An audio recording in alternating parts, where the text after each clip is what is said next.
On the night of October 10, Kanahagakure was struck by disaster. The village, caught unaware and unprepared, faced an attack from the Kyubi, the nine-tailed fox. While many shinobi in Kunoichi bravely defended their home, panic spread due to the absence of their leader, the Yondaime Hokage. Meanwhile, Minato Namikaze was hidden away in a chamber within the Hokage monument, assisting his wife with the birth of their children. Minato was in a state of panic, hearing his village being destroyed and feeling the Kyubi's violent attacks. Weeks prior, he had desperately sought a way to subdue or destroy the beast without endangering his wife, knowing that a Jinchuriki was most vulnerable during childbirth. Ultimately, he found no preferred solution. Sealing the Kyubi was his only option, a choice that would condemn him and the beast to the Shinigami, and burden his children with a terrible destiny. However, fate intervened. The Shinigami ominously declared, "You are lucky, mortal. Contracting me with the Shiki Fujin demands your soul and life upon completion. Yet, I will not take you from this plane when your family still needs you, you who gave life to the Chosen One. For this, I will pardon the soul-taking, but I will take something dear to you and those precious to you as compensation.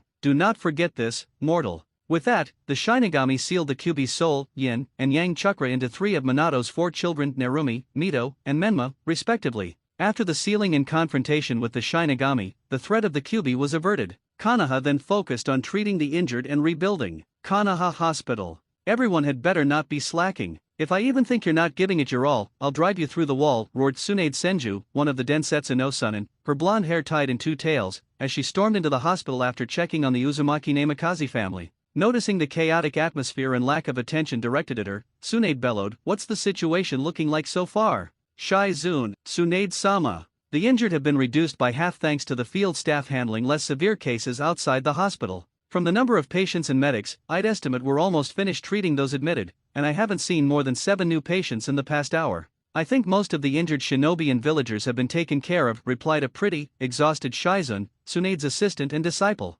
Tsunade let out a relieved sigh. "Whew, that's good. I'd imagined many more injured, thank goodness. That means all the injured are accounted for, meaning the village got out in extremely good shape compared to other villages attacked by Biju." Sharing her mentor's sigh of relief, Shizune suddenly remembered. "Tsunade-sama, you said all the injured were accounted for, right? What about Kushina-sama and Minato-sama?" she shouted, having momentarily forgotten about her village's leader and his wife. "Relax, Shizune, they're safe. Minato had a rather severe case of chakra exhaustion, but he'll be alright, knowing him. Kushina, other than typical signs of childbirth, is completely fine. Even after having the Kyubi forced out of her, she's still alive and will be fine. She'll be up and about in no more than 5 hours tops, I'll even bet on it," Tsunade confidently replied, a significant statement given her alias as the legendary sucker. The two shared a relieved and happy laugh as the danger that had passed less than 48 hours before. That is, until Tsunade assumed Shizune was laughing at her notoriously bad luck and chased her around the hospital wing, her fist waving threateningly, while other occupants and staff laughed good-naturedly at the duo's antics. "Uzumaki Namikaze Estate. Minato, are you sure you're alright? You used the Shiki Fujin, but you didn't lose your soul as was supposed to happen." A tall man with spiky white hair and red face paint, Jiraiya, one of the Densetsu no Sunin and Minato's mentor, worriedly asked his disciple. "Sensei, I told you I'm fine. See, I can do everything without a problem. I need to go see Kushi-chan and my kids, so please stop worrying about me," Minato replied, creating his fabled raisonnan to emphasize his point. With a sigh, Jiraiya relented. Patting his student on the shoulder, he congratulated him on defeating the Kyubi and the beginning of his family. "I'm proud of you, Minato. You've come so far even without my help. I couldn't have asked for a better student," Jiraiya said, pride evident in his voice, as he walked with Minato towards the room prepared for his children. Walking in quietly, they found Kushina with her arms full of their children. Wordlessly, Minato sat beside her, wrapping her and their children in a loving embrace. "They're beautiful, Kushi-chan," Minato whispered, resting his head on his wife's. Sinking into her husband's embrace, Kushina sniffled, expressing her sincere thanks to whatever entity allowed her family to stay together against what seemed like impossible odds. "Mina-kun, we're together. We're all together. All of us. You didn't have your soul taken, and I survived having the Kyubi forced out. We're going to be able to watch our children grow up, and they'll have a family to love and take care of them." Kushina whispered, quietly sobbing and shaking a little, the all-too-real possibility of losing her husband and her life, leaving her children alone, taking its toll. Nuzzling his wife and holding her closer, Minato reassured her that nothing would ever threaten to tear their family apart again. All through the night, parents and children stayed together until sleep claimed them, the mental and emotional exhaustion finally reaching its peak. As the night wore on, the oldest quadruplet awoke, quietly observing his surroundings, his attention finally focusing on the ceiling as a voice reached his ears. "Child, Child, you can hear me, can you not? I am the one who allowed your father to survive his contract with me, the price of his soul replaced with something that will greatly affect you. As the oldest of four, the child of prophecy, and the child who will change the world, you will be without the love of those who should hold you close. That is the exchange I made in place of your father's soul. You, who will be without love, will defy all obstacles before you. Do not fret, child, as you will forge a path that will change the world, and remember this, do not give in to the hate that will undoubtedly plague your heart in the future. A bone-chilling voice echoed within his mind. Completely unaware of his future, the child slowly looked around the room before returning to sleep, the echoes of that voice growing quieter with each repetition. 7 years after Kyubi attack. In the private training ground of the Uzumaki Namikaze estate, 5 individuals were training. Menma Uzumaki Namikaze, the third-born, a boy with shaggy blonde hair with brilliant red-tinted tips and deep cerulean blue eyes, standing around 4 feet tall, was chasing his father, Minato, both laughing loudly. The other 2 children were girls of the same 4 feet height, giggling and chatting happily with their mother, Kushina. Mito Uzumaki Namikaze, the second-born, had her mother's brilliant red hair, tied into a ponytail reaching mid-back, and her father's cerulean blue eyes. The youngest, Narumi Uzumaki Namikaze, had inherited her father's blonde hair, styled in twin tails with bangs similar to her father's framing her face, and her mother's violet eyes.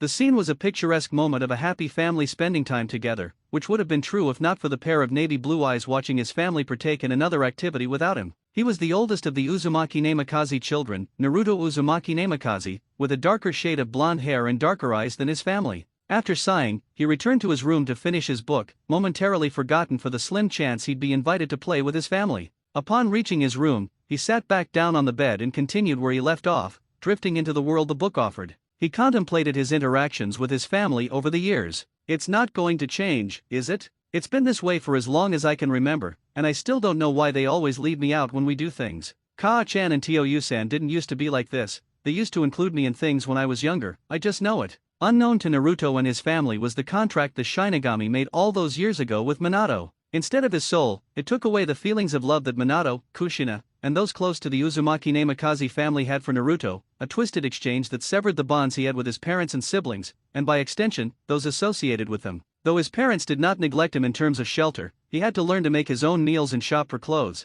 they severely neglected him when it came to love. He was forgotten and rejected in favor of his more vocal siblings. Menma, in particular, ensured his parents paid no attention to Naruto by being more assertive and vocal with his demands, like deciding where the family would eat. This divide wasn't limited to Menma, Narumi and Mito both kept a distance from their older brother as if he were an outsider, even though they used to play together like normal siblings. However, that ceased years ago as Narumi began to act like Menma, and Mito closed him off from any contact. From the situations he'd been in, he didn't think it would end anytime soon. Letting his head fall onto his pillow, Naruto could only think about what his future held. He would rather be hated than completely ignored, but it seemed to the young boy that this was an impossibility. However, he would be starting his ninja training at the academy in the fall, so for now, the future seemed brighter than it had in the past year.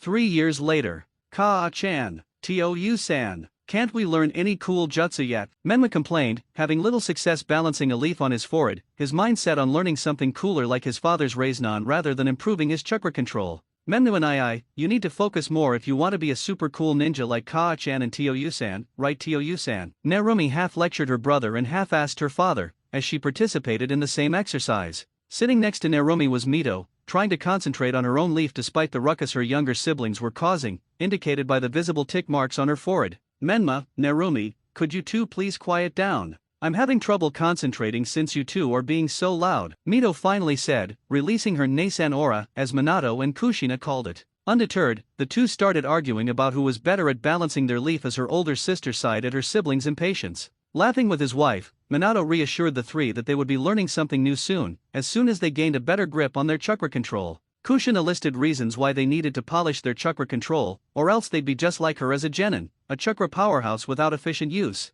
This seemed to work as Mito started working harder, and her younger siblings quieted down, concentrating seriously with nervous expressions. As their children quieted down and took their training seriously, Minato and Kushina's thoughts drifted to the chaotic events of the past couple of years. Kumo's failed kidnapping attempt on their family friend Hayashi Hayaga's daughter, Hinata. Luckily, Minato was on his way to the Inyazuka compound that night to pick up Menma when he spotted the Kumonin carrying a sack and running. His immediate response was to put Menma down and chase the shinobi to apprehend him. Apparently, the kidnapper was part of a splinter group of Kumonin, remnants of a radical group from the Third Shinobi World War, who desperately wanted the Byakugan. Then there was the failed coup d'etat orchestrated by the Uchiha under the same masked ninja behind the Kyuubi's attack years ago. Reports after the incident indicated those involved were under a powerful genjutsu, warping their perceptions. Thanks to Kushina, Minato, Fugaku, Mikato, and their oldest son Itachi, things were settled with only a few injured as casualties, due to Minato and Kushina sealing the movements of those involved, and Fugaku, Mikato, and Itachi using their Sharingan to disrupt the genjutsu. Finally, their thoughts returned to their family, specifically their oldest, who was in training with his siblings. Mixed emotions swirled within the two as they recounted their past interactions, or lack thereof, with him. Confusion and despair filled their hearts as the reason for their distance from their oldest son eluded them, no matter how hard they tried to remember. What happened? What? Why can't I find a reason why I've been ignoring him and leaving him behind? Agitated and confused, Minato mulled over the reason for his neglectful behavior. I want to be close to Naruto, but for some reason, I can't open my heart to him, and I can't help but feel as though that would put Mito, Menma, and Narumi in danger. Why? Why is that? While her husband questioned his paranoia, Kushina also began to think of her oldest. I've failed as a mother to Naruchan, haven't I? I just can't open my heart to him for some reason. Whenever I try to get back into his life, it feels like something dark and cold enters my heart, and I end up chickening out. What happened? Kushina began to feel as if a curse was placed on her to never love her oldest son, which was closer to the truth than she knew, though the truth wouldn't be known to her and her husband for years. However, their thoughts were interrupted by a rather upset Narumi. "Tou-san, Ka-chan, Menma and I is being mean and cheating. He said his leaf was balanced, and when I looked, he blew mine off my hand. Then he said he won because of that," tearfully complained Narumi, holding her leaf in one hand while flailing her other arm comically as Menma quickly defended himself. "I did not. Narumi is making things up again, Tou-san, Ka-chan. Ask Mitone. She'll tell you that I didn't do any of that." "Right, Mitone. I did balance my leaf, and when I told Narumi, the wind just happened to blow right at that moment, and it was while I was telling her, so it looked like I blew her leaf off my hand, which I didn't do," Menma said in his defense, looking tearfully at his older sister for support. However, that was not to be this time. "Tou-san, Ka-chan, Menma did it. You know how he gets when there's a contest, he'll do anything to win." Narumi was almost able to balance her leaf when Menma did that so he could win, Mito said, petting her sister's head as Menma dropped his in defeat and embarrassment. Defeat because he knew he had lost the argument, and embarrassment because he knew he would be getting a lecture from his father and mother. Sighing to themselves, Kushina and Minato looked at each other before bursting into laughter at their children's antics. Seeing their parents laughing, Mito, Menma, and Narumi couldn't help but start laughing and giggling along with them. Though they were laughing together at the moment, Minato and Kushina couldn't help but feel guilty that a member of their family had been forgotten and neglected. Unknown forest, unknown location. On the other side of the village, a boy no older than 10 years old was working on his own exercises under the supervision of an individual who looked no older than 20. "Ha, how was that, sensei?" asked the boy, wiping sweat from his forehead with a towel handed to him by his sensei. "Well, what can I say? You're doing great, Naruto. However, you're still stiff in some of your movements. You know that to use my style of taijutsu, you need power, fluidity, and speed, but don't worry too much about it, alright? You're only 10 years old, remember," Naruto's sensei replied in a laid-back tone. He stood roughly 6 feet tall, with a muscular yet lithe build, short raven hair spiked slightly with a stray strand, and electric blue eyes that held a twinkle of mischief. However, instead of round pupils, his looked reptilian. This young man was a memory from the last Shinobi World War, working as a shinobi for the village hidden under the sun, Teiyagakur, which wished to remain neutral from the chaos that consumed the land, having no real military force due to being a rich agricultural village. Known during the war as Heaven's Catastrophe due to his unnatural and terrifying mastery and control over wind, fire, and lightning, Ryohei Shirokan had succeeded in his mission to protect Teiyagakur, inadvertently securing his title and page in the bingo books of various hidden villages due to decimating numerous parties attempting to take over Teiyagakur. Though, only a few survivors made it back to their respective main forces and recounted what they had faced. From the reports, it appeared they had faced a demon in a man's body, though the correct way to say it would be a dragon in a man's body. Ryohei, the only son of Tatsuya Shirokan and Ayane Hatenko, was trained in taijutsu by his mother and kenjutsu by his father. He learned ninjutsu and genjutsu from both parents, later signing his family's private summoning contract, which required a partner matching his style and personality. Tragically, his parents succumbed to a hereditary dragon virus from training with their partners, a disease Ryohei eventually contracted. Sensei, could I ask you something kind of personal? It's okay if you don't answer me though, Naruto timidly asked, slowly turning towards Ryohei with a bashful expression. Haha, no need to be shy, Naruto. I'm your sensei, you can tell me and ask me anything, unless it's about women. I have no idea what goes on inside their heads, and from what I've seen and heard, it's really kind of scary. Ryuhei happily replied, making a mortified face at the end, admitting his lack of knowledge to his young student. Naruto's embarrassed face quickly turned serious, a hint of anger seeping in at his sensei's nonsensical reply. Sensei, I don't want to know any of that. And I don't care about that. I want to know why you won't go see someone so they can help cure you. Naruto barked out, finally fed up with his sensei not taking his disease seriously. Wiping the mortified look off his face, Ryuhei's expression shifted from surprise to solemn. That's what you wanted to ask about, eh? I remember telling you I wouldn't be able to be your sensei for very long when I started training you 3 years ago. Guess you wouldn't have forgotten that, huh?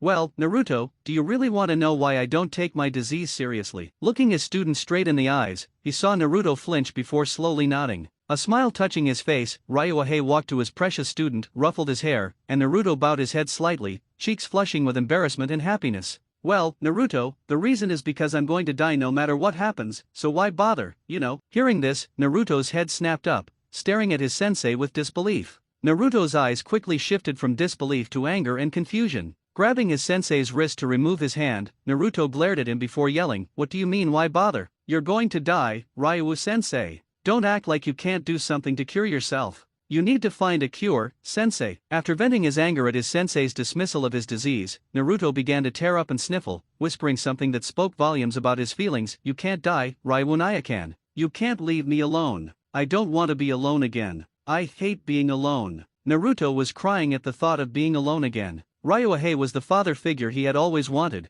and the thought of losing him terrified Naruto. Smiling solemnly, Ryuhei once again gently ruffled his student's hair. "Naruto, you remember what I said all those years ago when I met you for the first time?" Flashback, unknown lake. A 7-year-old boy sat alone on the shoreline of a small lake, skipping rocks. His dark blonde hair gently blew in the breeze, and his navy blue eyes, red and puffy from crying, were unfocused, indicating his mind was elsewhere. He didn't notice the person who took a seat next to him until another rock skipped across the lake's surface. Turning his head, he saw a large figure in a tattered black cloak. Though initially afraid, he became terrified when the cloaked individual turned to face him, electric blue eyes staring into his navy blue ones. That fear vanished when they turned away and skipped another rock. Confusion replaced fear, and Naruto timidly gathered the courage to ask for an introduction. Hello.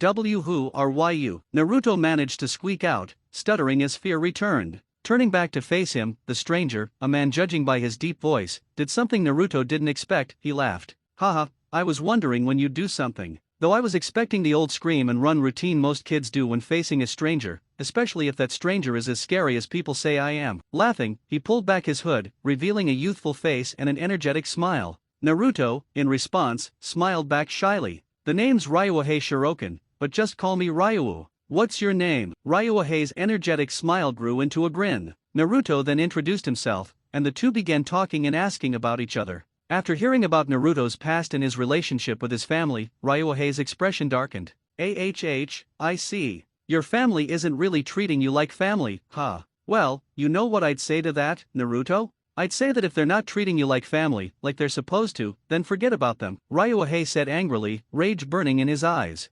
Naturally, Naruto was taken aback and frightened by his expression. Ryuhei's drastic change from a nice, fun person to someone with a scary look caused Naruto to flinch slightly, but he still managed to stutter out a reply. But they're my family, right? They're supposed to love me and see care for me." Ryuhei quickly lost his angry look inside, his eyes sober, again surprising Naruto. "If they were family, Naruto, you wouldn't be asking me that question, you know.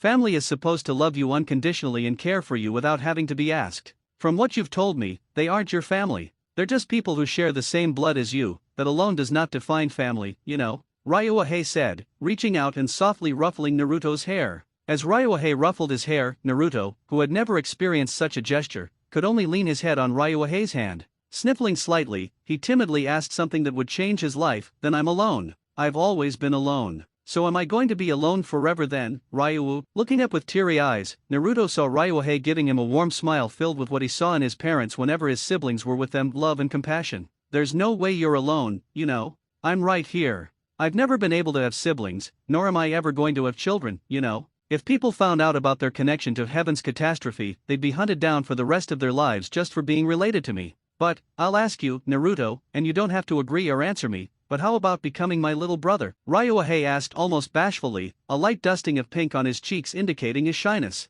Snapping his head up, Naruto looked at Ryuhei with almost comical disbelief in his eyes, but more than that, they were filled with hope. Hope that what Ryuhei was saying wasn't a twisted lie but an actual offer to become part of a family. Launching himself at the young man, Naruto wrapped his arms around Ryuhei and buried his face in his chest. Will you really let me be your little brother? Are you going to be my older brother but not care for me and leave me behind? Naruto mumbled, doubt heavy in his trembling voice, before asking something that made Ryuhei flinch slightly but quickly recover. Will you always be with me and look out for me? Ryuhei-can. Slowly wrapping his arms around Naruto, Ryuhei brought a hand up to gently ruffle Naruto's hair. If you're going to ask me like that, how can I say no? Tightening his embrace on his new Otato, little brother, slightly, he replied in a gentle voice that soothed all doubts Naruto had about his new Aniki. No matter what, I'll always be here for you, Naruto. Even if I'm not here physically, I'll always be with you in your heart as long as you don't forget about me. Sniffling a little before raising his head, Naruto, for the first time in years, finally revealed a heart-melting smile.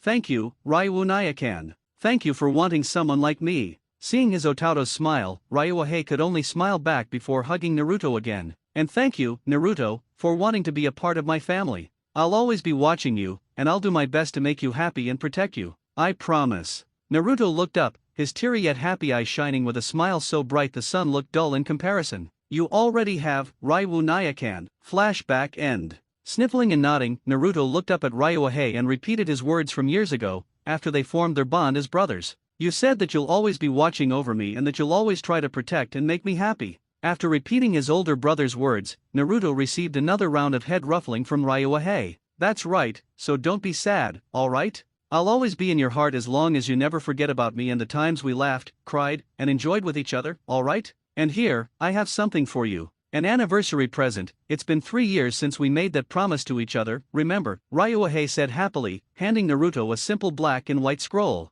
Looking at his brother then timidly reaching for the scroll, Naruto examined it before voicing his curiosity. Ryuhei, what's in here? It looks like a normal scroll. Is it another scroll for history or training exercises? Yeah, that scroll contains everything I've collected over the years, including my family's scrolls, various weapons including my personal onsa and other things you'll have to find out yourself. He then smiled at his brother and patted him on the head. But hey, we'll save that for next time, alright? Get home, and we'll pick it up next time, alright? Wiping away the last of his tears, Naruto returned his brother's smile before giving him a hug, which was returned tenfold. As he headed home for the night, something in Naruto's heart nagged at him to stay with his brother, no matter what he said. He figured it was just because of their earlier conversation. His brother would never leave him, especially after talking about possibly dying, right? The next day, Ryuhei never showed up. The spiritual plane. Within the void of the spiritual plane, two beings of immeasurable power discussed a topic brought up after 10 years of waiting. The first resembled a tall, fit, sickly yet handsome man with snow-white hair.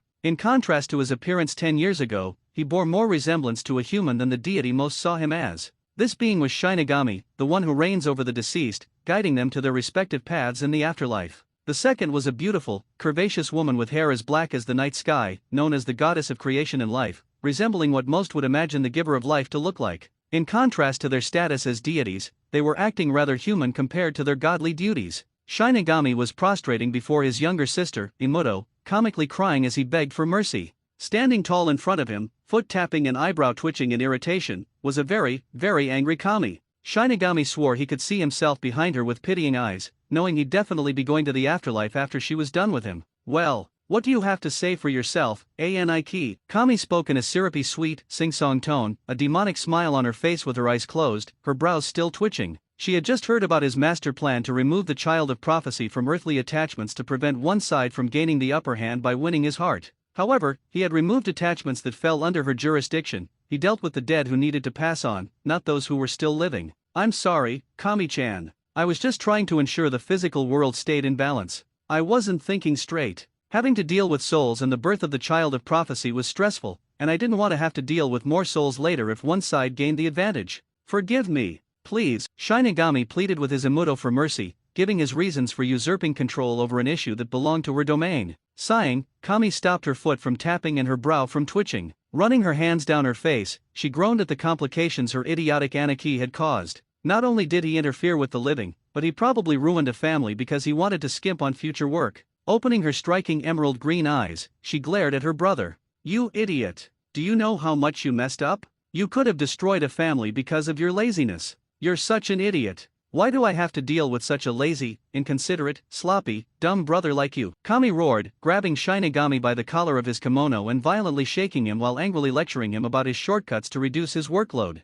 After her lecture, she dropped him, panting as she tried to catch her breath. Laying on the ground with his normally onyx eyes replaced with swirls, Shinigami could only thank whatever other god had saved him from Izumoto's wrath. After regaining consciousness and composure, he explained the situation with the child of prophecy to his sister, along with what had happened in his life. Naturally, he was beaten badly. Due to his regenerative abilities as a god, Izumoto didn't hold back. After his beating, his sister looked at him, her eyes still angry but now serious. Seeing the look in his sister's eyes, Shinigami quickly became serious as well. Aniki, how do you know that one side won't gain the advantage? From your reports, he doesn't care for his family anymore, and by extension, the village they reside in due to their neglect and ignorance of his existence. What's to say he won't turn on them if another village or power tempts him with the offer of power, wealth, or family? A child isn't capable of thinking rationally, most of their logic and reason stems from their emotions. He could be unstable, and that could cause an imbalance. You know that just because you can observe him doesn't mean you know the inner workings of his psyche. Kami stated, not trusting that her brother knew what he was doing or even what he was thinking. Removing the love of a family was a twisted act in itself, but then removing the hope of ever feeling love from the place he grew up in, that was the most twisted thing her brother had ever done. Looking his sister directly in the eyes, Shinigami didn't flinch as he normally would from her glare. Kami-chan, I know I've made a lot of mistakes in the eternity we've known each other, and I do mean a lot of mistakes, but this isn't a mistake. I know I removed the feelings of love from the child's family and village, and I know what you're telling me is true. But what I haven't told you yet are the final pieces of information from my report regarding the one who has taken the child under his wing. At the end of that statement, Kami's glare softened, her eyes widening slightly. What? A single person secured the child of prophecy's loyalty, Kami yelled, terrified for the physical plane if a corrupted individual controlled the child. Her brother shook his head, a small smile on his face. Don't worry, dear Imuto. The one who secured the child's heart has passed on. Kami's eyes widened. He's unstable now, Kami shouted, fear in her voice. A child can't remain sane after losing their only source of love. Her brother gave the same smile. Like I was saying before you interrupted me, Kami-chan, he began, Kami blushing. The one who showed that child love made it known he'd pass on early. That act will likely ensure the child of prophecy remains neutral in the physical plane. His heart will be frozen, but he won't vent anger and hate on the world. He was raised by a Shuroken, after all. They always steeled their hearts in great pain and hate. He'll undoubtedly carry on that ideal. He cared for that person deeply. Now, I'll slowly remove the curse. In 3 years, it'll be completely lifted, just as the village's Genin exam commences. This will ensure he forms no permanent bonds within the village. His bond to the one who showed him love will cement itself, securing his neutrality. Kami looked confused. Wait, Aniki, why would he remain neutral? Won't people ignoring him after he's experienced love make him hate them more? Especially if his family continues to love each other and leave him out, or if his siblings or others harass him for being a social outcast. Her brother smiled again. Don't worry, Kami-chan. He won't give in to hate. His brother raised him to have a strong heart, not a weak one that gives in to hate. I assure you, as the one who reigns over death and is your older brother, he will not give in to the physical plane's hate. Trust your Aniki once in a while, alright, Shinigami said confidently. Her brother's confidence convinced her. Alright Aniki, I'll trust you. Just don't do this again without consulting me first, okay? Kami bashfully replied. He chuckled, wrapping an arm around her neck and ruffling her hair. Kami turned bright red from the affection. Her moment of bonding was ruined. Kami-chan, why are you so red? Are you getting sick? Gods can't get sick, can we? Her eyebrow twitched as he freaked out about gods catching mortal illnesses. She snapped. Flushing with anger, Kami kicked her brother. She huffed and walked away as he collapsed, writhing. Humph, males are all stupid, human or god, baka Aniki, she said angrily, mumbling the last part, her face still red. 3 years later. Konoha Academy. Konoha's academy prepares children for a shinobi career. Chunin Irika Umino and Mizuki led a class of the next generation of ninja. This particular class held the most notable students. Menma Uzumaki Namikaze sat in the front row with his best friend, Kiba Inyazuka, son of the Inyazuka clan head. Next to them were Menma's sisters, Mito and Narumi Uzumaki Namikaze, with their best friends Yakumo Kurama and Hinata Hayaga. The Uchiha twins, Suzuki and Satsuki, sat nearby, their usual skulls present. In the second row were best friends Shikamaru Nara and Koji Akimichi, sons of the Nara and Akimichi clan heads. Next to them sat Ino Yamanaka, daughter of the Yamanaka clan, and Sakura Harano, daughter of a renowned civilian family. They were best friends and rivals in love for the two most popular boys.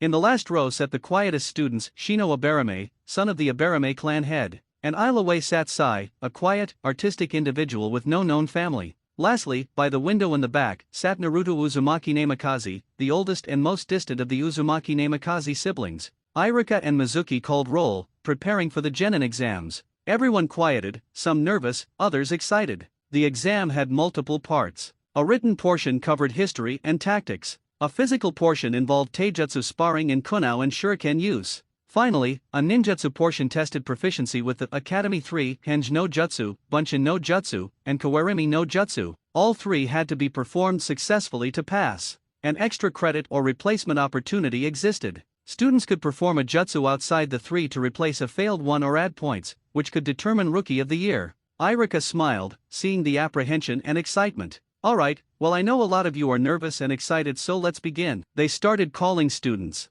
Most students passed, many exceeding the benchmark. This made Irika a proud teacher. However, when it came to Naruto, Irika felt a little guilty. He'd seen how far behind Naruto was. Irika knew about Naruto's stigma, the oldest yet weakest. He wished he had helped his student more. He blamed it on favoritism, but now he thought it would have been the right thing, despite what people would say. Naruto was likely tied for dead last, alongside students not serious about being ninja. He barely passed the written and physical exams, scoring just 1 point over the failing threshold. He landed his kunao and shuriken just over the needed amount. These results seemed strange to Irika, but he dismissed it as coincidence. Irika snapped back to the present, staring into Naruto's navy blue eyes. The lack of life in a child's eyes was non-existent in his. Naruto's eyes were dull, without the twinkle or spark other kids had. His eyes seemed neutral to the world. Irika refocused and proceeded with the exam. Smiling widely, Irika handed Naruto his headband. Congratulations Naruto.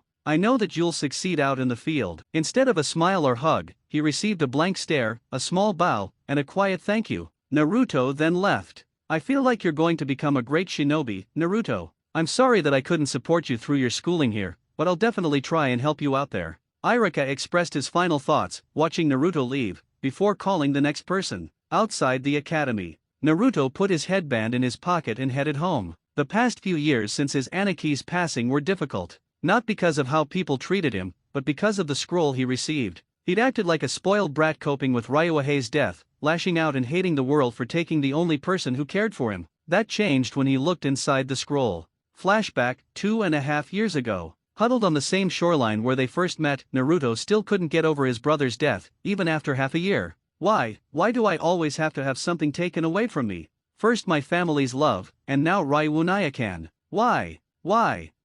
Naruto grew angrier, hating the world. He was about to do something regrettable when a scroll fell from his backpack as he stood. He recognized it as the last gift from his brother. He'd forgotten it, never opening it after realizing his brother was gone. He carefully held the scroll. It unraveled, revealing a seal. Recognizing it as a simple storage seal, he released its contents, a note. Reading it, Naruto started to tear up, crumpling the note slightly. Naruto, if you're reading this, I'm probably not with you anymore. I'm sorry, so sorry Naruto. I'm sorry I won't see you graduate the academy. I'm sorry I won't celebrate your birthdays. I'm sorry I won't embarrass you on a date. I'm sorry I'm such a horrible brother. I know you'll probably never forgive me for leaving you, but know this, I'll always be looking out for you. Even now, I'm watching over you. I know you're upset, hurt, angry, sad, and 100 other things. But never give in to those negative emotions, Otato. They only lead to pain and more hate. I know you're stronger than that. I trained you, remember, Naruto. Inside this paper is what I promised you.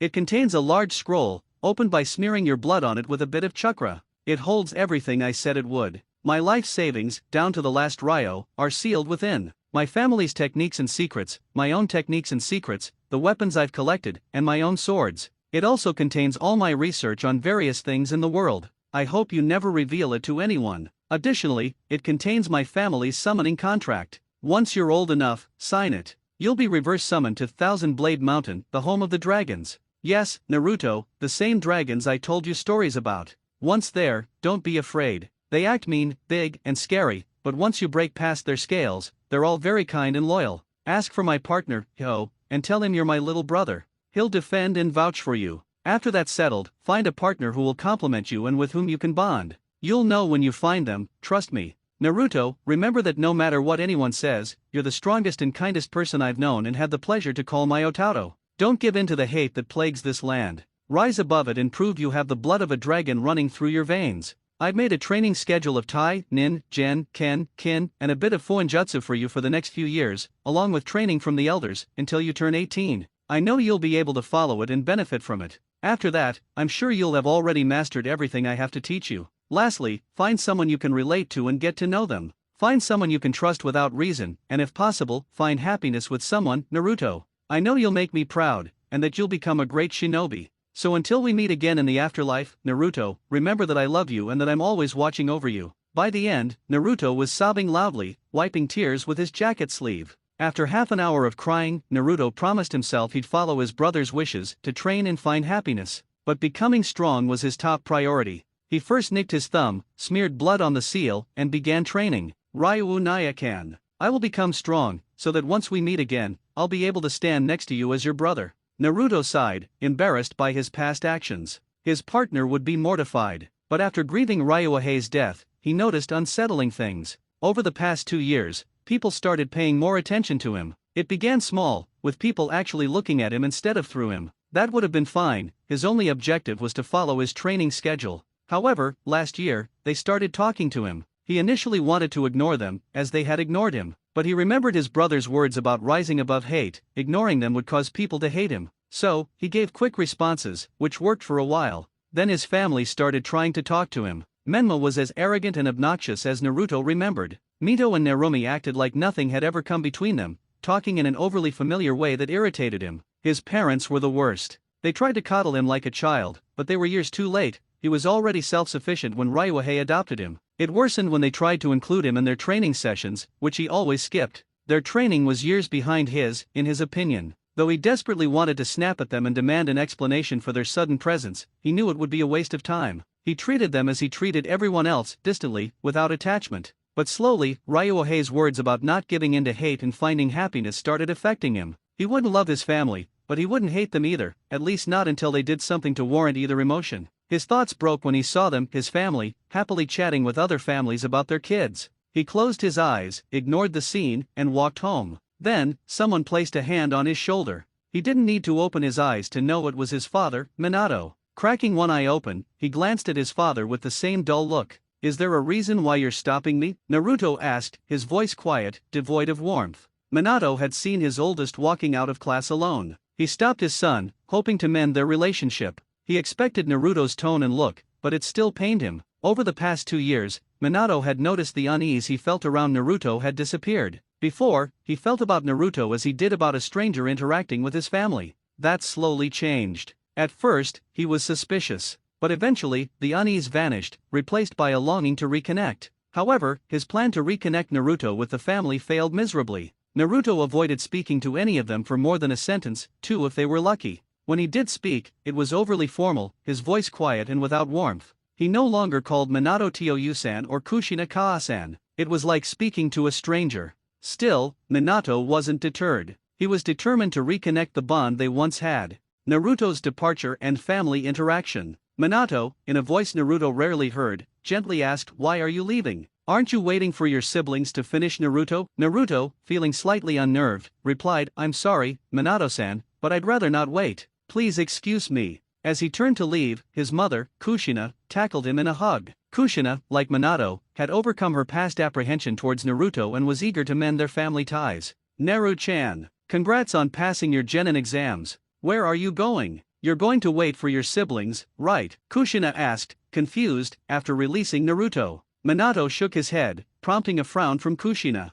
"Naru-chan, you need to wait for your siblings, it's only polite since they're family," she chided. Naruto, with blank navy eyes, retorted, "Kushina-san, they've never waited for me before. Why should I wait for them when they haven't shown me the same courtesy?" Kushina winced at being called Kushina-san instead of Kaa-chan but couldn't answer. She knew he was right, she never made the other children wait for him, yet this fueled her desire to reunite her family. "Naru-chan, I know our family isn't on the best terms. We've been bad parents, and your siblings haven't been the best. But we're still family, and family cares for each other and sticks together," Kushina softly stated, looking into his eyes. Naruto's mind flashed to Ryuhei's words about true family. Family is supposed to love you unconditionally and care for you without having to be asked. From what you've told me, they aren't your family. They're just people who share the same blood, and that alone doesn't define family. Deciding it was easier to comply, Naruto crossed his arms and turned towards the academy, awaiting his siblings. Minato and Kushina beamed, seeing their son agree. They knew rebuilding their relationship would be long and difficult, but they owed it to him. The unfathomable guilt and shame of their oldest being a stranger in his own family tore at them.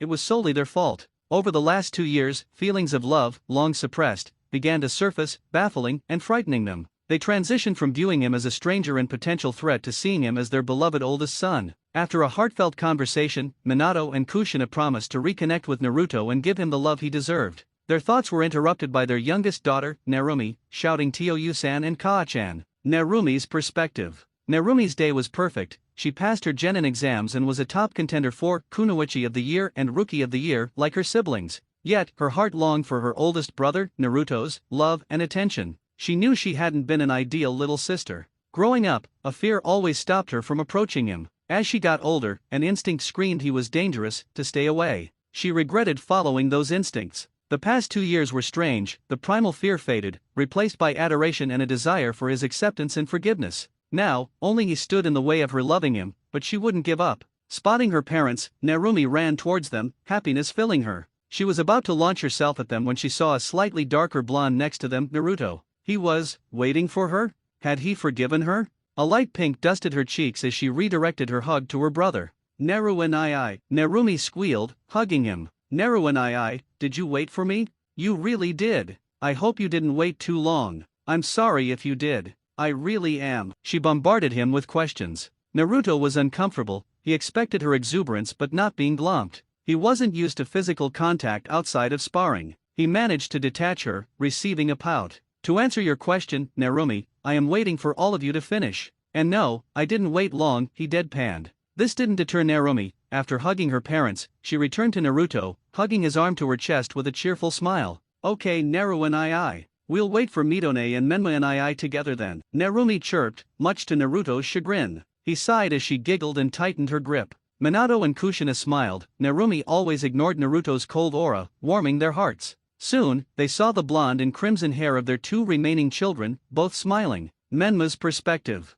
Menma felt on top of the world. He aced the genin exam and was sure he'd be Rookie of the Year. His mood soared when he saw his family waiting, only to plummet upon seeing his brother. It was well known that Menma disliked Naruto, with detested or disgusted often used. However, Menma once admired his older brother, imitating him as a child. But as he grew, he felt inferior. This grew worse. Menma became more vocal, demanding to overrule Naruto's suggestions with his own. Eventually, inferiority became dislike, creating a rift. Over the past 2 years, Menma's inferiority and hate faded, though he still didn't view Naruto as an equal. His grades proved he was stronger and smarter. He wouldn't apologize to Naruto until he could stand as his equal. Yet, a small part of him wanted to be close to his brother again, to do brotherly things like discussing girls, pulling pranks, and especially training together. But his pride wouldn't let him admit it. Menma's face visibly soured. What the heck are you doing here, loser? Shouldn't you still be begging Sensei to let you pass? He sneered, eyes narrowed. Mito's perspective and aftermath. Minato and Kushina knew their sons had a volatile relationship but didn't realize it was this bad. Before they could intervene, their final child, Mito, spoke up in her older brother's defense. Mito was ecstatic. She saw Naruto pass, increasing their chances of being on the same team. Like Narumi, she'd had a primal fear of her brother, but over the last 2 years, it vanished, replaced by adoration and a desire for his love and affection. Unlike Narumi, Mito usually tried a slower approach, but this was an exception. Menma, didn't you see that Naruto and was one of the first to earn his headband? You're always sitting in the front, aren't you? Mito retorted, her eyes narrowed at Menma's insult. Seeing Narumi so close to Naruto, Mito's eye twitched with irritation and jealousy. Before anything else happened, Naruto finally spoke. Well, now that the exams are over, I'll be seeing you all later. He pulled his arm free from Narumi's grasp and walked away, seemingly unconcerned by his family's slightly hurt expressions or Menma's anger. Guess making him wait was asking too much, Mina-kun, Kushina said sadly, watching Naruto leave. Minato wrapped an arm around her, giving a reassuring squeeze. It'll be okay, Kushi-chan. He then turned to their remaining children. Alright kids, why don't we get something special to eat to celebrate all of you becoming genin? They eagerly nodded, though Narumi voiced a concern. Tio-san. What about Naru and Shouldn't we get him? Narumi asked, echoing Mito's thoughts and a hint of Menma's. Minato smiled at her consideration and patted her head. You know how your brother likes his space, Umi-chan. We'll all have dinner together one day. I promise. Seeing her sadly nod, he led them into the village for celebrations. Scene change: unknown lake. Naruto arrived at the lake where he and Ryuhei met, just as the sun set, a gentle breeze blowing. He smiled, reminiscing about his older brother. From his backpack, he pulled a familiar scroll. Unsealing a small bottle of sake in a saucer labeled graduation, he filled the saucer and poured it into the lake, then filled it again to drink himself. The bottle held only enough for 2 saucers. Lying on his back, arms crossed behind his head, he closed his eyes and let his mind drift back to shared memories with his older brother. He didn't notice a silhouette sit beside him. As the wind ruffled his hair, the silhouette gently ruffled his own. Feeling a warm, familiar sensation, Naruto drifted to sleep. As his mind quieted, he heard a voice in the wind, "Congratulations, Otato." He fell asleep, tears falling, a small smile on his lips. Hokage's office. Inside the Hokage's office, Minato and Orochimaru discussed genin team placements. Minato, as Hokage, had the final say, referencing records of each genin's strengths, weaknesses, and special traits. Orochimaru, the final Densetsu no Sunin, was once considered a traitor, arrested on suspicion regarding his lab. He willingly allowed an Umbu squad led by Minato and Jiraiya to search it. He was shocked to find his once spotless lab covered in blood and gore, realizing it wasn't an illusion after failing to release a suspected genjutsu. After interrogation by Ibiki Marino, he requested Inoichi Yamanaka to prove his innocence. They apologized, releasing the seals. Having discovered his second apprentice, Kabuto, framed him. Kabuto had stolen information and resources for his ex-teammate Hiriko, who was banished after Orochimaru and Jiraiya discovered his human experiments. Kabuto remained unfound despite multiple Umbu squads. Minato and Jiraiya apologized for their mistake, especially Jiraiya. Orochimaru brushed them off, stating they were doing their duty. He was initially bitter that Hiruzen Sarutobi, the third Hokage, chose Minato as the fourth, but grudgingly accepted after Hiruzen explained his reasons. Gradually, he grew to like Minato, partly due to Jiraiya forcing him out of his lab for drinks. Now, he headed the torture and interrogation force and consulted on team building, overseeing all genin and gaining insight into their minds due to his position. That being said, Minato, what do you think of these potential team builds? Orochimaru asked, showing Minato diagrams of various team compositions, tracking, assault, and support. He pointed out candidates only fit for one role, then presented a chart of those capable of multiple roles. So far the teams look great. Thank you, Orochimaru. Minato genuinely expressed thanks. Squad building was previously a difficult trial and error process. With Orochimaru's insight, squads had a 94.7% success rate. But I am concerned about one thing. Orochimaru was surprised. Minato rarely had qualms. He suspected the issue. What's your concern, Minato? It's about your children, isn't it? Minato rubbed the back of his head in embarrassment, validating the suspicion. Minato voiced confusion about Naruto's absence from the squad list. Yeah, you hit it right on the mark, Orochimaru. I wanted to know why I didn't see Naruto's name on any of the squad suggestions you showed me. Orochimaru sighed. Minato, you and I both know your oldest son was treated as if he never existed by his family and the village, myself included. Because of that, he trusts no one, not even you. Orochimaru stated, anticipating Minato's retort. Do you know how he performed in the academy, Minato? Minato frowned and nodded. I do, Orochimaru. From what I hear, he's the dead last, even worse than students not serious about being ninja. His barely passable written and physical exam performance makes his passing a miracle. Guilt and shame thickened his voice. That being said, have you ever seen his actual scores and performance on the written and physical exams? Seeing Minato shake his head, Orochimaru handed him Naruto's file. Minato opened it, wincing at his son's poor scores,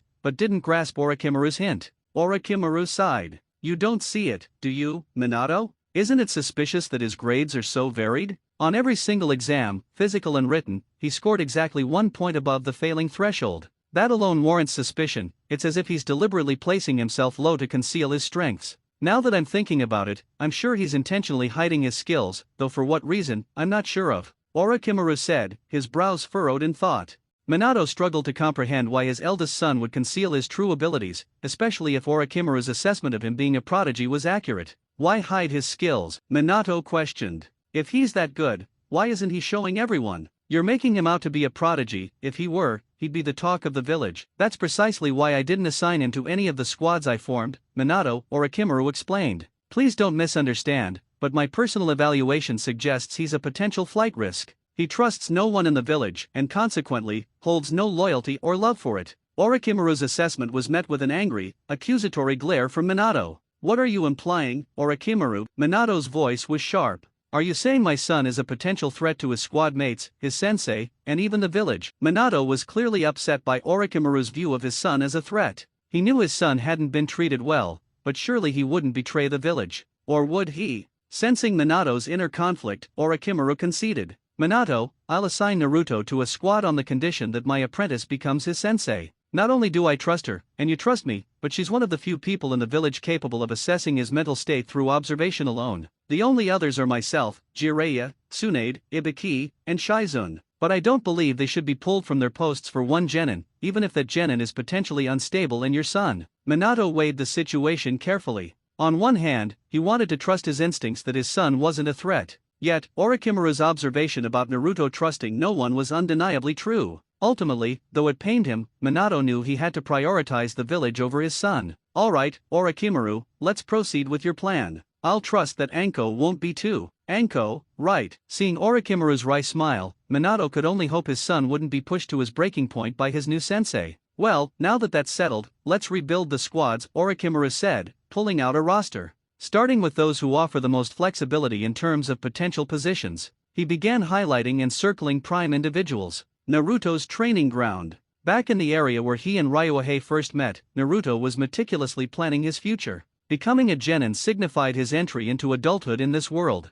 His first priority was to move out of his family's compound and establish his own home. His second, more serious, objective concerned the dead-last facade he had maintained for the past 4 years. It had effectively made people underestimate him, even as the Hokage's son. The challenge now was whether to finally act seriously. Such a drastic jump in skill would undoubtedly raise alarms, especially with his family. However, given their historical lack of attention, he reasoned he could simply attribute it to previously not trying because it wasn't worth the effort. It seemed like a plausible, if flimsy, excuse, but it would suffice. He didn't feel obligated to explain himself to anyone. The final, somewhat sensitive, topic was something he needed to overcome. With his impending move and newfound adulthood, he had to accept that the village had largely erased his existence. While he wouldn't betray or curse the village, he wouldn't love it either. It would merely be a place where he ate, slept, and worked. The same applied to its inhabitants. He would maintain professional relationships with his teammates, sensei, merchants, villagers, other ninja, and even his family. He vowed not to let anyone near his heart again. He would pardon past transgressions, but that was all.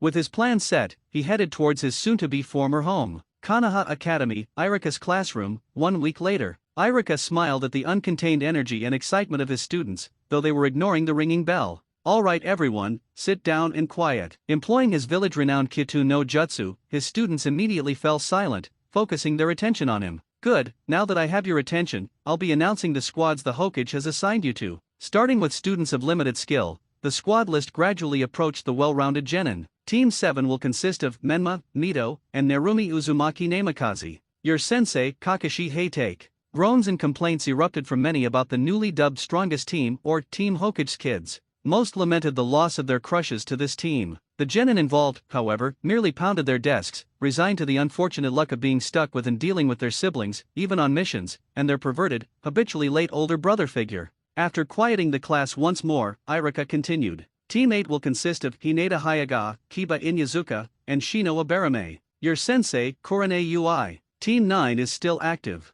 Team 10 will consist of Ino Yamanaka, Shikamaru Nara, and Koji Akimichi. Your sensei, Asuma Sarutobi. At this, Ino practically broke her desk as her head slammed onto it, crying about being on the worst possible team, while Shikamaru quietly muttered, "Mendicasi." His eye twitching slightly at his students' rude behavior, Irika sighed before continuing. Team 11 will consist of Suzuki Uchiha, Sakura Harano, and Sai. Your sensei, Genma Shiranui. He was interrupted again as Sakura rose, flashing a victory sign at Ino, proclaiming that the power of love prevails over all obstacles, while Suzuki let his head drop onto his desk. For the final time, Irika simply dropped his head at his students' antics before announcing the last team. The final team will be Team 12, which will consist of Yakumo Kurama, Satsuki Uchiha, and Naruto Uzumaki Namikaze. Your sensei, Enko Mitarashi. A deathly quiet descended upon the class, with some slowly turning their eyes to the back where their most distant classmates sat. The lull was broken when Irika announced their sensei would arrive soon to pick them up. As soon as he finished speaking, Kurane arrived to collect her team, followed by Asuma and Genma.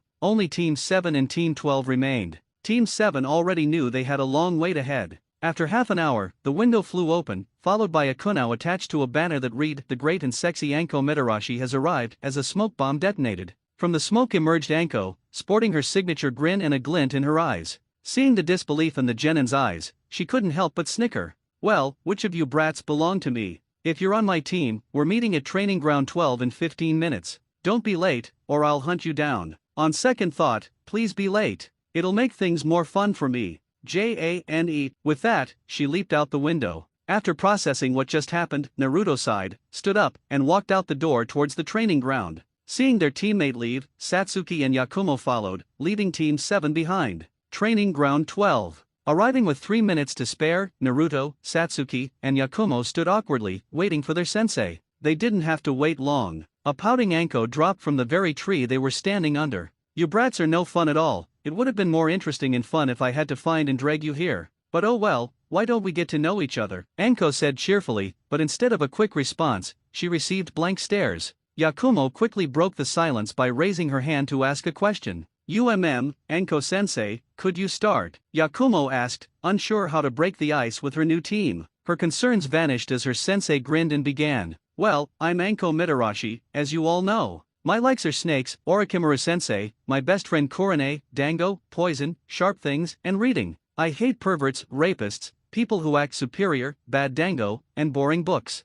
My hobbies are working at the TNI division and hanging out with my friends. And my goal is to one day surpass Orochimaru-sensei as his apprentice. Now that I'm done, why don't you go next since you asked?" After her introduction, Anko turned to Yakumo, deciding she would be next to introduce herself. "I'm Yakumo Kurama, nice to meet all of you. My likes are reading, training with my tutor Kurane-sensei, Machi, and being with my family. I also hate perverts, rapists, people who mock others for stupid reasons or reasons outside their control, and people who look down on genjutsu users. My hobbies are cooking, gardening, flower arranging, and training. My goal is to repay Minato and Kushina-sama for sealing off the Edo and giving me back my life, and to surpass Kurane-sensei as a genjutsu master," Yakumo stated, a small fire burning in her eyes towards the end. After her introduction, Anko pointed to the scowling Satsuki. "Nice to meet you, Yakumo-chan. So you're the one Nai-chan always talks about, huh? Why don't you go next, Miss Sunshine?" As Yakumo blushed slightly, Satsuki growled at Anko, receiving a grin in return. "I'm Satsuki Uchiha.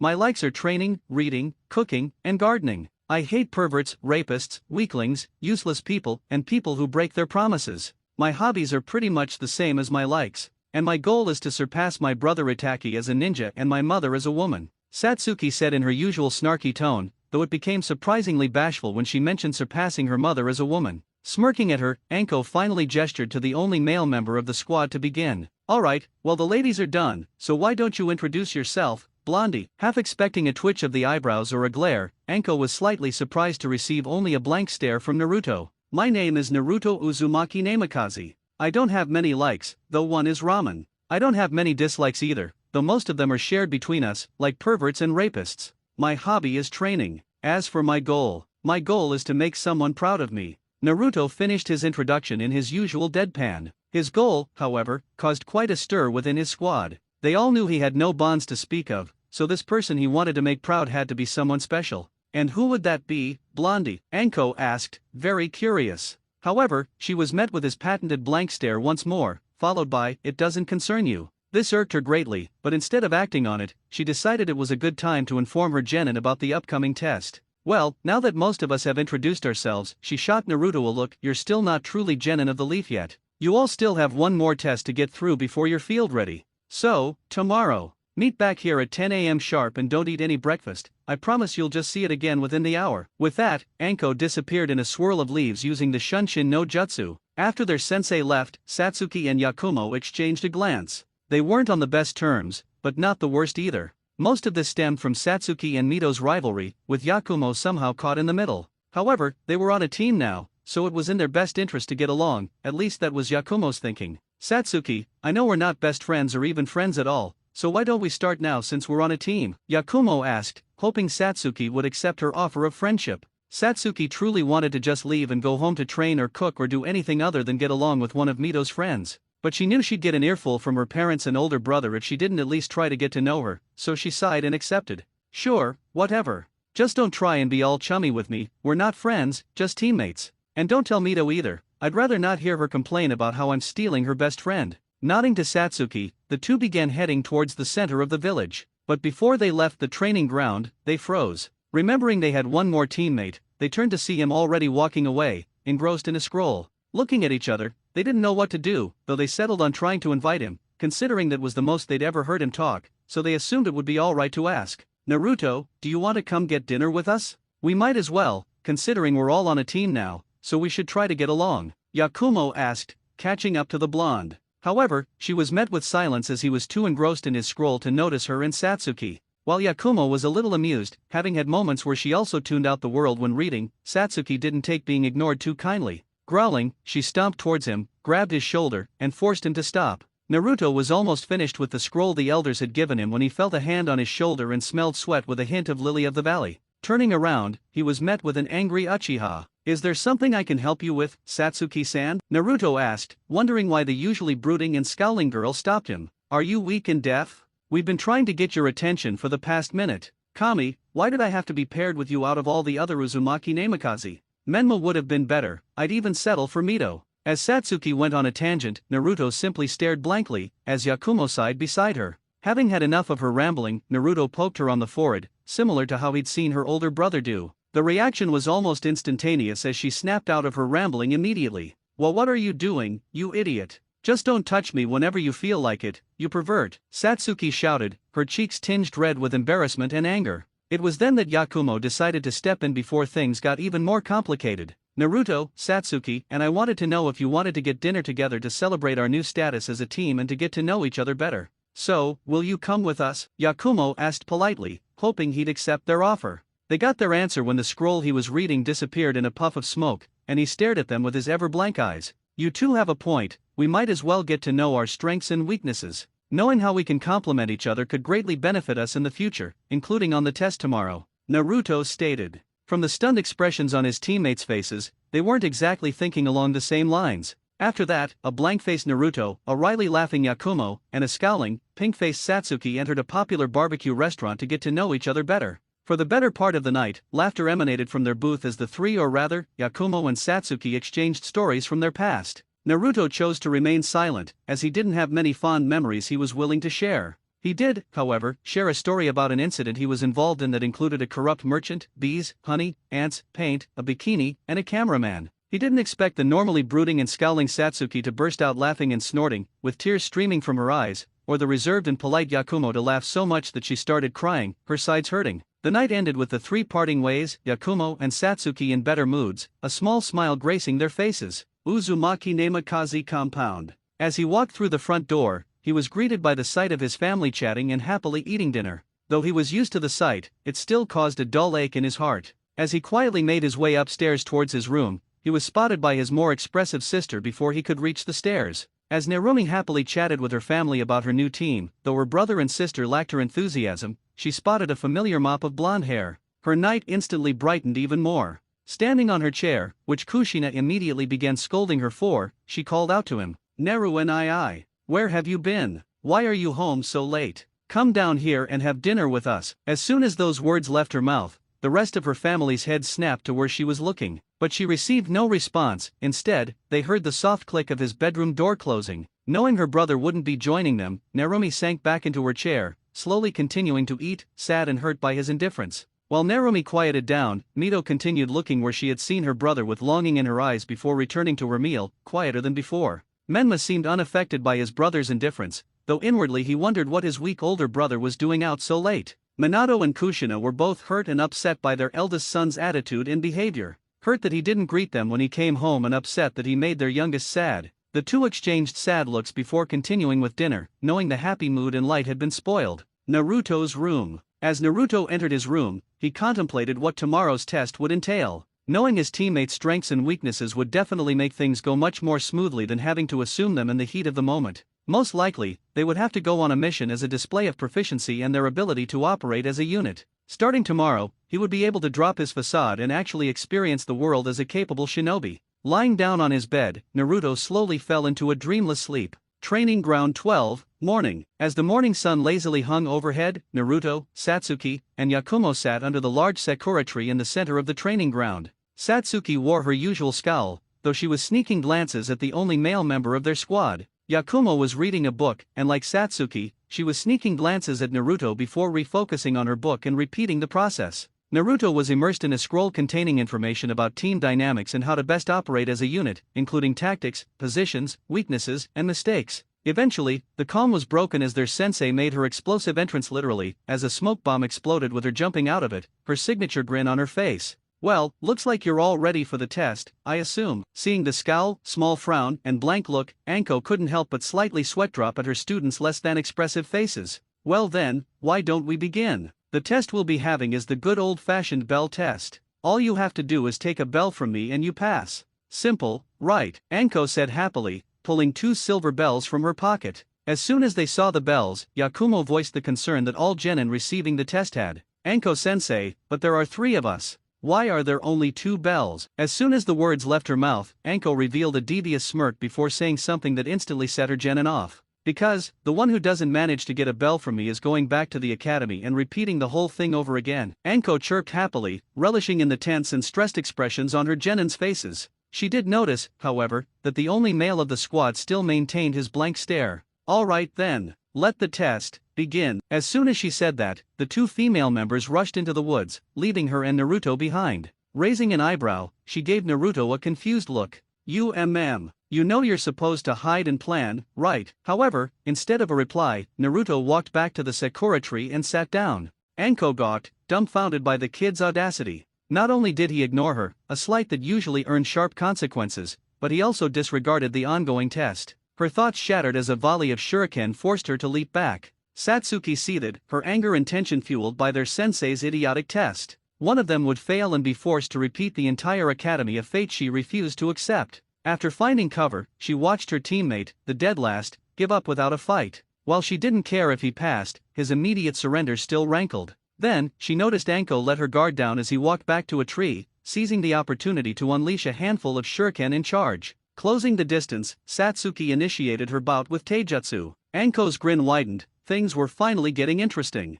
Satsuki quickly settled into the rhythm of her clan's Koenkan style. This Uchiha taijutsu heavily relied on the Sharingan to predict movements and deliver swift, powerful blows. However, Satsuki, lacking her Sharingan, couldn't fully utilize its potential. Satsuki launched a flurry of jabs and kicks, growing frustrated as Anko effortlessly dodged every attack. She threw another hook at Anko's midsection, only for her wrist to be seized and pulled, throwing her off balance. Twisting her body, she attempted an axe kick, but Anko evaded, leaving her to strike air. "Well, I'll admit, Gaki, you're not too shabby at taijutsu, for a genin at least." Anko's taunt hit its mark, as Satsuki's face flushed crimson. Growling, Satsuki lunged again, delivering a punch that was easily deflected. She spun, aiming a backhand at Anko, who expertly ducked and swept Satsuki off her feet. Regaining her balance, Satsuki swiftly performed a series of hand seals that made Anko's eyes widen. Finishing the last seal, Satsuki glared at Anko, then took a deep breath. Suten Teppadama. A basketball-sized water orb shot out, striking Anko and sending her flying backward before she was replaced by a gouged-out log. "Whoa, that's one dangerous jutsu, Gaki. I'd be torn up for sure if I got hit by that. You need to be more careful." Anko dropped from a tree, praising and scolding Satsuki, but before she could finish, a rain of kunao forced another kawarimi. Leaping from the brush, Yakumo approached Satsuki, a kunao in reverse grip. "What are you doing here? I don't need your help to get a bell, you saw I almost had her." Satsuki's frustration was palpable, being toyed with by her playful sensei infuriated her. "Satsuki, I know you're frustrated, but please listen to me." Despite her teammates' irritability, Yakumo knew she had to calm her down, or they'd all fail. Seeing Satsuki's angry but now focused expression, Yakumo began to assess their situation. "We know we need those bells, right? From what we discussed last night, we don't know anything about Naruto's skills, and judging by his academy performance, they're probably not great. That said, I think we can get those bells with just the 2 of us. I don't like leaving him behind, I really don't, but we need to pass. I think this will work, so here's the plan." With a guilty look, Yakumo glanced at their still-reading teammate before relaying her devised plan to Satsuki. To say Satsuki was surprised was an understatement. She'd always thought Yakumo was all about being friendly with everyone, and leaving Naruto out didn't sit well with her. But she needed to pass, so she reluctantly agreed to the crafty plan. Observing her 2 students conclude their huddle, Anko emerged from the brush, her grin unwavering. "Are you 2 done with your little team meeting? Come on, let's get things going again." Satsuki and Yakumo flashed through hand seals for their respective jutsu, with Satsuki charging forward while Yakumo remained behind. Interesting. Satsuki's applying pressure while Yakumo is likely setting up a genjutsu to throw me off. Not shabby for a couple of rookies, Anko mused, dodging another teppadama from Satsuki before Yakumo called out, Kanashibari no jutsu. Anko felt a slight stiffening as the genjutsu took hold. Satsuki closed the distance again, diving low for the bells tied to Anko's waist. Feeling the cool touch of metal, Satsuki couldn't help but smile. Yakumo's plan had worked. But as quickly as the feeling of success came, it vanished. Anko seized her wrist and locked it behind her back, forcing Satsuki to yelp in pain as she was thrown to the ground. Yakumo's reaction mirrored Satsuki's, elated that her plan had worked, only to have her hopes crushed as their sensei broke free of the genjutsu and subdued Satsuki without issue. Grinning from ear to ear, Anko was impressed by the girls' teamwork. That was good teamwork, girls. One of you keeping the pressure on me while the other immobilizes me, that was a plan. But then again, it wasn't good enough. As she finished, Anko noticed the last squad member had vanished, as had Yakumo and Satsuki.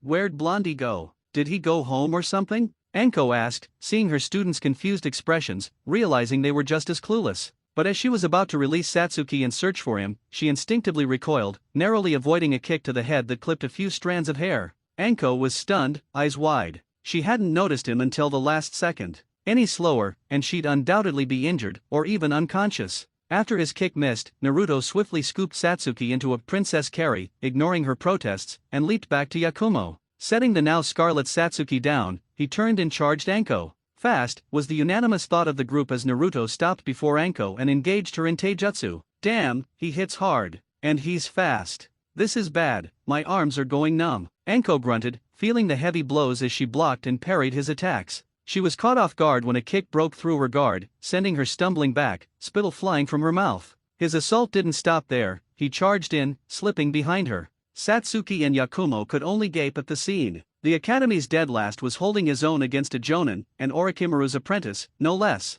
Anko was growing furious. She had underestimated this brat. He was actually pushing her back, the apprentice of a Sannin. Regaining her balance, she spun with a kick that Naruto blocked. Following up, she delivered a heavy punch that sent her student reeling back. Not letting him recover, she tackled him to the ground, straddling him and pinning his arms, a vicious smile on her face and a predatory glint in her eyes. That hurt, Gaki. I thought you were the dead last? No way you are with those skills. Why hide them, Anko questioned, leaning close to his face. Behind them, Satsuki's face was again scarlet, watching her sensei straddle her teammate. Next to her, Yakumo covered her eyes, her face matching Satsuki's crimson hue. But they were jolted from their embarrassment when Naruto shouted at them. As Anko straddled him, Naruto reversed her grip on his wrists, holding them tightly. Then, he turned to his teammates and shouted for them to grab the bells. Satsuki, Yakumo, she's open, grab the bells now. Hearing their teammates' unexpected shout, the two quickly rushed towards their now immobile sensei to seize the bells.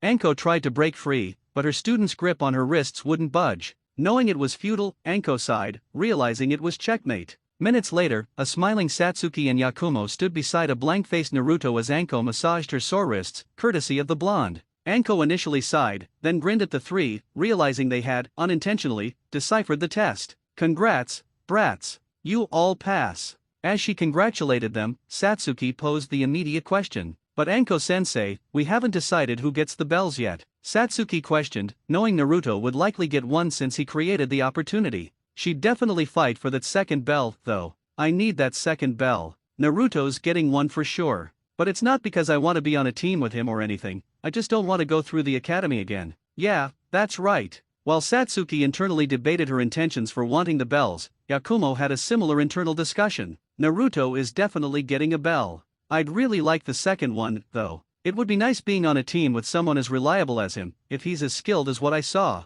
But that's not to say Satsuki isn't reliable either. However, their inner thoughts were interrupted by Anko, who revealed the true purpose of the test. That's true, but the real reason for this test was to test your ability to work as a team. At first, you were all going to fail. But with that little stunt at the end, I can see you all have a future as a pretty powerful squad if we can work out the kinks. So yeah, Team 12 is official. As the words left her mouth, Satsuki and Yakumo beamed. Anko gave them all a grin. When they turned to the only male member of their team, to their shock and awe, he sported a small smirk, though it quickly vanished. Satsuki and Yakumo quickly averted their gaze, cheeks flushed, while Anko revealed a predatory grin. Well, Looks like things are going to be interesting after all. Hokage's Tower. A few hours after the final Genin exams concluded, Minato and the Jonin who proctored the exams discussed the results. Well, how did the Genin perform on their tests, everyone? Receiving mixed responses, Minato called them in order of team number to give their reports. Most had passed, but a few failed due to internal team conflicts that hindered teamwork.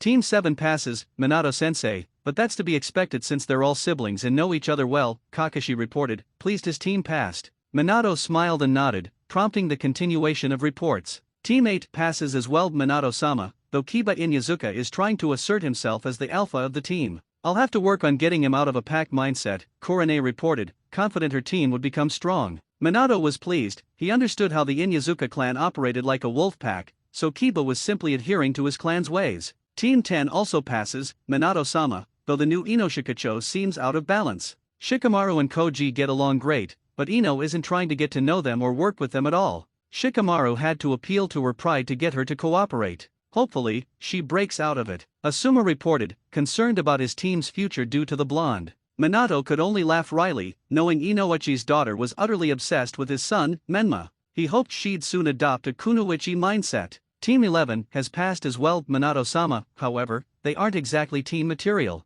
Suzuki Uchiha shows no aptitude for teamwork, opting to work alone. He doesn't even try to associate with his teammates, even when they struggle to pass my test. Sakura Haruno is Suzuki's exact opposite, all she tries to do is get him to agree to a date. While normally not a problem, she seems obsessed with him to the point where when Sai badmouthed him, she slugged him across the face. That brings me to Sai, he's different. I don't know, but I get the feeling he isn't a genin, he's far too perceptive. After about half an hour, he got his teammates together and immediately told them how teamwork was the key to the test. I won't do anything now, but I'll keep you updated about him. Genma reported with a sigh, knowing he'd have his work cut out for him. Minato gave a sharp nod. Orochimaru had also commented on this team, saying they would either sink or swim, their dynamics somewhat mirroring his own. But he did warn Minato to pay attention to Sai, as he harbored suspicions about him too. Team 12 also passed, Hokage-sama. They were pretty good for a couple of rookies. Satsuki and Yakumo managed to bind me for a few seconds with their teamwork.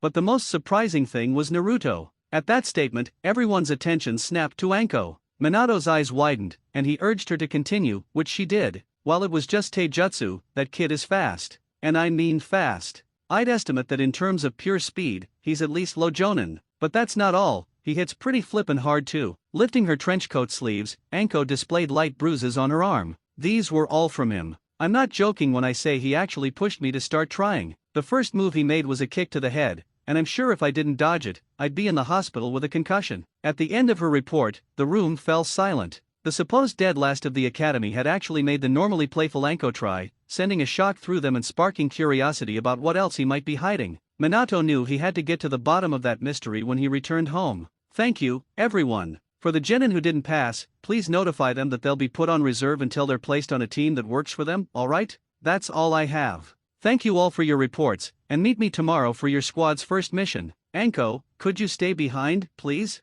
I need to talk to you. With that, he dismissed the jonin, except for Anko. What's up, Hokage-sama? Anko asked, though she likely knew his question. It wasn't every day the son everyone called a failure single-handedly took on a jonin, even if they weren't at 100%. I'm sure you already know, but it's about Naruto. I wanted to know, since I know Orochimaru asked you to monitor him for me, what do you think his mental state is? Do you think he's a threat to the village? Please be honest with me. Minato asked, a hint of hesitation in his voice. He had believed his son wasn't a threat to the village, but after hearing how he matched one of the top ninja in his village, he needed to be sure. Not just as a father, but as the Hokage.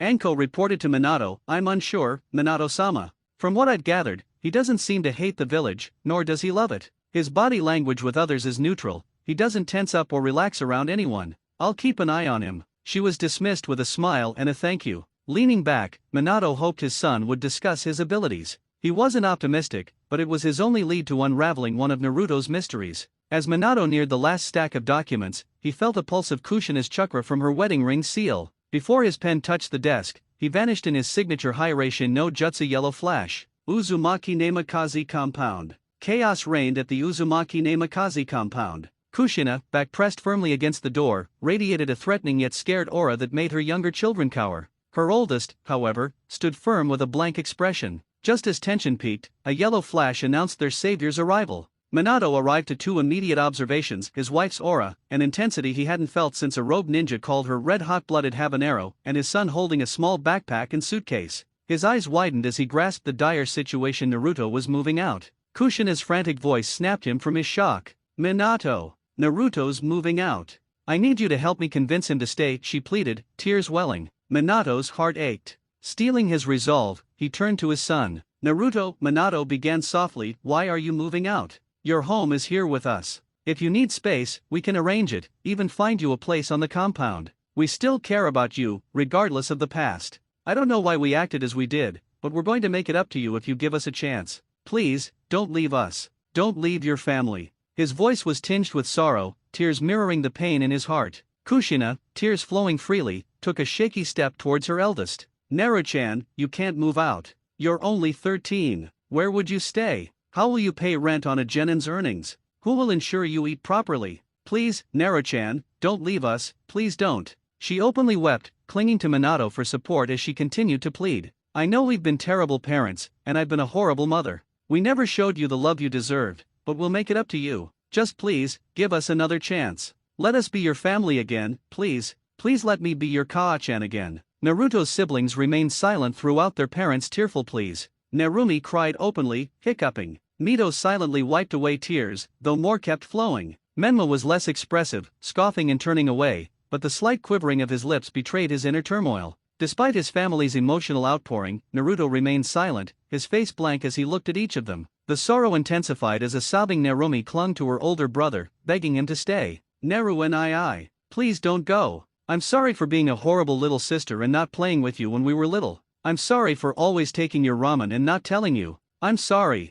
I'm so sorry. So please don't go, don't leave me behind. I want to be with you. Mito also pleaded. Naruto and I, please don't go. I'm sorry for how I acted in the past, I'll be a better sister, I promise. Please, Nyakan, please don't go. I don't want you to go. Mito, finally, let out a few hiccups. Menma turned to his older brother, their gazes locking. The blankness in Naruto's eyes made him snap. Just go, you loser. Can't you see you're nothing but a problem? If you were never here, Tioyu-san, Kaa-chan, Mito, and Narumi wouldn't be crying. So do us a favor and get out. I don't need a useless brother like you, nor do I want one. You've never done anything an older brother should, so why bother wanting you to stay? Just go. None of us need you. Menma looked away, his lip quivering, tears escaping his eyes. After hearing his family's heartfelt pleas, Naruto gently removed Narumi's arms and walked toward the door, much to his family's horror. Near the entrance, he turned to address them. I've lived most of my life without any of you. By now, you should know better than anyone that I'm not a helpless child needing coddling.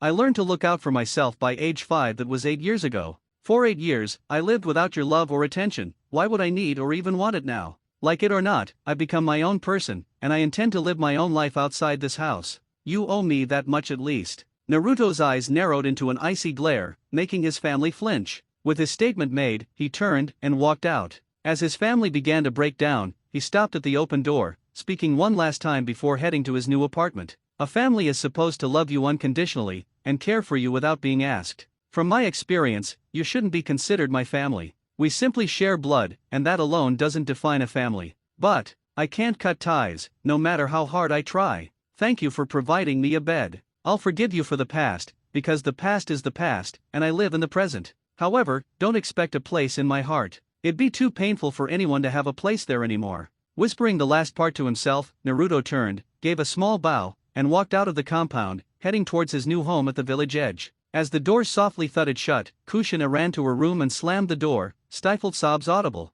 Minato quickly followed, his heart heavy with the same emotions. Menma scoffed, retreating to his room, wiping tears and muttering about his brother. Mito and Narumi hugged, crying and hiccuping, eventually moving to their rooms where more muffled whimpers could be heard. In her room, Kushina slammed and locked the door. She threw herself onto the bed, sobbing uncontrollably, her son's cold eyes and words cutting deep. Minato knocked, begging to comfort her, but she knew it wouldn't ease her pain. As afternoon turned to evening, Minato decided to give her space, finishing his remaining paperwork before returning. Waking from a tear-induced nap, Kushina groggily surveyed her room. Her body felt numb, her heart incomplete. Tears welled again as her gaze found the bookshelf. Slowly, she retrieved the family photo album. As she opened it, tears flowed anew, the first picture showing her entire family. Tracing Naruto's face, she flipped through, lingering on photos of him smiling, a smile long forgotten. Reaching her children's 5th birthday photo, she smiled at them all hugging and smiling. But her fond memories soon turned to guilt and sadness. After that photo, Naruto rarely appeared in the album. Frantically flipping pages, she found one last photo of him, shattering her faint hope of his return. The final page showed a family photo without Naruto, but looking closer, he was in the upper corner, giving them the same cold glare from earlier. Clutching the album, Kushina returned to bed, crying softly as she slipped into past memories. Minato found her there, appearing in a flash of yellow. Sadness in his eyes, he changed and lay beside her, holding her tightly, whispering that everything would be okay and they'd bring their son home. Kushina snuggled deeper into his embrace, dreaming of a smiling Naruto running and giving her a loving hug. I'm home, Kaa-chan. Naruto's apartment. As evening turned to night, Naruto finished tidying and furnishing his apartment. Though far from the village center, its proximity to an unused training field would benefit him greatly. After finishing, he took a much-needed shower, washing away both physical and emotional fatigue. Dressed and lying on his bed, he reflected on the day. He had finally moved out, expressed his true feelings to his family, and was now an independent Konoha shinobi.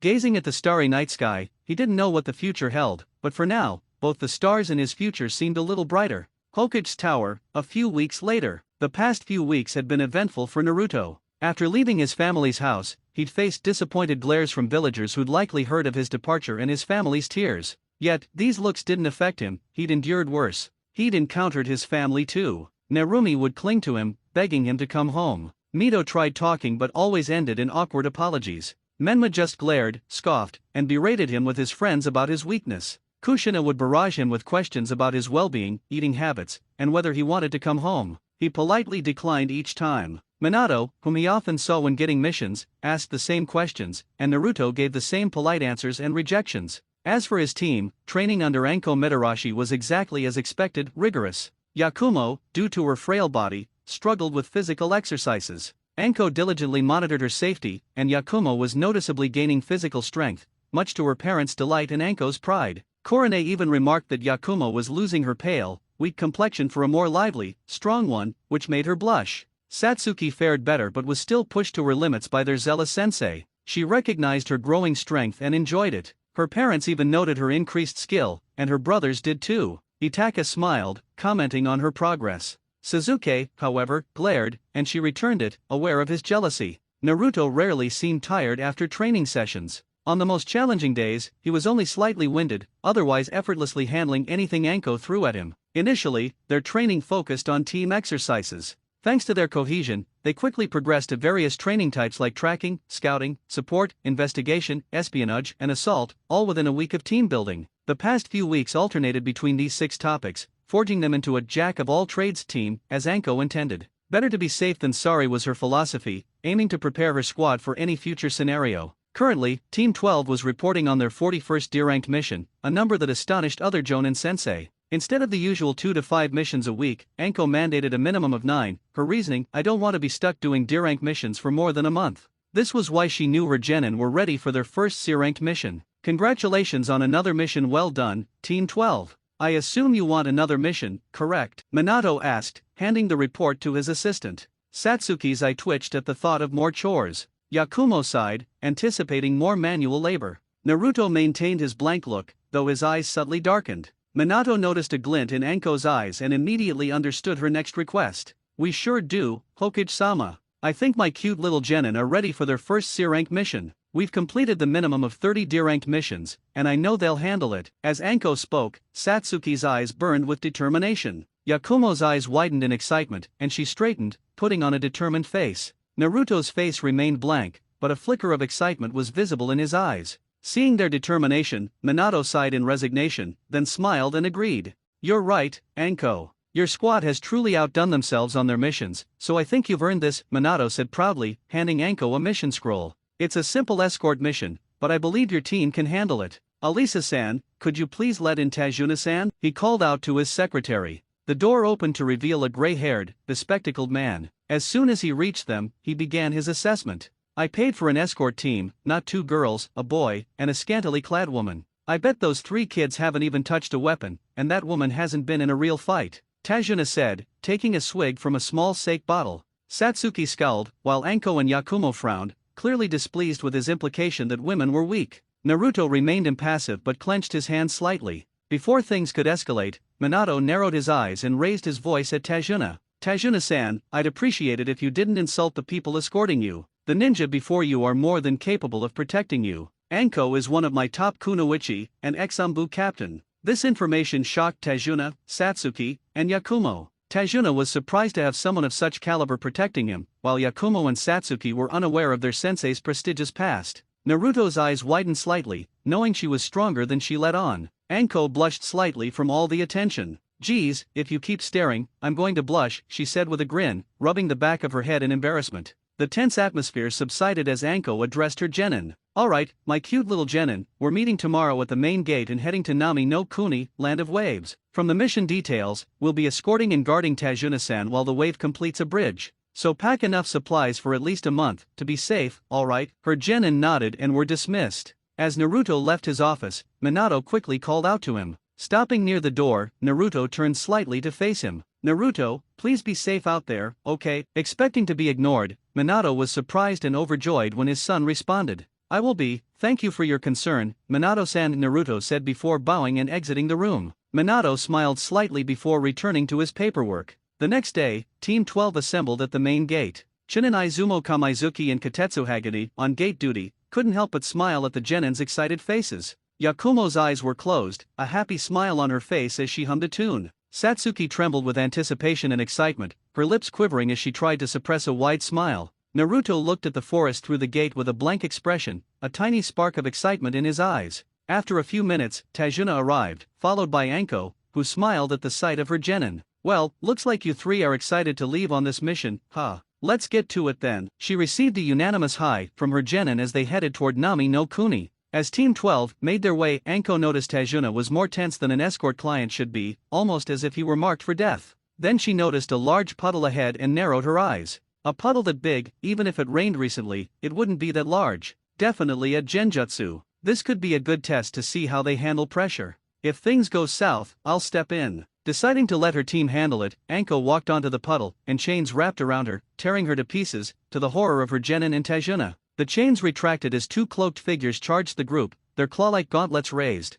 One down, one said as they approached. Satsuki froze. She thought her sensei was one of the best in the village. If she could be taken down, what good was Satsuki? Swallowing her fear, she dodged the cloaked figure with straight hair as they lunged at her with a gauntlet. Seeing Satsuki in trouble, Yakumo immediately threw a volley of shuriken at the attacker, momentarily diverting their attention, allowing Satsuki to kick them away and throw her own shuriken. While Satsuki and Yakumo were occupied with one cloaked figure, the other, with unruly hair, charged at Naruto and Tajuna. Tajuna was terrified. He'd witnessed an ex-Umbu captain ripped to pieces, and now he was about to see two children killed before his own demise. The girls were holding off one, but the blonde boy alone wouldn't stop the other. As the attacker neared, Tajuna could only watch in shock and awe as the blonde-headed kid actually stopped him. Miyaiza couldn't believe it. A kid had stopped his attack with just a kunao. A kunao against his gauntlet. He then felt pain erupt on the right side of his body. As Miyaiza lunged, Naruto whipped out a kunao in a reverse grip, letting his opponent's gauntlet glide across the blade.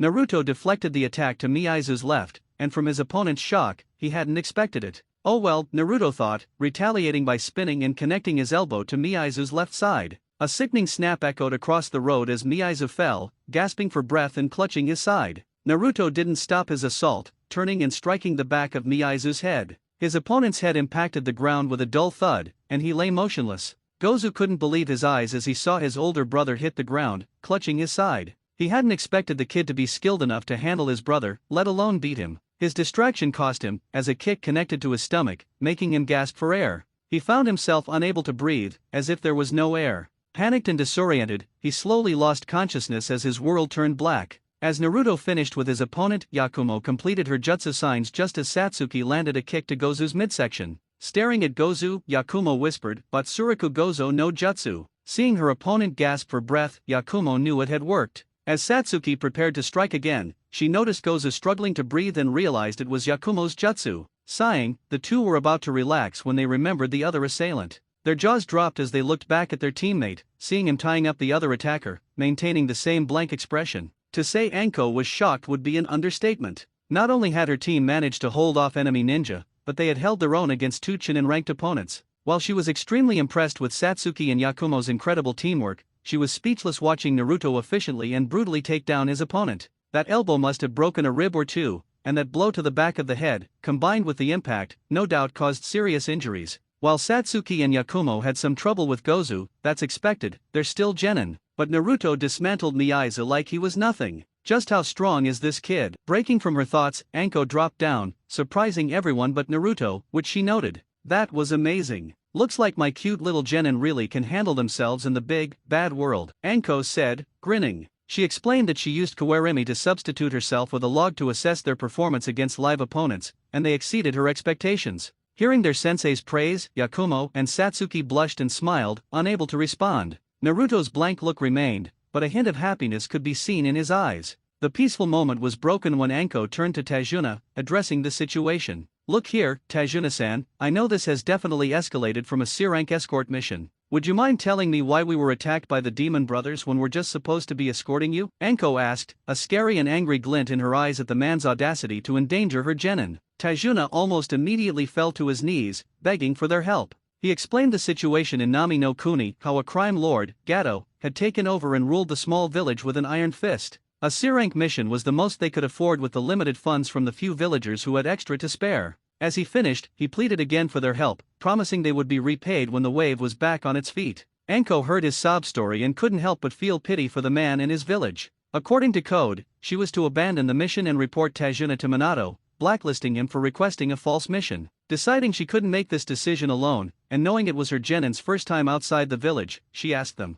well, you all heard his story. What do you think we should do? Remember, it's okay not to want to continue, it's a dangerous mission, Anko asked, her teasing voice unusually gentle. She received no answer from Yakumo or Satsuki, who were looking at their feet. She didn't blame them, they had heard that Gato kidnapped women and girls and forced them into the entertainment business. But she received a response from the least vocal member of the team, a response no one expected. Anko-sensei, we are going on this mission. We're going to escort Tajuna-san to Nami no Kuni, and he's going to complete that bridge. Then, I'm going to find every one of Gato's thugs and tear their throats out. Finally, I'm going to find Gato himself and rip his head off. Naruto started quietly but raised his voice by the end, his eyes burning with such fury that they were slightly shaken by it. As quickly as it came, it left, his blank face returning, though a small scowl now showed his feelings. While initially shaken by him, Satsuki steadied her resolve and agreed with her teammate, though not about the killing part. Yakumo followed suit, knowing it would be dangerous and that she could be a liability given her condition, but she steeled her resolve. Anko, seeing the now determined faces of her genin, could only smile at their desire to help Tajuna, though she was a little scared of Naruto's proclamation. He wasn't actually going to kill anyone, was he? With the team's agreement to help him and his people, Tajuna could only bow his head lower and repeatedly mutter thank you, tears streaming down his face. After their vote, the group continued toward Nami no Kuni, finally reaching a checkpoint at a friend of Tajuna's who lent them a boat. After the boat ride, they proceeded, now only about an hour and a half from Tajuna's homeland. As they continued down the worn road, Anko felt as though someone was following them, but she couldn't pinpoint it. On guard but figuring it was due to being in unknown territory, she ignored it. The moment of quiet was broken when Naruto threw a kunao at a bush, and a small white rabbit scurried out. What are you doing, you idiot? You almost gave me a heart attack, Satsuki shouted at her teammate, patting her chest, her adrenaline returning, expecting another encounter like before. Naruto, please be more careful. You really scared me there, I thought it was another enemy. Even the polite Yakumo scolded him, mimicking Satsuki's action of patting her chest in relief. But the moment immediately became tense as Anko shouted at them to get down. Get down! Forcing Tajuna to the ground, her genin quickly followed her order. A large blade soared overhead and embedded itself in a tree trunk behind them. Well, so you were able to dodge my Kubikaraibasho, eh? Guess you aren't as bad as you look. A mocking voice said as they turned to see a figure standing on the blade's handle before jumping down, removing it, and placing it on his shoulder. Anko immediately narrowed her eyes, her body tense and ready for action. Zabuza Mamakai, the demon of the hidden mist. What are you doing here? Anko questioned, hoping he wasn't there for Tajuna. But her fears were immediately confirmed as he let out a mocking laugh. Well, I didn't expect to find the snake mistress of Konoha here. What do you think I'm here for? I'm here for the old man behind you, so why don't you do yourselves and your little brats a favor and just hand him over? I won't kill you if you do, the man now known as Zabuza said. Sorry, but I can't do that. The mission is to protect him after all, Anko said, whipping out a kunao in preparation for the impending conflict. Zabuza chuckled again. Mission? You expect me to believe a couple of brats like that are capable of taking on a mission like this already? I doubt they're even ready for a D-ranked mission, let alone this, he taunted, which worked as Satsuki growled, Yakumo glared, and Naruto actually narrowed his eyes. Anko didn't take kindly to anyone but herself taunting her genin. But fine, we'll do this the hard and fun way, Zabuza said, raising his arms to form seals before calling out a jutsu that made Anko sweat. Suten Kirigakure no Jutsu. A thick mist began to roll in, shocking the genin. As the mist enveloped them, the three felt a thickness in the air, as if it were getting much harder to breathe. Satsuki trembled, the kunao in her hand shaking. Her entire being screamed at her to run, to find safety, but she couldn't move. All she could do was stand there, shaking like a leaf in the wind. What is this? The air is so thick, I can't even breathe. It's like I'm in a pool of water right now. I'm scared. I'm really scared. Am I going to die? Satsuki thought, frantically looking within her field of vision, unable to even turn her head due to the overwhelming killing intent. Yakumo was on her knees, her already frail body unable to withstand the killing intent directed at her. The kunao she held in one hand was now held in both, shaking just like her body. She wasn't prepared for this, she expected another quick fight, not this. She didn't want to be here, she wanted to grab everyone and run, but she couldn't even move a finger in this situation. We need to get out of here. We're not going to make it if we fight this man. I don't even think Anko-sensei can beat him in this mist. I want to get everyone and run, but I can't.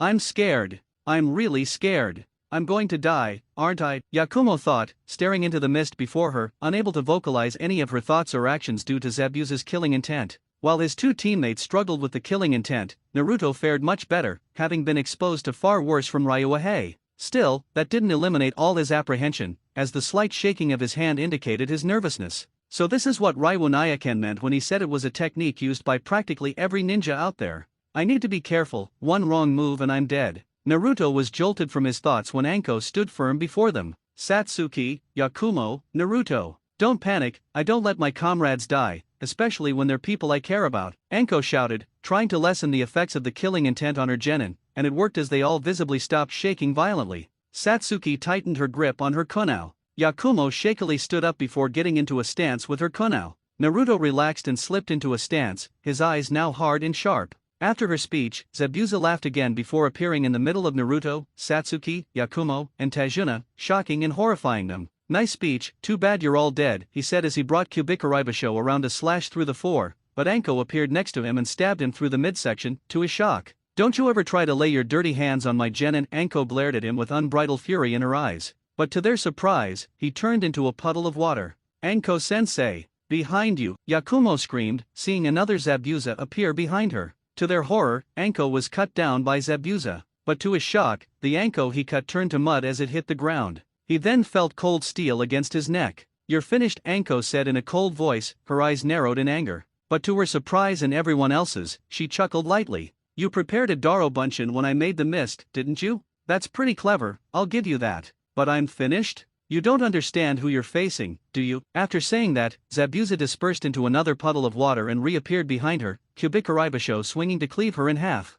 Ducking, Anko managed to evade being cut in half, but using his momentum, Zabuza spun around and kicked her in the side, sending her into the large lake beside them. You just sealed the death of you, the old man, and your little wannabe ninjas, Zabuza said, rushing to the area where Anko had landed. Anko-sensei, Satsuki shouted, her eyes wide in shock at what just happened. Her sensei had been kicked into a lake, and from what she had seen, he used Suten, meaning he had the advantage in the water. Sensei, Yakumo screamed, seeing her sensei get kicked into a lake. If she was in the lake, that meant Zabuza had the advantage if he knew more Suten jutsu, which from her sensei's battle, he probably did. Naruto's eyes widened before narrowing again. This isn't good at all. Sensei has zero chance now that he's got her in that lake. He echoed similar thoughts as his teammates about the situation at hand. Pwah, what the hell? Why the fuck is this water so damn heavy? Anko said, breaking the surface of the lake only to see Zabuza's shadow next to her. Turning around, her eyes widened as she saw him finish a series of hand seals. You were stupid to let me get you into the lake, but you made a dumber mistake by trying to get out of it.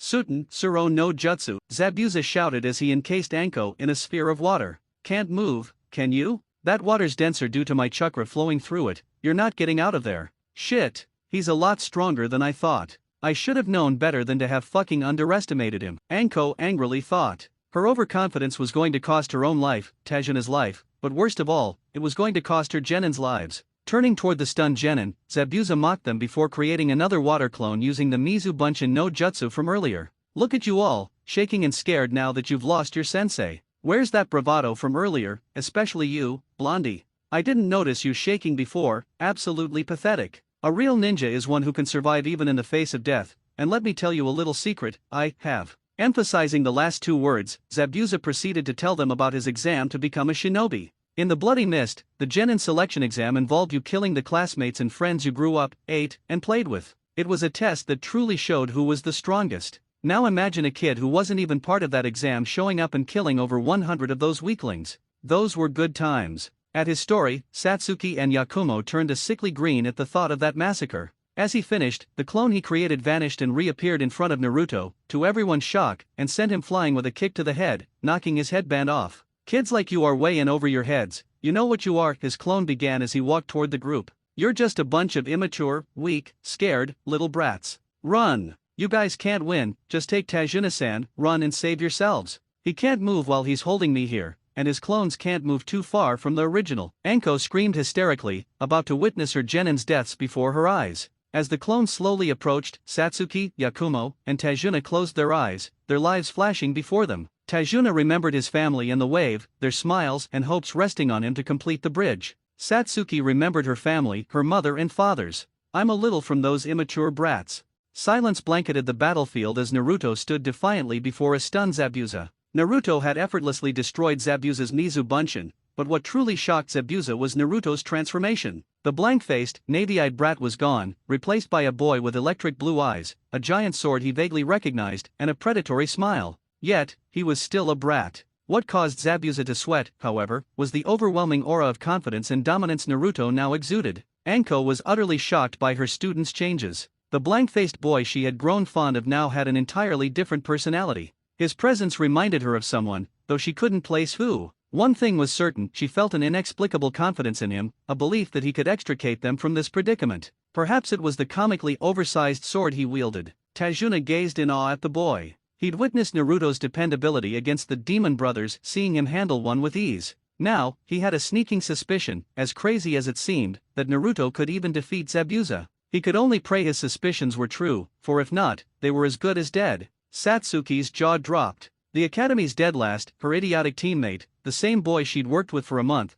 had completely shed the personality she'd grown accustomed to. Before her stood not a blank-faced blonde, but a blonde radiating immense power. She couldn't explain it, but she genuinely believed he could defeat Zabuza. Yakumo couldn't believe her eyes. What had happened to her blonde teammate? He was usually so calm and collected, but now he seemed ready to unleash chaos. She'd never felt such confidence from anyone, and it filled her with a sense of safety and security. Deep down, she knew Naruto would defeat Zabuza and save them all. The standoff shattered when Zabuza, realizing there was no time for what-ifs concerning the brat, swiftly created more clones. He sent them to eliminate Naruto before he could act further. Seeing Zabuza's clones attack, Naruto's smile vanished, his eyes narrowed, and he charged to intercept them before they reached shore. To everyone's shock, he ran across the water like Zabuza's clones, reaching the first one before it hit land. The clone responded with a downward slash, which Naruto deftly avoided. Stepping right and spinning, he used the momentum to effortlessly cleave through the cloned Kubikaribasho and its wielder. Without pause, he tore through the remaining clones, hacking and dodging until they were all dispatched. He then turned his attention to the original Zabuza and Anko. Zabuza wasn't just surprised, he was utterly stunned. A boy half his age wielding such a massive sword with such grace and skill seemed impossible. Yet, a feeling he thought long dead resurfaced after almost a decade. For the first time in years, Zabuza felt a thrill at the prospect of fighting another person. Naruto charging him, sword trailing in his right hand, broke him from his thoughts. Tisk, looks like I don't have a choice, Zabuza whispered, releasing his Suro no Jutsu. He grabbed Kubikaribasho and charged Naruto, leaving Anko to drop back into the water, gasping for air. Seeing Zabuza release his sensei, Naruto mentally exhaled. One problem down, the other rushing toward him. Tightening his grip on his Basuda Soto, he swung, meeting Zabuza's Kubikaribasho head-on. A deafening clang and a shower of sparks erupted as the blades collided. Grunting, easily overpowered by the larger man, Naruto subtly shifted his sword, throwing Kubikaribasho slightly off balance. Sidestepping, Naruto spun and slashed horizontally, aiming to at least disrupt Zabuza's guard. Feeling his balance shift slightly from the brat's angled sword, Zabuza saw him spin, likely attempting to cut through Kubikaribasho as he had with the clone. Smirking under his bandages, he conceded that it would have worked with a regular sword. Unfortunately for the brat, he wielded Kubikaribasho. Tightening his grip and bracing for the attack, Zabuza absorbed the full force of Naruto's swing. His arms buckled slightly from the power, but it was nowhere near the monstrous swings of Kisame. Naruto's eyes widened. He'd expected Zabuza to at least step back, not shrug off his swing as if it were nothing. His momentary distraction was exploited as Zabuza kicked him in the gut, sending him stumbling back. Naruto rolled to the side, narrowly avoiding Zabuza's overhead swing. Regaining his footing, Naruto was about to charge Zabuza again when he noticed his sensei running toward them, hands ablur as she prepared a jutsu. Satsuki and Yakumo were also preparing their own jutsus, aiming from the lake shoreline. Zabuza noticed as well, judging by the tensing of his body and the darkening of his eyes. Tisk figured he wouldn't be fighting fair. I almost forgot we're not just swordsmen, we're also shinobi, and we don't fight fair. Just as he was getting into the duel, he remembered they were also ninja. One-on-one and honor didn't exist in this world. He assumed the brat was stalling for his team to ambush him, but what happened next surprised everyone. Anko-sensei, Satsuki, Yakumo, stop! Naruto shouted at his team, making them flinch and halt mid-seal. What do you mean stop? You seriously don't expect me to just wait and do nothing while he butchers you? We have the advantage now, and I'm not going to waste it, Anko yelled back. What was he thinking? They had the upper hand now, especially since she wouldn't underestimate Zabuza again. Yeah, you idiot. You think you can take on someone like him by yourself? Are you insane? Satsuki screamed, her eyes burning with anger. We're not letting you get killed just because you think you're going to win. Naruto, we're a team. We fight together, that's why we're not just sitting back and watching. Yakumo yelled, her usually calm face now slightly angry and determined. But their teammates' next words stunned everyone present. That's true, and if we were fighting other ninja, I'd agree.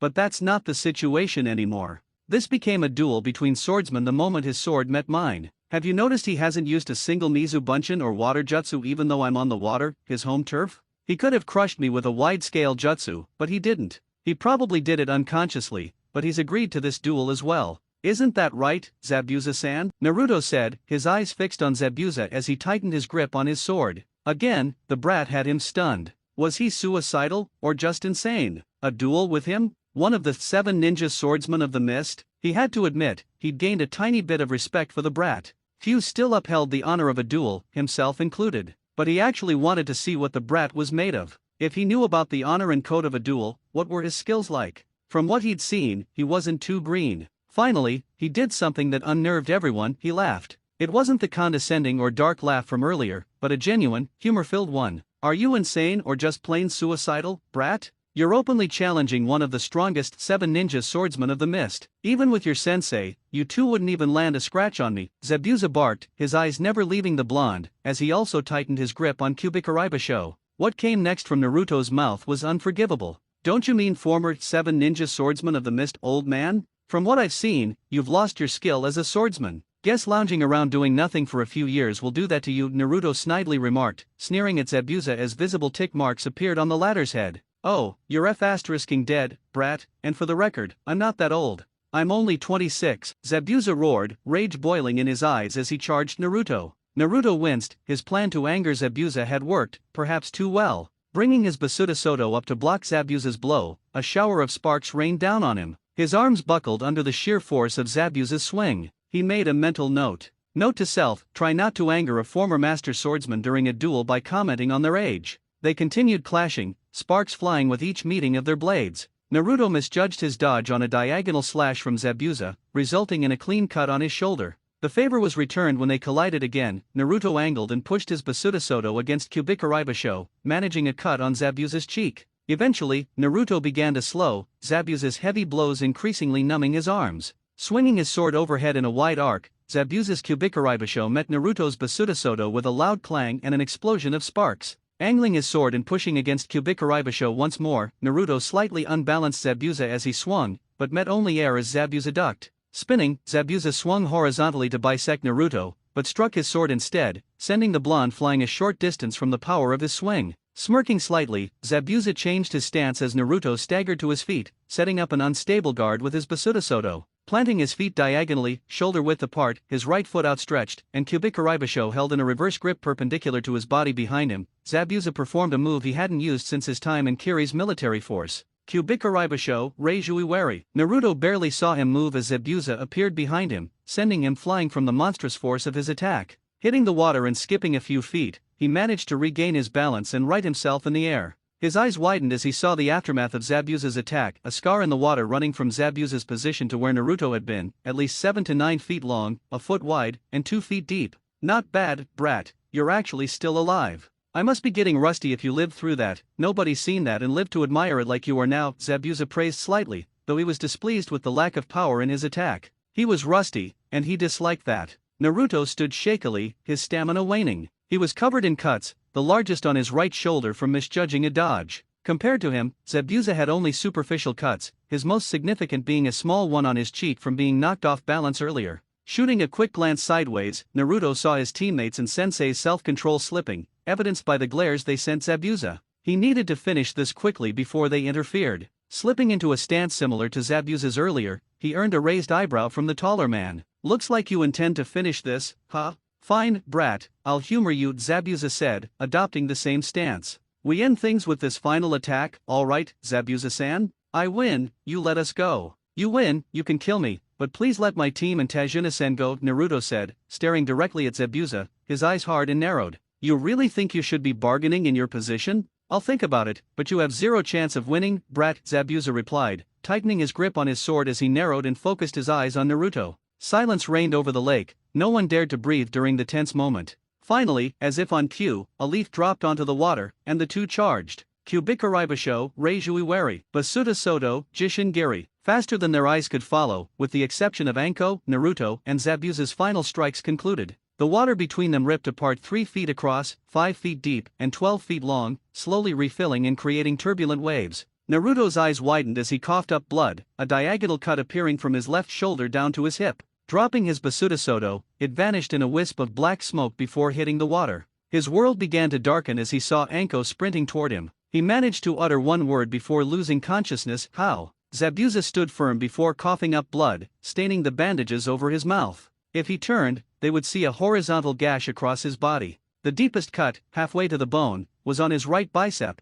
extending across his chest to the other bicep. Smirking to himself, he heaved Kubikaribasho onto his shoulder with his left hand before swaying. Before he could fall, a masked figure in a kimono appeared beside him, supporting him. Without waiting for a response, Zabuza vanished in a swirl of mist. After Anko brought Naruto back to shore, she was met by a tearful Yakumo and Satsuki, who asked if he was alright. To everyone's relief, his cut was not life-threatening. The deepest part near his shoulder was only halfway to the bone, which Anko quickly addressed. Scene change, unknown place. The masked figure gently set Zabuza down and began tending to his injuries. After a few seconds, Zabuza's eyes snapped open, locking onto the person treating him. Ugh, Haku, that you? He asked, slightly disoriented from blood loss. Yes, Zabuza-sama, it's me. I'm sorry I let you get so injured. I should have stopped that shinobi when I had the chance, Haku solemnly replied in a feminine tone, removing their mask to reveal a beautiful yet sad face. She expected to be yelled at for failing to protect him, but instead, she was chastised for a completely different reason. Are you an idiot? That was a one-on-one duel between that brat and me. If you had interfered, I would have cut you down for tarnishing my name as a swordsman. I don't have much left, but that brat reminded me I still have my reputation as a swordsman, he said sternly, checking his injuries and genuinely surprised by the damage he sustained. Damn, that brat wasn't half bad. If I'd been a little slower, I would have lost my arm. Guess he wasn't bluffing when he said he was different from the other brats. Haku's reminder to be careful broke him from his assessment. Zabuza-sama, please don't strain yourself. Next time, I'll take care of that boy. You focus on recovering your strength. Gato said if we fail to eliminate the target, we'll gather and eliminate them within the coming week or two, Haku said, but was again surprised by her master's words. You don't get it, Haku, that brat is mine and mine alone. You take care of his sensei and those other brats, but he and I have a duel to finish next time. We'll give them until the day that Sleazeball decides to attack to recover. Hearing her master's orders, Haku nodded and returned to tending his wounds as Zabuza reflected on the duel. That kid, he's good, he's really good. The only reason it turned out like this was because he's inexperienced and I'm rusty. Heh, he's going to be a monster in the future. Time skip, 2 hours later. Scene change, Nami no Kuni. After their brush with death, the group finally reached Tajuna's house. As they approached, a relatively young woman with dark hair emerged. Upon seeing Tajuna, she immediately teared up, then ran and embraced him. Father, you're all right. I was so worried. You said it would only take 2 days to come back. Why did it take you 3? Are you hurt anywhere? The woman asked, frantically checking Tajuna for injuries. He chuckled in return, hugging his daughter back. I'm fine, Tsunami. I was attacked, but these brave ninja protected me, Tajuna reassured his daughter. She then introduced herself and thanked them for protecting her father. I'm Tsunami, thank you so much for protecting my father. Without him, the last hope for the wave would be lost, Tsunami said solemnly. Knowing his daughter would delve into more depressing memories, Tajuna opted to lighten the now somber mood. Now, Tsunami, don't just stand there. We have guests in our home, let's make them feel welcome, okay? Tajuna said with a bright smile, which his daughter returned. You're right, father. Everyone, please come right in. It's small, but it's home. We should have enough room for all of you to stay, so please don't be shy, Tsunami said with a smile as she led the group inside. As they entered, they spotted a child with spiky black hair and eyes. Seeing them, the child gave them a slightly angry look before Tsunami called out to him. Inari, say hello to these people. They are ninja who protected Grandpa, Tsunami said gently and maternally, smiling at her son. Inari ignored them and headed to his room. Seeing the child's reaction raised alarms in Anko's mind. A kid his age shouldn't look like that. Something significant must have happened to him. Quickly glancing around, she also noted the scarcity of pictures of Tsunami with someone who looked like her husband. Mentally, she made a note. Well, looks like the situation is more drastic than we thought. The kid's dad must have either left them or been killed by Gato's men, she assessed. Tsunami apologized for her son's behavior, receiving understanding nods from the Konoha ninja, who grasped the harsh reality of Nami no Kuni. Time skip, 1 hour later. After settling into Tsunami, Tajuna, and Inari's home, Team 12 had one thing on their minds, Naruto. After Anko finished treating him and Tsunami showed her where he'd be sleeping, she called Yakumo and Satsuki for a team meeting. Anko-sensei, what is Naruto? Yakumo asked timidly. After being shouted at by her teammate not to interfere in his battle with Zabuza and seeing him hold his own, hundreds of questions swam through her mind.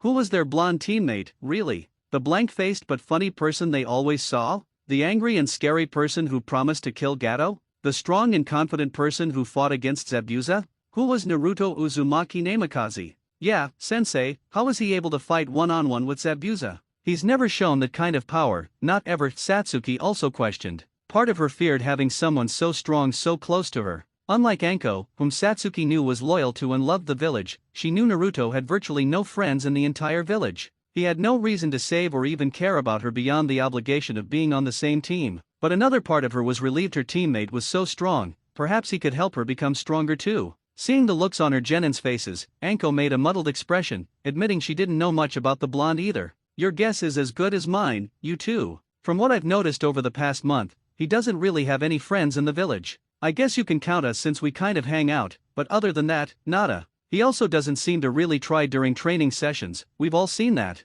But today, I don't know why, but he was really fired up to fight against Zabuza. It's even more surprising that he managed to actually fight him one-on-one for a little bit. Anko explained what she'd noticed so far, but her students looked confused at the last part of her explanation. For a little bit, Anko-sensei? But didn't it end in a draw? Yakumo asked, confused, as she saw both of them look like they were about to collapse, Naruto actually doing so. Satsuki shared her teammate's inquiry, she thought it ended in a draw too. Trust me, you too, if that battle had dragged on, Naruto would have lost. And I mean he managed to match him for a little bit. At the start of the battle, Zabuza underestimated him, which is understandable from his position. But as soon as they started clashing, Zabuza began to sharpen his movements, completely different from how he fought against me or Naruto earlier. That means during the fight, he was removing the rust that had probably built up over the past few years living as a nuke nin. Naruto, on the other hand, started to react a little bit faster each time, but Zabuza was recovering more of his old skills as a swordsman much quicker than Naruto.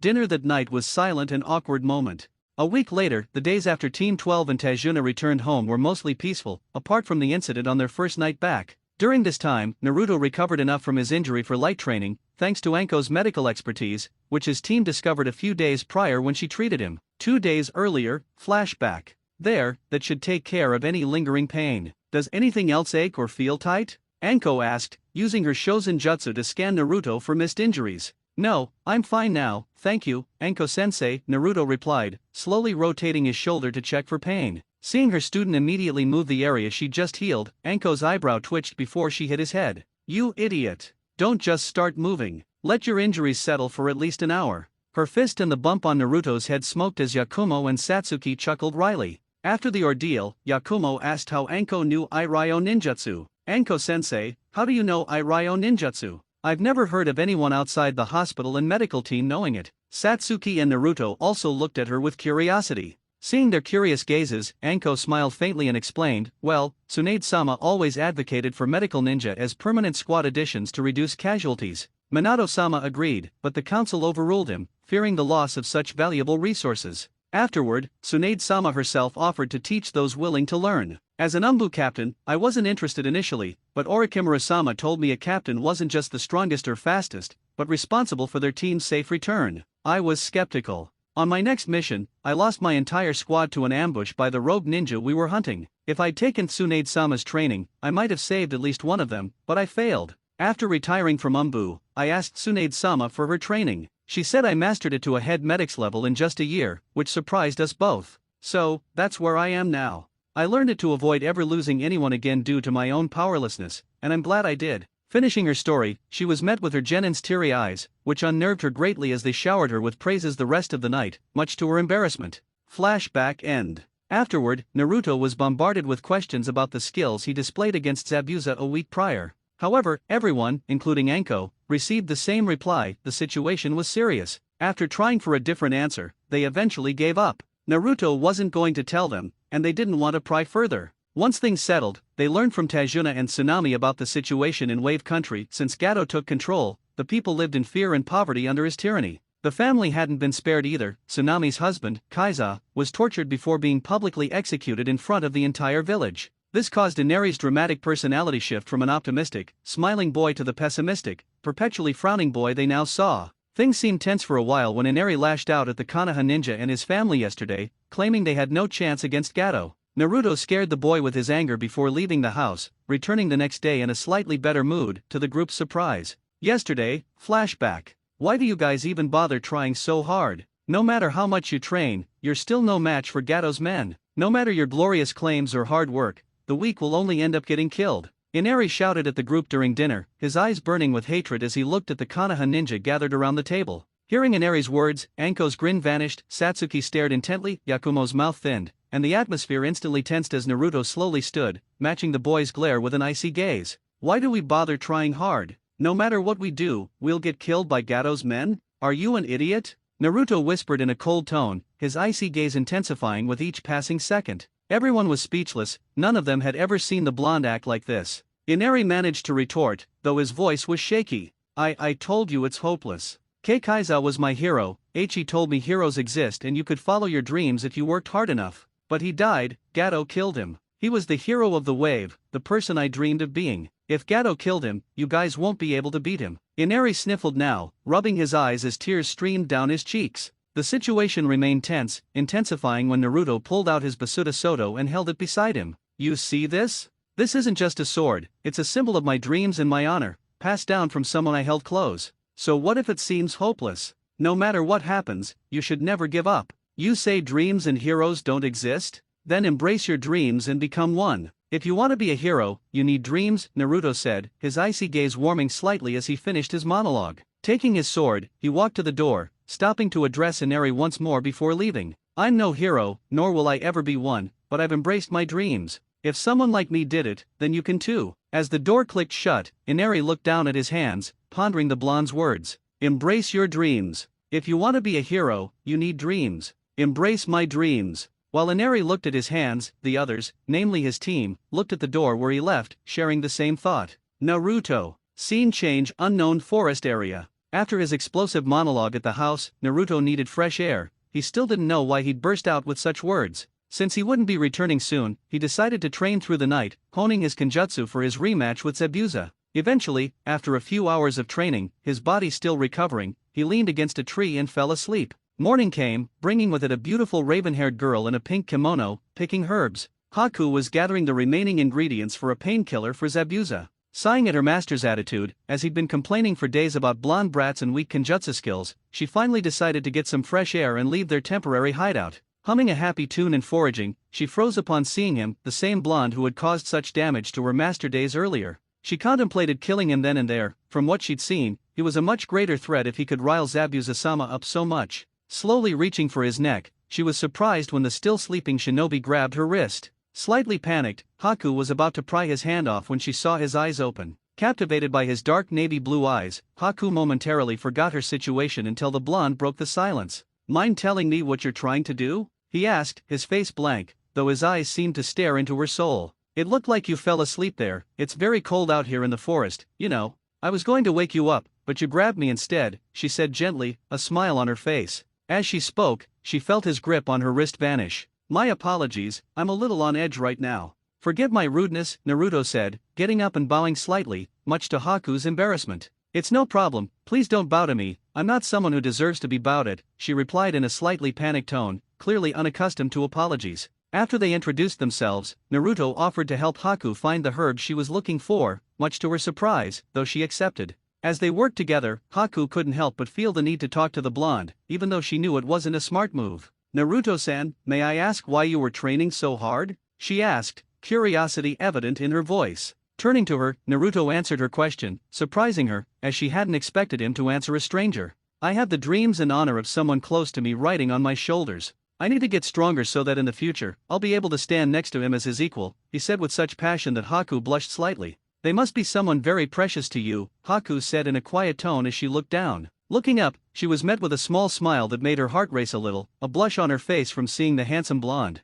Yeah, they were very precious to me, Naruto said, with a faraway look in his eyes. Finishing up, Naruto stood next to Haku as he handed her the rest of the herb she needed. As they were about to part ways, Naruto called out to her. Haku-san, send Zabuza-san my best regards. I'm expecting him to be ready for our rematch soon. As the words left his mouth, she nearly dropped her basket, pulling out a handful of senbon as she questioned him. You knew? If you knew, then why did you help me? She shouted, in disbelief that he would actively and knowingly help his enemy. But the answer she got wasn't what she expected. Because I feel like you're similar to me. We both have someone who's precious to us, and we'll do anything to make sure they're happy. And also, I don't want a handicap duel because he's still injured, he said, walking away back to Tajuna's house, leaving a speechless Haku behind. Staring at the blonde's back, Haku couldn't shake the light, fluttery feeling in her heart from his words. Giggling softly to herself, she headed back to the hideout in a happier mood than when she left, though she didn't realize it herself. When Naruto returned to the house, Anko again interrogated him about his outburst and where he went during the night, receiving the same blank reply, it was nothing important, before she gave up and let him off the hook.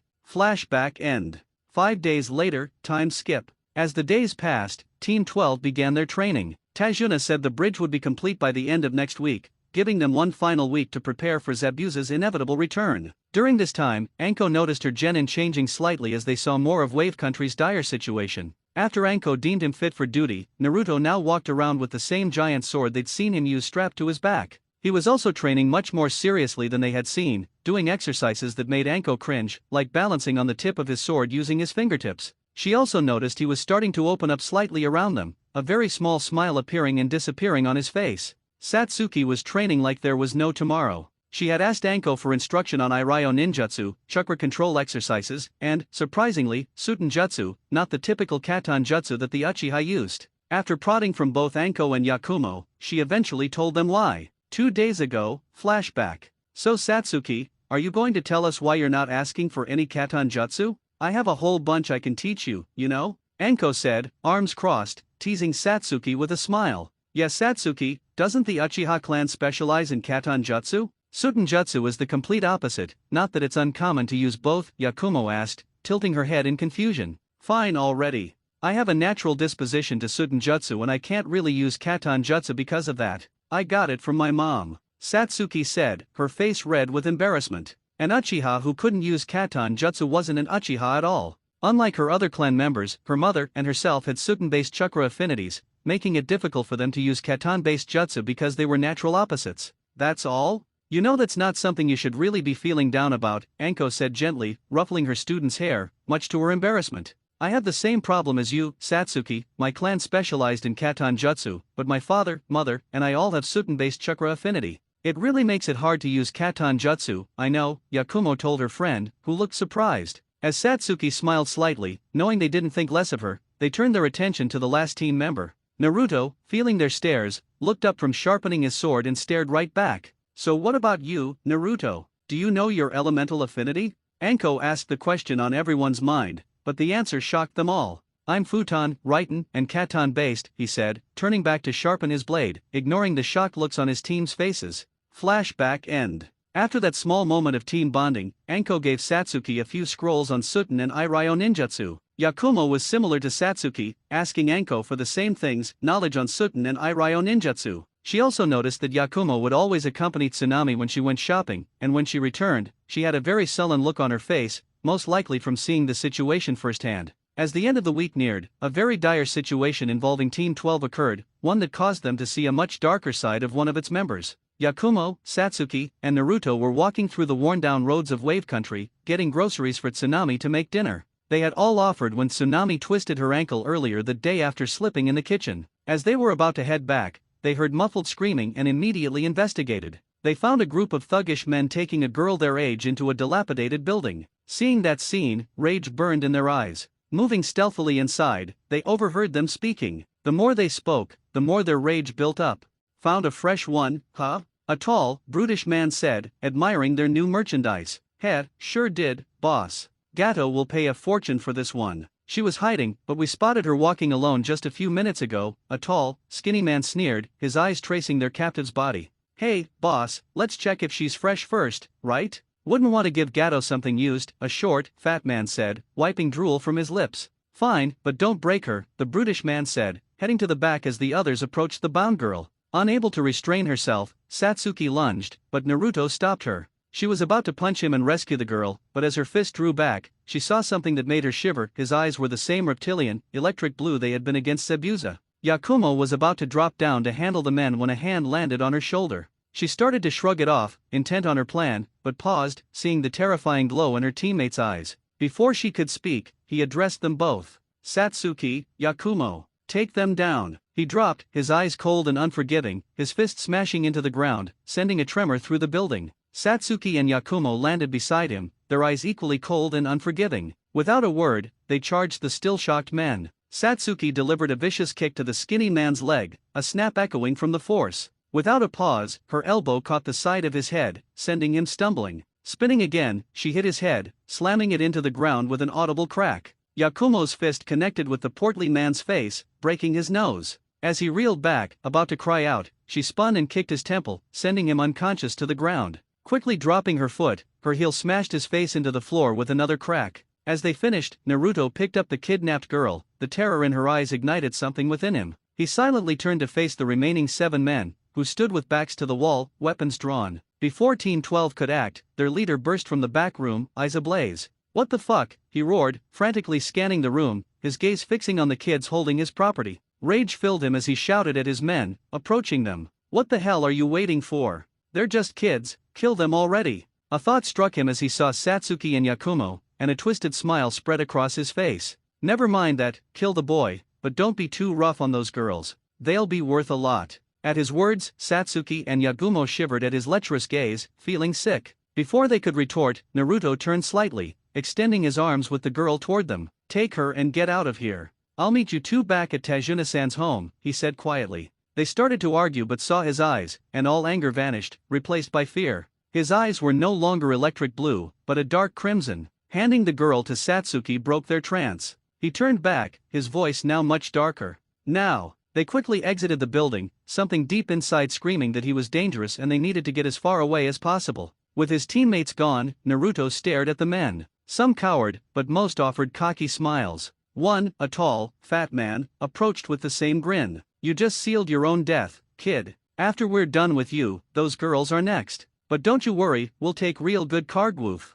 Before he could finish, Naruto buried a fist in his stomach, doubling him over. Removing his fist, he rammed his left hand into the man's mouth, thumb hooked under his chin. Before the man could react, with a sickening crunch and squelch, Naruto ripped off his lower jaw. Unbridled horror filled the room. A few men vomited. They had just witnessed Yubbo's lower jaw torn off by this kid. No, this monster. As Yubbo frantically clutched his jaw, making horrifying, unintelligible sounds of agony, Naruto dropped the jaw to the ground. Lightning erupted from his right hand as he lunged and grabbed Yubbo's head, whispering his technique's name. Raiten Jinrei. As his hand connected, a flash of light blinded the group, and a roar of thunder momentarily robbed them of hearing and vision. What they saw next made them collapse in fear. Naruto held Yubbo's emaciated, smoking remains. As he dropped the corpse, it disintegrated upon hitting the floor, turning to a pile of ash. Looking at them with the same crimson eyes, he said something that froze their blood as he walked toward them. None of you are leaving here alive. The The screams that followed were quickly silenced, replaced by sounds of crushed throats, snapping bones, shredded muscle, and spilled blood. The tall, brutish man was the only one left, backed into a corner, sobbing and shaking uncontrollably, his eyes wide and unfocused with terror as Naruto, covered in his men's blood, slowly approached him. Seeing the blonde, he began to plead for his life. Please,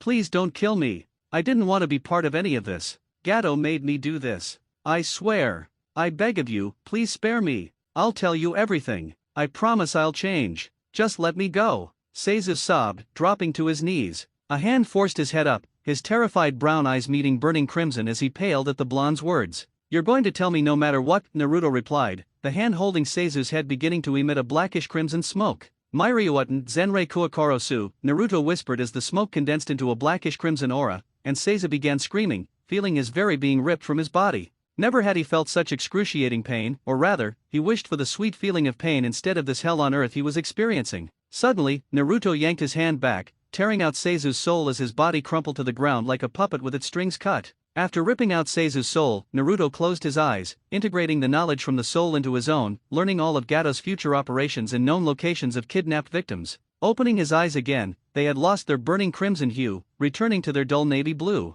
Burning the thugs' bodies with a simple katan jutsu and washing most of the blood off with a nearby hose, Naruto headed back to Tajuna's home for a much-needed shower. As Satsuki and Yakumo fled the building with the girl, Ami, they found her mother frantically searching. Reuniting them, they returned to Tajuna's house to await their blonde teammate, hoping he'd return in one piece. Their hopes were answered when Naruto entered the house, covered in a little blood. They instantly swarmed him, asking if he was alright, what happened with his eyes, and about the thugs. He told them he'd taken care of the thugs and tied them up for whoever was in charge of security to handle, relieving them that their premonition of him killing them was wrong. The unease in their hearts vanished, and they breathed a sigh of relief. After telling Anko about the situation, she was proud of her genin but also scolded them for being reckless and stupid. After the interrogation, especially for Naruto, she let them off, seeing they'd had a rough day. 3 days later, nearly 2 weeks into their mission, Team 12 was nearing completion. Tajuna informed them the bridge's finishing touches would be done by day's end. Excited about both the bridge and going home, the group decided against training, opting to save energy for any emergency.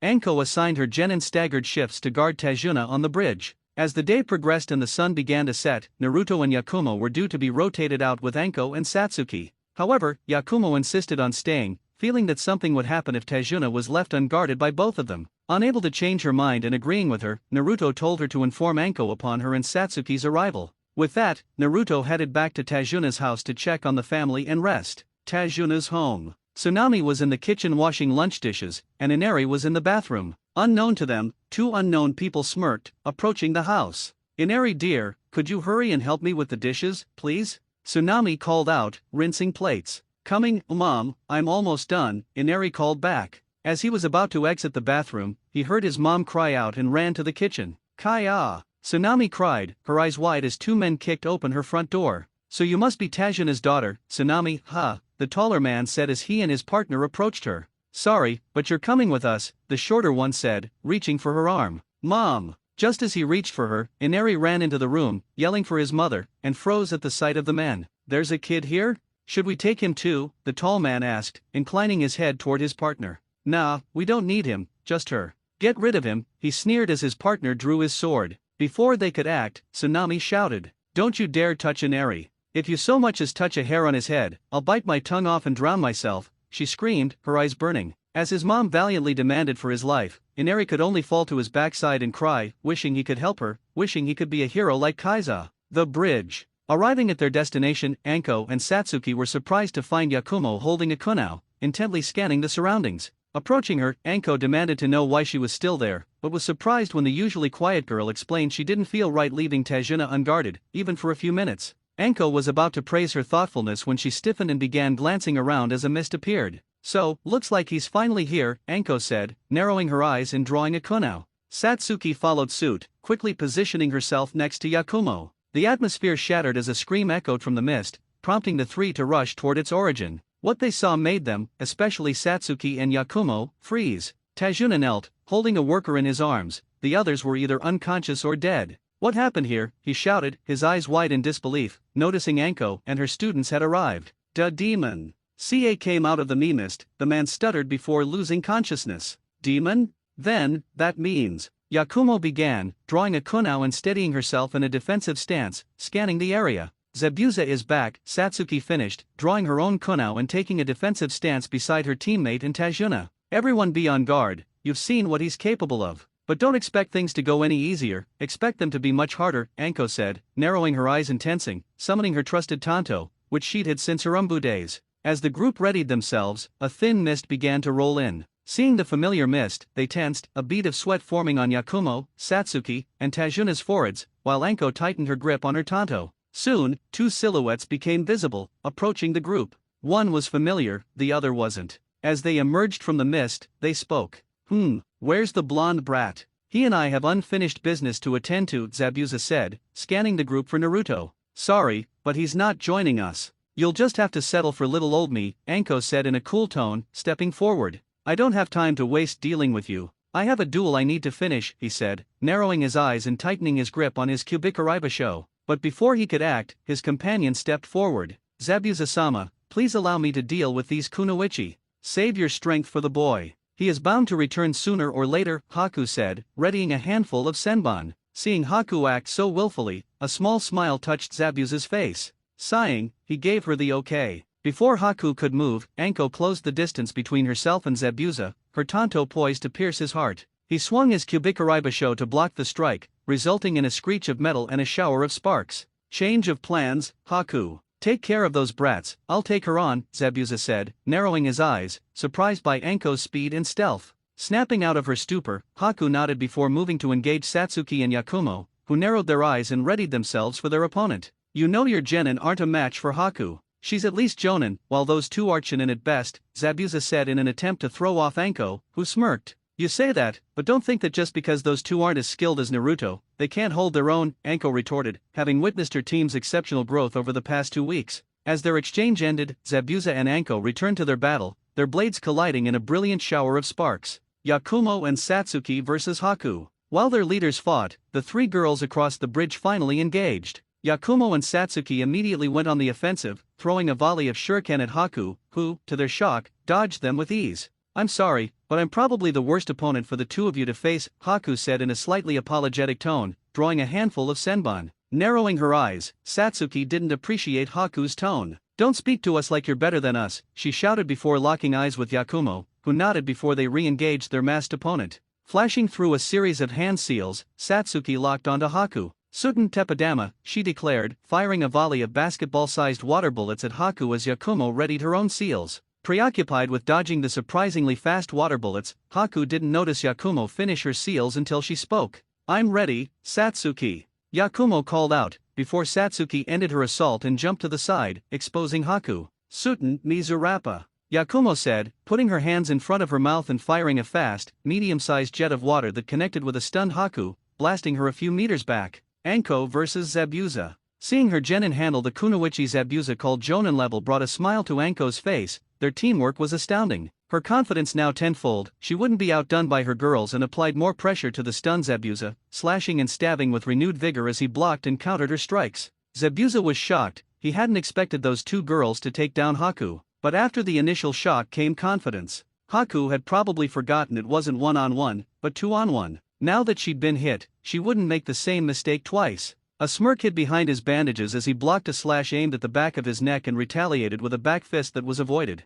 Looks like your partner isn't as tough as you made her out to be, Anko jeered at Zabuza. However, she didn't expect a dark chuckle in return. You can keep talking all you want. Haku fell for a decent little plan, but now she won't fall for it again. Just hope your genin won't be too torn up once she's done with them, Zabuza said as he charged Anko again, noticing her stiffen slightly at his foreboding words. Yakumo and Satsuki versus Haku. Haku was angry at herself for forgetting there were two opponents, not just one. While the black-haired girl rained water bullets, she momentarily forgot about the brown-haired girl until a jet of water hit her, sending her flying back and knocking the wind out of her. Having had enough, Haku decided to finish the battle before the tide shifted in their favor. I have to admit, your teamwork is extraordinary. But I have to end things here, Haku whispered, slipping into the mist as it thickened. After their plan worked, Satsuki and Yakumo felt unbeatable. That is, until they heard their opponent's voice echo from the mist, which seemed to have grown thicker, as they regrouped to continue their attack. Standing back to back, they tensed as they lost sight of their opponent. Frantically scanning the area, they failed to find a trace of her as the mist devoured their field of view, limiting it to only a meter at best. Finally, they heard, or rather saw her, their eyes widening in fear at what they had heard and saw. Hayatan Makyo Hayasho, Haku said as a dome of ice mirrors surrounded the duo, an image of their opponent in each one. I'm sorry, but this will be the end for the two of you, Haku said ominously before steel rained down on them. Tajuna's house. As tears streamed down his face at his mother's selflessness, Inari couldn't help but feel powerless as the two men shrugged and advanced on her. Falling deeper into despair, Inari flashed back to his time with his mother, grandfather, and Kaiza. Then it flashed to Naruto's words before he left the house that night. Gritting his teeth and steeling his resolve, Inari stood before charging the two men who held his mother captive, ignoring the taller man unsheathing his sword. Inari! Tsunami screamed, seeing her son about to be cut down even after she'd bartered with her own life. Have fun in hell, brat, the man said, swinging his sword at Inari, aiming to cleave him in two. But the strike never came. The sound of flesh being cut didn't resound, instead, metal violently screeched against metal throughout the house. Everyone froze. Tsunami and Inari were overcome with emotion at the sight of the newcomer, while the men stood rigid with fear. Naruto stood resolute, his Basuda Soto deflecting the strike meant for Inari, his gaze chilling the soul of the man before him. Before anyone could react, Naruto swung, disarming the man with a forceful blow. The flat of his blade then struck the back of the man's head, eliciting a sickening crack. Witnessing his partner's swift defeat, the shorter man desperately seized control by pressing his sword to Tsunami's neck. Don't you fucking move. If you do, her neck gets cut open, he screamed, eyes wide with a mix of fear and rage. Seeing Naruto halt, a smirk spread across his face as he barked his demands. Good, now drop your sword and put your arm out to the side. Do anything else and she gets it, he threatened, emphasizing his point by pressing the blade closer to Tsunami's throat. Naruto complied, but a small smirk appeared on his face, confusing the man. The fuck are you smiling about? I said that you'd do anything else in Gwaa. His statement was cut short as Inari delivered a brick to his groin. His focus had been solely on Naruto, so he hadn't noticed Inari slowly inching towards him and his mother. Releasing Tsunami and instinctively clutching his groin, he didn't register Naruto's presence until his vision went black as Naruto's foot connected with his head, sending him sprawling a few feet. With the thugs subdued, Inari and Tsunami embraced, tears streaming down their faces, relieved after their brush with death. They eventually stopped when Naruto approached, his expression still neutral. Slowly, a faint smile graced his face as he reached out and gently ruffled Inari's hair. That was a very brave thing to do, Inari. Ignoring your own safety to save your mother. That right there is something a hero would do, Naruto said, causing Inari's eyes to widen. Really? Inari timidly asked, still in disbelief. With a smile full of love and pride, Tsunami hugged Inari tighter. He's right, Inari, you did something a hero would do. Removing his hand from Inari's head, Naruto swiftly urged them to find a safe place, warning them that a battle was imminent, before sprinting towards the bridge. Gazing at the retreating teen, Inari's face hardened with determination before he nodded and ran towards the village center, his mother quickly following. Scene change, Yakumo and Satsuki versus Haku.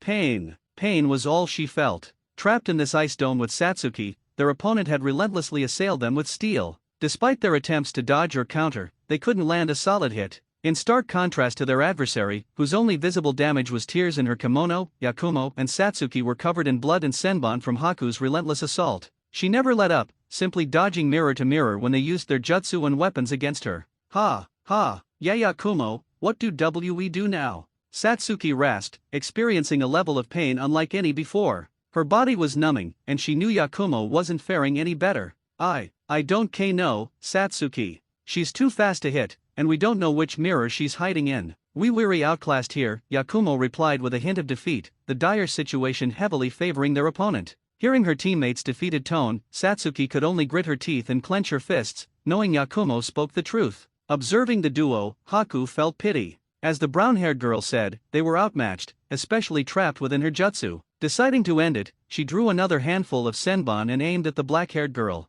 Seeing their opponent draw more senbon, Yakumo and Satsuki tensed, fear and apprehension evident. However, amidst the mist and mirrors, Yakumo noticed their opponent's hand emerge from the mirror to Satsuki's upper right, the flash of steel heading towards Satsuki overriding her self-preservation. Without a second thought, Yakumo shoved Satsuki out of the senbon's path. Hitting the ground after being shoved, Satsuki turned to shout, but the words caught in her throat as she saw a volley of senbon pierce Yakumo's chest. The silenced shout revived as a scream when Yakumo hit the ground and lay motionless. Yakumo! Ignoring the searing pain coursing through her body, Satsuki sprinted to her teammate and cradled her. Yakumo! Yakumo, wake up, she screamed, shaking her teammate, her eyes wide with disbelief and grief. A soft groan answered her shouts. S.A. Satsuki, Yakumo weakly said, her eyes glazed and unfocused as she weakly held her teammate's hand. Idiot. You idiot. Why did you do that? Satsuki demanded, tears flowing as she questioned Yakumo's decision to save her. Ha ha, why? We're teammates, Satsuki, and we're friends, right?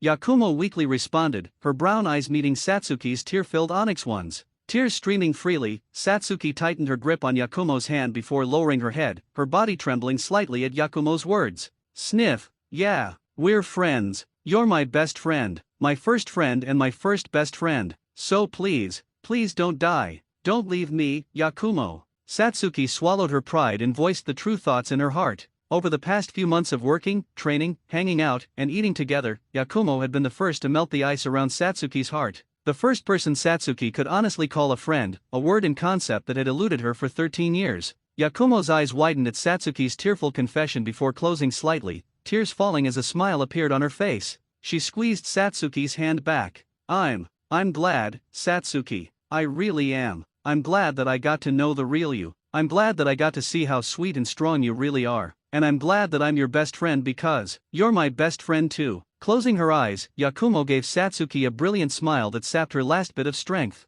Feeling her best friend's grip loosen, Satsuki watched in disbelief as Yakumo's hand fell to her stomach and remained there. She didn't move, she didn't breathe, she just stayed still. Yeah, Yakumo? Yakumo, wake up, this isn't funny. We supposed to get through this now and go back home together. Yakumo? Yeah, Yakumo. Softly shaking her best friend's now cold body, Satsuki could only whimper and beg her to wake up. After a few minutes, Satsuki gently laid her down and stood, her bangs obscuring her eyes. Throughout the exchange, Haku remained silent, allowing Satsuki to grieve. A pang shot through her heart seeing the strong girl become a mere shell, but such was the life of a ninja. However, she was unprepared for what happened next. Standing in the center of the dome, beside her best friend's corpse, Satsuki felt nothing. The pain was gone, replaced by a strange numbness. Soon, even that was supplanted by a burning fury coursing through her veins. Snapping her head up, her gaze locked onto the mirror containing her opponent, surprising them. Her onyx eyes were now crimson, her left eye with one tomo, her right with two.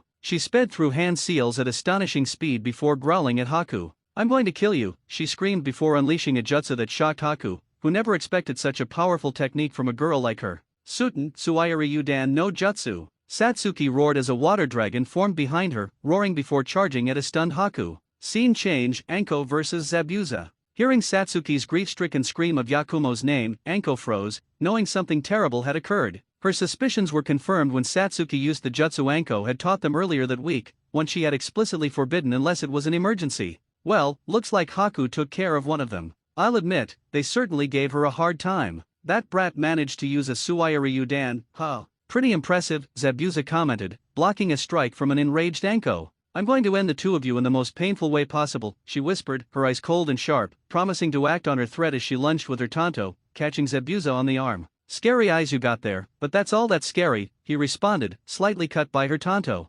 Sidestepping, he slipped past her guard before swinging cubic Karaibasho in a vertical slash to bisect her, which Anko dodged, retaliating with a side swipe that Zabuza blocked again. They had been fighting for almost an hour, both covered in cuts and scratches, but nothing debilitating enough to give one the upper hand. Having had enough, Anko flashed through a series of seals before glaring at Zabuza. Sene Jashu. Anko shouted before a series of snakes shot from her sleeves towards Zabuza, who evaded all but one. Gah! Zabuza shouted as a snake bit his forearm. Immediately, his arm went numb, and he slowly lost its use, the numbness creeping up his arm. Heh, looks like it's game over, Zabuza. The snake that bit you didn't have any of the more deadly venom, it had a powerful paralytic neurotoxin. It won't kill you, but you're not going to be moving anytime soon. Just as Zabuza was about to retort, a wave of water crashed nearby. Haku appeared next to him, slightly out of breath, her legs slightly bent out of place. Ha, my apologies, Zabuza-sama. But I wasn't able to finish off the other girl. She surprised me with her jutsu and managed to escape from my Makyo Hayasho, Haku reported dejectedly, supporting her master as he lost feeling in the left side of his body. Next to arrive was Satsuki, carrying Yakumo bridal style, who quickly made her way to her sensei. Seeing her genin in such a rough state, Anko couldn't even be angry. Her anger evaporated into concern, especially when she saw the pale Yakumo in Satsuki's arms. Looking at her, Satsuki looked down and shook her head, and Anko immediately understood, her anger bubbling back up. But the tense situation was broken by the tapping of a cane on the bridge. Well, Looks like the demon of the hidden mist turned out to be a failure, a voice sneered from the mist. Slowly, a small silhouette made its way to the group, and when he arrived, Zabuza let out a growl. Gato had witnessed the last part of the battle, and to say he was displeased would be an understatement. He had hired Zabuza for his renowned skill, but apparently a woman and a couple of girls were enough to stop him. "The fuck did you say, you bastard?" Zabuza roared at him, his pride offended by a scumbag like Gato. "You had better apologize to Zabuza-sama, or else." Hearing her master insulted by this pitiful excuse for a human infuriated Haku. If it wouldn't leave Zabuza defenseless, she would have lunged at him. "Heh, big talk from a dead man. Why do you think I decided to come now of all times, huh? The lot of you are worn down and injured from your little battle, so I figured it's time to clean up. Get the hell out here." As he shouted, a large mob of hired mercenaries and thugs began making their way behind him. Seeing the new threat, the group tensed. All were injured, or exhausted from the past hour of fighting. Retreat seemed the best option, but they wouldn't get far, as there were some ninja mixed into Gato's assembled army. They tensed even more when they heard Gato's next words. "Alright, well, time's up. Kill them all. But if you bring me back any of those girls and that woman, you'll get a bonus bigger than you can imagine," he said in a lecherous tone, sending shivers down the spines of the females present. Before any of them could react, Zabuza stood on his own and took a defensive stance in front of the small group, surprising everyone. "You fucking pig. You aren't touching a hair on any of them, especially not Haku," Zabuza growled. He may not have been the kindest or purest person, far from it, but some things, like Gato's words, were evil even to him. "Damn, my body is still numb from that snake. I can barely move, but I should be able to buy some time for Haku to get out of here." Haku. Hearing Zabuza speak to her in such a soft tone widened her eyes. She disliked the ominous undertone. "Yes, Zabuza-sama," she timidly said. "I want you to get out of here right now," Zabuza said with finality, an order Haku received badly. What are you saying, Zabuza-sama? You want me to abandon you?" she nearly screamed, her eyes wide at the obscene command from her master. "Yeah, that's what I'm saying. I may not have been the best person, and I don't have many things I cherish anymore, but I'll let you know that I did cherish you, even if I didn't show it." With that, Zabuza staggered slightly before rushing towards the army, shocking and horrifying the group. "Zabuza-sama!" Haku screamed, unable to believe what she was seeing. "Heh, looks like this is how I go, eh? Not too bad, the demon of the hidden mist protecting a group of girls from a scumbag who hired and then betrayed him. What a twist." But before the two opposing sides met, a crescent-shaped wave of chakra struck Gato's army, shredding the men in front. What was the collective thought, until they heard footsteps echoing from the clearing mist? "Naruto!" Anko shouted, relieved her student was safe in here. Her sentiments were shared by the rest. Satsuki released the breath she held, Haku tensed before relaxing, and Zabuza cracked a small grin. "Sorry I'm late, Anko-sensei, there was another small militia group that tried to attack the town that I had to take care of," he replied, his eyes fixed on the army before them. "Guh, you damned brat. They were supposed to take out the rest of the village." Gato shouted, enraged that his backup plan was ruined by a child. "Anko-sensei, could you get Zabuza-san some anti-venom and take a soldier pill? We'll be able to beat them if we join forces, I'm sure of it," Naruto suggested, adopting a protective stance, his Basuda Soto held before him. "We've got no choice, huh?" "Fine, let's do this," Anko said, pulling out a small syringe and tossing it to Zabuza, who injected himself while she popped a soldier pill. "Let's do this thing." Zabuza roared, slowly regaining feeling in his limbs, though not 100%, it would be enough to deal with this filth. "Ha! Don't get cocky, Zabuza, you're probably as slow as a chinin, take it easy." Anko taunted him with a grin, which Zabuza returned. "Let's go!" The three shouted, then charged the army, shocking the girls, who couldn't help but gawk. Chaos was the only word to describe what ensued. Anko swiftly stabbed and slashed through vitals, quickly taking out targets before they could counterattack. Zabuza hacked and cleaved through everyone in his path, cutting through the army like a hot knife through butter, each swing taking out 2 to 3 unfortunates caught in his path of dismemberment. Naruto was similar to Zabuza, cutting through opponents, but opting to dismember rather than kill. His opponents were left in the gore of their allies until Naruto's foot delivered a blow to their heads. After only a few minutes, Gato's army was halved, to the horror of the remaining members. Gato, in particular, began shaking uncontrollably as he tried to run, only to lose his leg to another crescent-shaped chakra wave from Naruto. "Gah!" he screamed, clutching the stump where his right leg had been, while the remaining men were swiftly dispatched by the three standing against them. Now crying pitifully, Gato turned to face 3 demons.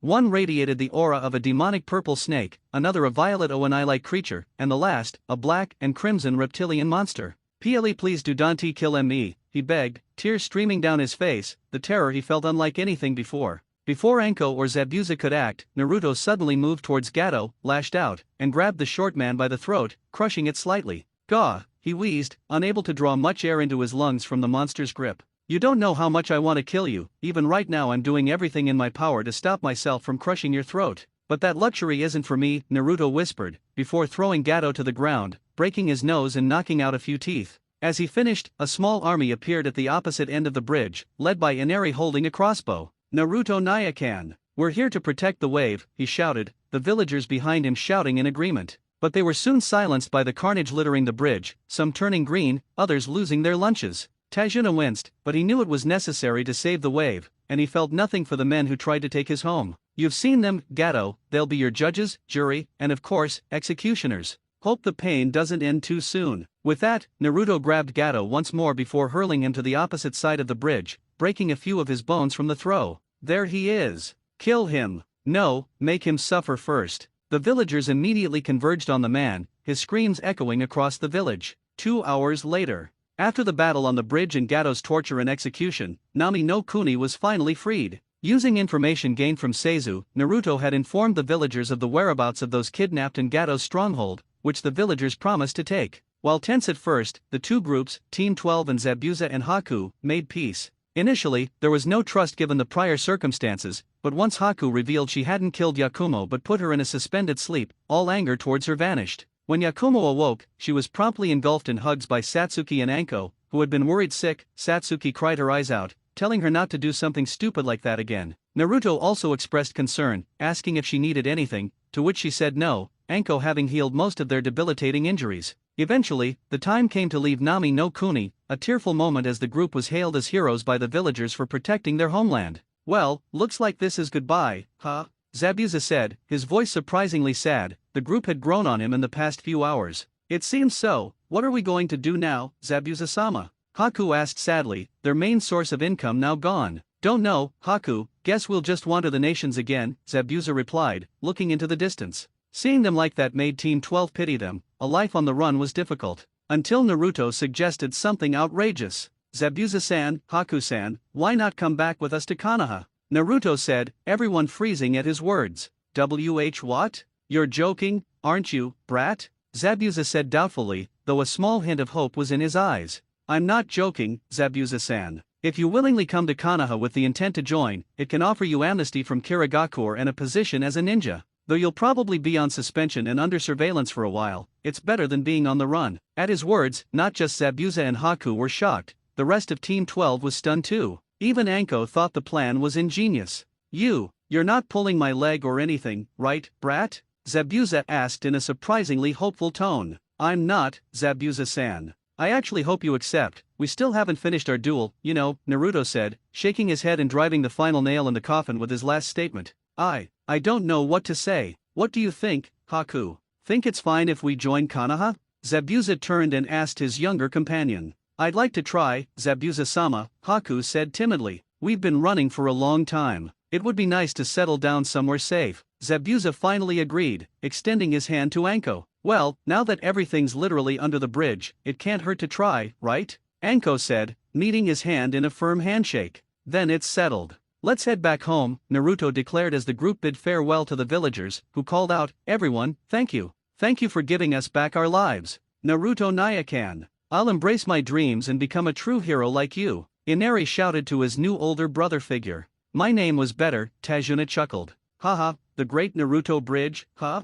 I think it sounds great. Nami no Kuni then celebrated its first festival, marking the day it gained freedom from a corrupt crime lord thanks to the combined efforts of 4 Konoha ninja and 2 missing nin. Departure from Nami no Kuni. After leaving Nami no Kuni, Naruto, Anko, Yakumo, Satsuki, Zabuza, and Haku began their silent, somewhat awkward journey back to Konoha. Recent events caused this tension. Team 12 still didn't trust Zabuza and Haku, and vice versa. Anko broke the silence. She asked about the new members past few years. So, where have you two traveled over the past few years? Anko inquired. She aimed to ease the atmosphere. We've been here and there, Zabuza replied. We never stayed in one place too long. He continued, we didn't know if Hunternin were around. So, we made minimal contact. We only stopped to trade with a few merchants. He sighed in relief, glad someone broke the ice. It's just as Zabuza-sama said, Haku added. We didn't stay anywhere for long, she confirmed. Our time in Nami no Kuni was probably our longest stay. She, too, was relieved. Anko spoke up.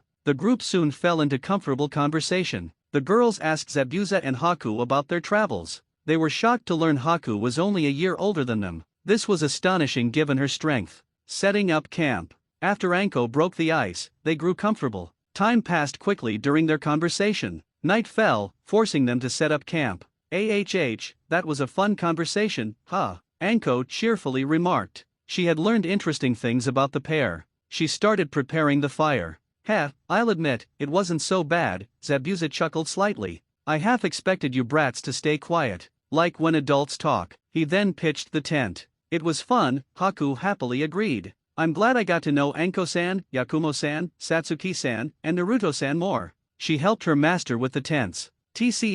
Whatever, Satsuki scoffed. It's not like your stories were interesting. I was just killing time. She helped Yakumo collect firewood. I agree with Haku-san, Yakumo cheerfully stated. It was very nice to get to know you and Zabuza-san more. She piled the firewood Satsuki brought. While the others chatted, Naruto remained silent. He had been quiet for hours. He wasn't uninterested. He was thinking about his plan. He wondered about Zabuza and Haku entering the gates. An A-class missing nin from Kiri would surely cause a stir, even if they seemed peaceful. After setting up camp, Naruto offered to keep watch. The others gratefully accepted. He stayed up all night, however. He didn't wake anyone for a shift change. He let the others sleep soundly. Morning revelations. When morning broke, everyone realized no one had woken them. No one had swapped shifts with Naruto. They rushed from their tents. A delicious aroma greeted them. It tantalized their noses. They looked towards the source. Naruto stood over the fire.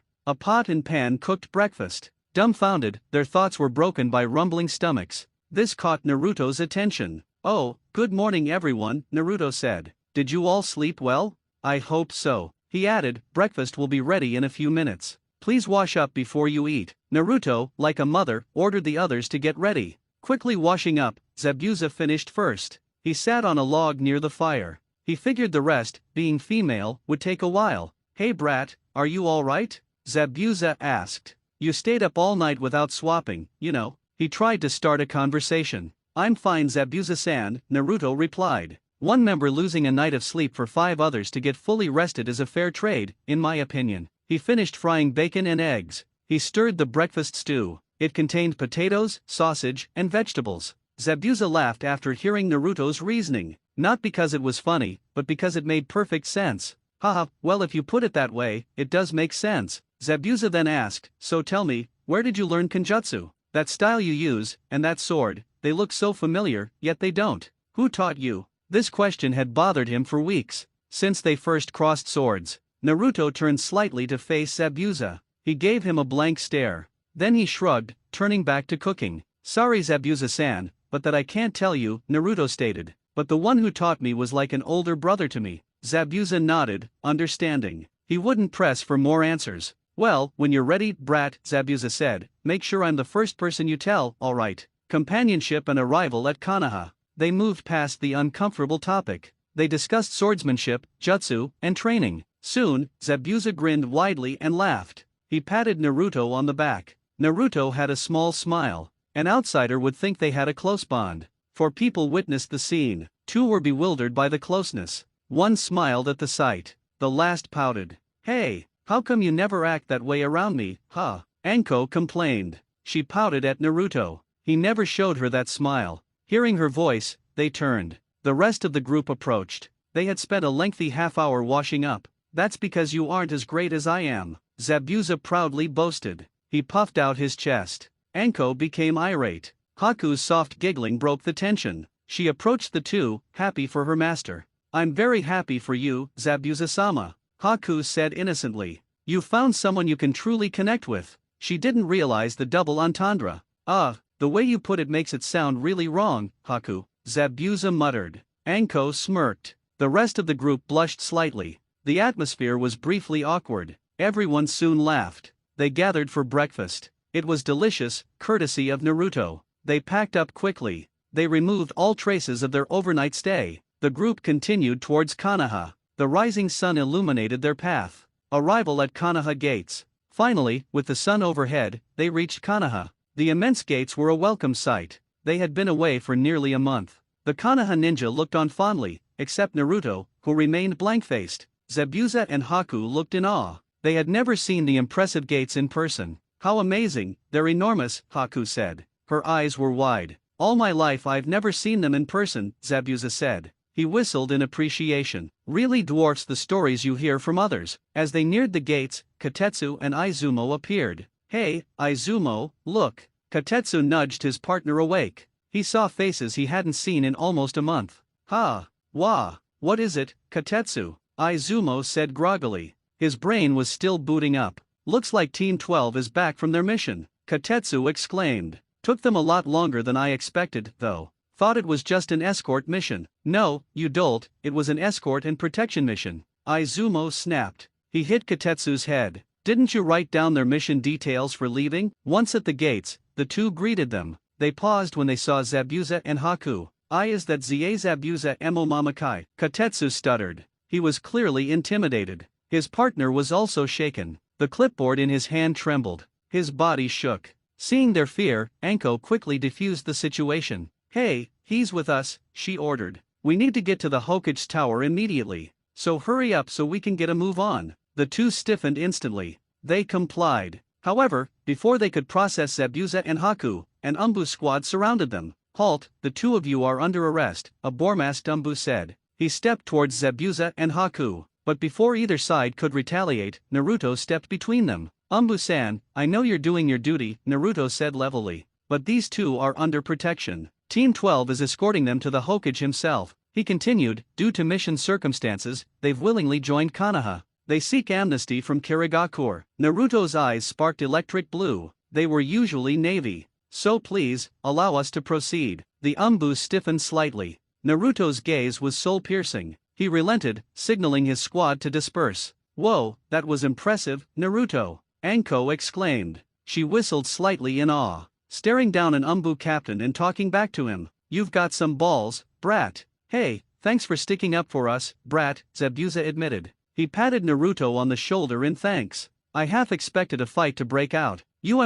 Thank you for standing up for us, Naruto-san, Haku said bashfully. A light pink dusted her cheeks as she smiled. She didn't notice Yakumo and Satsuki's eyes twitching behind her. At the Hokage's tower, the tense moment settled. The group headed towards their goal. They ignored the tense atmosphere around them. People knew who Zabuza was. Eventually, they reached the top of the tower. The secretary was nervous. She recognized Zabuza. She eventually allowed them inside. Team 12 entered without problems. They were on guard. Strangely, they acted somewhat protectively of Zabuza and Haku. The two followed behind them. In contrast to Team 12's cool, cautious entrance, Zabuza and Haku were nervous. Haku was especially tense, but most of her anxiety vanished. Zabuza put a comforting hand on her shoulder. He squeezed it gently. He reassured her everything would be fine. Finally, they stood before Minato. A squad of Umbu was stationed near the windows. Zabuza and Haku glanced nervously at them. Team 12, welcome back from your mission, Minato spoke calmly.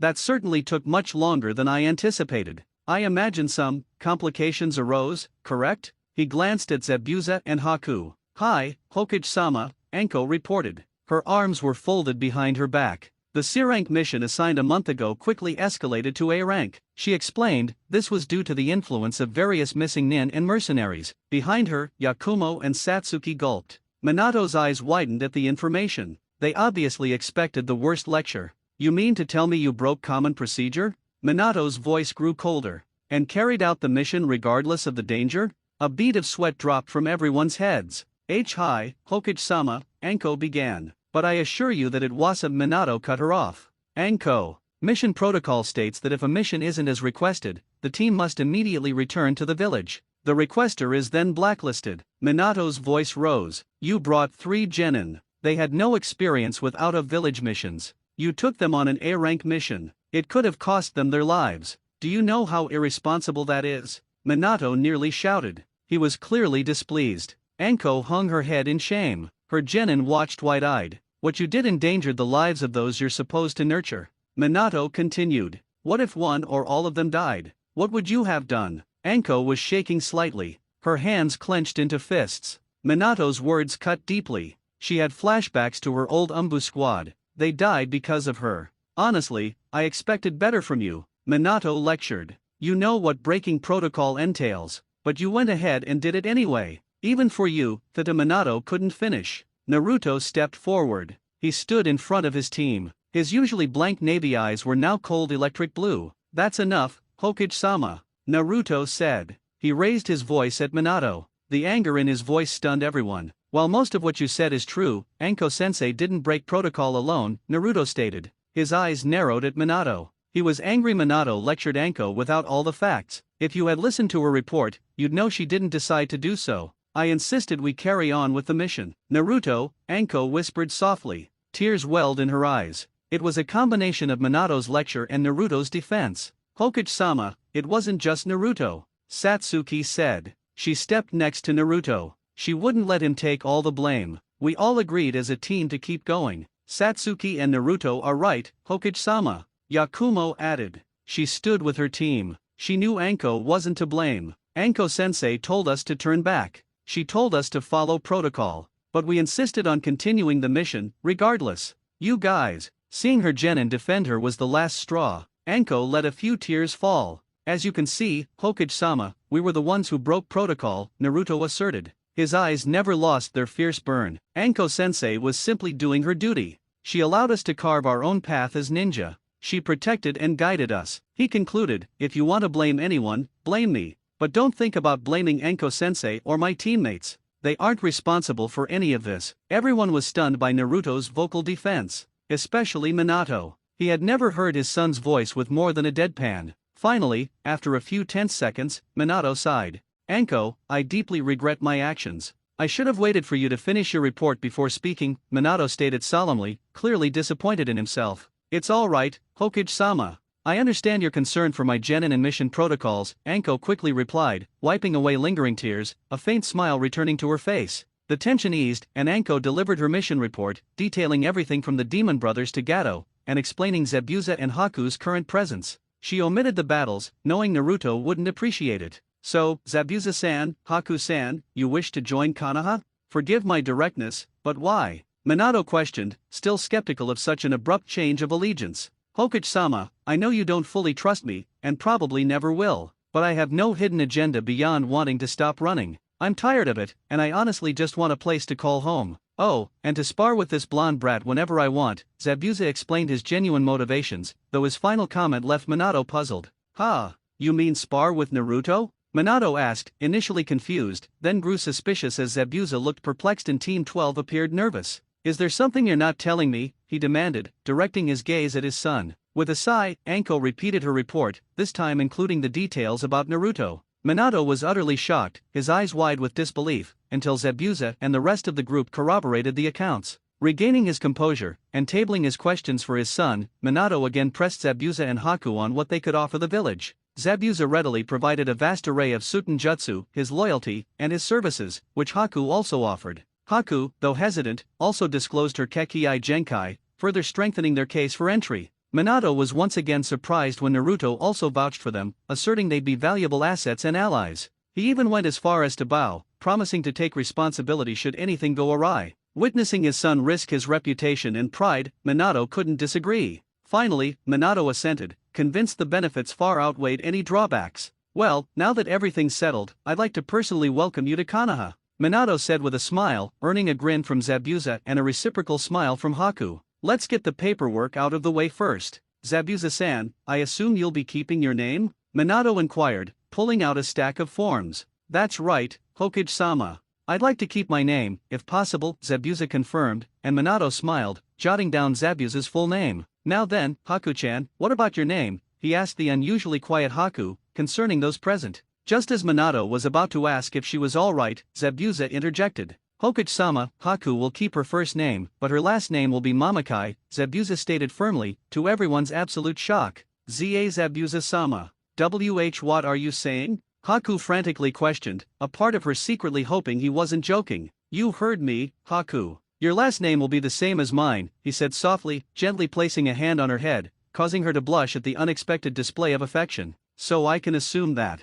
Minato began, a knowing smile spreading across his face. Yes, you can, Hokage-sama. I'll be adopting Haku as my daughter, starting today, he declared proudly, as Haku's eyes widened to saucers. Zabuza-sama, she whispered, her gaze fixed on him until he playfully twitched an eyebrow before gently knocking her on the head. You idiot! Didn't you hear what I just said? Don't call me Zabuza-sama anymore, just call me Tou-san or something. Just not Zabuza-sama. Zabuza huffed, turning his head away and crossing his arms, a faint blush coloring his cheeks. Anko snickered. Oh wow, looks like the big bad demon of the hidden mist is at Sundara, she teased, prompting Satsuki and Yakumo to avert their gazes to suppress their laughter. Zabuza's blush deepened with embarrassment, and he let out a low growl. Unable to contain herself, Haku embraced Zabuza, tears streaming down her face as a beautiful smile bloomed. Oh of course, to Tou-san, Haku exclaimed, her heart overflowing with unprecedented happiness.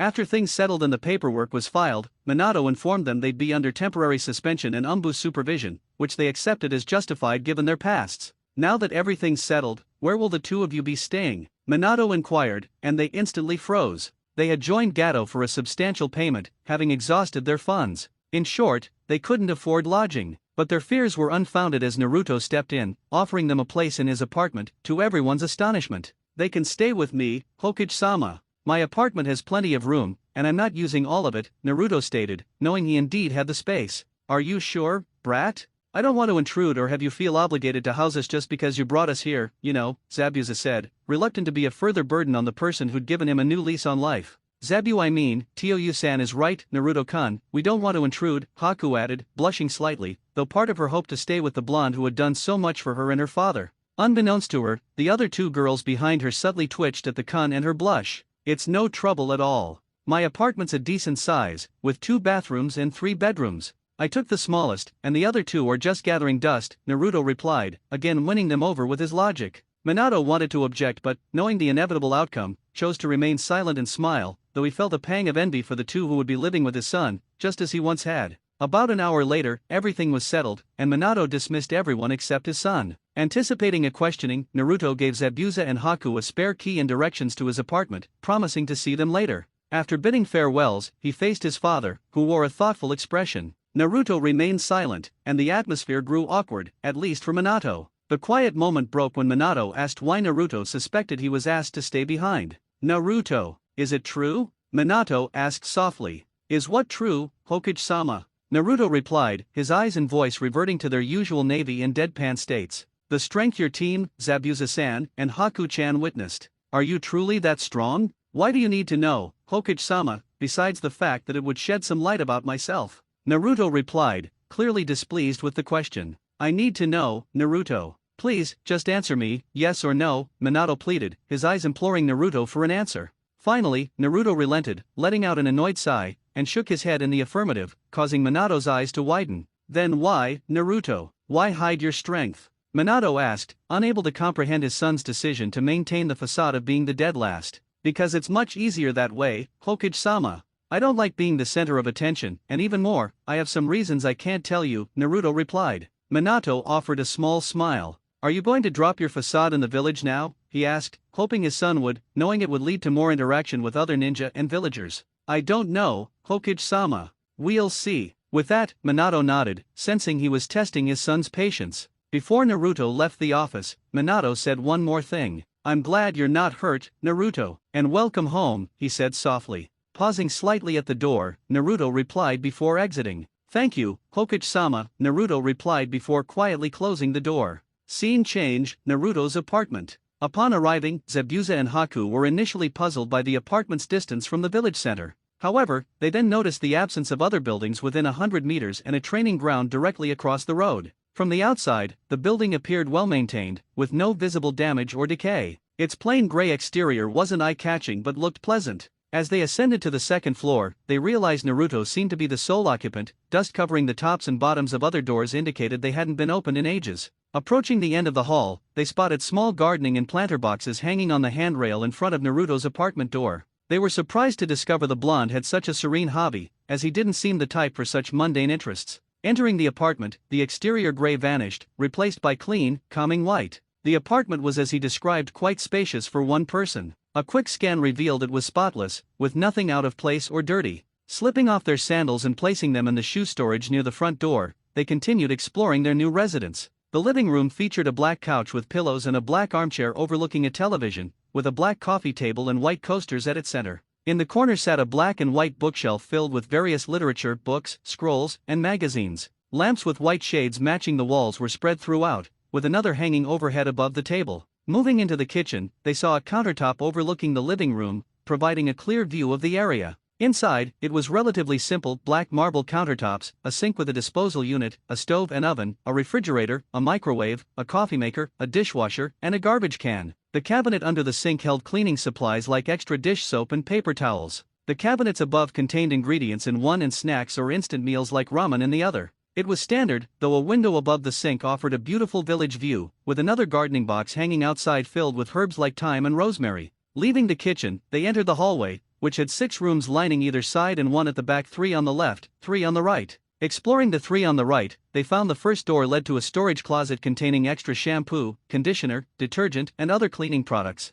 The next 2 were bathrooms, again very standard: a sink, cabinet, towel rack, and shower. The bathroom furthest right also included a tub and was slightly larger. The rooms on the left were the bedrooms. The 2 rooms furthest down the hallway were empty, featuring a simple setup of a bed, closet, dresser, and drawer. The first room closest to the hallway entrance belonged to Naruto. They were hesitant at first but eventually opened his door. His room was very plain, mirroring the setup of the other rooms, though it was smaller. There were no posters on the wall, nothing to truly distinguish it apart from a small bookshelf and laundry hamper near the closet. Closing the door, they proceeded to the final door at the end of the hallway and discovered a washer and dryer. Zabuza let out a low whistle, admiring his new living space. After deciding on his room, he eventually chose the one furthest from the hallway, coached by Haku. He leaned his Kubikaribasho against the wall, retrieved a storage scroll containing his belongings, and began organizing his new room. Once finished, he gathered his worn clothes to wash them. In contrast to her father, Haku plopped onto her bed, savoring the soft mattress, a smile from finally having a home never leaving her face.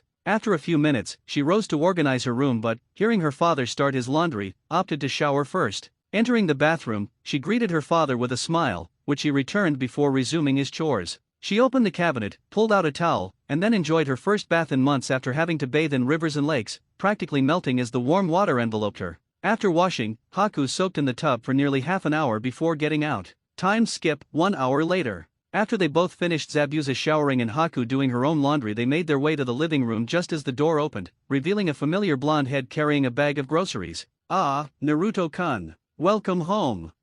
Or excuse the intrusion." Haku greeted happily before meekly apologizing, rather ashamed and embarrassed to have acted as if it were already her home. Zabuza chuckled behind her. "Hey there, brat. That meeting took longer than I expected. Anything serious come up?" Zabuza asked, slightly concerned Naruto had gotten into trouble for sticking his neck out for them. "Hello, Zabuza-san, Haku-san. No, there was no trouble. Hokage-sama just wanted to discuss a few things with me. There's nothing for you two to worry about," he replied, taking off his sandals and slipping them into the storage box next to Haku's. "Well, that's good. And again, I have to say thanks, brat. You really stuck your neck out for us," Zabuza said, as he and Haku bowed slightly, though they were quickly told to stop. "You two don't need to bow to me. I only did what I thought was right," Naruto said, heading toward the kitchen to start dinner. "Well, now that we'll be living together, why don't we do our best to get along?" Haku chirped happily as Zabuza smiled, seeing his daughter radiate a happiness he hadn't seen since he found her all those years ago. "I agree, but I'll tell you something right now, Naruto," Zabuza said in a serious tone, gaining the attention of both Naruto and Haku.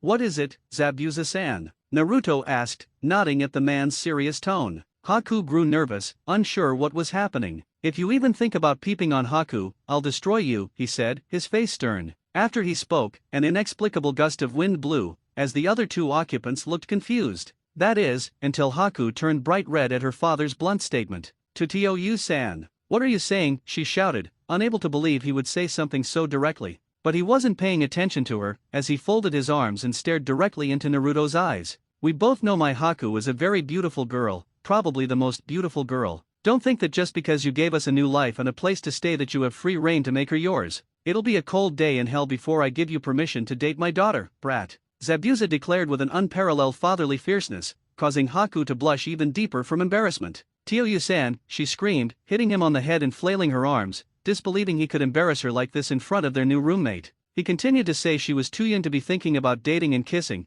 to which she screamed even more in indignation before covering her face and running to her room. Zabuza, panicked and confused, ran after her to figure out why she reacted that way. Hearing Zabuza pound on the door, begging Haku to let him in while she told him to go away, Naruto simply turned to the countertop and began preparing dinner, a small smile appearing on his face from the antics of his new roommates. Looks like things are going to be a little more lively around here. Night descended swiftly upon Konoha as Team 12, accompanied by Zabuza and Haku, returned to the village. Following their earlier encounter, Zabuza and Haku were sharing dinner with Naruto in the living room, watching the news and discussing various topics, including Naruto's unique connection to the Hokage. Upon learning Naruto was the Hokage's son, they questioned his decision to live alone, away from his family. Naruto explained it was a personal matter and he preferred not to have much involvement with them, a boundary Zabuza and Haku respected, promptly shifting the conversation to future plans. Meanwhile, at the Uzumaki Namikaze estate, Minato, uncharacteristically lethargic after his day's work, arrived home to the cheerful greetings of his children and the familiar eye smile of his student, Kakashi.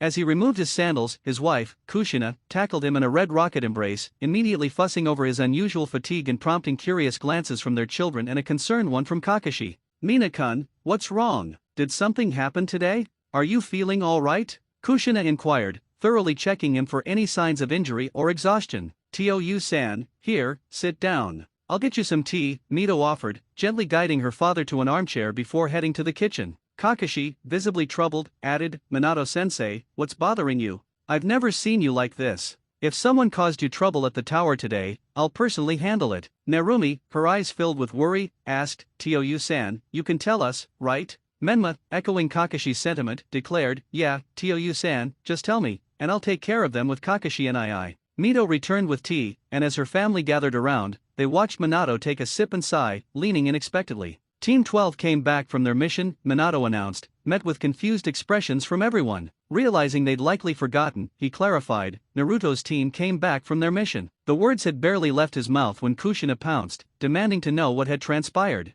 "What? He came back? Just today," she shouted, shaking Minato by his flak jacket collar until her daughters, looking equally inclined to do the same, pulled her off. Yes, Kushina. I didn't think it would take this long to finish a C-rank mission, but..." Minato trailed off, met with nervous gazes from Kushina and his daughters. "But what, Tou-san?" Narumi asked, gravely worried about her beloved brother. That C-rank mission turned into an A-rank. This bombshell froze everyone in the room, their eyes widening in shock. What did you say, sensei?" Kakashi stammered, disbelieving. He knew Anko was pushing for more challenging missions, but an A-rank so soon was unthinkable. "I'm not joking." They encountered the Demon Brothers and Zabuza Mamakai, a former 7 ninja swordsman of the mist, within the first few hours of departing. Kushina could no longer contain herself, demanding to know every detail of the mission. What Minato revealed next was beyond their comprehension. "He's living with him." Kushina managed to stutter, her eyes wide with fear. Minato had explained that Naruto, her Naruto, fought Zabuza to a standstill, then single-handedly defeated an army of hired ninja and mercenaries. He then recounted the day's events, Zabuza and Haku joining the village and now residing with Naruto. Minato. How could you let something like that happen? You let that monster stay with our baby, without anyone to protect him," she shrieked, her terror unwavering. Minato calmed her by explaining Naruto's insistence on their staying and the noticeable closeness between them. As he described their interactions, Kushina observed a clear envy on his face, realizing he saw them as very close friends. After his tale, Kushina, Mito, and Narumi felt a surge of envy, realizing Naruto had practically found a new family. For Narumi and Mito, this envy was deeper. The thought of a girl their age living with their beloved brother sent a lump of cold ice to their stomachs, fearing she might claim him for herself. Menma, however, remained in disbelief, unable to reconcile the image of his once weak older brother with someone who had completed an A-rank mission within 2 months of becoming a ninja. It infuriated him that Naruto, not he, had fought Zabuza, battled an army, and saved a nation. He, the more capable shinobi, was still stuck with chores. Soon, the night was filled with the clamor of Kushina and her daughters planning to rescue Naruto, but Minato dissuaded them, fearing it would alienate him further. Reluctantly, they relented, not wanting Naruto to resent them even more. The house settled into an eerie calm, the previous energy replaced by a quiet somberness as Kushina and Mito made dinner, Narumi set the table, Menma watched TV, Kakashi read, and Minato showered. A week had passed since Team 12's return and the revelation of Zabuza and Haku's new status as Konoha citizens. Initially, as expected, most villagers avoided the duo due to their infamous reputations. However, they were gradually gaining acceptance, particularly within the ninja sector of the village. After 4 days of observation and a thorough mental and physical checkup, Minato deemed them fit to serve as Konoha ninja. This relatively swift decision surprised them, as they expected at least 2 weeks of surveillance. When asked why he extended them the trust usually reserved for veteran ninja, Minato simply stated that if his son trusted them, he would too, a response they gratefully accepted, thanking Naruto once more. Once granted their headbands, Minato had his top jonin evaluate them, primarily to gauge Haku, as he already knew Zabuza was at least jonin level, if not Anbu. Following their evaluations, Minato happily promoted Zabuza to jonin and Haku to chinin, positions they greatly appreciated. While pleased with the trust bestowed upon them by their new kage, they were even happier to finally contribute to Naruto's rent and supplies. Though he insisted it wasn't necessary, their desire to help, coupled with their new ranks, eventually convinced him. With that settled, they began their lives as Konoha ninja. Zabuza initially found himself mostly avoided, his only consistent companions being Naruto and Haku. This changed when Anko, with some persuasive encouragement from Haku, invited him to meet some of her friends. Flashback, 2 days prior. An hour before his scheduled meeting with Anko and her friends, Zabuza lay face down on the couch, dreading the prospect of being a silent, awkward third wheel among chummy leaf ninja. He was dressed in a sleeveless black shirt, matching pants, black and white striped arm warmers to his elbows, and leg warmers connected to his regular black sandals. His headband, a long black cloth, was tied sideways, mirroring his old style, and the bandages usually around his mouth were now wrapped around his neck. He completed his attire with a Konoha green flak jacket. Lost in his moping, he didn't notice Haku until she cleared her throat. He lifted his head to find Haku wincing at the emptiness in his normally calm eyes, understanding from his expression that he wasn't looking forward to the next few hours. Kneeling before him, Haku placed her hands on his cheeks, her eyes filled with sadness. "Tou-san, please don't look like that. I don't like it when you're not the strong person I know and love. I'll contact Anko-san and cancel the meeting, so please don't be like this anymore, okay?" Her sad eyes never left his now bewildered ones. The sight and sound of his daughter's heart-wrenching gaze and voice instantly snapped Zabuza out of his self-pity. Placing his hand on her head, he offered a small smile before sitting up. "Sorry about that, Haku, I was being pathetic. Your old man isn't going to stand down that easily, right?" Zabuza declared, the emptiness in his eyes replaced by a calm determination. Seeing her father emerge from his depressive state, Haku beamed, and he returned her smile, gently ruffling her hair. Once their moment passed, and they returned to their usual selves, they sat at the kitchen counter, happily discussing village happenings until the deadline approached. "Well, I'm off then, Haku, wish me luck," Zabuza said with a sigh, his daughter's cheers igniting a fatherly flame within him, making him stand taller with an unshakable aura of confidence. Haku's eyes sparkled at the sight of her cool and confident father. Composing himself, Zabuza walked out the door, head held high. "Go get him, Tou-san." Haku cheered, pumping her fist in the air, as he turned and smiled before heading to the small tea shop that was their meeting place. Scene change, Ensu Tea House. In the bustling yet serene Ensu Tea House, Anko was seated with her group of friends, companions since their academy days, at a large table in a private room. The group included Shizune, Kurane, Yujao, Sabeki, Kagura, Genma, Heiate, Asuma, Katetsu, Izumo, and Aoba. The men were loudly joking and laughing, their conversations, primarily about women and a certain orange book, somewhat distasteful to the ladies present.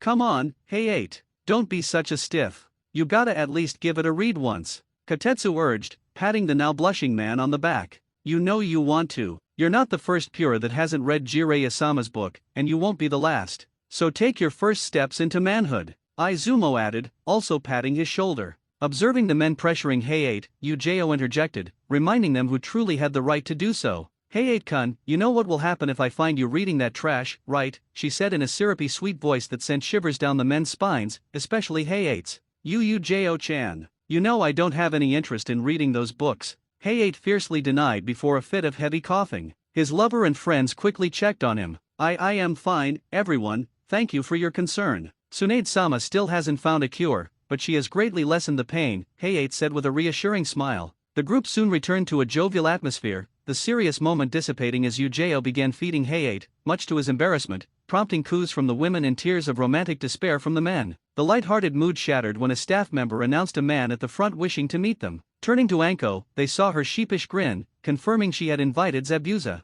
Ignoring their shocked expressions, Anko told the staff to let him in. Upon arriving at the tea shop, Zabuza was surprised by its busyness and the faint scent of sake. Sighing, he stepped inside, immediately met with tense and nervous stares, which he noticed but disregarded. He didn't see Anko and figured he was early, to his chagrin. With another sigh, he headed to the counter, only to bump into someone, causing them to spill tea on him. Kaori Yujao was having a terrible day. She had dealt with multiple genin who suffered the misfortune of catching Tora, the fire daimyo's wife's cat, which had used them as scratching posts. On top of that, she had just turned 28 with little to show for it, while her friends had boyfriends or were even engaged. She remained single. So engrossed in her sulking, she didn't notice the man in front of her until their collision, which resulted in her spilling tea all over him. Guh.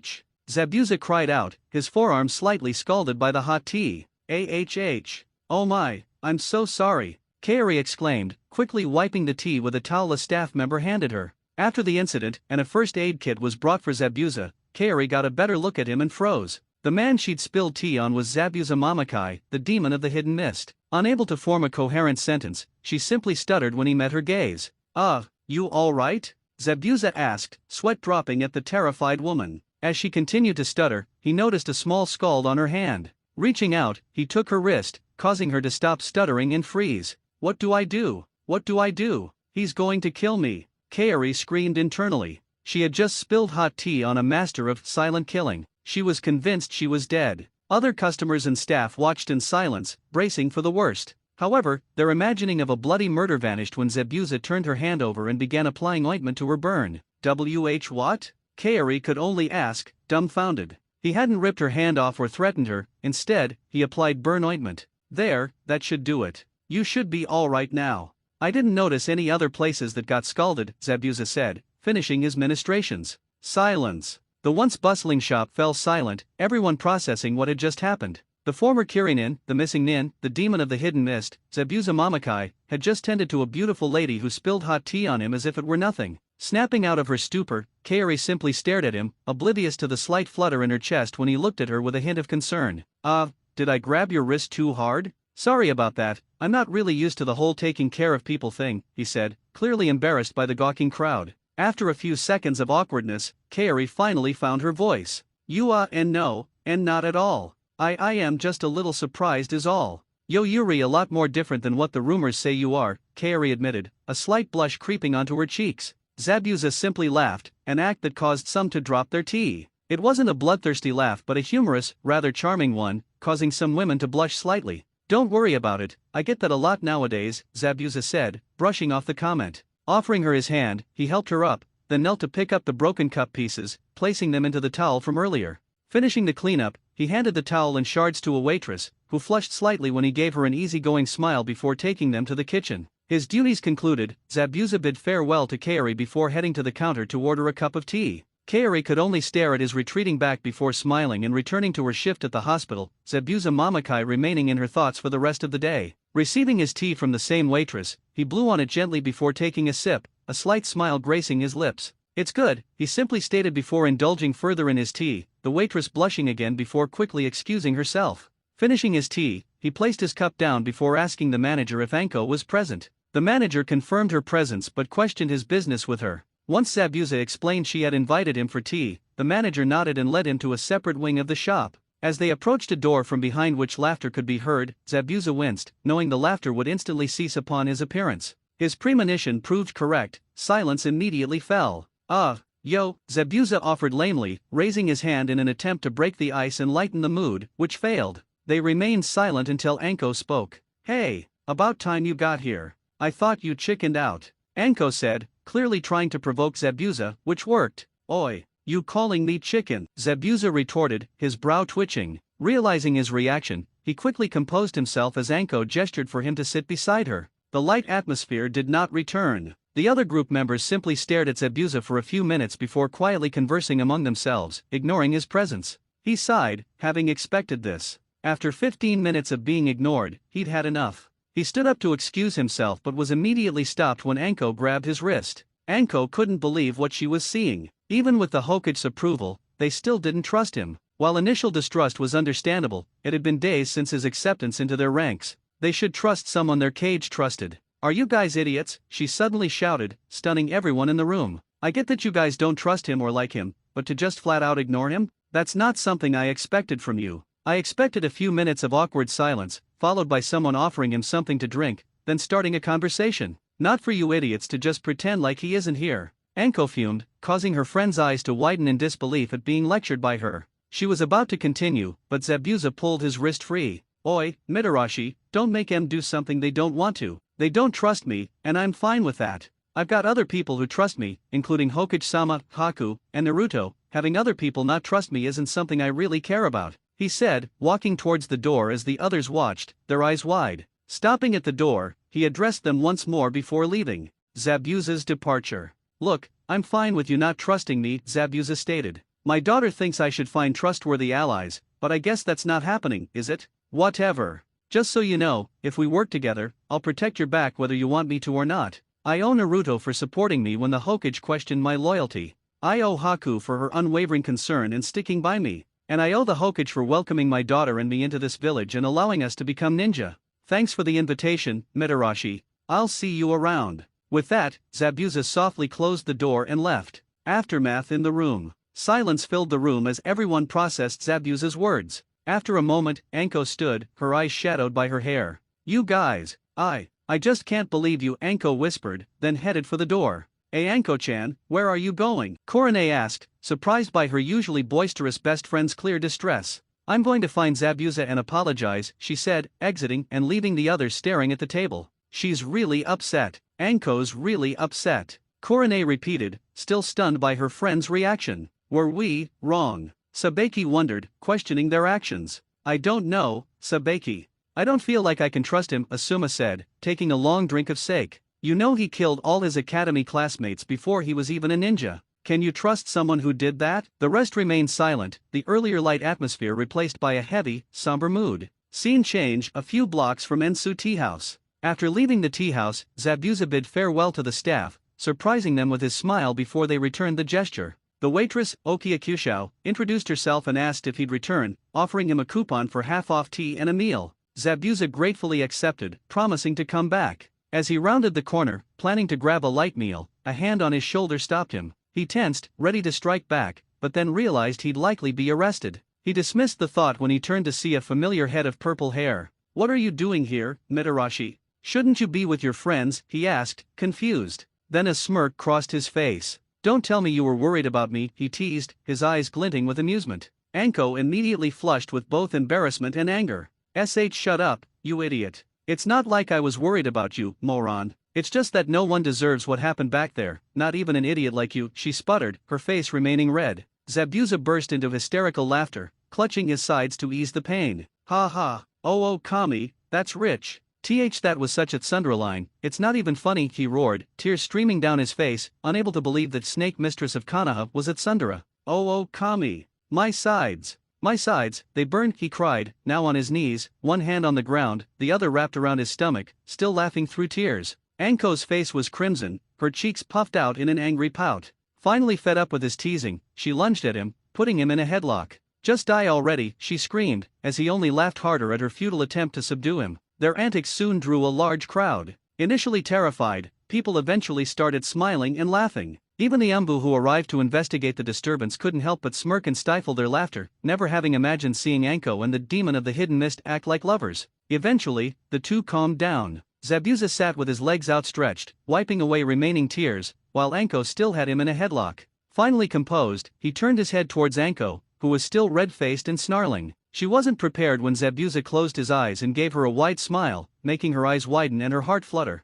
"Thanks, Mitarashi, that really cheered me up," he said, pulling Anko's arms from his neck and standing up, then helping her to her feet. Still a bit dazed, she was snapped out of it by an explosion of applause. "You go, girl. Great job cheering your boyfriend up. Kaya, you two are so cute. It must be great to be young and in love. She's a tsundere. She's a keeper, brother." That line was perfect. "She's the one. Don't ever let her go." The two froze as the crowd cheered them on, shouting about them being a couple and in love. Hearing the comments, they both immediately turned crimson and bolted, leaving behind a cheering crowd and an amused Umbu squad. Scene change: a few blocks from the incident. After their escape, Zabuza and Anko found themselves in another food district, both still embarrassed from earlier. Their awkward silence was broken by the rumbling of their stomachs. They looked at each other and burst into laughter. "Haha, want to grab something to eat, Mamakai?" Anko asked, a smile on her face. "Sure, why not, me tsun Rashi," Zabuza said with an amused tone, barely containing renewed laughter as Anko turned red again, her eye twitching. But soon, they both laughed once more and entered a small yakitori stand where they learned more about each other. Anko discovered Zabuza loved spicy food and fresh fish but disliked sweets and hated fresh vegetables. Zabuza learned Anko loved sweet bean soup, dango, and practically anything sweet, disliked fish, and hated spicy food. As they chatted happily, they didn't notice the knowing looks from other patrons and the cook. After a while, Ibiki joined them, instantly hitting it off with Zabuza, forging a bond of manliness that made Anko laugh. The three enjoyed each other's company until the shop closed, agreeing it would be their new hangout spot. Flashback end. After that day, Zabuza became close friends with Anko and Ibiki, who introduced him to Inoichi, Tanbo, Shimon, and the other members of the TNI division. While initially cautious, they quickly warmed to him after Ibiki vouched for him. Due to the events of that day, many mistook, or rather assumed, Zabuza and Anko were a couple, which infuriated and embarrassed them endlessly. Haku was particularly affected by the rumors. Zabuza witnessed the most terrifying expression he'd ever seen when Haku, wearing a Yandra-like smile, told him no woman was allowed to have her father unless she accepted them first, unconsciously pulling out a handful of senbon and making him shiver in fear.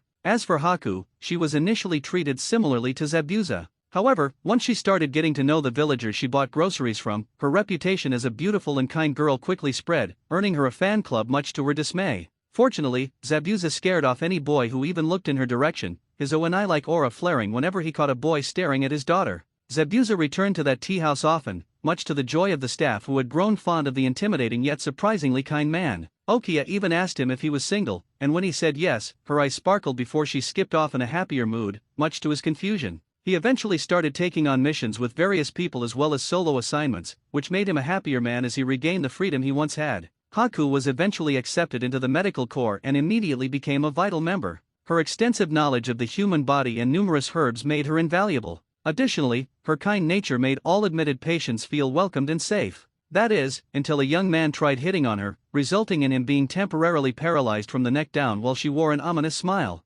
That incident established the unspoken rule of never hitting on her. For both of them, life was definitely much more enjoyable than in the past. They smiled and laughed far more often. Time skip, 2 weeks later. As time passed, things mostly remained the same. Zabuza received apologies from the same group Anko had tried to introduce him to, which he brushed off, saying they were just doing what ninja do. Haku's fan club grew, and in turn, Zabuza's overprotectiveness intensified. However, Zabuza's popularity with some of the female population also triggered Haku's overprotectiveness, as she would chillingly smile at any woman caught staring and blushing at her father. For Team 12, not much had changed. Minato had ordered them not to go on any missions for at least 2 weeks, which they accepted, opting to train more. Anko told them there would be no team training but a weekly meeting until the Chunin exams, advising them to take it easy and offering to help them train if asked. Yakumo trained her Taijutsu, Ninjutsu, and Genjutsu with Anko and Korone. Korone was shocked when Yakumo returned much stronger, showing an unexpected strength from the once frail girl. Pride swelled in the hearts of both women as they witnessed their students' growth, the frail girl of the past replaced by a strong young lady striving to surpass them both. Satsuki trained with her mother, father, and older brother to control and use her Sharingan, a discovery they promptly celebrated. Initially confident in her control, she was proven wrong when she nearly fainted from chakra exhaustion. While her parents and older brother were happy for her, her twin glared at her more harshly than before, clearly jealous and angry that she awakened her Sharingan first. As for Naruto, since he wasn't allowed on missions, he avoided the village as Haku offered to do the shopping, helping him avoid contact with his family. Instead, he trained following Ryuuhei's instructions and sparred with Zabuza, much to the older man's pleasure. Zabuza sparred with him once a week, and each time, he was blown away by Naruto's growth, finding it hard to believe anyone could improve so much in such little time. He also discovered that a great sword wasn't Naruto's only weapon proficiency, stunned by his extensive range of weaponry skills. However, they were blown away by what Anko had to tell them at the team meeting scheduled for today. Scene change, Team 12 training ground. Hey there, brats. How have you all been? Anko cheerfully greeted, eliciting smiles from her genin, even a small one from Naruto.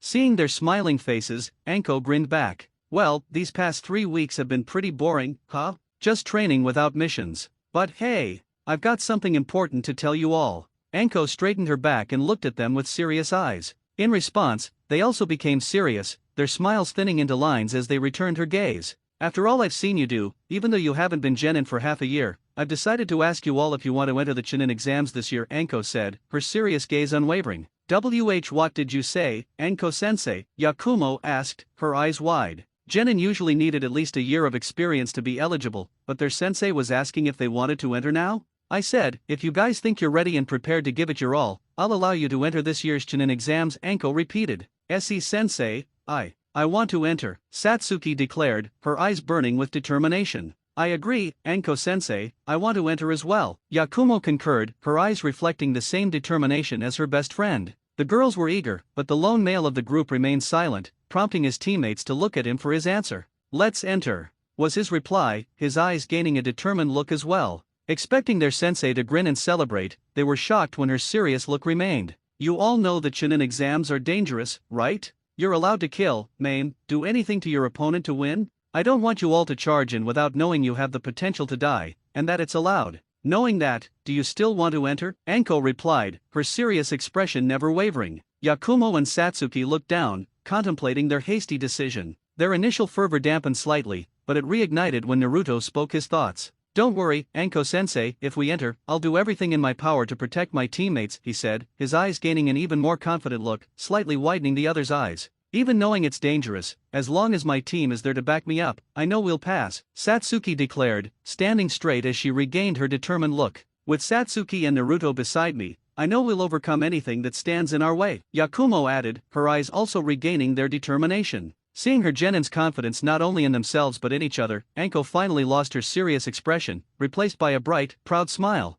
That's the right answer, you guys. Alone, I know all of you could go far in the exams, but together, well, let's just say I feel sorry for the poor suckers who cross paths with you, Anko said, laughing lightly as her genin joined in. After everything was settled, Anko handed her students the paperwork, which they quickly filled out and returned. Bidding them farewell, she hurried to the Hokage Tower, where Minato had called a meeting with all the sensei of this year's genin to see who would enter the exams. Scene change, Hokage's Tower. In the meeting room adjacent to his main office, Minato sat before the jonin in charge of this year's genin crop. He knew some would enter their genin with the usual year of experience, but he also knew some wanted to enter their genin without that requirement. For those teams, he expected a very good explanation as to why they should be allowed to enter when they lacked the necessary experience. As they were about to begin, the door opened, and Anko entered, slightly winded from her sprint to the tower. Minato sighed, noting her tardiness even later than Kakashi, much to his chagrin. She apologized before taking a seat next to Kurane. Now that everyone's here, let's begin, shall we? Minato said, not hiding his excitement to see who would enter and who would drop out.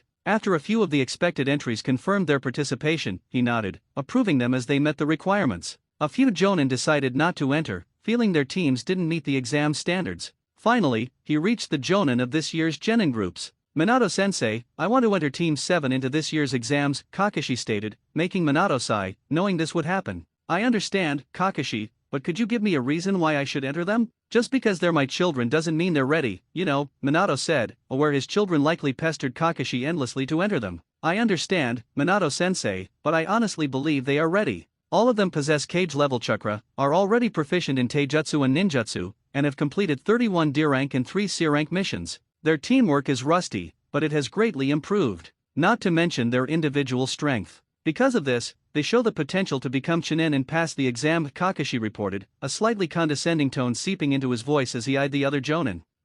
I'll trust your judgment on this, Kakashi. I'll allow them to enter the exams, but have you told them about the dangers yet? At that question, Kakashi nervously shook his head no, making Minato sigh. When he asked everyone else, they also repeated the negative response. But Minato and everyone else were surprised when Anko said she had told them, and even knowing the dangers, they agreed to enter. Snapping out of his stupor, Minato motioned for the jonin to continue their nominations. Hokage-sama, Team 8 is ready to enter. They specialize in hunting and tracking, but beyond that, they show promise and potential to pass the exams. Shino and Kiba have some difficulty getting along, and Hinata doesn't really talk to them, so their teamwork suffers as a result. But when pushed, they can become an efficient team and have shown that to me. They've completed 33 D-rank missions and 2 C-rank. While they lack experience, they make up for it in determination. At her concise report, Minato smiled and nodded, making Kurane give Kakashi a smug smile, which made his eye twitch. Alright, if you believe they can come together, then I'll allow them, but do tell them about the dangers, alright, she nodded, and Guy stepped forward. YOSH. Hokage-sama, my youthful genin are more than ready to let their youth shine this year in the exam. Guy nearly shouted, making Minato laugh wryly. Yes, your genin have been together for about a year and a half, so they do meet the requirements, Guy. They're free to enter, Minato said, receiving a nice guy pose from Guy in response. Hokage-sama, Team 10 is ready. Though they really are slackers, they do have the potential to be the next Inoshikacho, and I've seen it on a few occasions. They've still got a long way to go. I have to bribe them to do anything, really, but when push comes to shove, they do get things done. Shikamaru and Koji share a close bond, though Ino hates working with them. But underneath all that, they're more than capable of passing. They finished 35 D rank missions and 2 C rank, so they've got some experience handling the harder stuff, Asuma reported, taking a breath after his report. Minato nodded, agreeing. He knew they would have some trouble, but from what he had seen in the reports, Shikamaru would be able to get them out of most situations given his intellect. Alright, Asuma, I'll let them enter. Shikamaru-kun should be able to keep them safe given his intelligence, and with them all working together, they should be safe, Minato said, smiling as Asuma grinned back. Alright, Hokuchi-sama, I'm not going to lie here, but I really don't think Team 11 is ready for the exams, but I want them to enter to see how far behind they really are. They're the most unbalanced team I've seen, it's almost unfathomable. Suzuki has, if it's even possible, gotten even worse at interacting with his teammates. After his sister unlocked her Sharingan, he's been doing everything to try and force his awake. Sakura hasn't lost her fangirl attitude towards Suzuki, and because of that, she hasn't really gotten any stronger than before. If anything, she's become a little weaker, not training in order to watch and cheer him on. Sai, on the other hand, still gives off the strange vibe from before. I don't know what's going on in his head, and it's making me and Orochimaru-sama cautious. They've done 30 D-rank missions and 1 C-rank, but even after all that, they still haven't improved their teamwork, Genma reported, sighing heavily as some of the other Jonin gave him pitying looks. Genma, I can't let them enter without understanding that working alone doesn't make a ninja powerful. I'll permit their entry only if you explain the dangers. If even one person withdraws, none of them will be allowed to enter, Minato stated, and Genma nodded. Anko now held everyone's attention. The incident weeks ago had changed her, she was less openly affectionate. While she still smiled and chatted, her usual vibrant energy was gone. Now, their curiosity focused on her answer to the question. Hokuchi-sama, I've informed my team of the exam's risks and dangers. They've unanimously agreed to participate. Yakumo and Satsuki initially lost their resolve, but Naruto's promise to protect them reignited their determination, stronger than before. They've completed 41 D-rank and 1 A-rank mission, remaining humble and confident. Their teamwork is exceptional, and individually they're strong enough to defeat Chunin-level opponents. I'm certain they're ready and will pass the exam easily, Anko reported, radiating confidence and pride, captivating everyone. No one had seen Anko display such unwavering confidence in others, especially 3. Her conviction left no room for doubt, these genin would enter and excel. Minato shared this sentiment. Alright, Anko, they're in. If what you've said is true, I have no doubt they'll go far in this year's exam, Minato said, a hint of pride in his voice after hearing about his son's words to his teammates. With all teams registered, Minato dismissed everyone. As Anko left, Kurane, Asuma, and Genma stopped her. Anko-chan, want to grab a bite with us? Kurane asked hopefully. Genma and Asuma shared her hope, but it quickly faded. Nah, I'm good, thanks Kurane. I'm meeting Mamakai and the guys. Maybe next time, she replied, heading to her new usual meeting spot, leaving the trio with saddened expressions, Kurane especially. Come on, Kurane, let's go, Asuma said, placing a hand on her shoulder as they left the tower. Time skip, a few days later, the day finally arrived. Heading to the exam building, Naruto heard a dispute and quickly went to investigate. He found a boy his age in a black bodysuit with a hooded, cat-eared top and a Suna headband. Strange bandaged objects were on his back, and his face was painted purple. He was holding a younger boy by the scruff of his neck, as 2 other children watched in terror. Watch where you're going, you little brat, the teen yelled, making the held boy tremble. Oh, you're going to cry now? Tisk, who knew this village had such brats. I'll really make you cry. The teen sneered, cocking his fist back as the younger boy shut his eyes. Before he could strike, Naruto appeared, gripping his wrist firmly. Guh. WH, what the hell? The teen exclaimed, dropping the boy and turning his attention to Naruto. Before anyone spoke, the younger boy and the 2 children behind him brightened instantly. Menmanayakan, they shouted, but Naruto, whom they mistook for their honorary older brother, ignored them. What's a Sunanin doing picking on a little kid? If you want to fight, pick on someone your own size, you sorry waste of space, Naruto said in a chilling tone, glaring at the older boy, who flinched before glaring back. As the tension rose, a voice cut through the atmosphere. Kano Amaru, multiple voices called out. The group turned to see Menma, Kiba, and a few other boys running towards them, accompanied by a scowling Suzuki. After hearing Kano Amaru's cry, they rushed to the source, even Suzuki, curious about the commotion. All 3 froze when their eyes met Naruto's blank navy ones. Silence permeated the area, affecting even the teen, who broke out in a sweat, sensing the odds against him. But his apprehension vanished when Naruto released his wrist. I don't have time to waste with you. Get out of my sight, Naruto said in the same chilling tone. Before the teen could retort, Naruto cut him off. And you too, in the tree, I'm guessing you're his teammates. You'd better get out of my sight too. At that, the teen froze, eyes wide, as a blonde girl with 4 pigtails and a large metal fan emerged, followed by a red-haired boy with a gourd, appearing in a swirl of sand. Ga Gara. The teen stammered, drawing everyone's attention to the redhead, seemingly the source of the teen's fear. Kankuro, you're a disgrace to our village. Do that again, and I'll kill you, the redhead said in a bloodthirsty voice, making everyone except Naruto flinch. Turning to Naruto, he addressed him. My apologies. I am Gara of the Sand. What is your name? He asked emotionlessly. Naruto was the only response, making the redhead crack a small, maniacal smile. Naruto. Mother will enjoy it when I spill your blood, he said in a crazed tone before walking away with his teammates. But Sasuke stopped him. Hey! I'm Sasuke Uchiha, of the Uchiha clan, he shouted, smirking, confident his status would impress them. I have no interest in any of you other than him, Gara said, pointing at Naruto, anger evident on the other boys' faces. Soon, they were out of sight, leaving the Konoha ninja alone. Before anyone could speak, Konohamaru latched onto Menma, crying about the scary situation, as the older boy tried to calm him. He was about to say something else but stopped when he saw his older brother leave. Hey! Where do you think you're going, loser? He shouted, scaring Konohamaru, Udon, and Mogi. His anger intensified when Naruto ignored him, prompting him to run up and grab his shoulder, forcibly turning him around. Don't think you're some kind of hero just because you did something like that. People like you shouldn't get their hopes up, Menma growled, glaring at his older brother, his friends joining him. Yeah, dead last, don't get ahead of yourself. You're lucky we got here, or else you would have been put into the ground. Kiba barked, also glaring at Naruto. As tension mounted, it escalated further when Menma reached for Naruto's collar but was stopped, and then shocked, by what happened next. Naruto grabbed Menma's wrist and twisted it, making him wince. Before Menma could react, Naruto yanked his wrist aside, making him lose balance. Naruto then forced him to the ground, his arm locked behind his back. Shocked, Kiba was about to attack Naruto for assaulting his best friend when a chilling voice froze him. If you don't want to lose consciousness, stay there like a good dog, Naruto said, his voice sending shivers down everyone's spines. He then applied more pressure to Menma's arm, making the younger blonde wince and grunt. I've had enough of your attitude, Menma. How long do you plan to keep this up? Until you're a Chunin? Jonin? Boo? Because if you keep acting superior, your squad will end up dead because of you. Menma's eyes widened. I know you hate me, detest me, despise me, but let me tell you a little secret, Menma, I don't care. At those words, Menma and the onlookers gaped, unable to form words. You can hate me all you want, but ultimately, it will get you nowhere. And let me tell you something, little brother, if I ever hear that your attitude caused trouble, I'll make sure it never happens again. Do you understand? When Menma didn't respond, Naruto tightened his grip, making him cry out slightly. Do you understand? Naruto said, his voice colder than ice.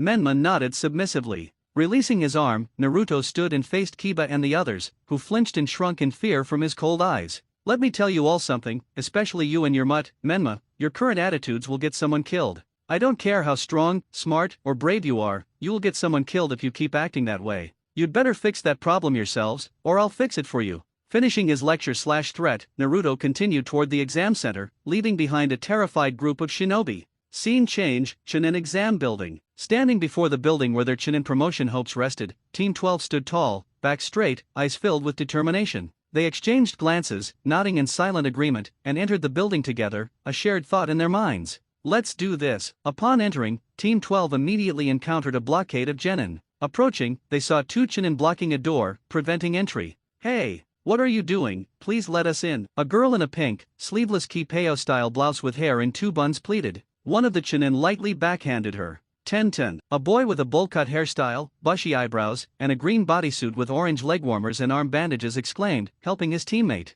Ha! Look how weak you are, if you can't even take that, you have no chance in the exam. A Chunin sneered, making some genin nervous. Yakumo and Satsuki glanced at each other, noticing the hidden genjutsu on the door number. The team slowly circled the group, realizing this was a test to weed out those unable to detect a simple genjutsu, which made Yakumo sigh. As they headed upstairs, they witnessed a scuffle. Get out of the way, Sasuke shouted at one of the Chunin. After the headache of working with his useless team to stop a kidnapper from taking Mogi, they were finally allowed to join the exams when the person they stopped was Irika, testing their readiness. Yeah, get out of Sasuke-kun's way, you loser, Sakura shouted, backing her crush, earning confused looks from other genin. Hey dickless, ugly, why don't we just make them? Sai said, getting hit on the head by Sakura for using his nickname for her. Actually not a bad idea, Sasuke said, rushing the Chunin in an attempt to take him down. To his shock, the same boy from earlier in the green bodysuit stopped him. But as he did, the girl from before hit him on the head. "You idiot! Wasn't it your idea that we act weak in the exam?" Tenten shouted, annoyed by her teammates' hypocrisy. I'm sorry Tenten, but I just couldn't help myself," Lee said, apologizing profusely. "I agree, it was idiotic to ruin the plan like that," Lee, a boy with pale, pupilless eyes said. He had long black hair and wore a khaki shirt and dark brown shorts. His right arm and leg were bandaged. "Again, I'm sorry, Niji. I just got caught up in the heat of the moment," Lee apologized to the boy now known as Niji. After apologizing, he turned to Sakura, who immediately felt creeped out. "My name is Rock Lee, and you must be Sakura. Sakura, please go out with me. I'll protect you with my life," Lee said, flashing a blinding smile at her. "No way, you're lame," Sakura said flatly, as Lee looked defeated. Turning to Suzuki, Niji called out. "Hey you, what's your name?" he said with a slightly smug tone, which Suzuki noticed. If you want to learn someone's name, you should tell them your own first," he replied, walking away. "You're a rookie, aren't you? How long have you been a genin?" Niji asked again, his smug look growing slightly. "Tisk, I don't have to answer you," he replied, walking away with Sai and Sakura following. "Damn, he looks strong. Who knew there were such monsters here?" Suzuki thought, cursing his unawakened Sharingan. "Yufufu, he's kind of cute," Tenten thought, giggling slightly as she watched the Uchiha retreat. As they were about to leave, Lee mentioned something he wanted to check out. Once all the genin left the area, the two Chunin released their henge, revealing Katetsu and Izumo. Well, looks like they passed the first obstacle, didn't they?" Katetsu said jovially as Izumo nodded. "Things are going to be interesting, aren't they?" Izumo questioned, his partner nodding as they returned to report their findings. Watching the other genin leave, Team 12 hadn't gone upstairs, opting to observe the strange boy named Rock Lee follow Team 11. Naruto and Yakumo looked at Satsuki, and she sighed, knowing what was likely to happen. Yeah, let's make sure my brother doesn't do something he'll regret," she said, leading her team in their direction. Scene change, Chunin Exam Center open room. Team 11 found themselves in a spacious room as they headed toward the real examination hall. But as they were about to exit, a voice stopped them. "Hey, you with the dark eyes," Lee shouted, dropping to their level, surprising the group. "You talking about me?" Suzuki said, turning to face Lee. "Yes, I want to fight you," Lee said, his eyes serious. "My name is Rock Lee. It's commonplace to introduce yourself before someone tells you their name, correct?" he said, as Suzuki smirked. "So you know, huh? My name is Suzuki Uchiha, of the Uchiha clan. A fight right now, you said?" Suzuki questioned Lee, who nodded. "I want to test my skills and techniques against someone from one of Konoha's genius clans. And also," Lee trailed off, staring at Sakura again, then winked at her, much to her disgust. Those eyebrows. And that haircut," she screamed, becoming hysterical when Lee started blowing kisses at her, which she dodged with surprising skill. After the love comedy ended, Suzuki addressed Lee again, his eyes darkening. "You knew about my family and still want to fight me? You must be even dumber than you look. You're about to learn what this name is all about," Suzuki said, entering his Koenkan stance. Lee put one arm behind his back and the other forward. Watching from the balcony, Satsuki sighed at her brother's arrogance. She admitted to once having Suzuki's mindset about her family's strength, but that changed after making true friends in her family, namely her older brother and mother, broke her from that mindset. Yakumo patted her best friend's shoulder, understanding her thoughts. Naruto watched, analyzing Lee's stance. He saw it was likely built on speed and power, yet didn't seem to lack the defense usually associated with such a stance. Before they started, Sakura called out to Suzuki. "Suzuki-kun, you can't. We only have 30 minutes until the exam starts." As if on cue, Suzuki rushed forward. "This will only take 5. As he spoke, Lee moved, meeting Suzuki mid-rush, to Suzuki's surprise. But he quickly snapped out of it, seeing Lee about to attack. "Konoha Senpyu," he called out, spinning his body and delivering a high kick which Suzuki ducked to avoid, but was hit when Lee rotated again, delivering a low kick that broke Suzuki's guard, sending him flying backward. "Suzuki-kun," Sakura cried out, disbelief in her voice. Sai's eyes were wide too, not expecting such an attack. Team 12, Yakumo and Satsuki, were astonished by the attack. "What just happened?" Yakumo asked, trying to comprehend the attack as Satsuki, with her Sharingan activated, copied the movements. "That's fast, really fast. Even if I could see and copy him, I wouldn't match his speed unless I went all out, and even then, it would be close," she said, narrowing her eyes, now understanding why her brother was sent flying. "That first kick. Once he throws that high kick, his opponent's evasion margin is immediately restrained. Because of that, it increases the chances for that low kick to hit its mark. So that high kick is pretty much nothing more than a flashy feint," Naruto stated, stunning his teammates with his quick analysis and breakdown of the attack. Back on the ground, Suzuki got up, his eyes burning with fury. He rushed Lee again, who this time launched him into the air with a quick upper kick to his chin. After doing so, Lee reappeared behind him using cage bio, loosening the bandages around his arms. But before anything could happen, Team 12 acted. Naruto dropped to the floor and sprinted before leaping at the two, completely shocking Lee and Suzuki. Once at their level, he grabbed Suzuki and threw him to his sister, who caught him and set him down. Yakumo and Satsuki checked him over with their Shosen Jutsu as Naruto grabbed a stun Lee before dropping to the ground. You know, if you followed through with that attack, he could have died, Naruto said, tightening his grip on Lee's arm, making him wince at the abnormal strength. How is he? Naruto asked his team, turning to face them. Finishing their scan of Suzuki, they stood up and approached the two. He'll be fine. Nothing major, a little bruising, but nothing that needs immediate treatment, Yakumo reported, as she and Satsuki looked at Lee with cold gazes, making him gulp. You're lucky Naruto intervened when he did. If Suzuki had been seriously injured, you would have been in a hell of a lot of trouble, Satsuki said, her gaze growing colder at the end. Finally, Naruto released his arm and started walking away with his team as the others looked on in awe. W8. What is your name? Lee called out, desperate to know the name of the one who broke off his cage bio. Stopping, Naruto turned slightly, and Lee froze when he met cold, electric blue eyes. Naruto, was all he said before leaving with his team. Scene change, hallway outside meeting room. After the incident involving Suzuki and Lee, Team 12 made their way to the meeting room where other genin who passed the genjutsu trap were expected to be. Nodding to each other, they opened the door and were immediately met with a flood of combined killing intent from the other examins. This was another tactic to weed out the weak, allowing the competition to scope out and hunt down the weakest. But the team subjected to the killing intent had experienced Zabuza's, whose killing intent was at least 30 times greater than this. With an assertive shift, a palpable aura of killing intent emanated from each team member. Satsuki's aura shimmered like a blue hawk with crimson eyes, while Yakumo's resonated with the magenta, crimson-eyed presence of the sealed Ito. Naruto's aura remained the black and crimson reptilian monster with burning crimson eyes. After their combined killing intent was easily dismissed and met with a force 2 to 3 times stronger, the other genin trembled slightly in the newcomer's presence. They gave them a wide berth as they entered, eventually settling in a corner of the room. A few minutes later, the boisterous voices of Sakura and Ino cut through the room. A glance revealed them bickering once more over their crushes. As Naruto's team looked away, the other rookies immediately spotted them, with Narumi leading the charge. Naruanai, she shouted, lunging to latch onto her older brother, whom she hadn't seen in nearly 2 months. Where have you been? I haven't seen you around the village at all. It's been almost 2 months since I last saw you, she demanded, unleashing her best puppy dog eyes. While this might sway a lesser man, Naruto was not among them. I've been around, Narumi-san, he simply replied, attempting to pry her off, only for her grip to tighten. He sighed, knowing she wouldn't release him anytime soon. Unbeknownst to them, Yakumo and Satsuki were casting intense stares at Narumi, which dissipated as the other rookies arrived. Narumi, let go of Naruto Nyakan. You know he doesn't like you clinging to him like that, Mito half scolded, half demanded.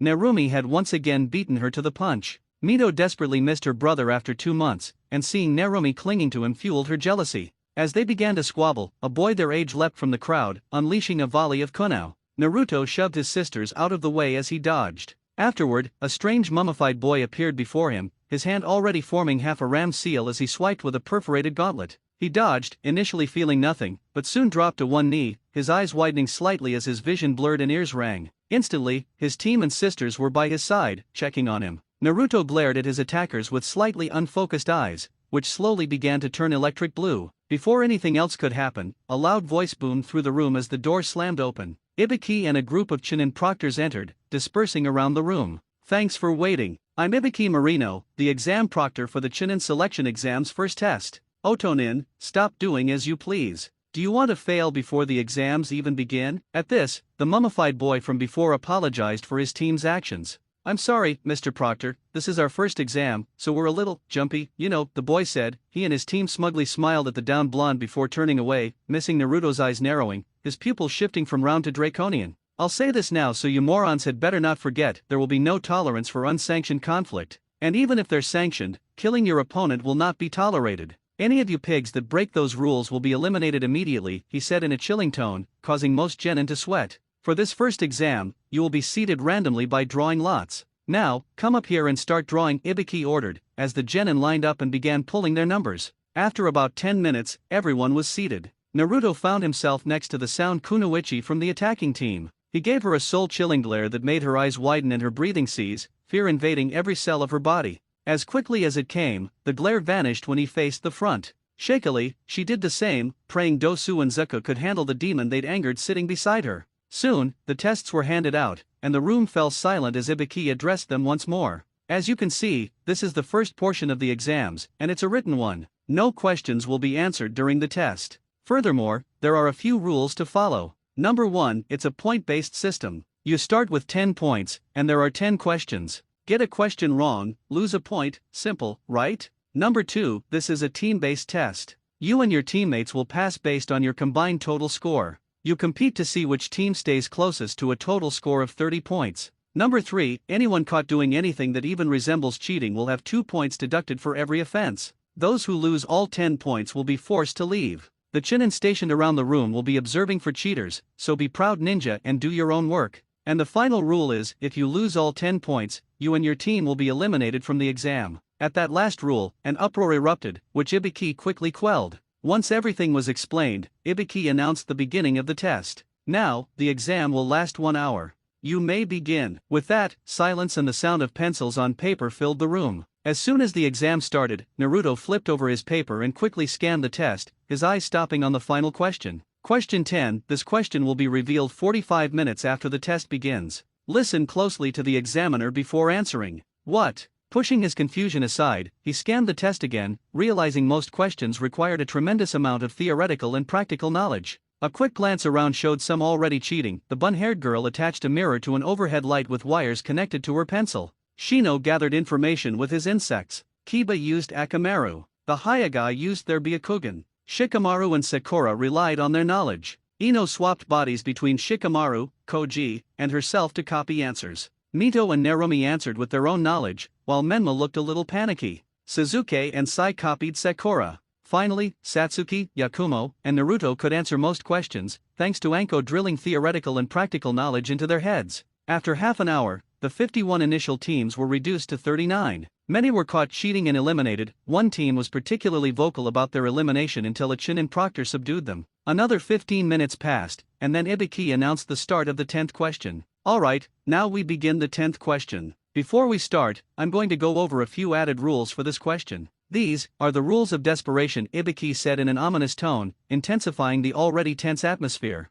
Jonin standby station. Gathered in the standby station, the squad sensei whose genin were participating in the exam chatted amongst themselves about their expectations and what had transpired so far. I just hope those kids haven't gotten themselves eliminated already, Genma sighed, knowing his squad was likely the most prone to failure due to their abysmal teamwork. It'll be alright, Genma, you've got to have a little confidence in them, Asuma said, taking a drag of his cigarette. If anything, they should be able to make it past the first exam and at least to the second, you know. They are part of the Rookie 15, after all, Asuma added, trying to cheer his friend up. As if the exams weren't hard enough, they have to deal with him in the first one, Genma added, prompting curious gazes from the other Jonin. Who are you talking about, Genma? Korone asked, voicing everyone's unspoken question. They have to deal with Ibiki Marino in the first exam. At his answer, everyone sighed and silently prayed for their genin's success. They're in for a rough time then. I really hope they'll be alright after dealing with that sadist, Kakashi said, as the others nodded in agreement. Afterward, they noticed the last person in the room remained quiet, engrossed in a magazine. And Anko-chan, are you worried about your genin? Korone asked her friend, still not forgiven for recent events. They'll pass, she simply stated, her gaze never leaving the magazine, leaving the other occupants a little saddened by her indifference. The atmosphere a little awkward, they returned to discussing who was most likely to pass and who was not. Anko remained engrossed in her magazine. First exam testing room. Now, why don't we go over the rules concerning the 10th question? Number 1, you must choose whether or not you will answer it. At that, the blonde Suna Nin, Tamari, stood up. Wait. What if we choose not to answer it, she shouted, causing everyone in the room to tense up. If you choose not to take it, then you automatically lose all your points, causing you and your teammates to fail the exam. Now for the other rule, if you choose to take it, the lowest scoring member of your squad will be forced to remain a genin forever, while the other two who scored higher will advance to the next round. At that, the room exploded into an uproar. What? Then what's the point of a team exam? But what if we all have the same number of points? Can we decide with our teammates? As the shouts about the outrageous conditions rose, Ibiki immediately quieted them down. Now, raise your hand if you are going to quit.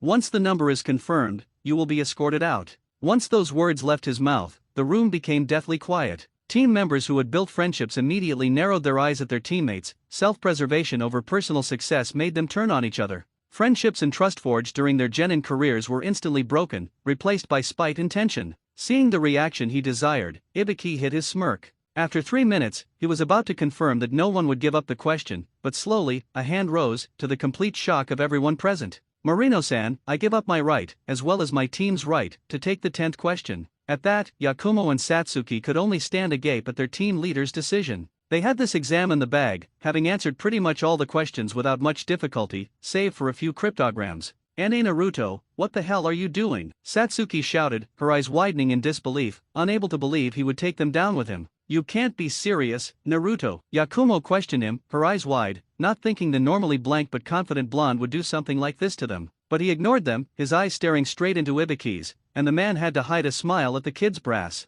Most, if not all, of these kids gave into the fact that they would be leaving one team member behind. Because of that, they broke a very important rule of a ninja. This kid, though. His thoughts were broken when another person raised her hand. Me, Mr. Proctor, I also would like to quit, Mito said, her voice shaking slightly as her sister and brother looked at her with wide eyes. After Naruto's decision to forego the test was heard, some of the other teams built on friendship remembered their bond. Casting apologetic and forgiving looks at each other, more and more genin raised their hands, signaling their abandonment of the 10th question. Out of the 39 teams remaining in the room, 26 had their hands raised. After 10 minutes, Ibiki finally nodded and signaled the Chunin to split into 2 groups. One remained in the room while the other followed Ibiki as he led the 26 teams out. Once outside, he led them into a separate room before making them line up with their teams. Once they did, he cracked a smile, to their complete shock. Congratulations, you all passed the first exam. Once those words left his mouth, everyone's jaws dropped. I bet you're wondering why you passed when you forfeited the last question, right?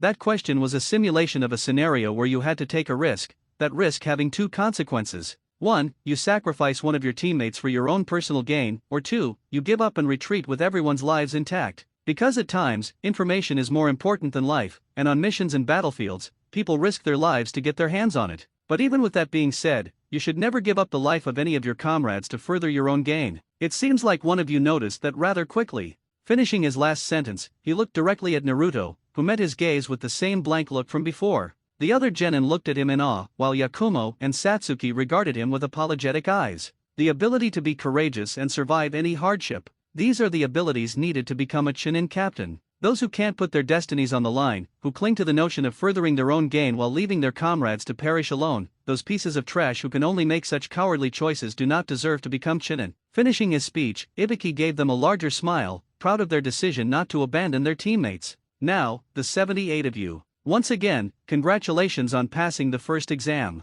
Once he finished, the window exploded as a giant sword embedded itself into the beam on the wall. The hostile moment was broken when Ibiki sighed as Zabuza appeared in a swirl of mist, perched on the handle of his sword. Alright, you brats, I'm Zabuza Mamakai, the proctor for the second exam, Zabuza barked out. Seeing the fear on their faces, they all knew he was the demon of the hidden mist. Whoa, there's a bunch of them who passed, Ibiki, you must be losing that skill you told me about. I expected you to only pass around 20, Zabuza commented, as Ibiki's eye twitched slightly. But before he could retort, Zabuza pulled out Kubikaribasho and rested it on his shoulder. Well, whatever, follow me. We're heading to training ground 44. Don't get left behind, or else I'll fail you. I have no patience for brats who can't follow simple orders. With that, Zabuza walked out the door, leaving behind a stunned group of genin. As the rest remained stunned, Naruto walked forward, patting Yakumo and Satsuki on the back, snapping them out of their stupor as they followed him out the door. Soon, the rest of the genin followed suit. Training ground 44.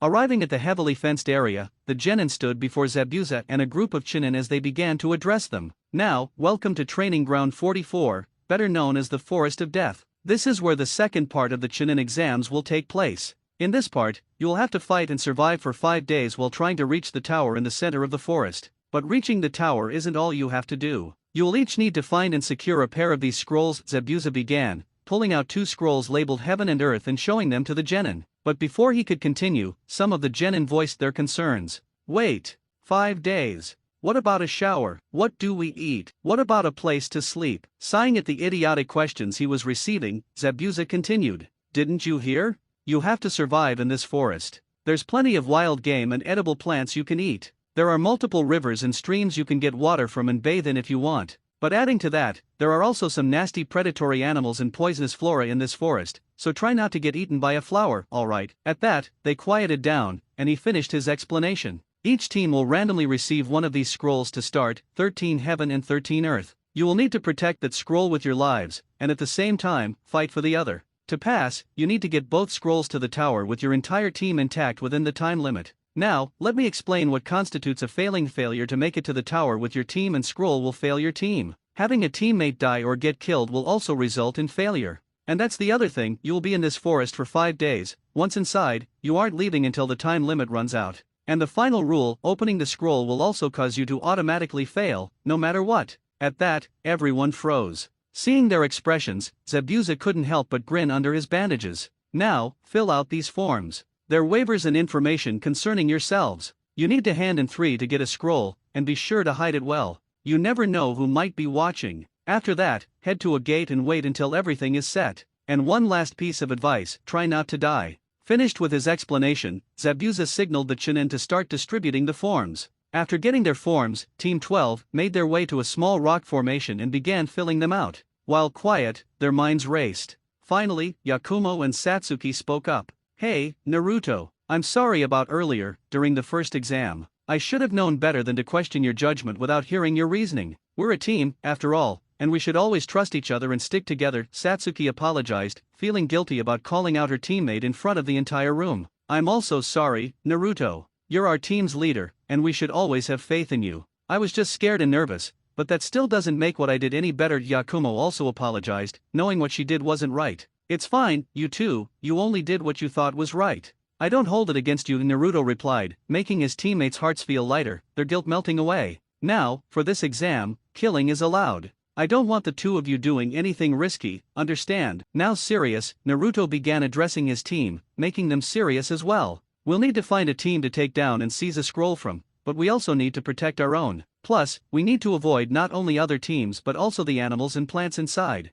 The plan is to stay in Formation D, you two will be in the rear this time, so stay close and don't let each other out of your sight. I'll take point and keep a lookout for anything ahead. In the event we engage a team, I'll make them break formation while you guys pick them off when they're separated. If things go south, you two retreat, and I'll throw them off your trail. We'll meet up somewhere else. Satsuki and Yakumo nodded at his plan, though they disliked the last part. They knew he was probably strong enough to take on a genin team alone. Finishing signing their forms, they made their way to the tent where they would receive their scrolls. Along the way, Zabuza stopped them. Haha, well brats, trying to become Chunin, huh? Zabuza said in a jovial tone as he greeted them. Giving him a smile, they had a quick conversation, to the shock of everyone present. We are, Zabuza-san, will pass this part without any trouble at all, Yakumo said with determination in her eyes. Zabuza patted her head for her determination, much to her embarrassment. After we pass, you had better stop treating us like kids, Satsuki said with a smirk, but it quickly vanished when Zabuza also patted her head, her face turning red with embarrassment and anger.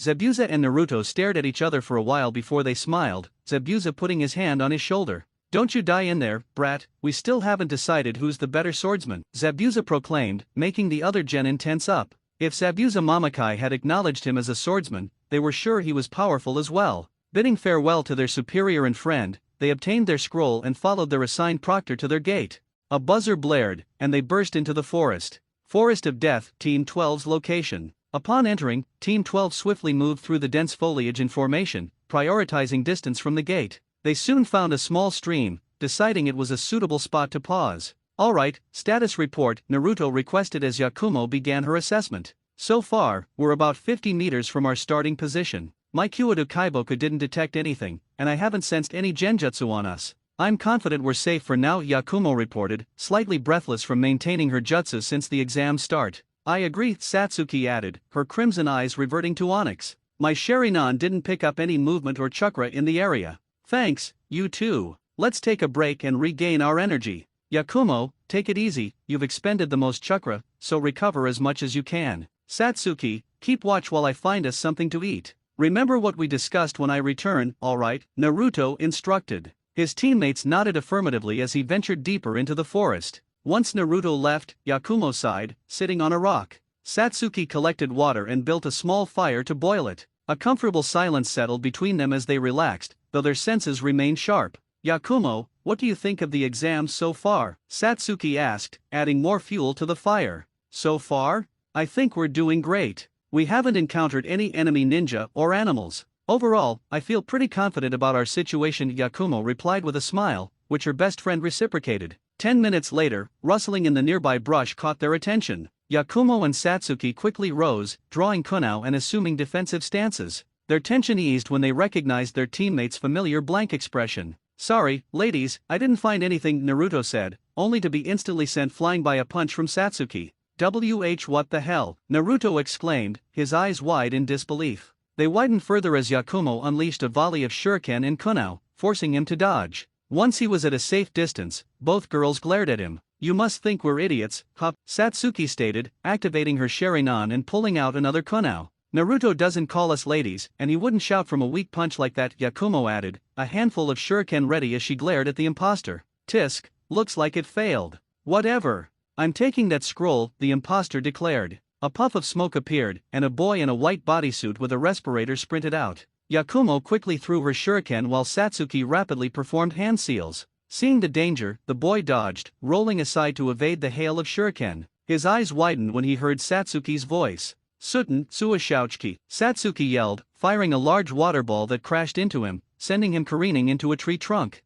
After a few seconds, she released the jutsu, and the boy slumped to the ground, unconscious. After dispatching their opponent, he vanished in a puff of smoke, replaced by a log. Just as they began to calm from the adrenaline rush, it returned as the brush rustled again. Another Naruto emerged, slightly bloodied, carrying a small boar over his shoulder. Noticing his team's tension, he stopped walking and scanned the area, spotting the shuriken lodged in the tree to his right and a puddle of water with a log in it. So you were attacked, Naruto said, his eyes growing colder, which made his teammates shiver slightly but also reassured them it was indeed their comrade. After being debriefed, Naruto nodded, cursing himself for letting his guard down. Although Satsuki and Yakumo insisted it wasn't his fault, he couldn't shake the feeling of responsibility as their squad leader. Finishing cooking the boar, he announced he would take the first watch while they ate, still upset about his perceived incompetence costing his teammates valuable energy. They initially protested but quickly fell silent when Naruto gave them a stern look. Quietly, they pulled out their sleeping bags and went to bed. Naruto drew a kunao and began spinning it, closing his eyes and letting his other senses take over in the forest's consuming darkness. The next morning, Yakumo and Satsuki immediately sat up, frantically searching for their blonde teammate. They found him shirtless, washing his upper body with a damp towel. Mesmerized by the sight, they stared, wiping away tiny dribbles of drool. Their trance broke when Naruto suddenly stood up, pulled out a kunao, and was then blown away by a sudden surge of wind, making their eyes widen. Quickly shedding their sleeping bags, they were greeted by the sight of a tall, gaunt man with a single violet rectangular mark on his forehead and bangs falling on his left side. He wore a black bodysuit with various straps and a cloak draped over his right shoulder. Well, what do we have here? Looks like that blonde brat wasn't strong at all. Well, what about the two of you?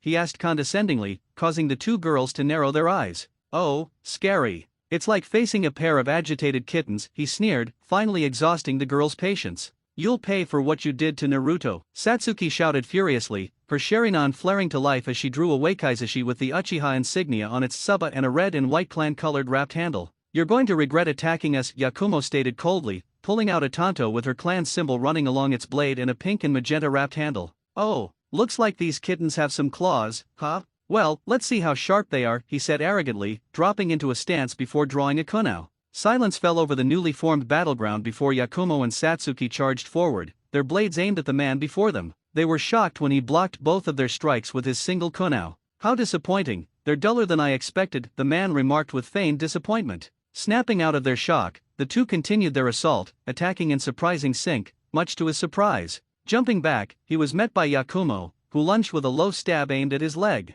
He pulled his leg back in response. As he did, Satsuki appeared, her hand on Yakumo's back for support, and swiped horizontally at his neck, aiming to behead him. His eyes widened as he found himself unable to step back. Quickly glancing down, he saw his legs were intertwined. The leg he had pulled back earlier blocked his dominant leg from stepping back. Cursing his error, he dropped to the ground and rolled backward, Satsuki missing her attack as she hopped off Yakumo's back. Standing up, he tried to step back but instead tilted his head to the left, much to his surprise and horror. Wondering why he made such an erroneous mistake, he saw that Yakumo had one of her hands in a seal, and his eyes immediately widened. So you saw, huh? Looks like my Hiki Ranshinsho worked then, Yakumo said with a cold smirk. Satsuki mirrored her expression, her Sharingan spinning ominously. Seeing the now cold and confident looks on the two girls, Ichi began to sweat. He hadn't expected them to be this strong. The information suggested the boy was much stronger, but if they were this formidable, he couldn't imagine the boy's true strength. He was jolted from his thoughts when the two charged at him, their eyes cold and narrowed, as he panicked.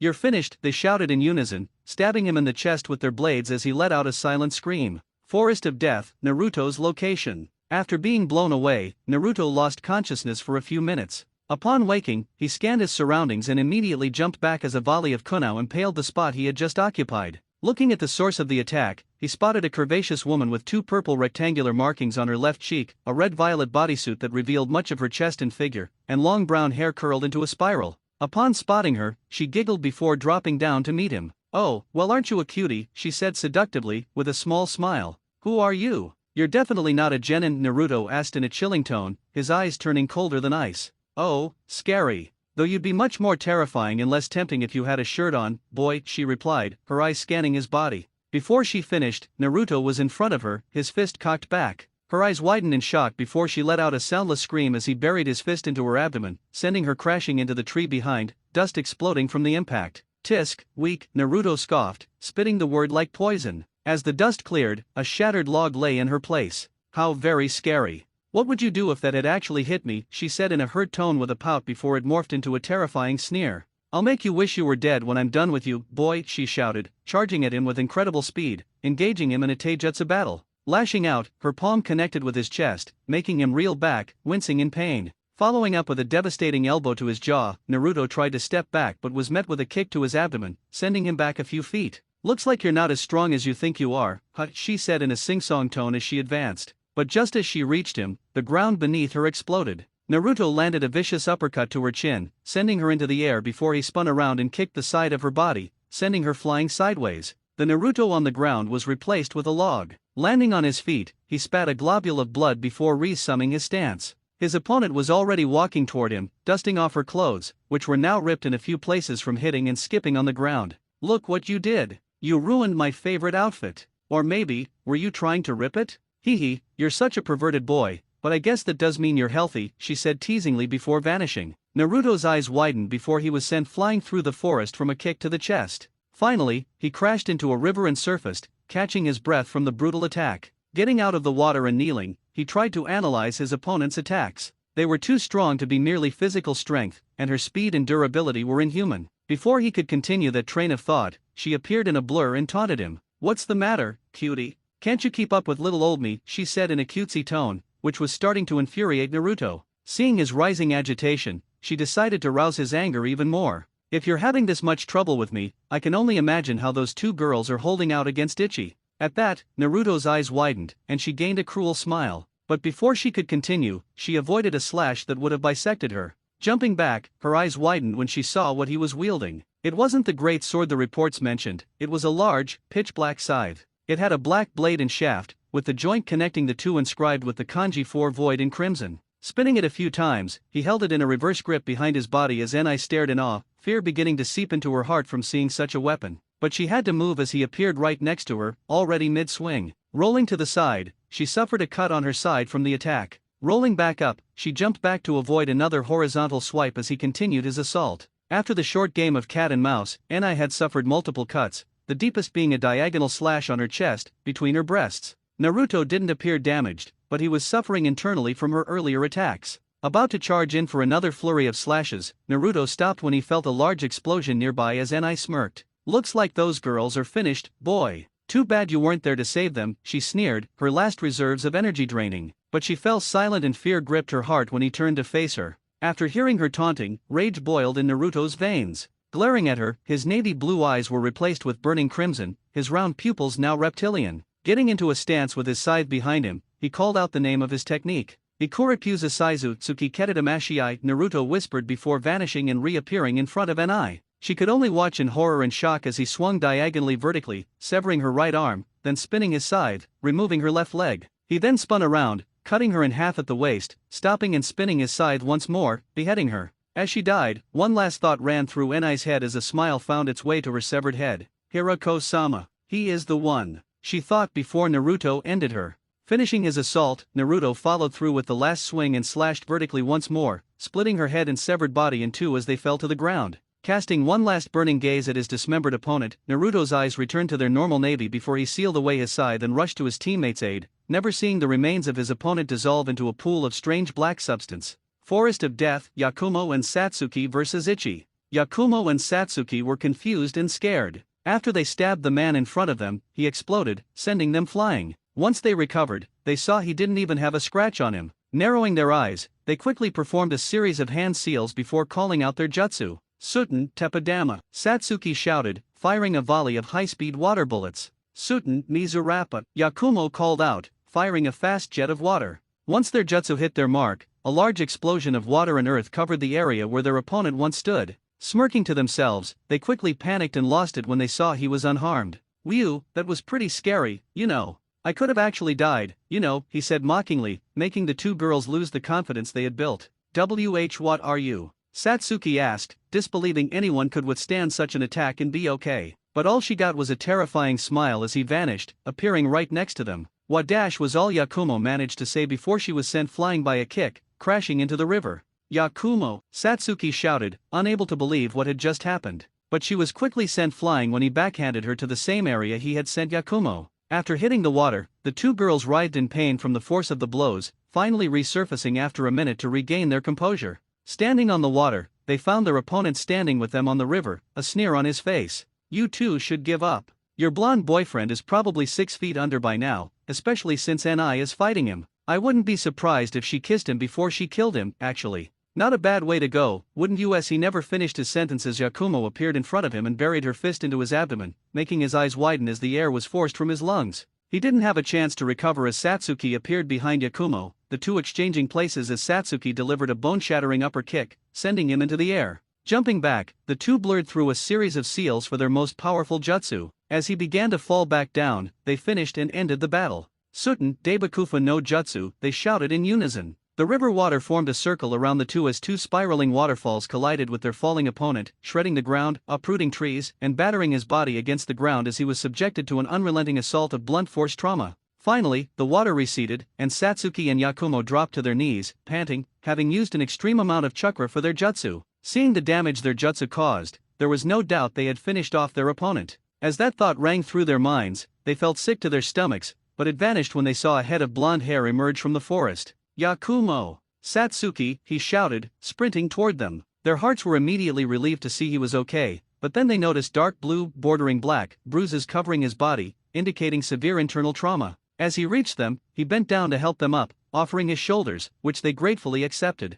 Reaching the shore, they finally sat down, the adrenaline from their battle fading from their bloodstream. But as they relaxed after their grueling battle, they never noticed that their opponent had not perished from the relentless assault. Ichi, after seeing Satsuki's Sharingan, knew she was the one his master wanted. After confirming it, he sent a snake-like creature from his arm toward the group, intent on fulfilling his mission. Naruto, sensing something was wrong, immediately shoved Satsuki aside, causing her and Yakumo to turn and begin to shout at him, but their words died in their mouths when a snake-like creature bit him near his neck. Pain. That was all Naruto could feel the moment the snake bit him. Gritting his teeth in a futile attempt to stifle his cry of pain, he clutched the bitten area, eventually giving in and letting out an agonizing scream of pain, the likes of which his teammates had never heard before. Quickly dispatching the snake with a hail of shuriken and kunao, the two were at their downed teammate's side. What they saw made their eyes widen, a strange mark on his shoulder in the shape of 3 tomo. As tears started to form in their eyes, they heard maniacal laughter from the direction their opponent had been sent and saw him, his arms, legs, and neck bent in distorted directions. They finished him off, each embedding a kunao in his head. As he died, a final thought ran through his mind. "Hirako-sama. He is the one you have been searching for," Ichi thought, as he finally died. After everything settled, with an unconscious Naruto in their arms, Yakumo and Satsuki could only tremble at what had just happened. Their leader was injured, unconscious, and now bore a strange mark because they had let their guard down. Before they could sink further into depression, they heard a scream echo through the forest and instantly tensed up. Locking gazes, the two nodded, wiping away the rest of their tears. They steeled their resolve, placing Naruto on their shoulders and making their way to a safer place, never seeing Ichi's body dissolve into another puddle of black substance. Unknown location. Looks like the duplicates failed. I didn't get the Sharingan, but it appears I gained something even more valuable, a voice said calmly, before eerie laughter echoed in the blackness. Forest of Death, Team 12's location. Hours after their grueling battle, Yakumo and Satsuki carried Naruto to a hollowed-out tree, establishing it as their temporary base. They found his chakra wildly fluctuating, a phenomenon neither had ever witnessed. Unable to help beyond making him comfortable, they simply placed a cool towel on his forehead to ease his developing fever. Exhausted but still recovering, Yakumo and Satsuki took turns sleeping and keeping watch over Naruto and their surroundings for any approaching enemies. Despite their efforts, dark bags hung heavy under both their eyes. Currently, Satsuki rested while Yakumo was on watch, her tanto gripped tightly. Fatigue and hunger gnawed at her, but she shook her head to clear the sensations. Finishing the movement, she froze, a faint rustle from a nearby bush catching her attention. Narrowing her eyes, she threw a kunao at the sound source, and a squirrel scurried out. Sighing at her jumpiness, she was about to relax when the squirrel suddenly exploded, an explosive tag having been attached to its back. Her eyes widening, Yakumo quickly shook Satsuki awake. Satsuki grumbled, demanding to know why she was woken prematurely, but the look on Yakumo's face instantly snapped her alert. Satsuki, we're surrounded, Yakumo whispered, a bead of sweat trickling down her face as Satsuki's eyes widened. How many? Satsuki asked, drawing her Wakaizashi and activating her Sharingan. She scanned the area, her eyes widening further as she noted minute movement despite the lack of a breeze. 9 people, Yakumo whispered, and Satsuki tightened her grip on her Wakaizashi. The unnatural silence shattered as the 9 sensed individuals dropped into the clearing. 3 were the Otonin from earlier in the exam, 2 were with the Amanin from before, and the final 3 were Kusanin they didn't recognize. Well, what do we have here? 2 girls all by themselves, one of the Kusanin sneered. Yakumo and Satsuki, despite their aching bodies, narrowed their eyes and stood up. Oh, looks like they're still able to fight. Well, I'll pay you bitches back for earlier, the Amanin declared, pulling out a kunao. Silence hung over the clearing before both sides charged, the Otonin holding back. Yakumo engaged the Amanin group, dodging as best her body allowed, sustaining cuts in the process. Evading another slash, she kicked one opponent in the side, sending him flying. His teammates attacked with increased ferocity, one managing to stab her in the shoulder,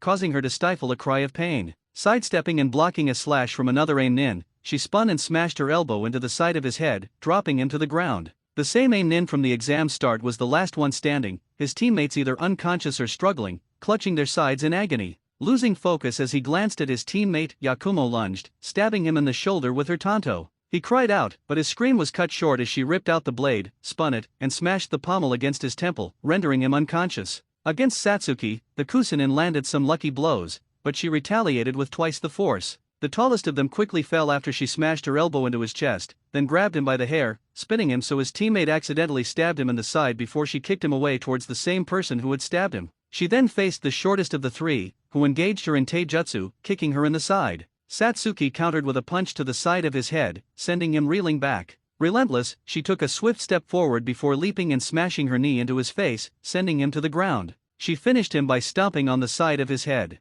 After defeating the second Kusanin, the last of the 3 stabbed her in the side. Her eyes wide, she roared, turned, and struck him in the temple, making him drop to his knees. Not finished, she ripped out the dagger he'd used to stab her and returned the favor, embedding it into his shoulder. His cry of pain was cut short as she smashed his temple once more with the pommel of her Wakaizashi. Both girls, wounded and exhausted, panted. They heard clapping and turned their attention to its source. Wow, that's pretty impressive. You each managed to defeat a whole team by yourselves, a boy with spiky, dark hair and dark eyes mockingly praised them, clapping. Realizing they still faced opponents, the 2 girls exchanged glances, acknowledging their dire state. They nodded, took a deep breath, calmed themselves, then opened their eyes, locking gazes with the Otonin once again. Which one do you want, Dosu? Zuko asked, a nasty sneer on his face as he settled into a taijutsu stance. It doesn't matter, they'll both be dead either way, Dosu replied, holding his melody arm in front of him. Behind them, their female teammate grimaced. She knew the 2 girls were in for a painful experience.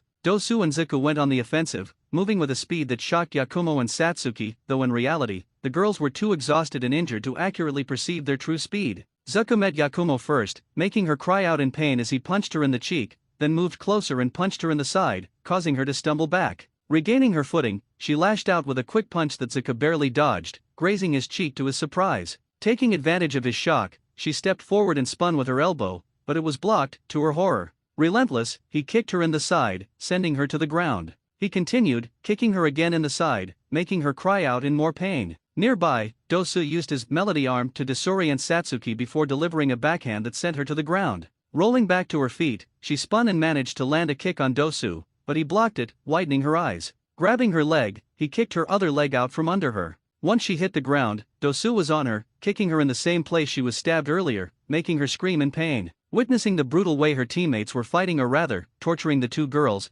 Kin could only ball her fists and close her eyes, trying to drown out the pain screams. After a few minutes, Dosu and Zuka stood over a bloody Yakumo and Satsuki. Their earlier wounds had reopened, oozing fresh blood, and they struggled for air, their ribs either fractured or broken from the beating. "Well, that takes care of that, doesn't it, Dosu?" Zuka said in a condescending tone, as Dosu laughed darkly. "They're of no use. Get rid of them, start with the Uchiha," Dosu commanded, pointing at Satsuki. Yakumo widened one of her swollen eyes. No, and not sa Satsuki," she whimpered pitifully, trying to move despite the agonizing pain that exploded throughout her body. But it was useless, as Zuka grabbed Satsuki by the hair and pulled out her own tanto, making Yakumo panic even more. "Well, any last words before your friend goes?" Zuka sneered, as Yakumo struggled to get up. No, Satsuki!" Yakumo screamed as the blade of her tanto drew closer to her best friend's neck. Inside Naruto's mind. Since being bitten, Naruto had floated in his consciousness,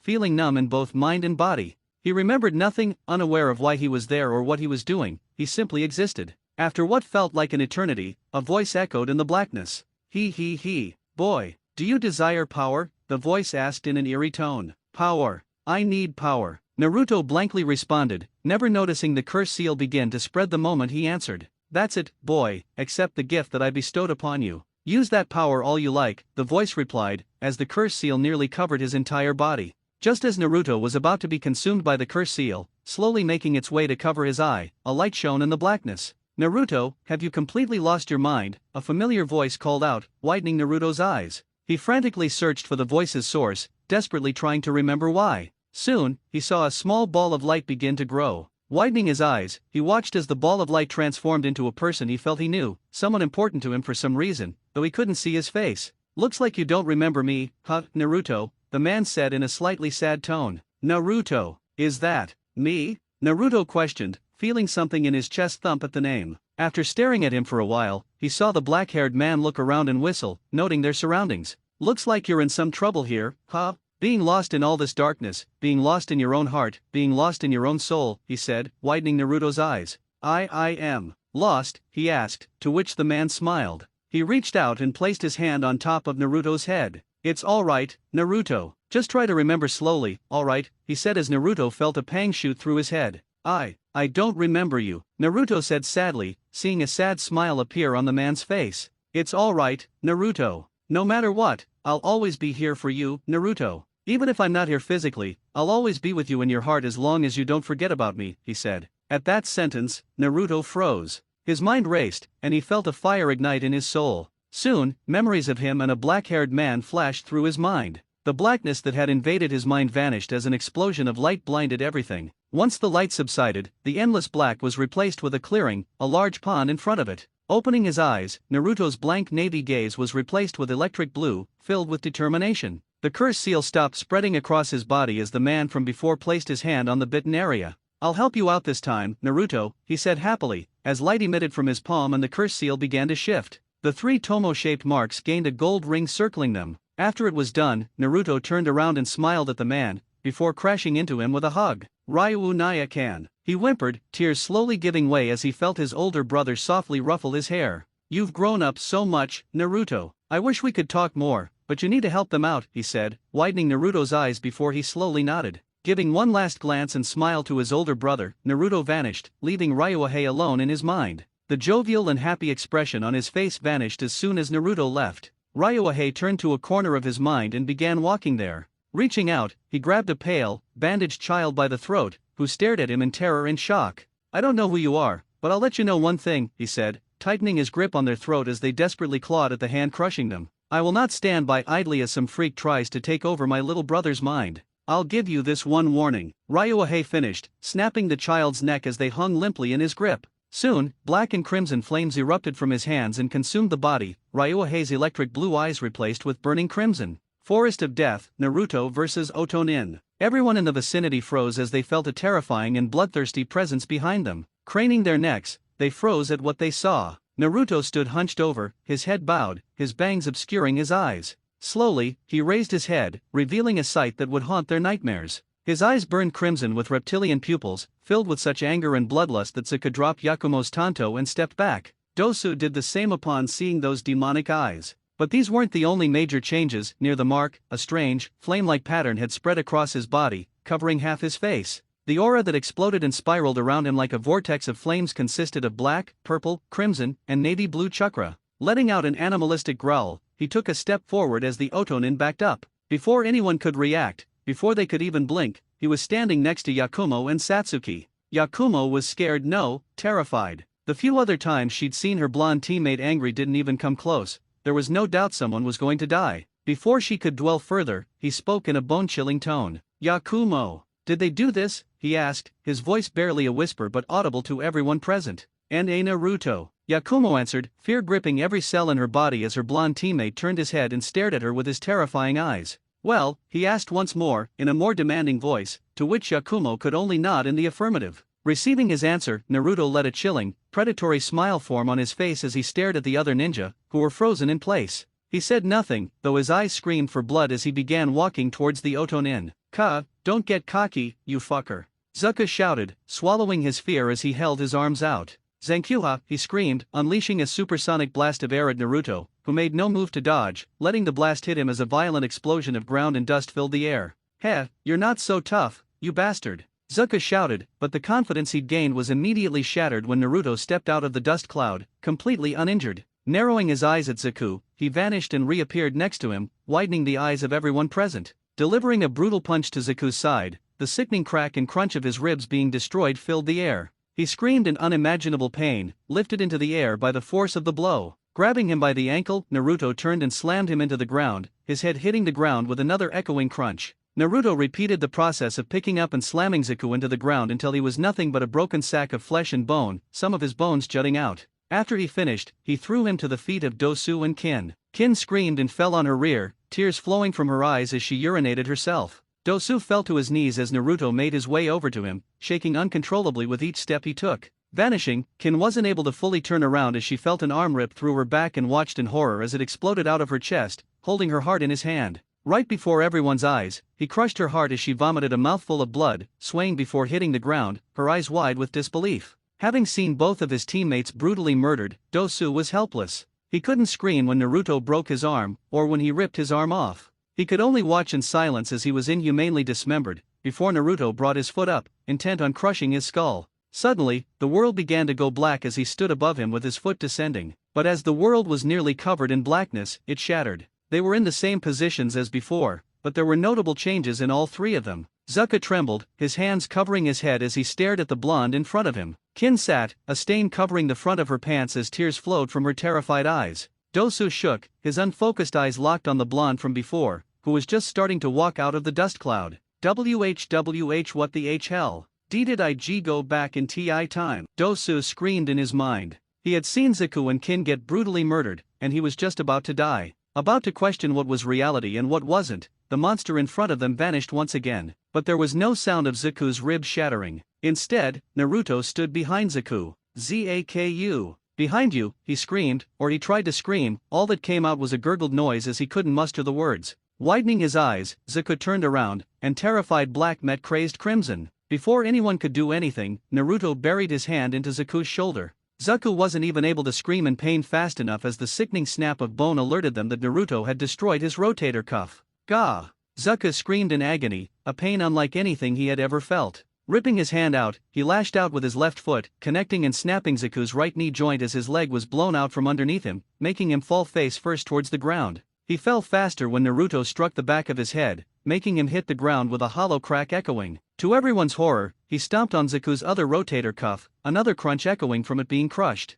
Once he finished, he turned his attention to his new prey, who were unable to do anything in the face of a monster beyond their comprehension. Dosu was helpless as Naruto started walking towards Kin and himself. Locking eyes with him, he felt his very soul being devoured just by looking into those eyes. But before he could do anything, they heard a series of groans and moans. The Aim and Kusunin were waking up from the earlier battle. Naruto stared at them, deciding to deal with them first. Those bitches hit harder than I expected," one of the Aimnin said. "Yeah, once I get my hands on them, they'll be begging for me to kill them," one of the Kusunin said. As both groups agreed to get revenge on the girls who had beaten them, they froze, feeling a killing intent unlike any other. Craning their necks, they saw the blonde from earlier. But this blonde was not as they remembered. Before any of them could speak, he lashed out with his foot, connecting with the head of the Kusanin who had just spoken. His head jolted at an unnatural angle as he fell to the ground motionless. Pulling out a kunao, he threw it with such force that it embedded itself up to the ring into the skull of the Aimnin who had spoken earlier, who also fell to the ground motionless. He stared at the rest of them with burning crimson eyes as they began to panic. Wait. Here! It's our scroll, the Aimnin screamed, throwing the scroll at his feet. The Kusanin did the same as they crawled away from the monster in front of them. We weren't going to do anything to them. We swear, they screamed, as he slowly went through a series of hand seals to their horror. They turned to run, and Naruto let them, seeing them soil themselves as fear overrode all bodily senses. Retracting his hands, Naruto returned his attention to the remaining Otonin. During the fight, Dosu had collected the broken body of his teammate and kin, and was about to escape but was met with the crimson-eyed blonde. Please. Ju just let us go. We're sorry, but we were under orders. I swear. Dosu begged, getting on his knees and pleading for his life. Kin did the same when she saw those crimson eyes on her. They couldn't react when Naruto appeared next to Dosu, grabbing and breaking the melody arm and the forearm it was attached to, Dosu's radius jutting out sickeningly. He clutched his ruined arm, screaming in agony. Leave your scroll and get out of my sight. If I see you again, I'll do far worse than what you just experienced, Naruto said in a chilling tone. Dosu lowered his head, whimpering, dropping the scroll on the ground as Kin nodded hers submissively. Once they were gone, he collected the scrolls from the other groups before making his way towards Yakumo and a now conscious Satsuki, who gave him terrified looks which made him stop. Seeing his terrified teammates, Naruto closed his eyes as the curse mark receded from his face, returning to his shoulder. He fell to his knees, panting, drained from his first use of the new seal. Composing himself, he shakily rose and moved towards his teammates, his crimson eyes now navy. They recoiled again, their fear a sudden pang in his heart. He bowed his head, nodded, and left the clearing to find them food. Fear consumed them. Their kind, yet stoic, teammate had become a monster before their eyes. Yakumo and Satsuki had never experienced such terror, not even from Zabuza. As he approached with crimson eyes, they instinctively tried to flee, but he stopped. His eyes reverted to navy, yet the fear lingered from his brutal display. But seeing his hurt eyes, their hearts ached. Naruto was genuinely wounded by their reaction. After he left, they were silent, knowing they had hurt their protector. Naruto soon returned with a small boar. He silently prepared it and tended to the camp. Ignoring their lingering fear, he cared for them, stripping their bloody clothes to their mortification. With his limited medical jutsu, he healed and closed their wounds. He then wiped them down with a wet towel, cleaning off dried blood and grime, further embarrassing them. He bandaged and dressed them, never meeting their eyes or speaking a word. As night fell, Naruto stayed by the fire, settling Yakumo and Satsuki into spare sleeping bags after feeding them, opting to keep watch. Watching him, their eyes welled up as they replayed the past hours. Despite seeing their fear, a fear he knew he caused, he still cared for them. When they recoiled, trying to run, they knew they deeply hurt him. The brief flash of pain in his eyes wrenched their hearts. They quietly cried themselves to sleep, unaware that Naruto had slightly bowed his head, having heard them. Morning arrived, the forest awakening Yakumo and Satsuki to their first good night's sleep in 3 days. Remembering their situation, they quickly tried to rise, wincing as pain shot through them. Slowly, they sat up, seeing their blonde teammates still in the same position, making breakfast. Their eyes softened as they forced themselves to stand, using a tree for support. Their legs shaky, they slowly moved towards him, stopping when he spoke. "You two shouldn't be moving yet," he said quietly, not turning to face them. His tone strengthened their resolve, and they finally reached him, their legs giving out. Silence fell over the campsite, broken only by the crackle of the fire and the forest's ambient sounds. Finally, Yakumo broke the quiet. "Ane Naruto," she called softly, unsure, hoping he hadn't shut them out. "What is it?" he asked, equally soft, flipping a fish without facing them. Are you all right?" Satsuki continued, touching his arm, as Yakumo did the same. "I'm fine," he replied, taking the fish off the fire and placing it near them. Sadly, they realized they wouldn't get through to him. They nodded, taking the fish he'd conveniently placed within their easy reach. As morning turned to afternoon, Yakumo and Satsuki could move without sharp pain. Though they couldn't move fast, they could move. With 2 days to reach the tower, they aimed to arrive with a day to spare. When Yakumo and Satsuki expressed their desire to continue, Naruto questioned them, stating they weren't fit to travel. Yet, they insisted on moving, unwilling to risk failure. Seeing their resolve return, he nodded, though his eyes remained as blank as when they first met months ago. On their way to the tower, Naruto led, noticeably tenser than at the exam's start. With the afternoon sun high overhead, they joyfully spotted the tower. But their joy was fleeting as another group of Ainin ambushed them. Looks like we got lucky, boys. 2 are injured, and the others exhausted. Quick, take their scrolls, one boy shouted as his teammates charged. Yakumo and Satsuki prepared to react but froze when Naruto stepped forward. One boy lunged at Naruto, throwing a punch. Naruto crouched, dodged, and swept the boy's feet. As he fell, Naruto spun on his hands, smashing his heel into the fallen Nin's side, eliciting a cry of pain as he flew back. Seeing his teammate dispatched so quickly, the other boy lost focus, an opening Naruto exploited. He landed a punch that broke the boy's nose, then followed with a rib shot as the boy hunched over, clutching his side. Naruto finished him off with a jaw punch, knocking him unconscious. He looked up at the presumed leader, who trembled in fear, unable to comprehend how one person could defeat his team. His thoughts shattered when Naruto appeared beside him, a cold sweat beading on his forehead. His eyes widened and glazed over as Naruto buried a fist into his stomach. He dropped to his knees, clutching his gut, and lost consciousness. After dealing with the ninja, Naruto searched them and found another scroll. With their original Heaven Scroll, they now had 2 complete sets, plus an extra Heaven Scroll. He looked back at his team, motioning for them to follow, and they nodded, moving as quickly as possible towards the tower. Relief washed over Yakumo and Satsuki as they saw the tower entrance, visibly relaxing as they quickened their pace. Inside, they found an open room with a fragmented message on the wall. Without heaven. Yakumo pondered, furrowing her brows, trying to decipher the words. Wait, I think we have to open the scrolls, Satsuki said, noticing the words heaven and earth. The 2 girls exchanged glances and nodded, turning to their male teammate who handed them a pair of scrolls. As they opened them, smoke billowed out, startling them. They quickly tossed the scrolls across the room, Naruto instinctively taking a protective stance in front of his injured teammates. As the smoke cleared, they were met with Irika's smiling face. Irika-sensei, Satsuki and Yakumo exclaimed, relieved to see a familiar face.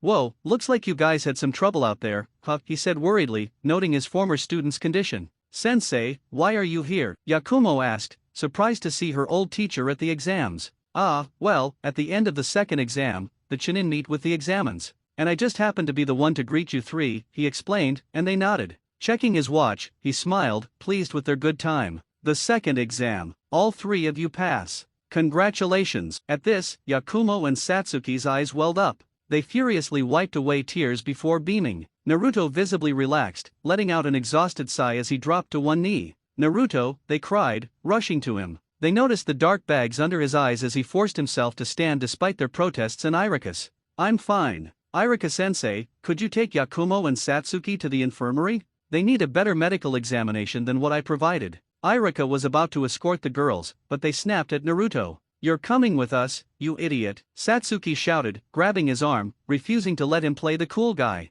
I agree, you're going to the infirmary with us, Naruto. Of all of us, you're the most injured, Yakumo added, holding his other arm. Sighing, he nodded in defeat as Irika chuckled. Yakumo and Satsuki wore victorious smiles as they followed Irika to their destination. 1 day later. Arriving at the tower a day early, Team 12 had a full day to rest and recover. In the infirmary, they saw Tsunade and Shizun overseeing patient care. They were stunned to learn they weren't first. The Sunanin arrived in 3 days, completely unscathed. Yakumo and Satsuki had minor rib fractures and uninfected stab wounds, thanks to Naruto's disinfection. They also had minor bruising from Zuko and Dosu's kicks but were overall in good condition. Naruto, however, had internal bleeding from his fight with Ni. When questioned by a disbelieving Tsunade and Shizun about the extent of the damage, he simply said it was from a fight. Besides the internal bleeding, he had fractured ribs and chest injuries, all treated by the medics. After their checkups and treatment, they were cleared to leave, but Naruto fell asleep and quickly developed a severe fever, alarming his team and the medics who couldn't identify the cause.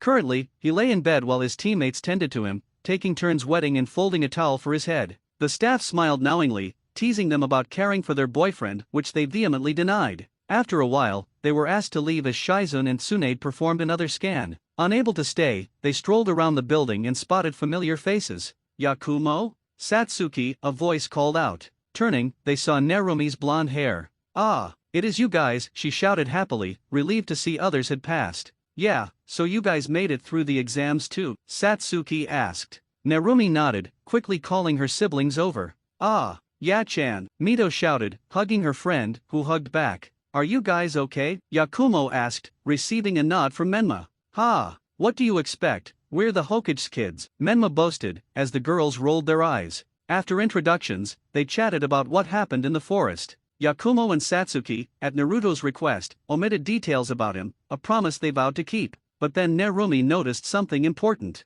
Wait. Where's Naru and I? At the question, Yakumo and Satsuki's smiles faded, replaced by sadness, alarming the other two girls as Menma narrowed his eyes. He has a really bad fever, even Tsunade-sama and Shizen-san can't find the cause, Satsuki said, clenching her fists in frustration at her own powerlessness. Hearing of their beloved brother's state, Mito and Narumi panicked. They turned to see him but were stopped by Yakumo and Satsuki. Let go, Mito shouted, trying to pry her hand from her best friend's grip. I have to go check on Naru and I. Narumi yelled, desperately trying to break Satsuki's grip. They stopped as the grip on their wrists tightened. Don't you two think we want to check on him too? He's our teammate, he's the one who saved us in that forest, and protected us when we were injured. Yakumo shouted, startling the siblings, who had never heard her yell. I know you're worried about him, we all are, but there's nothing we can do to help him, Satsuki said, releasing Narumi's wrist, with Yakumo following suit. Looking down, Mito and Narumi nodded, as Menma scoffed and left to find Kiba. Center Tower, Cafeteria.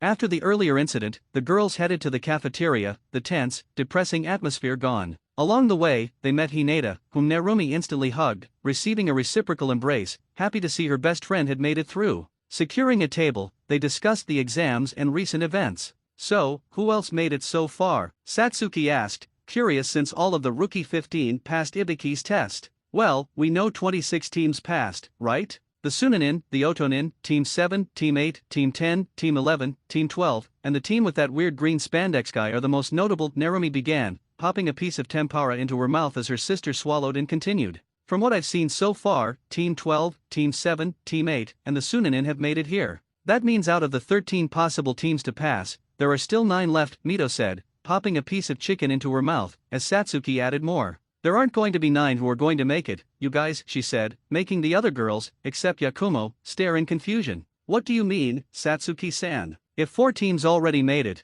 then there are still 9 that need to secure a scroll, right? Hinata questioned, as the other girls looked at them. Satsuki's right, because we're the ones responsible for taking out 3 extra teams, Yakumo said, stunning the others. What do you mean? Mito asked, still not understanding. Well, there would have been 13 people who would have passed, correct? With us here, that number dropped to 9. But, we also secured an extra set of scrolls, dropping the total number to 8. At that, the other girls gaped, disbelieving they got an extra set of scrolls. You guys got an extra set, Narumi shouted, earning a hit over the head from her sister for her outburst. That's not all, we also secured another heaven scroll, remember Yakumo? That number effectively dropped down to 7. At Satsuki's added information, their jaws dropped. Oh, how many people did you have to fight? Hinata asked, unable to believe her ears. At that question, they saw the 2 girls clench their fists before answering. We were ambushed by 3 teams, Satsuki said, still angry at the event, Yakumo sharing similar thoughts.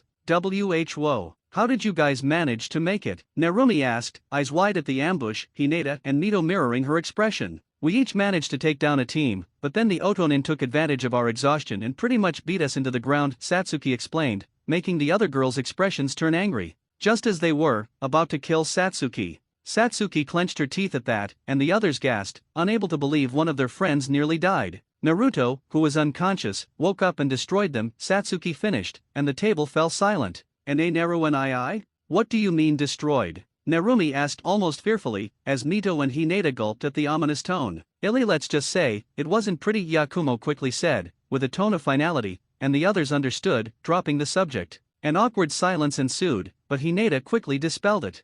So who else do you think will pass? With the new topic, they instantly moved past the previous mood and happily chatted. Inside Naruto's mind, Naruto found himself back in the familiar place resembling where he met Ryuhei years ago. He noticed the lush green grass was now withered, and the clear blue water had a purple tint. Suddenly, a voice laughed through the area. Tensing, he narrowed his eyes, trying to pinpoint its direction. He tried to mold chakra but couldn't. Naruto collapsed to his knees, clutching the seal on his neck. The golden ring around the seal was now black and cracked. It shattered, and the seal spread over Naruto's body. He gritted his teeth, battling the pain coursing through him. As he fought, a voice echoed, "Why are you fighting? Don't you need power? I can give you all the power you need if you just accept it." Naruto clutched his head, feeling it splitting. Get out of my head, he weakly stammered, the curse seal nearly consuming him again. Just accept the power I gave you, boy. I can give you more once you accept it, the voice continued, as Naruto neared his breaking point.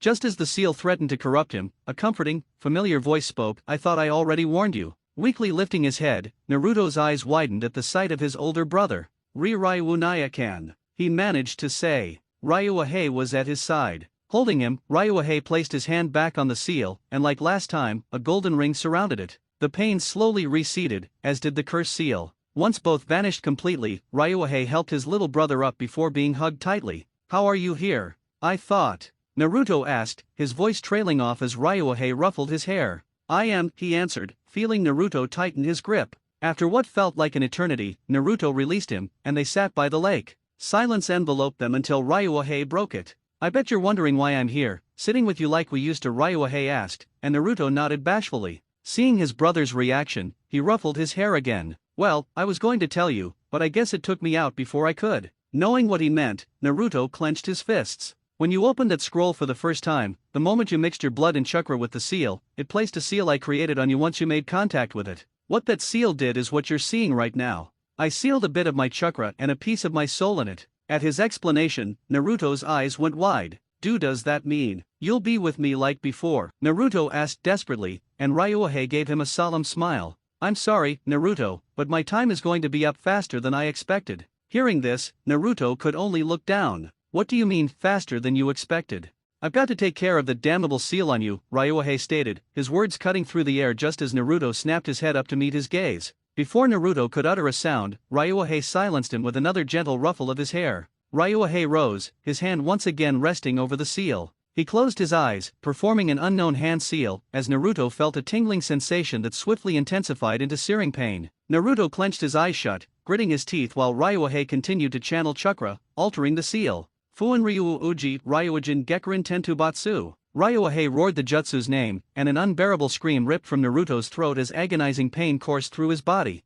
The pain from the curse mark earlier felt infinitely more tolerable than the torture he now endured. Naruto's left hand instinctively shot out, gouging Ryuuhei's hand where it rested, while his right hand was buried deep in the earth. After what felt like an eternity, Naruto collapsed face first into the grass, panting as random spikes of pain shot through his body. Sitting beside him, Ryuuhei gently patted the area where the curse mark had been. The dead grass and tainted water beneath them miraculously transformed, regaining their natural, untainted appearance. "You did great, Naruto. That power, it belongs to you now," Ryuuhei said, his voice soft and filled with pride as he withdrew his hand. The three-tomo-shaped seal had been replaced by the head of a dragon. As soon as Ryuuhei's hand was removed, the seal began to spread again. But instead of the black flame pattern from before, jagged black scales started to spread from the seal. Finally, Naruto forced himself to sit up, his eyes widening in surprise as he saw tears glistening in Ryuuhei's eyes. "Ryuunayakan, what's wrong?" Naruto cried out, ignoring the sudden surge of strength and speed he felt. He moved to approach his older brother but was halted as Ryuuhei pulled him into a hug. "Naruto, I'm so proud of you. You've become so strong in such a short amount of time. I can see you've already mastered many of the things I left in that scroll," Ryuuhei murmured. Naruto lowered his head, returning the embrace, understanding what was happening. "I'm sad I haven't been here to watch you grow into the strong young man you are now, but I'm glad I could at least see you now, even if it was brief." Tears streamed down both their faces as they tightened their embrace, both shaking as they tried to suppress the sobs that welled in their hearts. "Naruto, I'm proud you found the strength to forgive those who abandoned you and that you've saved and given strength to those who needed it. Just remember, Otato, find those special people you can give a place in your heart. I hope in the future you find her. And remember, above all else, no matter what, I'll always be here for you. Even if I'm not here physically, I'll always be with you in your heart as long as you don't forget about me." With those words, Ryuuhei gave his brother one last brilliant smile, which Naruto returned, as a flash of light enveloped the two. "Goodbye, Otato, goodbye, Ryuunayakan." Central Tower, Infirmary. Tsunade and Shizune were more perplexed than ever in their careers as medics. One moment, Naruto's pulse was so low he was practically in the Shinigami's grasp, his face cold and pale. Strangely, his pulse then climbed back to a stable state, his color returning to its normal, healthy glow. But what happened next was unimaginable. Naruto shed a stream of tears from his closed eyes, murmuring a name they didn't recognize. Before they could ponder the situation further, Naruto slowly opened his eyes. His normally blank gaze was filled with such love, longing, sadness, and warmth that Tsunade and Shizune choked on their own saliva, never having witnessed such beautiful eyes. Too soon, they reverted to their usual blankness, much to the medic's disappointment and confusion. They were jolted from their stupor when Naruto slowly sat up and stretched before turning to face them. "Tsunade-sama, Shizune-san," he greeted them, refocusing their attention. Oh, how are you feeling, Naruto?" Tsunade asked, though she truly wanted to ask about the name he had whispered. "I'm feeling fine, Tsunade-sama. How long was I out?" he inquired. She informed him it was the morning of the final day, assuring him he was fine for time. Nodding, he moved to get up but was stopped by a panicked Shizun. And a Naruto-kun. You shouldn't be getting up yet." Shizun's concerns fell on deaf ears as he stood up, causing her to blush lightly while Tsunade sighed. He was only in his boxers, offering the two older women a better view of his body without his life hanging in the balance. Ignoring them, he placed 2 fingers on his wrist, and a puff of smoke obscured his hand, revealing a set of clothes: a high-collared, sleeveless black shirt, black combat pants, and boots. He then got dressed, closing the curtains around his bed. Inside, he unsealed a roll of black combat tape and proceeded to wrap both arms up to his elbows. Finished, he pulled back the curtains and was met with a surprised Tsunade and a charmed Shizun. Bowing and thanking them once more, he excused himself and exited the infirmary. Once he left, Tsunade turned to Shizun and addressed her. "Shizun." Hearing her mentor's serious tone, Shizun quickly lost the pink in her cheeks and stared directly into Tsunade's eyes, giving her full attention. "Yes, Tsunade-sama," she answered, feeling slightly nervous, having not seen her mentor like this in quite some time. "Do you have a crush on Naruto?" Tsunade teased, causing Shizun's eyes to widen as she started stuttering, a blush spreading across her cheeks. "Suit Tsunade-sama. Don't say such things," she screamed, making random hand motions at her mentor's question. "Oh, you do, don't you?" Tsunade squealed as her student started screaming, her hands covering her face. "Come on, Shizun. You're only a few years older than him. Don't give up just like that, you've got quite the body, you know," Tsunade said, trying to cheer her student up, only for Shizun to let out one last scream of indignation before falling backward onto the bed behind her, hands still covering her face. "Kill me," she begged as her mentor laughed loudly, continuing to tease her about her crush. Central Tower Cafeteria. As he made his way toward the cafeteria, Naruto noticed no one else around. Upon entering, he grabbed a small bowl of ramen and sat alone on one of the benches. While eating, he heard someone approach and turned to look, raising an eyebrow when he saw her. Kintsugi was having an abysmal day. Her team had barely survived their encounter with that blonde demon, and his brutal handling of Zuko and Dosu made it tough for them to advance in the exam. After being healed by the medics, her teammates immediately resumed beating her. While she lacked Dosu's melody arm or Zuko's air tubes, that didn't mean she was worthless. Flashback a few hours earlier. "Damn it, this is all your fault, you useless bitch," Zuko roared, backhanding Kin and sending her to the ground. He rubbed his cheek. "Guh. Fuck, it still hurts," he yelled, massaging his newly healed rotor cuffs, then glaring back at the down girl. "You're still a useless bitch. Why didn't he kill you instead of breaking my arms?" he shouted, kicking her in the side, making her cry out in pain. "Tisk, you'd better keep your voice down," Zuko snarled, stomping out of the room. Pushing herself up, she rubbed her sore side with a sigh. Before she could do anything else, Dosu sent her back to the floor. "Zuko's right, you know. Why were we, the elites, subjected to that monster's wrath while you got away scot-free? It infuriates me," he shouted, also venting his anger by kicking her in the side again, making her cry out louder in pain. "You'd better hope the plan is a success. If it isn't, you're going to wish you were dead once me and Zuko are done with you," he threatened, and she shivered, knowing what he meant. Finally, he turned his back and left, leaving her alone, a few tears starting to well in her eyes. "Why? Why do I have to put up with this?" she screamed internally. Flashback end. After that, Kin tried to avoid her teammates at all costs, surprisingly succeeding. As time passed, she grew hungry and decided to visit the cafeteria, her sides and cheeks lightly bruised from the earlier beating. She would have gone to the infirmary, but she knew she'd be questioned about how she got her injuries while in the tower, and she couldn't tell for fear of her teammates.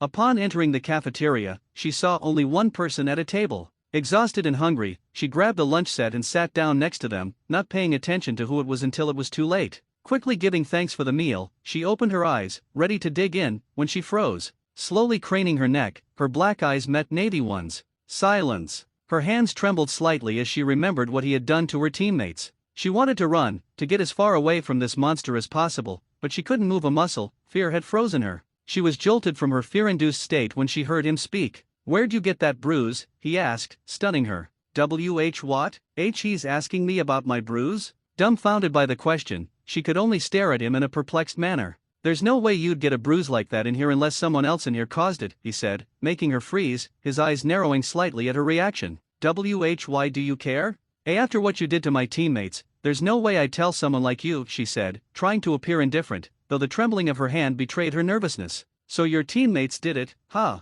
At that, she widened her eyes and dropped her chopsticks. What? How? She stuttered, genuine fear now rooting itself in her heart and not from the blonde in front of her, but fear of her teammates. You're too open. Your reactions to my questions told me pretty much everything, he said, slowly eating his ramen as she panicked. Please don't tell them, she begged, tears starting to flow as she pleaded with the blonde not to tell. She knew he didn't understand what they'd do to her, and he wouldn't care either. She flinched, however, when he cupped her cheek, instantly silencing her. Feeling his hand on her cheek, Kin immediately flushed pink, having never experienced such a gentle touch. Usually, they just backhanded or slapped her. Before she could react, she felt the dull pain slowly fade, replaced by a warm, comforting sensation that nearly made her moan in pleasure. After a few blissful minutes, the feeling slowly dissipated, much to her disappointment. But immediately afterward, she stared at the blonde in disbelief at what he had just done. He not only cupped her cheek, he healed her. Why? She asked, genuinely curious about his actions. You're not like your teammates. Once those words left his mouth, her eyes widened. But before she could question him, he continued. When they were attacking Yakumo and Satsuki, you stayed behind. When they were being beaten into the ground, you didn't watch. They have disgusting and foul-feeling chakra coursing through them, while your chakra feels conflicted and confused. You're lost, aren't you? Naruto said, turning slightly to face her. Upon hearing his words, tears began to fall from her eyes without her even realizing it. How does he know? I've never told anyone how I feel, but how does he know what I really feel inside? All her life, since she was picked up as an orphan by ninja under Hiriko's command, she never felt like she belonged. While others were killing and torturing, she didn't participate in any mandated torture training, opting for less disturbing practices like her bells. She had never made a friend in Oto was simply someone who would work with you until you were no longer useful. She had no one to talk to, no one to confide in, and yet, how did this person, who shouldn't be treating her this way, know? She was broken from her thoughts when she felt something brush against her face. He was wiping away her tears. Why are you acting like this to me? Why are you treating me like this? What do you want from me? She shouted, standing up, her voice echoing in the empty dining room. Her eyes were snapped shut, trying to forget those beautiful blue eyes that looked at her with such concern. Slowly, she sat back down, tears still streaming down her face, her body trembling slightly from crying. Soon, she felt a warm hand on the top of her head and looked up, sniffling as she wiped away her tears. Once again, she saw those blue eyes that captivated her soul looking at her. Someone important to me told me that when you see someone crying in front of you, even if you don't have the strength or any knowledge of their situation, to help them no matter what their circumstances are. I follow those words and keep them close to heart because he did the same for me, Naruto said as she lowered her head, absorbing the warm feeling of his hand. After a few minutes in this position, Kin wiped away the last tears in her eyes before looking at him. Staring into his blue eyes, Kin couldn't help the blush that appeared on her face as she slowly leaned forward. As she neared his face, she closed her eyes, feeling herself kiss something warm. Opening her eyes slightly, she snapped them wide open when she saw she had kissed his hand,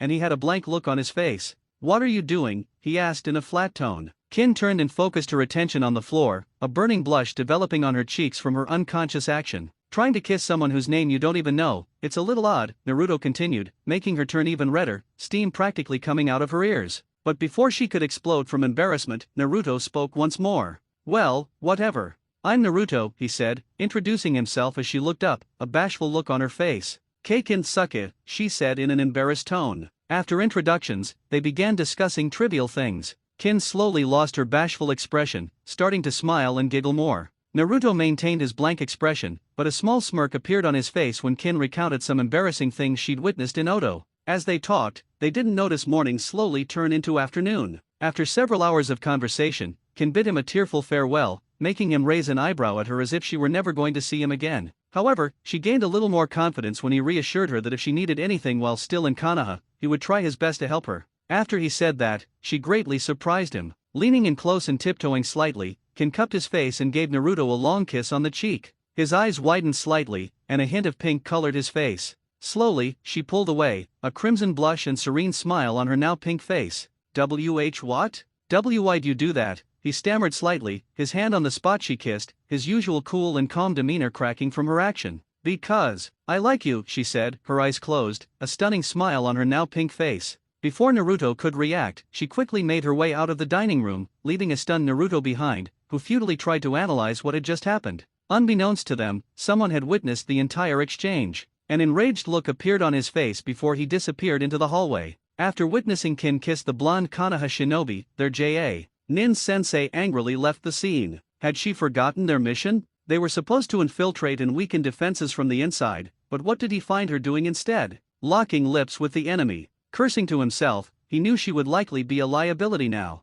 Making a mental note, he returned to his temporary quarters, intending to relay the information to his lord. Once he snapped out of the trance Kin's kiss had put him in, he left the dining hall, his eyes still glazed over, the image of Kin's blushing face and smile lingering in his mind before he shook his head to clear the memory. Out of the dining room, he made his way to the arena where they were to meet in the morning, his mind cycling through hundreds of scenarios that could happen in the next few hours. However, he slowly found himself thinking about the recent incident again. Lost in thought, he didn't notice the group of people who gawked and pouted at him as he walked past without greeting any of them. Before he reached the end of the hall, he was tackled from behind, falling face first to the ground as a few shrill screams and shouts reached his ears. Letting out a sigh, he immediately recognized his assailant by their scent and the few locks of blonde hair scattered around him. Pushing himself up, he felt Narumi's arms wrapped tightly around his waist, her face buried in his back. "Narumi, you can't just tackle Naruto Nyakan like that," Mito shouted, her eye twitching at her younger sister tackling her older brother for ignoring her. "Humph. This is what he gets for ignoring me," she said angrily, an angry pout matching her voice as she tightened her grip on her brother. "And Narumi-chan, please let go of Naruto-kun. He can't get up if you keep clinging to him," Hinata told her best friend, only for Narumi to stick her tongue out at her, not relinquishing her prize. Just as things were about to get more complicated, Naruto removed Narumi's hands from his waist in a way that stunned her. Usually, he would remove her hands more forcefully, but this time she felt his hands wrap around hers as he gently opened her grip. Feeling the warmth of his hands, she melted, immediately losing her ironclad grip. Once free, he didn't even turn around and scold her, he just continued walking with the same glazed look in his eyes. But he was stopped again, this time by Yakumo and Satsuki, who grabbed each of his arms, having had enough of him ignoring all of them. "Naruto, what are you doing? Are you just going to ignore us?" Satsuki shouted, moving in front of him to face him, her hand wrapped around his wrist. "Is there some reason why you're ignoring us, Naruto?" Yakumo asked, mirroring Satsuki's actions, moving to stand in front of him. Both had angry stares on their faces, coupled with a small pout, but they quickly lost their anger when they saw he was deep in thought. Tilting their heads, they let go of him and were about to question him when someone else did. "What makes you think you can ignore us, you loser?" Menma shouted, grabbing his older brother by the shoulder and forcibly turning him around as everyone tensed up, hoping a fight wouldn't break out. That thought dissolved when Naruto brushed off Menma's hand and turned to head back to his original destination. No one could believe what they had just seen. Naruto would usually do the same thing but always gave Menma a cold glare. This time, he kept his dazed look from before. Seeing everyone frozen, including his best friend, Kiba growled before repeating the action, this time getting face to face with Naruto. As he was about to shout, he smelled something and immediately widened his eyes. Everyone watched curiously when Kiba backed up and pointed an accusatory finger at Naruto while gawking. Why, he stuttered, unable to form a coherent word as everyone grew confused. Swallowing, he took a deep breath before shouting at Naruto. "Why do you have the smell of a girl on you?" he yelled, disbelieving he smelled an unfamiliar female scent on the blonde. At his statement, the group grew quiet, so quiet a pin dropping. "I don't know. It's a foreign smell," he exclaimed, and the others froze. A foreign smell could only mean a girl from outside Konoha. But that's not all I smelled. I also detected a lot of estrogen on him, which could only mean one thing. He trailed off, his eyes burning with jealousy as they waited for him to finish. "Just tell us, dog breath," Satsuki yelled, her Sharingan blazing with anger and jealousy. "It means she marked him," he stated, and silence fell over the group, everyone's faces flushing red with a mix of jealousy, anger, or embarrassment. However, the anger and jealousy on the faces of four particular girls could only be described as demonic by the others. Slowly, they reached out to grab Naruto by the collar, but as they grasped his shirt, he vanished, the discarded garment hanging limply in their now shaking hands. Hearing footsteps, they whipped their heads around to see him walking away, a black tank top replacing his high-collared, sleeveless shirt. Without turning, he left the confused and fuming group behind. The next day, Naruto woke up on top of the tower, where he had slept to avoid other ninja. The glazed look from yesterday was gone. He sighed, knowing his uncharacteristic behavior likely still angered and suspicious his peers. Pushing those thoughts aside, he gazed at the cloudless sky, watching birds fly as he awaited the morning meeting announcement. Apparently, an unexpected number of genin had passed, necessitating a preliminary round. Closing his eyes, he absorbed the feeling of nature around him, not noticing the subtle scale-like pigmentation appearing around his eyes. A peaceful smile touched his face, but it vanished, replaced by his usual blank expression, when a buzzer from the PA announced the meeting start. He made his way to the meeting hall. In the large meeting hall, examins stood on raised platforms, facing the Hokage, their Jonin sensei, and other Jonin and Chinin. Minato was about to speak when soft footsteps broke the silence. Everyone turned, their faces showing various expressions. Knowing he was a bit late, Naruto ignored the stares and moved toward his teammates, unaffected by the piercing glares directed at him. He briefly glanced at Kin, whose cheeks were pink and a small smile played on her lips as she gazed at him longingly, almost causing him to stumble. Once in position, he turned to face Minato, who smiled back. Seeing all examines gathered, Minato gestured for Zabuza to address them. Zabuza nodded. First of all, I want to congratulate all of you for passing the second exam. Though, I didn't expect so many of you brats to actually make it, Zabuza said, making some genin shiver at his implication that they should have died in the forest. Because there are so many of you, Hokage-sama decided to change the exams this year. With that, I'll give him the floor to explain it, so you'd better listen up, he barked, causing some genin to stiffen at his tone while Minato laughed wryly. Before I start explaining the upcoming event, I want to tell you all the real reason behind these exams. As he spoke, the genin looked confused and curious, making Minato smile. I want you to know, without any sugarcoating or lies, that this exam is here to promote and show off the prestige and power of each of the allied villages attending, Minato stated sternly, all traces of kindness leaving his eyes. What? What the heck do you mean? Isn't this just to see who has what it takes to be a Chunin? Menma shouted at his father, with Kiba backing him up, earning sharp looks from their sensei. Of course that's correct too, this exam tests all of you to see if you have the merit to be a Chunin, but there's also the reason I was trying to explain earlier. In this exam, many influential and powerful individuals will assess all of you to see if you meet the criteria needed to be a Chunin. Because of that, whoever makes their village stand out and shine more will, in turn, bring more clients and missions to their village, with the opposite being true for those who tarnish their village's name. I want you all to show that you can shine, no matter how small the village you came from. At this, the genins' faces became determined as they listened to Minato's rallying speech. I want you all to know that the strength of a country is the strength of its village. And the strength of the village is the strength of its ninja. We can only gain such strength in times where we risk our very lives, as a ninja's true strength and worth is determined through life-risking battles. With that, I'll explain what will happen with this event. We'll be having preliminary battles to reduce the number of eligible candidates. Each battle will consist of 2 ninja chosen at random, which means you might have to battle your teammates. Everyone tensed and eyed each other. So, before we start, I want to let all of you know that from this point on, your team members no longer need to all pass their respective battles for you to advance. So, those of you who wish to drop out, please raise your hands. Slowly, 8 genin raised their hands, their eyes filled with defeat and exhaustion. Minato nodded, quickly counting the remaining genin. Of the 11 teams and 33 genin who passed, 8 had dropped out. Having finished his explanation, Minato turned, giving the genin a clear view of the randomization panel. He nodded, and the screen began to flash through the names of the genin present. Tensing, everyone watched intently, seeing their own names flash for an instant before changing. Finally, the first pair of names was drawn, Koji versus Kiba. After everyone cleared the area, Minato gestured to Heiei, who would proctor the battles. Once everyone was on the upper level of the room, Koji and Kiba made their way to the floor. This will be interesting, Asuma said, and Kurane nodded in agreement. I mean no offense, Asuma, but Kiba has the match in his favor, Kurane said with a small smile, causing Asuma to frown. Hey Koji, if you win this match, I'll take you out for all you can eat, he shouted, making everyone else sweat drop at his declaration. Yosh! Sorry Kiba, but I gotta win this, buddy, Koji said, flames of determination burning in his eyes as Kiba laughed.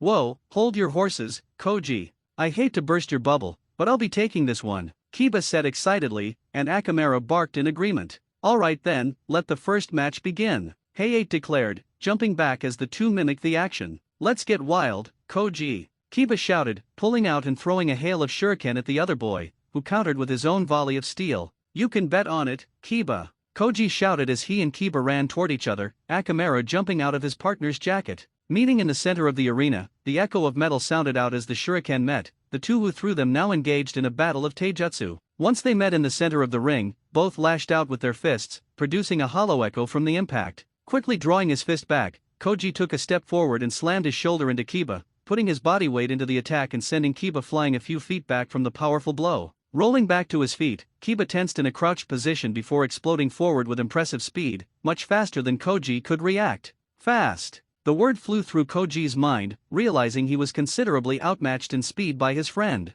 Appearing to Koji's side, Kiba spun and swept his feet from underneath him before lashing out with his fist, which impacted Koji's stomach. Guh! Koji stifled his cry of pain, placing a hand over his stomach as Kiba rubbed his shoulder from where Koji's shoulder had impacted earlier. You've gotten a lot stronger, Koji, Kiba said, flashing a feral grin at the larger boy, who returned the smile. Yeah, you're a lot stronger than you were in the academy, Kiba. Koji replied before settling back into a stance, Kiba doing the same. They collided once again, Koji landing a powerful palm strike on Kiba's chest, sending him back while forcing the air out of his lungs. Not easing his assault, he continued, driving a powerful knee into his friend's stomach. But he couldn't fully connect his attack as Kiba sidestepped at the last second and returned Koji's attack with a straight punch that connected to his jaw, rattling his head slightly. Backing away from each other, they winced, feeling their injuries. Still not fully recovered from the forest, they knew they wouldn't last long if things continued. Because we're friends, I'm not going to hold back, Kiba, he yelled before making a hand sign recognized by his peers.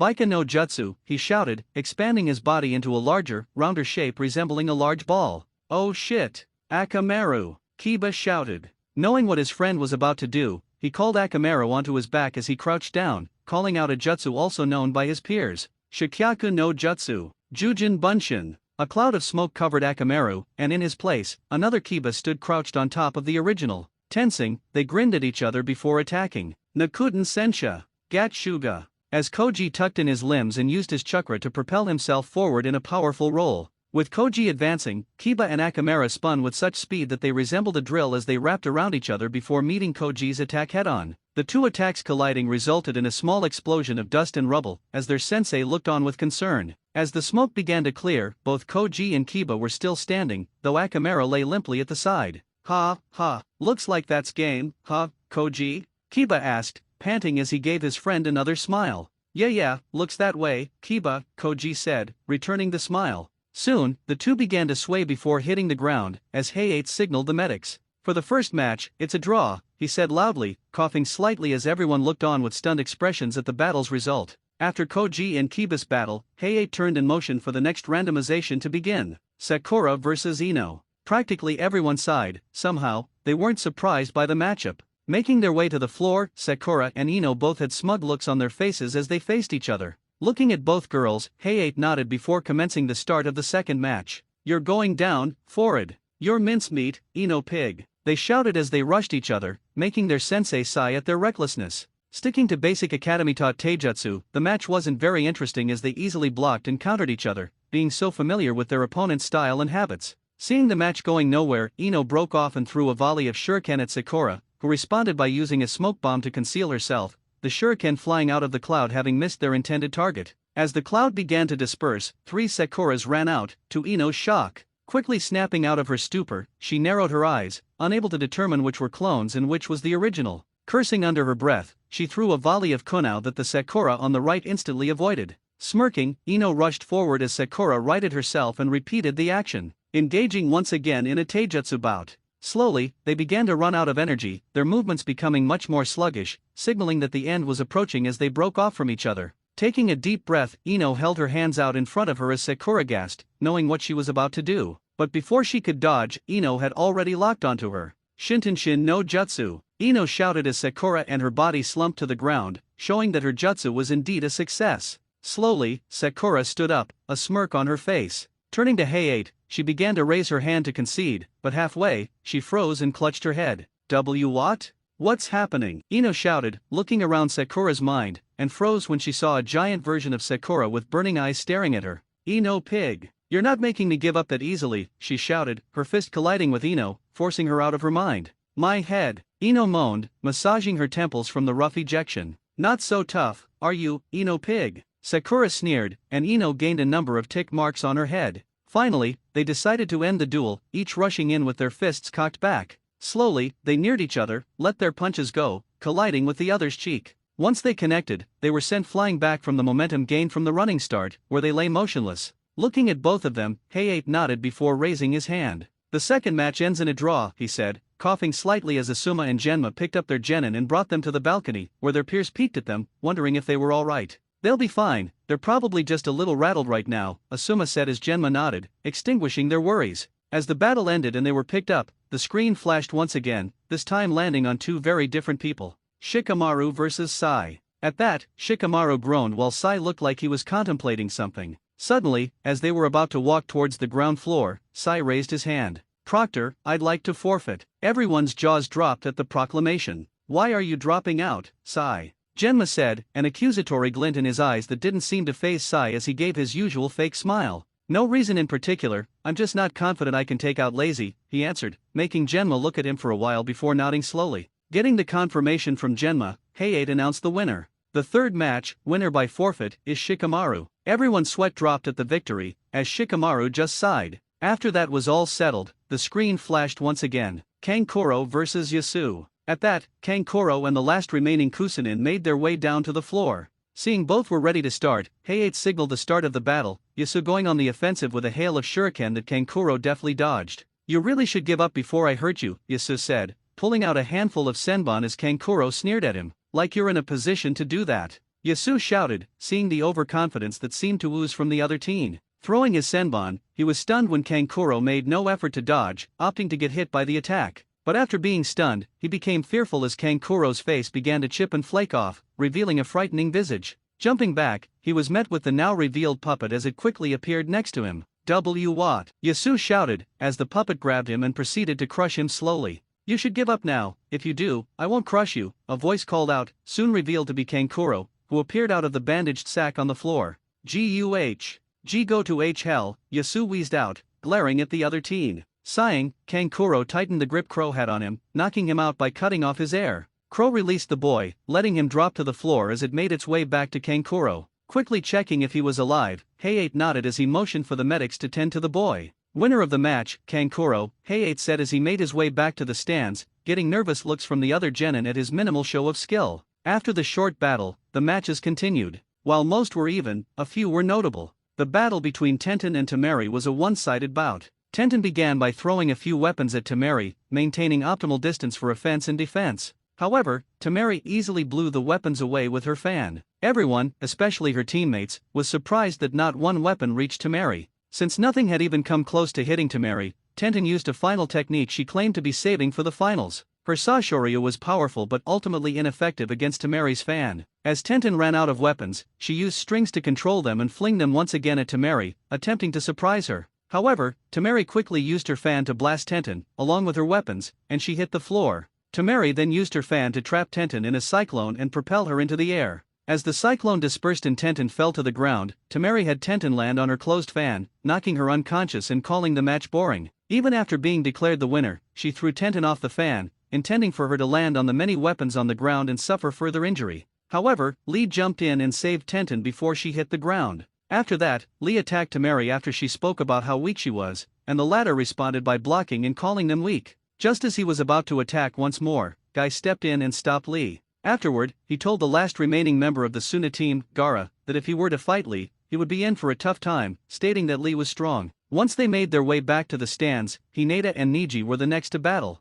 While both sides received words of encouragement, Niji told his cousin that it was a futile battle she was about to have with him. Though he didn't resent her, he did resent the fact that his uncle was made the clan head while his father was pushed into the branch family. Signaling the start of the battle, both rushed each other, and at first, it seemed even. But eventually, Niji began to wear Hinata down, managing to strike her shoulder and leg, disabling them just long enough to land a damaging palm strike to her chest. Hinata, however, even after receiving the damaging attack, stated that she could continue, which Niji shook his head at, saying that it was fated that he would win this match and she would lose. This was proven true when Niji managed to land another palm strike to the same area he struck before, causing Hinata to spit out a mouthful of blood to the horror of everyone present. Catching his cousin, he laid her on the ground and gave her a look of pity, shaking his head while walking away as the medics tended to her. Angrily, Narumi demanded why he damaged her so much when he knew he was stronger than her. Without turning around, Niji told her that it was fated to happen, that her weakness isn't something she could change no matter how much she trained, causing Narumi to lunge at him while Kakashi and Mito held her back. After that, the matches intensified when Lee and Gaara were selected to battle. At first, Lee couldn't land a clean hit on Gaara. His sand acted as a shield that protected him from all of Lee's attacks, no matter how fast or from what angle they came. When his standard attacks proved unable to bypass Gaara's defenses, with permission from Guy, he removed his ankle weights to increase his speed and managed to land a couple of hits on Gaara. Then, he attempted the Omote Renge, but Gaara was able to escape at the last minute, revealing a sand clone instead. Once he used his Omote Renge, Lee was able to use and open the first few gates of the Hachiman, allowing him to stage a comeback against Gaara, whose sand couldn't keep up with his increased speed, actually managing to land a damaging punch which sent Gaara flying to the shock of everyone present. But soon, he started to slow down once the side effects of opening the Hachiman began to affect his body.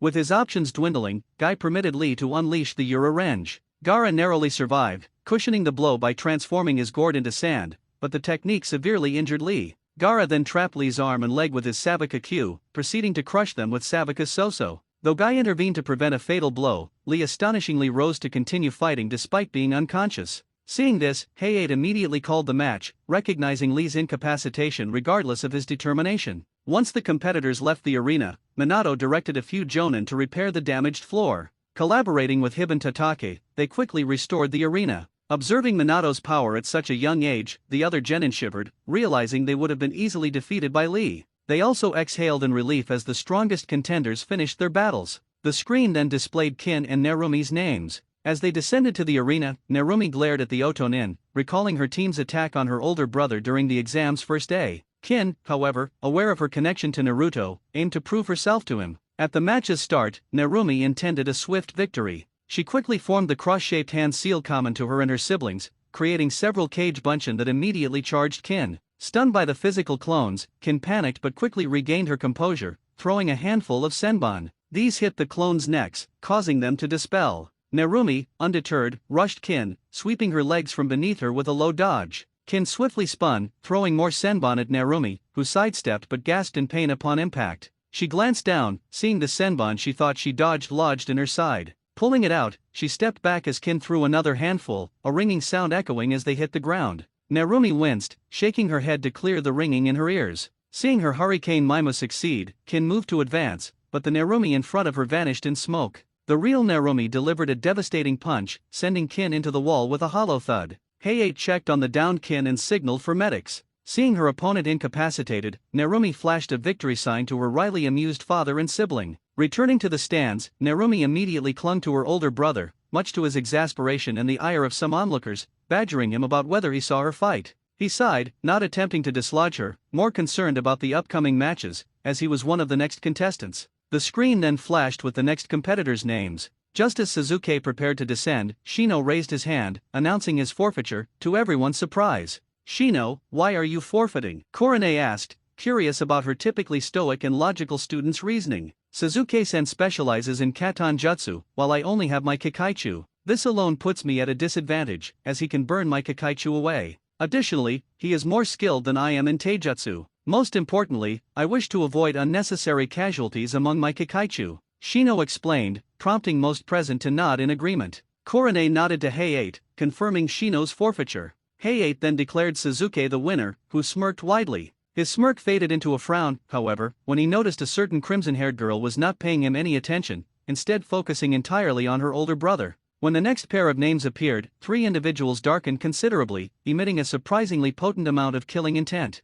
These 3 were the members of Team 12. Yakumo vs. Zaku. Seeing the name of the Otonin who ambushed them filled them with rage. Zaku entered the arena first, sneering as he awaited Yakumo. "What? Don't tell me you're still scared of me," he taunted condescendingly, fueling their rage. As Yakumo prepared to descend, her teammates stopped her. "Make him pay for what he did, Yakumo. End him." A smirk appeared on Yakumo's face from her teammates' encouragement. She dropped down to face Zaku, who flinched slightly as her eyes sharpened. Hayate glanced at both, then signaled the match's start. Instantly, Zaku outstretched his arms, shouting, "Ha! You should have done more than that to my arms, you bastards. Zankyuha." He fired a powerful blast of air at Yakumo, which exploded on impact, sending dust and rubble flying. Smirking, he lowered his hands, certain of her defeat. But then he noticed she wasn't there. Before he could look around, Yakumo buried her fist into his stomach, forcing the air from his lungs. Giving him no chance to recover, Yakumo spun and slammed her other heel into his face, breaking his nose and sending him stumbling backward. Sprinting, she jumped and smashed her knee into his face, knocking out several front teeth and sending him to the ground. As he hit the ground, she spun in the air, finishing her assault by smashing her heel into his head, a hollow crack echoing. Standing with a cold expression, she glared at him as he lay unconscious from her ruthless assault. Hayate, stunned by her quick and brutal disposal of him, snapped out of his stupor and quickly declared her the winner as she returned to her team. "You should have picked him apart more, Yakumo. Tisk, should have crippled him." Satsuki and Naruto commented upon her return, each sporting a small smirk from her efficient victory. Their words caused the other genin to shiver slightly, hearing they desired more suffering for him. This alone altered their perception of the team. Once Zaku was carried off, the screen flashed again, landing on 2 highly volatile individuals. Satsuki versus Menma. The tension in the air was palpable as Menma and Satsuki glared at each other. They silently made their way to the arena floor, everyone watching with apprehension, knowing this would be an explosive fight. Seeing both ready, Heiate signaled the battle start, and they instantly clashed, kunao in hand. Tisk! Satsuki muttered as Menma slowly began to overpower her. Shifting slightly, she threw Menma off balance as he stumbled forward from the sudden lack of opposing force. Damn! He shouted, blocking Satsuki's kick and countering with a spinning back fist, which she ducked under. Crouching low, she spun and slammed her heel into his side. He took the brunt of the blow and grabbed her leg, widening her eyes. Kicking her other foot from under her, he slammed her to the ground. Satsuki cried out in pain from the impact. Her eyes widened as Menma buried his fist into her stomach before she gritted her teeth and struck his knee joint, hooking her heel around it to bring him down. Seizing the opportunity, she rolled away as he regained his balance. Rubbing her stomach to ease the pain, she winced as her back felt stiff. Menma, on the other hand, rubbed his knee, having hit the ground hard when Satsuki threw him off balance. Standing, Satsuki became serious, activating her Sharingan, widening everyone's eyes while Suzuki growled. Narrowing her eyes at her opponent, she charged again, blocking Menma's blows, which widened his eyes in shock. Finally, she broke his guard and landed a clean blow to his cheek, sending him stumbling backward. Relentless, she charged him and jumped, attempting the same high kick Lee had used earlier. She was stunned, however, when Menma again took the blow and grabbed her leg, this time turning and using the kick's momentum to slam her into the ground once more. Satsuki cried out in pain, feeling something snap in her arm. But Menma didn't let up, now having the advantage, dropping his knee onto the same spot he had hit her earlier, making her cry out again. As he was about to punch her, she moved her head to the side, and Menma cried out in pain, having hit the hard arena floor. Taking advantage, Satsuki lashed out and landed a palm strike to his chest, forcing him off her. Rolling backward, Satsuki quickly performed a series of hand seals before locking onto Menma. Suten Teppadama, she shouted, firing a volley of high-speed water bullets at a stunned Menma. He rolled to the side but immediately cried out as one of the bullets impacted his thigh. He tried to relieve pressure from his now injured leg. Glaring at Satsuki, who looked exhausted from keeping her Sharingan active so long, Menma flashed through his own set of seals, which Satsuki copied, much to his dismay. Futon Daitapa, he shouted, pouring an insane amount of chakra into his jutsu. The resulting wind sent Satsuki flying to the opposite wall, and she cried out in pain from the impact. But Menma's assault didn't end there. Forming the cage bunch and hand seal, Menma made a clone who began flashing through a set of seals alongside him as Satsuki weakly tried to stand, her Sharingan replaced by her normal onyx eyes. As she found the strength to stand, both Menma and his clone finished their seals. Futon Daitapa, Katon in Dan. The adult's eyes widened at the potentially fatal combination Menma had used. They were about to intercept the jutsu, but two people beat them to it. Suten Mizurapa, Futon Senpyakan. Yakumo and Naruto's combined jutsu instantly quelled the raging inferno that was about to consume Satsuki, creating a large cloud of steam that covered the arena. Once it cleared, everyone immediately felt an even more immense amount of killing intent from Yakumo and Naruto. Their aura took shape behind them, causing Menma to unconsciously step back from the two, seeing the Ito and the dragon. But they didn't act as expected, opting to give him one last glare before rushing to their downed teammate, gently supporting her as Yakumo immediately began healing her. Standing, Naruto looked at Heiate and nodded. Understanding, Heiate signaled that Menma had won. Once Satsuki was carted away by the medics, Yakumo and Naruto stared at the doors she had exited through. Slowly, they returned to the stands, everyone giving them a wide berth, fear creeping into their hearts from the subtle yet frightening killing intent oozing from them. But it quickly ended when the screen displayed the next combatants. Mito vs Isui. Isui, the last remaining ninja from AIM, raised his hand and forfeited, unwilling to face Mito after witnessing her family's actions. Heiate nodded, acknowledging Mito as the winner. As they returned, the screen flashed, showcasing the final combatants. Naruto vs Dosu. Looking at the screen, Naruto jumped to the arena floor as Dosu slowly made his way down. On the floor stood Naruto, blank-faced but subtly angry, and Dosu, visibly nervous. Observing the two, Heiate signaled them to begin. Dosu jumped back to create distance from Naruto, but his eyes widened as he bumped into someone he knew without turning who it was. Before he could escape, pain exploded from his back as Naruto delivered a tremendously powerful fist. As he was lifted slightly by the force of the blow, Naruto simply brought his foot up and slammed it into Dosu's head, sending him crashing to the ground. After Naruto removed his foot, a small pool of blood began to form around Dosu's head. Heiate quickly called the match, signaling for medics to tend to the bleeding. Naruto slowly made his way back to the stands, everyone staring at him with a mix of shock and fear. It had taken him less than 30 seconds to crush the same person who had brought him to his knees at the exam's start. Once everyone was attended to, Minato declared the preliminaries over, gathering all the winning genin. Standing before him were Temari, Shikamaru, Suzuki, Gaara, Narumi, Mito, Menma, Niji, Kankuro, Yakumo, and Naruto. Congratulations on making it through the preliminaries, everyone. Now, we will be drawing for your opponents in the finals, which will take place 1 month from now. Please, come forward and draw," Minato said, gesturing to a box containing all their names. One by one, they approached the box and drew. The pairings were finally complete: Temari vs Shikamaru, Narumi vs Niji, Gaara vs Kankuro, Mito vs Yakumo, and the final match was Suzuki vs Menma vs Naruto. Everyone was stunned by the final match. Menma and Suzuki gulped slightly and widened their eyes when they saw Naruto's eyes flash electric blue for a second. Finally, the preliminaries concluded as Minato dismissed them all, reminding them the finals would be in 1 month. Once again, everyone, the finals will take place in 1 month's time, so use the month to train and polish your skills before facing your next opponent, Minato said, finally dismissing the genin. Infirmary scene. After dismissal, Yakumo and Naruto immediately headed to the infirmary with the other genin, excluding the Sunanin.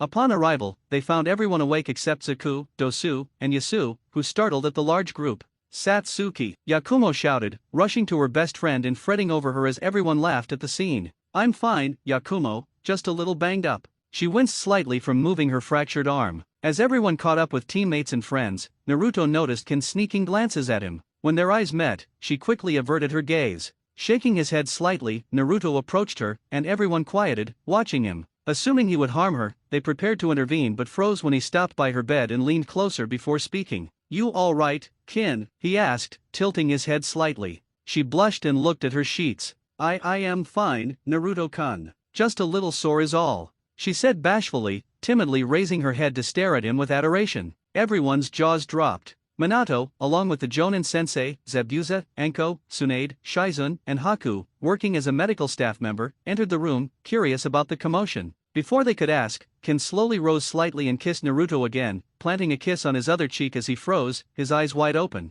Seeing what just happened, they got their answer. Haku dropped her tray of medical equipment, her hands trembling, a devastated look on her now shocked and angry face. Yakumo, Mito, and Narumi felt their souls leave their bodies as they paled. Satsuki looked like she could pass out, horror etched on her face. The other genin resembled fish, opening and closing their mouths. The adults were also confused and shocked. Minato couldn't believe what had just happened. His son, the blank and cold Naruto, had just been kissed, and by a cute foreign girl no less. Tsunade gave a worried look to her now pale student. Anko had a bewildered look, trying to speak but unable to form words. Zabuza looked like he was about to kill, having seen the devastated look on his daughter's face. And Shizun gained a blank look in her eyes as the world seemed to lose all traces of color and sound. What? Why'd you do that? Naruto asked, standing straight again, hand on his now pink cheek. Kin just smiled at the question, tilting her head cutely before answering. Don't you remember? Because I like you, Naruto-kun. Kin said, a crimson blush and a serene smile on her face.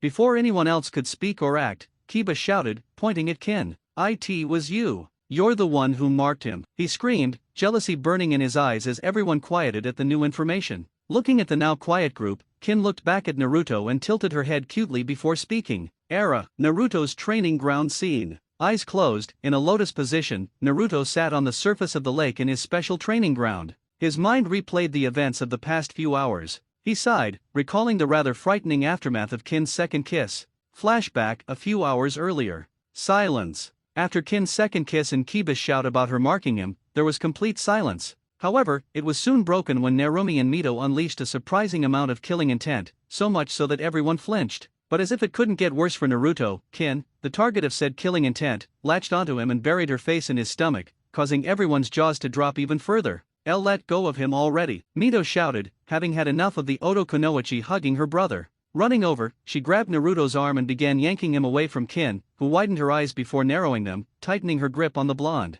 Feeling some resistance, Mito slowly craned her neck around and locked gazes with Kin, her cerulean eyes glaring at Kin's black eyes, who glared back. The situation instantly grew tenser when Narumi, with an angry pout, ran over and also latched onto his arm with Mito. Let go of Naruenii already, Narumi shouted, her blue eyes burning with anger and jealousy, as Mito nodded in agreement. But Kin ignored them, hugging Naruto's arm to her chest, immediately drawing first blood with her bold act. Watching the scene, Satsuki, Yakumo, and Haku began shaking, seeing the lovey-dovey scene unfold before them. Slowly, Satsuki got out of bed, her hands shaking, a scary smile on her face as she sauntered towards the group. Following her actions, Haku and Yakumo also gained smiles that could make the Shinigami shiver, slowly approaching the tug-of-war game. Seeing the young girl's actions, everyone shivered, especially the males in the room. As they neared the group, Naruto's instincts as a living being immediately warned him of imminent danger. Stiffening, he quickly spotted the other group of girls slowly approaching him, like a small group of zombies intent on devouring him. Cursing under his breath for not noticing the danger right in front of him, he quickly decided to leave.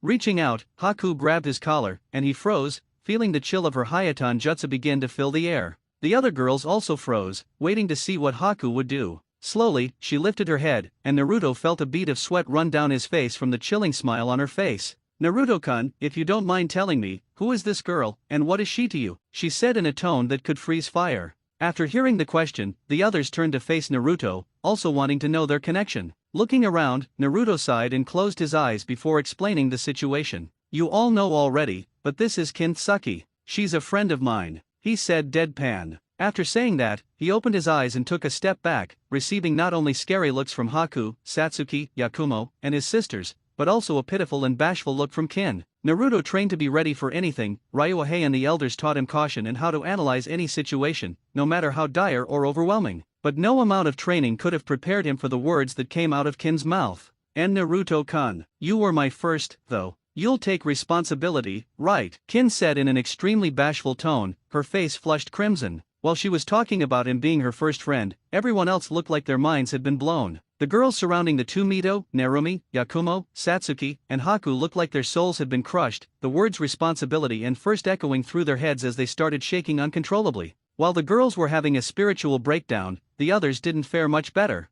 The other genin were blushing madly, even the stoic Shino and Suzuki had blushes on their faces as their imaginations ran wild with Kin's easily misunderstood words. The adults also didn't act like adults. Asuma, Kakashi, Genma, Guy, and the other male jonin had tears streaming from their eyes as they muttered before us. "And youth," covering their eyes with their forearms to stop their tears. The women present blushed.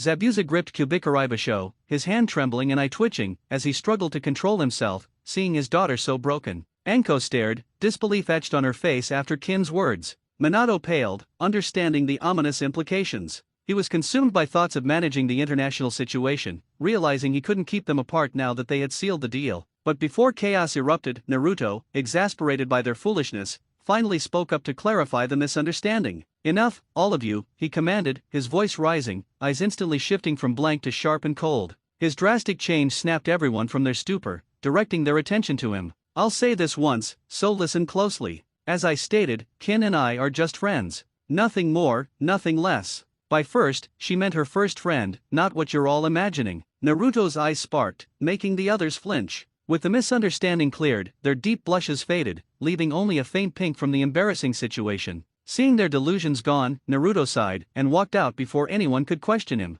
An awkward silence filled the room after he left, quickly turning tense when Kin narrowed her eyes and addressed the other girls. "What was that about?" she asked, a hint of anger in her voice, as the other girls, snapping out of their shock, returned her accusatory glare. "What do you mean? We should be asking you that," Narumi retorted, matching Kin's angry tone. That just proves how close Naruto-kun and I are," Kin replied condescendingly, causing the other girl's eyes to twitch. "You'd better watch yourself. What makes you think you're that close to him?" Satsuki shouted, her anger escalating when Kin smirked. "I've already kissed him." "From what I can tell, none of you have done anything even close to that yet," Kin declared, dropping a bombshell that shattered her rival's pride, leaving them red-faced and stuttering. Haku quickly recovered, firing back her own ammunition. Naruto-kun and I lived together," she stated proudly, though she only received blank stares, given Zabuza also lived there and wouldn't approve of any illicit activities under his watch. That's not all, though. He's already seen me in naked. This was a powerful blow, leaving everyone wide-eyed and gaping, until Zabuza exploded. What the hell? When? Why? I'll kill him, he roared, murder now on his mind. Haku paled, realizing she'd stepped on a landmine by blurting out the secret she'd hidden from her father. He personally changed our clothes and washed our bodies in the forest of death. Yakumo explained, blushing along with Satsuki at the embarrassing memory. Hearing of their brother's many encounters with these girls, Mito and Narumi began radiating an ominous black aura, crimson flashing in their eyes, unable to believe they were so far behind in such memories. The once awkward atmosphere transformed into a lively one as the genin gossiped, the girls vying for Naruto throwing more angry glares and facts about him to prove who knew him best, while Haku tried to restrain her father from murdering Naruto for tainting his little snowflake. The adults sighed, faint traces of pink on their faces. The men, arms around each other, wept about a youthful blonde and how he possessed something every man desired yet dreaded. The women sighed, acknowledging another potential pervert in the village, silently agreeing to quell the blonde's beastly urges before they ran rampant. Minato just dropped his head, regretting missing the father-son talks he should have had with Naruto, especially about girls, and silently prayed Kushina wouldn't kill him for their son's illicit actions. Eventually, Tsunade kicked everyone out of the infirmary. Everyone went their separate ways, the men to the nearest bar to drown their sorrows with their brothers, the women to a sweet and tea shop to plan for the future, and the genin home for a well-deserved rest. However, Yakumo, Satsuki, Mito, Narumi, and Haku all had one person in mind they were trying to find, to hunt down for answers. Zabuza also sought the same person, his eyes burning with anger, his aura wildly spilling out. Minato headed home, intending to break the news of his son's steps into adulthood to his wife, silently praying he wouldn't be killed when she erupted. Many villagers later that day swore they heard the scream of an enraged, crimson-haired demon and the scream of a broken man, as an immense wave of chakra and killing intent pulsed through the village. Flashback end. After that, Naruto headed to his special training ground, knowing at least a few people were out for his blood. Opening his eyes, he saw the sun setting, surprised by how long he'd meditated, usually no more than an hour. Getting up, he was about to head home but froze for two reasons: Haku and Zabuza. Quickly running through scenarios, he sighed, knowing the outcome wouldn't favor him. Grabbing his bag and slinging it over his shoulder, he headed back to his apartment, hoping his roommates had cooled down enough. Scene change: Naruto's apartment. Arriving at his front door, Naruto sighed as an uneasy feeling settled in his stomach. Reaching out, he lightly gripped the doorknob, feeling the eerie sensation intensify. With another sigh, he slowly opened the door, immediately met with unparalleled killing intent. Wincing, he knew who it was. The glowering Oni was a dead giveaway. Stepping inside, he was stopped by Zabuza, arms crossed, killing intent at full blast, an angry and terrifying look on his face, clearly displeased with the last few hours. Well, look who decided to come home. Where were you, Naruto? Busy with your girlfriend? He asked, emphasizing the word. Naruto sighed before replying. Yes, Zabuza, and no. I don't have a girlfriend, Naruto answered, already exhausted by the line of questioning. Oh, you don't? What about that Oto Kunoichi, huh? I hear the two of you already kissed, Zabuza half-asked, half-stated, making Naruto's eye twitch at the man's accusatory tone. What are you getting at, Zabuza? Naruto nearly growled, his patience thin with Zabuza's attitude. Oh, getting angry, brat? Well, now you're feeling a little of what I'm feeling right now, Zabuza retorted, narrowing his eyes as Naruto mimicked him. The tension and killing intent filling the apartment were becoming physically palpable, nearby plants starting to wilt. But before things escalated, they both toned down their killing intent and sighed, taking seats next to each other at the counter. I'm sorry for my outburst, Zabuza, that was rude and uncalled for, Naruto apologized to the older man. No, I'm sorry, Naruto. You're the one who's been supporting Haku and me. What I did was rude and disrespectful, Zabuza also apologized. Looking at each other, they exchanged small smiles before discussing what happened. Zabuza explained he couldn't bear to see Haku's heartbroken expression, while Naruto explained he was caught in a web of misunderstandings from Kin's actions and words. I just don't understand why she decided to kiss me in front of everyone, Naruto said, shaking his head at the brazen act. Zabuza gave him a pitying look, patting his back. I feel you, Naruto, I don't understand women either. Either they love you or they try to kill you, he said, remembering a beautiful lady with green eyes and ankle-length, auburn hair. As the two fell silent, lost in thought, they froze as the door opened. They didn't need to turn to know who it was, feeling a chill in the air. Ah, so you're finally home, Naruto-kun, a sweet yet chilling voice said, fear appearing on Zabuza's face as a bead of sweat ran down Naruto's. Why yeah, I'm back, Haku, Naruto answered, still not facing her. Slowly, Haku moved towards them, her footsteps echoing loudly in the silent apartment. She stopped behind them, the chill in the air intensifying. Tou-san, would you please leave for a little bit? Naruto-kun and I have a lot to discuss, Haku said in the same sweet and chilling tone. Zabuza cast Naruto an apologetic look for abandoning him to his daughter's wrath. Naruto, in turn, offered a small, defeated smile for his concern. Making his way out of the apartment, Zabuza turned and offered a silent prayer for Naruto's safety before heading to the Yakitori stand to wait out Haku's fury. Back in the apartment, Haku had grabbed Naruto by the wrist, leading him to the living room and making him sit on the couch with her. They sat in silence for 5 minutes, Haku's chilling aura gradually toning down. Finally, Haku broke the silence. Naruto-kun, she said, her voice low and soft, as she slowly reached out and held his hand, making him stiffen slightly. What is it, Haku? He asked, successfully hiding the slight waver in his voice. But he froze when Haku leaned forward and buried her face in his chest, nuzzling him softly. Haku, he exclaimed in surprise as Haku wrapped her arms around his waist, not intending to let go. Naruto-kun, were you really telling the truth? Is that girl really nothing to you? She asked, her voice slightly muffled by his chest. I told all of you we were just friends, didn't I? He said, slightly agitated, sighing for the umpteenth time after repeating himself. But his agitation vanished, replaced by a slight breathlessness, when Haku raised her head, her flushed cheeks highlighted by her flawless pale skin, her dark brown eyes shining. Naruto-kun, you'll take responsibility for seeing me naked as well, won't you? She asked, leaning closer to Naruto, who now had a tinge of pink on his cheeks. What are you talking about, Haku? Naruto said in a slightly panicked tone, not liking the direction this was going. You'll take care of me, won't you, Naruto-kun? Haku asked, changing her position, now straddling him on his lap, wrapping her arms around his neck. Leaning in close, she rested her forehead on his, staring into those navy blue eyes that captivated her heart. With each passing second, her heart pounded louder, her blush deepening. Her eyes slightly glazed, she could feel Naruto's breath on her lips, each breath sending a shiver down her spine. Naruto was in a dire situation. He knew, from what Ryuhei and the elders had told him, that a kiss on the cheek was drastically different from a kiss on the lips. One could be seen as affection and interest, while the other meant lust or love, usually reserved for one truly loved or lusted after. A kiss on the cheek could be overlooked and explained as a bold display of attraction, but a kiss on the lips couldn't be explained or overlooked, often leading to grave misunderstanding. Finally, having had enough of Naruto teasing her, Haku leaned forward, intent on capturing his lips with hers. Move, that was all that ran through Naruto's mind as Haku leaned in. As she neared, he shifted his head, and instead of his lips, she kissed his cheek. Though he blushed deeper, he sighed, knowing he'd averted disaster. But he wasn't prepared for what Haku did next. Seeing Naruto didn't want to kiss her, Haku started to tear up. Naruto's eyes widened, hearing her sniffle. Tears, like translucent pearls, streamed from Haku's eyes, reminding Naruto of the sweetest chocolate, flowing down her flushed pale cheeks that seemed to glow with a heavenly light. Her kimono was slightly undone, revealing her shoulders and a bit of her chest, both pale and seemingly glowing with the same heavenly light as her cheeks. Seeing her in such a state seemed to entrance Naruto as he slowly raised his hand to brush away the tears welling in her eyes. Do you not like me, Naruto-kun? Am I not attractive enough for you to kiss me? She asked, sniffling and hiccuping as more tears fell. Haku, Naruto said in a soft and gentle tone, making Haku's heart and stomach flutter with its sincerity and gentleness. You know I do like you, and I do think you're very beautiful, he said, reassuring her worries. She gradually stopped hiccuping, though she still sniffled slightly. Why Yuri just saying that, she said, sniffling again as she lowered her eyes, trying to avoid his gaze. She was stunned when Naruto cupped her chin, gently forcing her to stare into his navy blue eyes again as her blush deepened. I'm not, Haku.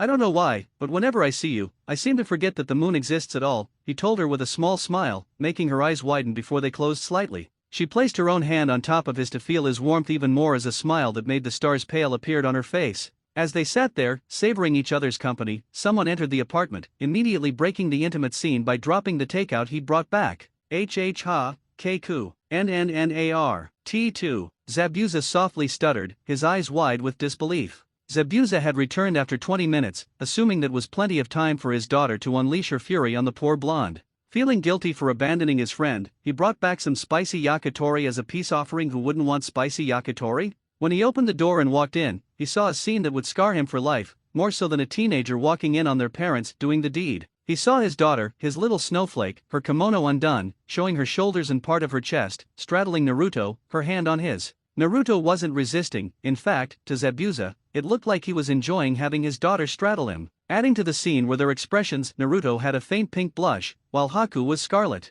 But the icing on the cake was the radiant happiness on Haku's face and the smile on Naruto's. Seeing the sight before him, he lost all ability to function, dropping the yakitori as the world seemed to turn gray and slow down. As the takeout box hit the floor, Zabuza's eyes rolled back, and he paled, falling backward, unconscious. Hearing the loud thump from the hallway, Haku and Naruto snapped out of their dazed state and turned to the disturbance, panicking at Zabuza's feet peeking from the corner. Quickly rushing to the downed man, they saw the mess from the broken takeout box and Zabuza's paleness. Naruto carried him to his room. Haku quickly cleaned the mess, then rushed to her father's side, frantically checking if he was alright. After a few minutes of panic, they both sighed in relief. He was just unconscious, not injured. Making sure he was fully covered, they exited the room, never hearing him moan about troublesome black-haired grandchildren with blue eyes. Once outside, they sat awkwardly on the couch. Remembering their steamy moment, they were, of course, embarrassed. But the silence was broken by their stomachs rumbling, making Haku blush as Naruto smirked.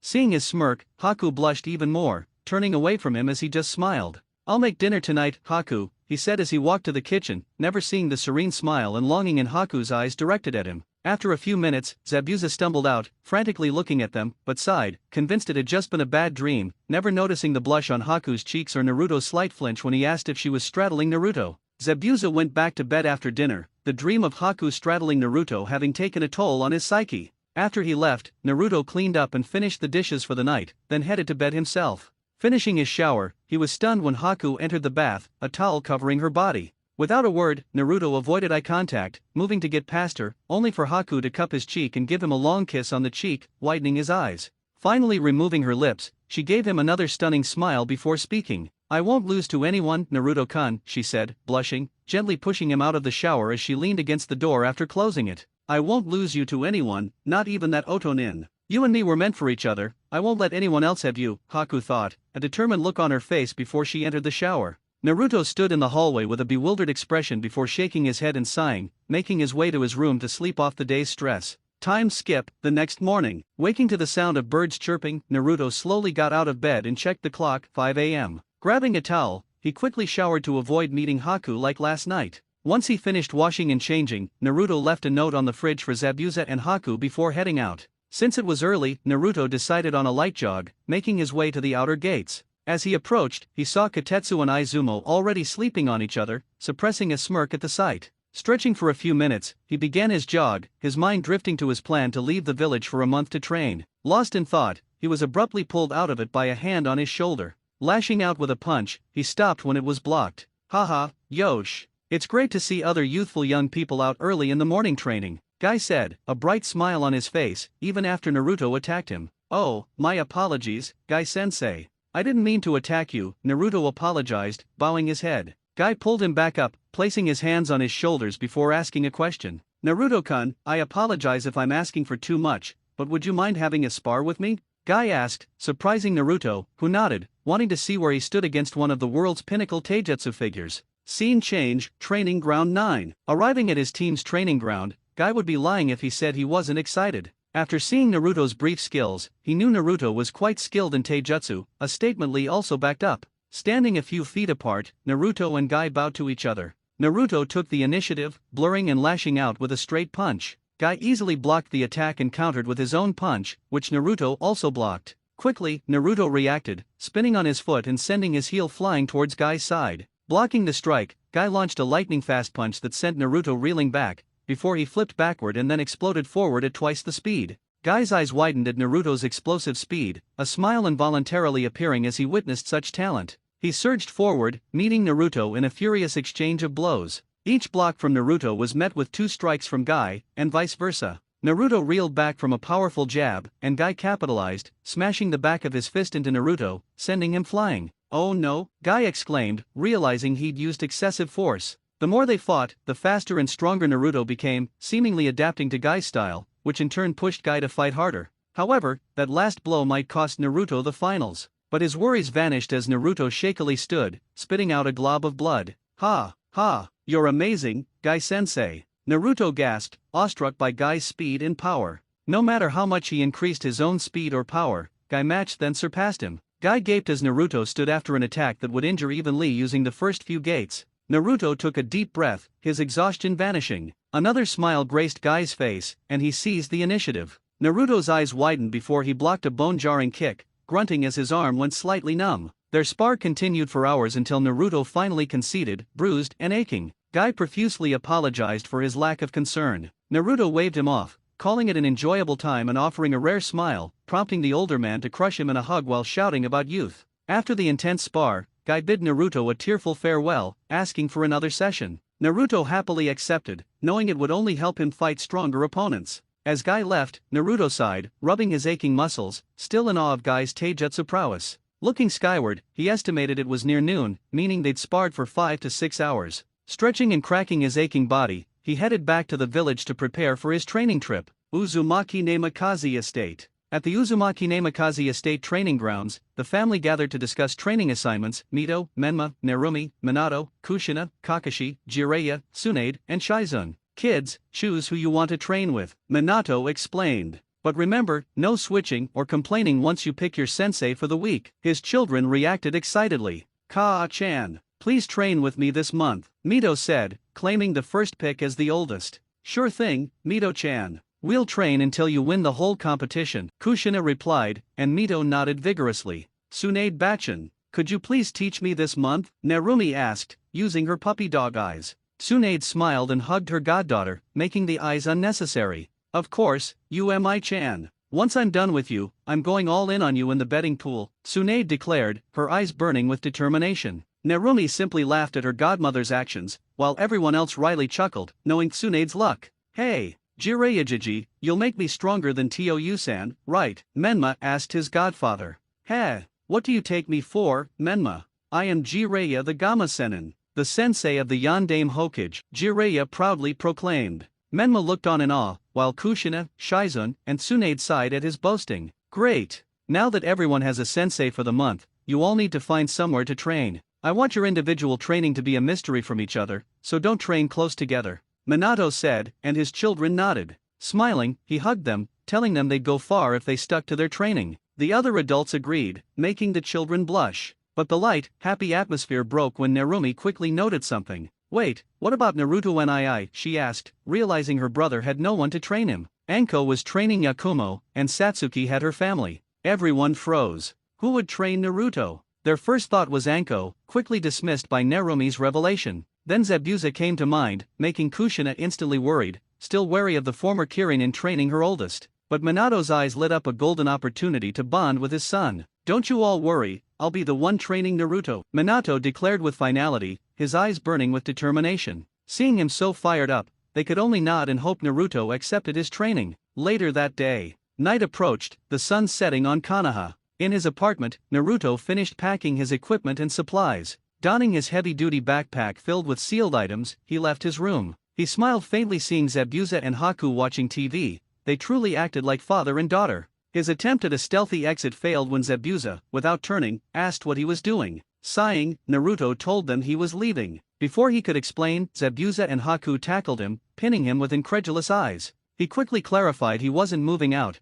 just going on a month-long training trip, placating them. They each hugged him, even Zabuza, much to the man's embarrassment. After bidding farewell, Zabuza ruffled his hair, telling him to be safe and return stronger. Haku quickly kissed his cheek, wished him good luck, and went back inside, blushing. Shaking his head at their actions, he headed to the Hokage's tower for approval to leave the village, knowing it would be a rough time. Hokage's tower. Minato was signing the endless pile of paperwork that accumulated from taking part of the day off to assign his children's trainers. He hoped to finish in time to visit Naruto and offer to train him. Alice, his secretary, broke his concentration, announcing a visitor, which surprised him given the late hour. Granting approval, he was even more surprised when his son walked in. Naruto came to see me? Then, does he want me to train him? Minato thought, his heart nearly bursting with happiness at the possibility. Naruto, it's great to see you. Minato greeted him with a wide smile, met with Naruto's usual blank expression. Hokage-sama, I have a request I wish you to approve, Naruto stated, and Minato tensed, knowing what was coming. Of course, Naruto, please ask away, he said, the suspense killing him. Hokage-sama, I would like permission to leave the village for a month for training. Minato visibly deflated, he hadn't been asked to train him. And Naruto, I can train you if you'd like. I was actually going to offer, Minato said, trying to get his son to consider, but Naruto softly shook his head. Thank you for your kind offer, Hokage-sama, but I don't want to distract you from your work, and I don't want it to seem like favoritism if you were to train me. I would appreciate it if you could approve my request, however. Naruto explained, and Minato offered a sad smile. Where will you be staying, Naruto? Minato asked, curious about his training location. I will be close to Konoha, Hokage-sama, so don't worry about me not making it back or being too far away, Naruto replied. Nodding, Minato quickly signed a scroll granting permission, thinking Naruto would be within reach. As Naruto thanked him and turned to leave, Minato called out, Naruto, be safe, okay? Come back safe. Minato said, his voice warm and concerned. I will be, Minato-san. I'll be back within the month, don't worry about me, Naruto said, a hint of gratitude in his usually flat voice. Minato's eyes widened before a grin spread across his face. In a flash, he wrapped his son in a hug, much to Naruto's shock. I'm glad. Don't forget to eat, sleep, shower, and brush your teeth, okay? If you get tired or hurt, just throw this, and I'll be there. Minato fretted over his son, handing him his signature tri-prong kunao. I won't, so please let go of me, Minato-san. You know I don't like physical contact, Naruto said, a little bashful from being coddled by his father. The grin still on his face from his son's reactions, Minato waved one last time to Naruto, who returned the gesture before leaving. Turning back to his paperwork, Minato swiftly completed it with renewed vigor, finishing within the hour. Middle of Konoha. After leaving the tower, Naruto pocketed the signed scroll. Adjusting his backpack, he headed towards the east gate when he froze, eyes widening. He felt a vile, bloodthirsty chakra emanating from Kikyo Castle. Narrowing his eyes, he quickly moved towards it, disliking the dread he felt. Kikyo Castle. Onip of Kikyo Castle stood a mutilated Dosu and Gaara, whose sand was stained with Dosu's blood. Gaara vanished in a swirl of sand, leaving behind the ruined tower and Dosu's body. So that's his true form, a silver-haired, glasses-wearing young man mused. Are you sure that was all right? He was an Otonin, a Sunanin asked, turning to face him. Of course, his use expired once the preliminaries were over. Lord Hirako is pleased with the plan's progress so far. Everything's going according to plan, minus a few slip ups, the silver-haired man replied. I'm sure we're finished once they discover the plan, though, Kabuto. How can you be so sure the leaf won't act, the Sunanin said, scanning the area. Haha, of course, Beiki-san. Minato Namikaze isn't one to act on just a threat. He'll strengthen defenses, then when the attack comes, they'll be prepared, Kabuto said, adjusting his glasses. Fine, I'll take your word for it. Now. Beiki trailed off. We need to get rid of the rats running about, Kabuto finished as he and Beiki vanished via Shunshin. Hayate was in shock from what he'd overheard. Oto and Suna were planning a joint attack on the leaf. He knew Suna was still shaky from the war, but to attack now of all times? He broke from his thoughts as Kabuto and Beiki vanished, Hayate doing the same. Appearing on nearby rooftops, the three faced off as a bead of sweat ran down Hayate's face. Damn, it's 2-on-1, this doesn't look good at all. Hayate cursed mentally. As they prepared to attack, an arc of chakra forced Beiki and Kabuto to move, cleaving through part of the rooftop they stood on. Naruto, Hayate exclaimed in disbelief, seeing the blonde again. Hayate-sensei? Are you alright? Naruto asked, jumping to his superior's side, his Basuda Soto resting on his shoulder. Awed by the weapon, Hayate snapped out of his stupor when Naruto called out again. Oh, I'm fine, Naruto. Thank you, if you hadn't arrived, I'm sure I wouldn't have survived that encounter, he said, scanning for the enemy, only to see they were gone. Looks like they're gone, Hayate said, eyes narrowed. It seems like it. Naruto replied, unable to trace the unknown ninja. After the encounter, Hayate returned with Naruto to the Hokage's tower to report their experience. Minato's eyes grew cold upon hearing about the plan to attack the leaf. Thanking the two, he quickly called Orochimaru and Jiraiya to plan and prepare for the attack, knowing they would strike when Konoha was most vulnerable during the finals. Center of Konoha. After Minato dismissed them, Hayate and Naruto walked together to the center of Konoha, where they were about to part ways. Before leaving, Hayate thanked Naruto again for his timely intervention, which Naruto brushed off, saying he was only doing what a shinobi should. Smiling at the young blonde, Hayate asked about the sword and if he knew how to use it, receiving a smirk in return. After that, Hayate asked if Naruto would be willing to spar in the future, which Naruto agreed to once he returned from his training trip. But he told Hayate to ask Zabuza for a spar, saying Zabuza was a lot softer than he looked. Hayate laughed before nodding. Patting the younger man's shoulder, Hayate told him to train hard and come back stronger, which Naruto acknowledged. Finally, they parted ways, Naruto heading towards the east gate. Arriving at the gates, the Chunin on night guard duty stopped him. After showing them his scroll with the Hokage seal of approval, they nodded, wishing him luck with his training, for which he thanked them. Finally out of Konoha, Naruto made his way to his special training ground. Naruto's training ground. Upon arrival, Naruto pulled out Ryuhei's scroll and placed it on the ground. Quickly blurring through a set of seals, he stopped on the dragon seal and slammed his palm onto the scroll. It began to glow, and Naruto opened it, unrolling it as a thin black portal appeared. Rolling up his scroll, Naruto took a deep breath before stepping into the portal, which closed after he entered. Unknown location. Arriving at his destination, Naruto opened his eyes and immediately jumped back as the ground exploded. Dodging the seemingly endless rubble, he stopped, looking at what, or rather who, caused the explosion. Its uniform forest green, muscular upper body, thick hide littered with short, jagged spines reaching maximum height along its back and tail, narrow snout with a large lower jaw covered in multiple rows of outward spreading spines, massive, powerful hind legs, and tiny, poorly developed forelegs it rarely used. Its back and shoulder muscles were considerably swollen, parts of its skin a rich red. It was Hyo, his older brother's partner. Naruto, where are you? I know I smelled you, it roared, its voice alone leveling the surrounding area. Cursing, Naruto dropped to the ground, instantly catching Hyo's attention. Simply turning, its tail caused a gale that nearly sent Naruto flying. There you are. How dare you hide from me, boy, it roared again, its presence forcing Naruto to kneel. Sorry, Hyo. I was blown away when you dropped on top of me. Naruto replied, sweat dripping down his face.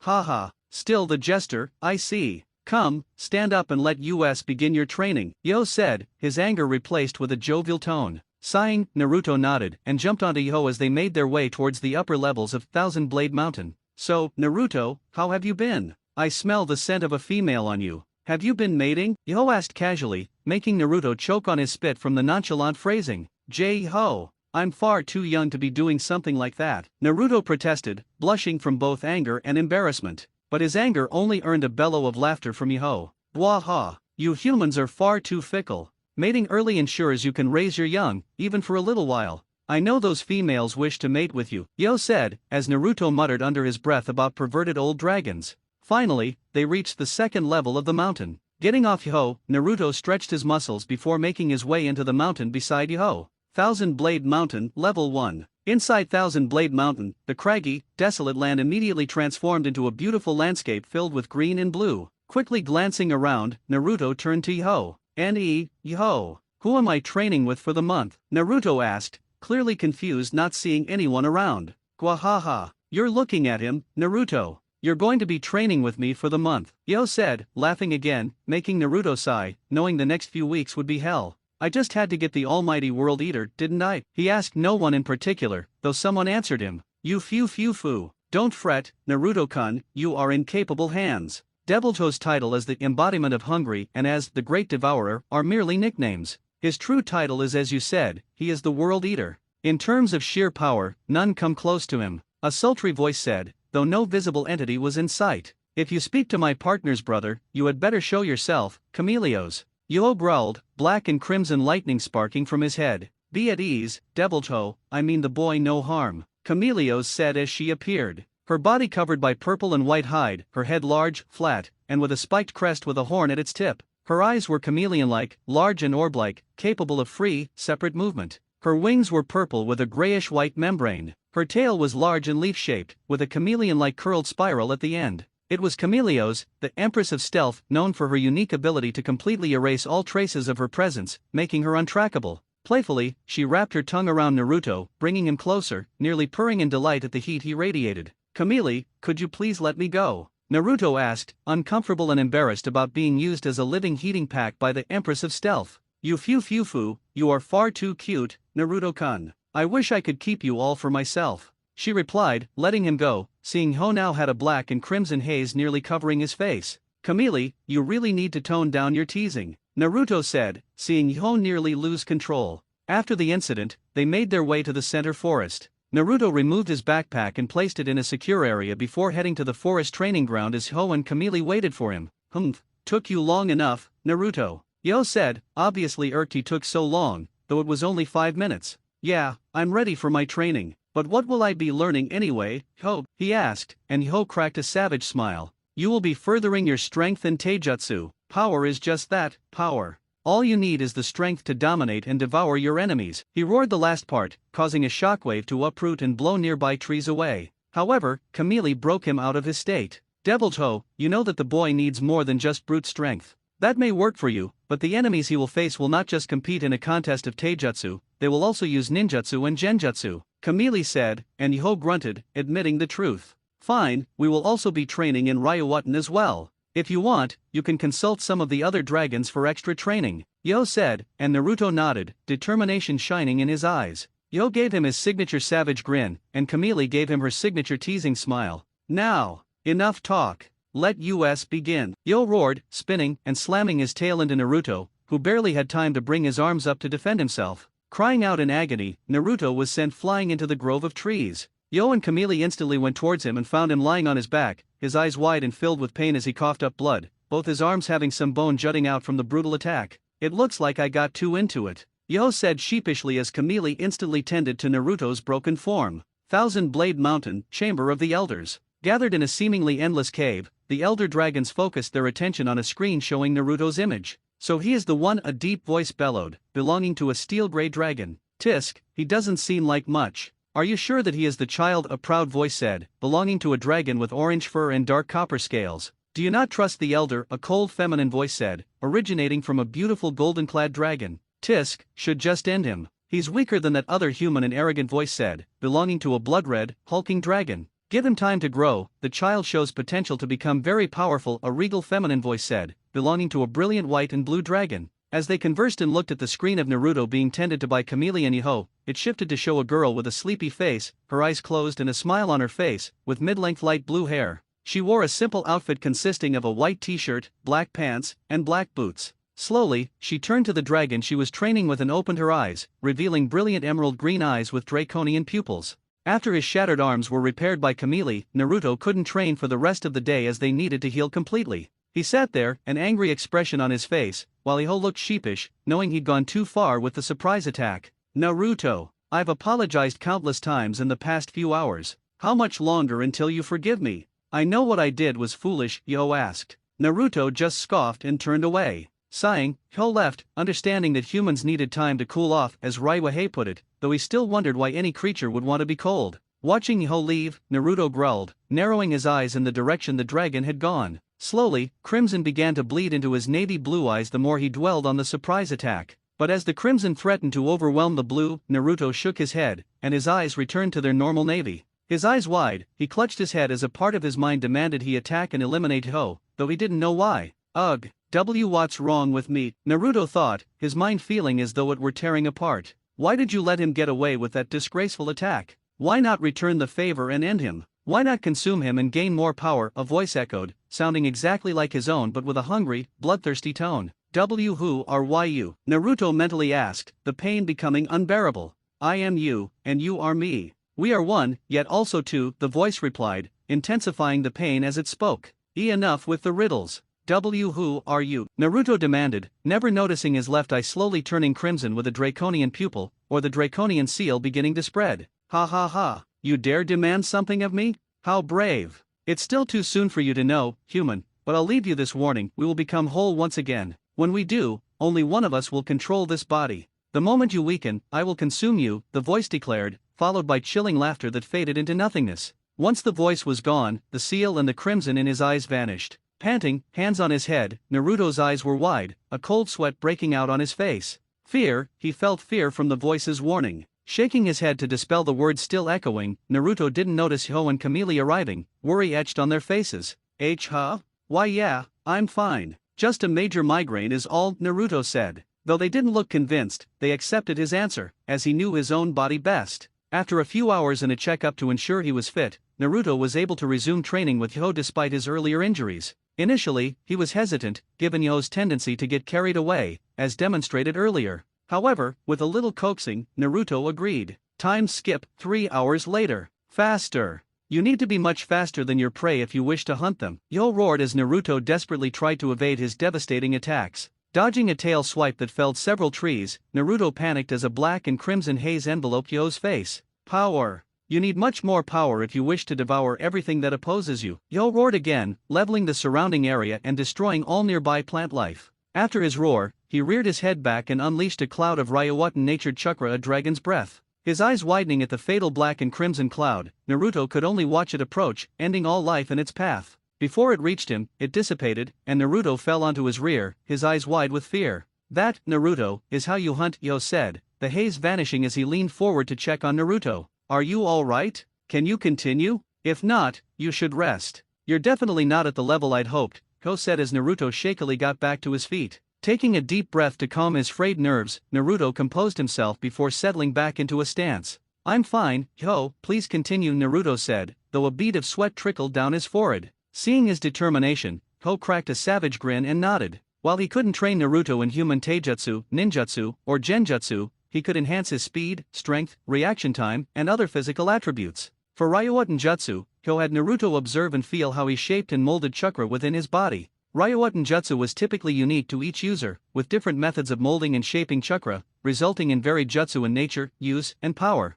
The training session continued for several more hours, with Naruto improving his speed and reaction time to Yoho's delight. Night eventually fell, and Yoho decided it was time for Naruto to rest, as the boy's body was bruised and on the verge of corrosion from the excessive use of Ryuatan-natured chakra. Leaning against Yoho, who lay on the ground, Naruto absently poked at the fire. Throughout the day, he'd noticed his weakness, far too weak for his liking. Compared to Yo's tales of his brother fighting elders to a standstill and even defeating some weaker ones, Naruto felt powerless, a rare sensation for the blonde. Yo, Naruto whispered, staring into the flames of the fire pit as Yo shifted slightly to look at him. Is something wrong, Naruto? Can't you sleep? Yo asked, noticing the boy's strange behavior for quite some time. Do you think I'll be as strong as Ryuunaya can? I'm so weak right now. I already know the elders mock me, that they doubt my ability to become stronger, Naruto asked, his gaze fixed on the fire. Naruto, strength comes with time. Do you think Ryuuhei or I were born with this strength? Yo asked, unaccustomed to seeing the normally determined blonde so defeated.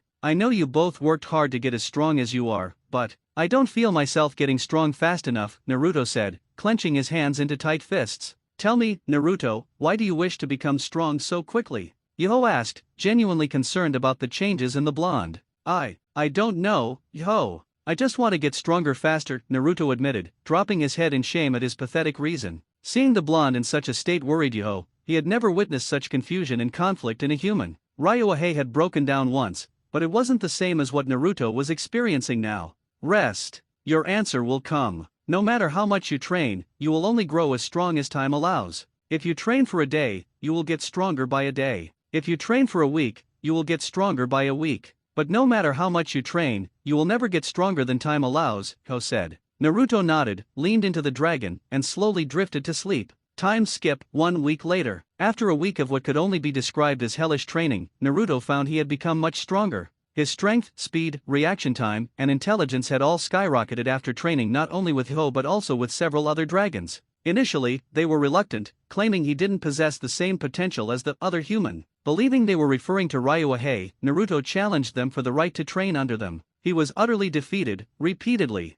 The duels ended with a single swipe of their tails or arms, decimating Naruto. But no matter how many times he fell, how many bones shattered, or how much blood was spilled, he didn't give up. Eventually, his perseverance earned him the right to train with them, as the dragons observed that after every beatdown, he'd return faster and stronger, even anticipating their attacks before launching a counter. Right now, however, he was confined to rest and recovery. His last training session was with Tigrex, who, to everyone's surprise, agreed to train him. Tigrex was a unique case, very different from others of his lineage. Instead of the yellow/blue striped coloration of his ancestors, he had a striking blood-red hue. But that wasn't the only difference. He was much larger, stronger, faster, and more intelligent and cunning than his predecessors. Because of these enhanced and stark differences, he had built a wall of arrogance and pride that no one hoped to breach, yet Naruto somehow managed to get through. Though training wouldn't accurately describe the brutal beatdown Naruto endured, the shattered bones and shredded muscle from Yo were far preferable to the horrific and near-fatal injuries Tigrex inflicted. After his first session with Tigrex, Naruto's right arm and left leg were nearly severed, clinging by a sliver of connective tissue. In the session he had just undergone, Tigrex had taken a bite out of him, removing a chunk of his right side, crushing his ribcage, and collapsing his right lung while piercing his left. Through all of it, the dragon showed no remorse, opting instead to berate Naruto for his weakness and frailty. Scene change, Thousand Blade Mountain, Level 1 Eternal Forest, NGG. Naruto groaned in pain, his eyes fluttering before slowly opening, the light filtering through the forest canopy resembling the reflection of a blade. Tisk, don't move too much, or you'll just pass out again, a deep voice growled in an annoyed tone. Hearing the voice, Naruto almost instantly recognized who it belonged to. After all, he'd just been dismantled by him. Tigrex? Naruto asked, turning to face the voice's direction, only to feel an agonizing jolt of pain shoot through his side. Didn't I just finish warning you? Tigrex said. Though he didn't roar, the ground shook from the power of his voice. Naruto cried out, wincing from the reverberations of Tigrex's voice. Seeing the blonde in pain, Tigrex mellowed slightly, though an annoyed and angry look remained on his face. Tigrex, did you stay with me while I was out? Naruto asked, curious why the cold and proud dragon was by his side instead of elsewhere. Don't be foolish. I have absolutely no idea what you're talking about, human. I did not wait for nearly 5 hours to hear you accuse me of such a humiliating action. Tigrex snarled, in what could only be described as an embarrassed tone as the air rippled slightly. All right. I didn't mean to cause a misunderstanding, Tigrex. Naruto apologized, not wanting to incur the dragon's wrath, knowing the destruction he could cause almost rivaled that of the elders. I apologize for my outburst. I was uncomfortable with admitting that I had been by your side this whole time, Tigrex said, his normally boisterous and destructive voice now calm and soft. After speaking, the two fell into a comfortable silence, the sounds of the forest, rivers, and lakes creating a peaceful atmosphere as they sat side by side. Hey Tigrex, after all the training I've had. Do you think I'm strong? Naruto asked after a few minutes, breaking the comfortable silence as a slightly heavier atmosphere began to form. Strong? Huh, that's a question only you can answer. In this world, only two paths are open. You can remain weak and stagnant until you're hunted and devoured as prey, or you can adapt and change to become powerful as a predator. Strength isn't just about winning. True strength is finding ways to adapt and change, to face those who hunt you, and to overcome and consume them even when you're near death. This world will only throw hardship at you, and you should embrace it and face it without fear. Finishing his monologue, Naruto could only look at Tigrex with an incredulous expression. Tigrex, you know I'm human, right? We don't eat each other after we fight or die, Naruto deadpanned, causing Tigrex's eye to twitch. Tisk, such an ungrateful human. I share my knowledge with you, and this is what I get in return? Disrespectful, Tigrex said, though there was something akin to disappointment in his voice. No, I think it was great advice, Tigrex, Naruto said as Tigrex scoffed before turning his head away to sleep. Hearing the snoring of his crimson companion, Naruto turned his gaze to the stars that filled the night sky. True strength is finding ways to adapt and change, even when you are near death. To adapt and change, Naruto thought, letting his mind wander, but sleep never took hold. Time skip, 1 week later. Scene change, unknown forest near Konoha. Take this, Menma shouted, lashing out with a quick jab aimed at Jiraiya's jaw. But his attempt quickly failed when Jiraiya grabbed his wrist and slammed him to the ground. Oh, Menma groaned, his head spinning as he watched his godfather smirk, clearly amused by his current position and actions. Still too naive, Gaki. Do you really think something like that would work on me? Jiraiya boasted, puffing out his chest and tilting his head dramatically as he turned away, hand across his brow. Menma's eye twitched at the sight. Menma was sure he could see sparkles emanating from his godfather as he held his pose, clearly oblivious that Menma had already gotten back up. Narrowing his eyes, he quickly made a few clones before re-engaging the older shinobi. Jiraiya cracked a grin at his godson's stubbornness as he moved to intercept the clones. Bending slightly to the left, he avoided a kick from one of the clones before grabbing it and throwing it into a clone approaching from the right. Ducking, he launched an uppercut that caught another clone attempting to tackle him from behind. Gore! Why are you so good at this, you pervert? Menma shouted, his face red with anger and frustration. I told you, Gaki. I am the great Gamma Sennin. A pervert like no other, Jiraiya declared, only further fueling Menma's anger. Shouting, Menma quickly made a few dozen clones before launching a desperate attack against his godfather, not noticing he was facing a clone as the original watched from a nearby tree. You're not winning this bet, Tsunade. I will get my date with you, I swear. Jiraiya mentally vowed, intent on making his godson strong enough to win the tournament and claim his prize. Meanwhile, Menma was thrown into a nearby river, shouting in indignation. Flashback, start. Scene change, Uzumaki Namikaze Estate living room. What? Tsunade shouted, clearly unamused by Jiraiya's proposal. That's right, Tsunade. Menma vs Narumi, winner take all. If Menma and I win the tournament, I get my long-awaited date with you. If you and Narumi-chan win, I'll pay off all your debt and pay it all back to you, Jiraiya said with a confident smirk. Tsunade was shaking, not with anger or fear, but excitement. Never before had such a golden opportunity presented itself. If Narumi won, her life would be set. Her debt would be wiped clean, and she'd get every single Ryo back. The only obstacles were her perverted teammate and her godson. Cracking a determined smile, Tsunade's eyes burned with resolve as she held out her hand. And people say I'm a sucker. You've got a deal, Jiraiya. You'd better start emptying your savings because I'm definitely not losing this one, Tsunade shouted. Jiraiya cracked an equally determined, albeit slightly perverted, smile as he reached to meet her hand. But before their handshake could connect, the other people in the room cleared their throats. Aren't you two forgetting a few people? Kushina said with a scary smile, making Jiraiya shrink back slightly as Tsunade winced, knowing firsthand what that smile meant. I agree, it wouldn't be fair for just the two of you to make such a high-stakes wager, Orochimaru said, his eyes narrowed at his teammate's exclusion from the event. Though he didn't show it, Orochimaru enjoyed gambling, though he'd never openly admit it. This particular bet caught his attention, as it concerned his honorary godchildren. He wasn't going to be left out of such an interesting and exciting wager. I have to agree, Jiraiya-sensei, Tsunade, you need to have all of us be a part of it since it concerns all of us, Minato said, his eyes burning with the same determination as theirs. Seeing the expected looks, or murderous one in Kushina's case, the two sighed and relented, knowing they couldn't get out of this one. Changing the stakes of the bet to suit each person was difficult, but they managed, with everyone placing their bets on the person they believed would win. The winner would get what they wanted from all the losers. Alright, so now it's time to place your bets on who you think will win, Orochimaru said, readying a pen and notebook to record the wagers. I'm sticking with Menma. By the time I'm done with him, he'll be unstoppable, Jiraiya confidently declared, his eyes burning with conviction. Humph. I'm sticking with Umi-chan as well. I'll make her strong enough to smash through everyone, Tsunade said, making everyone wryly chuckle, knowing she was likely imparting her knowledge of strength to Narumi. I'm going for Mito-chan. I'm in charge of her training, so I'll make sure she wins, Kushina said, her eyes sparkling brightly. I'm also going to have to agree with Kushina-chan and place my bet on Mito-chan.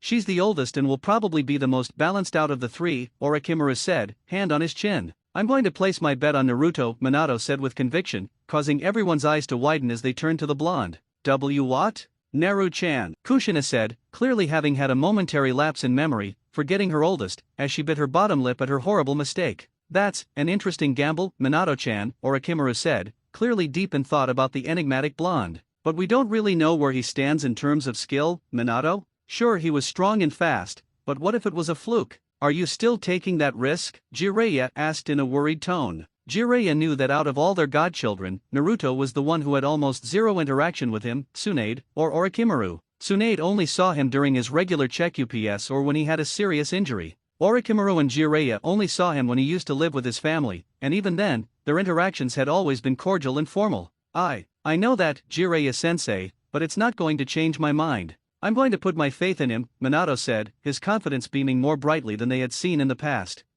We'll see how far your faith takes you then, Minato, Tsunade said with a small smirk, though she knew it was wrong of her to think he was making a mistake by betting on the blonde. Seeing that everyone had made their bets though Kushina looked torn, Orochimaru quickly jotted down their names along with their chosen winners. After ensuring all bets were correctly recorded, everyone signed their names and applied a bit of chakra to make the document official. Alright, then it's finished, Orochimaru said, as everyone nodded. After their bets were sealed, Kushina, Tsunade, and Jiraiya quickly departed to begin training their students, leaving Minato and Orochimaru in the living room. You certainly have a lot of faith in Naruto, Minato, Orochimaru observed as Minato smiled. You're right, even though we don't know his strength. I made this choice not for the bet, but because I'm his father, and I believe in him, Minato declared, and Orochimaru returned his smile. Haha, I suppose that's a valid reason to believe. Come, let's go watch your children get thoroughly run into the ground by them, Orochimaru said. Minato gave a wry smile, recognizing the truth in the statement, and with a light laugh, the two headed off to observe the training.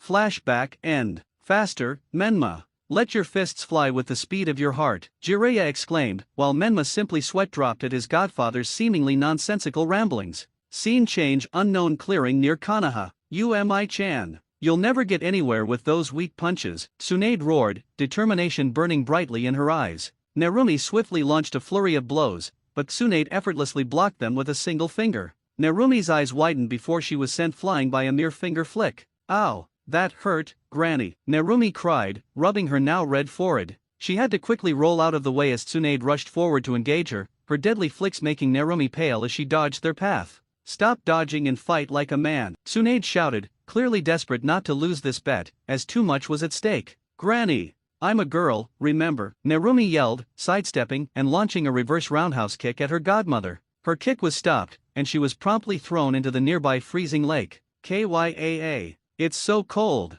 Granny, you old hag. Narumi shrieked, frantically swimming towards the shore as Tsunade's eyebrow began to twitch, tick marks appearing on her forehead. What did you just call me, Umi-chan? Tsunade whispered. Narumi started to sweat, backing away. Oh. She whimpered as Tsunade gripped her head in an ironclad hold, the poor girl trembling in fear. I'm not old, she roared before tossing Narumi back into the lake, eliciting another shriek from the girl as she hit the cold water. Scene change, unknown field near Konoha. Ha, Mito shouted, her fist colliding with her mother's. Oh, not too shabby, Mito-chan. But don't forget the follow-up, Kushina cheered, grabbing her daughter's wrist and throwing her. Guh, Mito cried out as she hit the ground, rolling to spread the impact. As she got back on her feet, Kushina was already upon her, lashing out with a kick that sent her daughter flying a short distance. Not losing momentum, Kushina was about to re-engage Mito but stopped when the Mito that was flying dispersed into a plume of smoke. Jumping back, Mito erupted from the ground in a failed attempt to surprise her mother.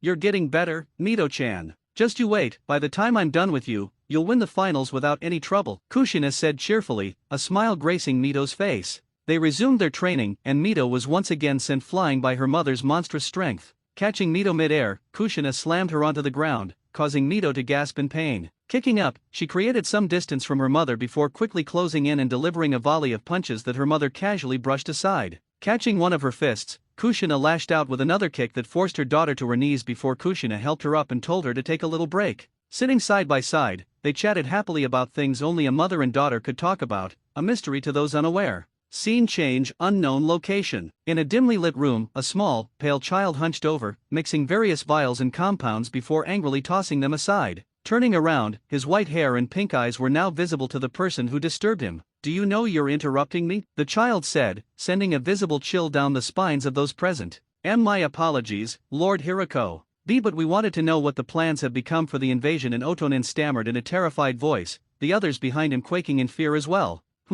I suppose it's true I haven't addressed anyone about my updated plan. Assemble everyone you possibly can, those who fail to understand the plan once the invasion starts will be killed. Am I understood? Hirako said in a chilling tone. The Otonin stiffened before nodding and departing to inform the ranks of the order. Time skip, 1 hour later. Scene change, unknown meeting room. Gathered in a war room, Hirako sat with the various high-ranking Otonin who had cemented a place in this room. Glancing around, they all shivered when they made eye contact with him, causing a sadistic smile to appear on his face. Seeing that all of those who led a platoon and squad had assembled, he began. As all of you know, we, with Suna's aid, will be staging an inside invasion of Konoha. However, the original plan has changed greatly. Instead of the Sharingan, I've acquired something far more valuable, Hirako said, as confusion swept through the room. Lord Hirako, I don't mean to question your decision or knowledge, but what could possibly be more valuable than the Sharingan? An Oto captain asked, clearly unaware of anything more valuable or powerful than the infamous Uchiha Dojutsu.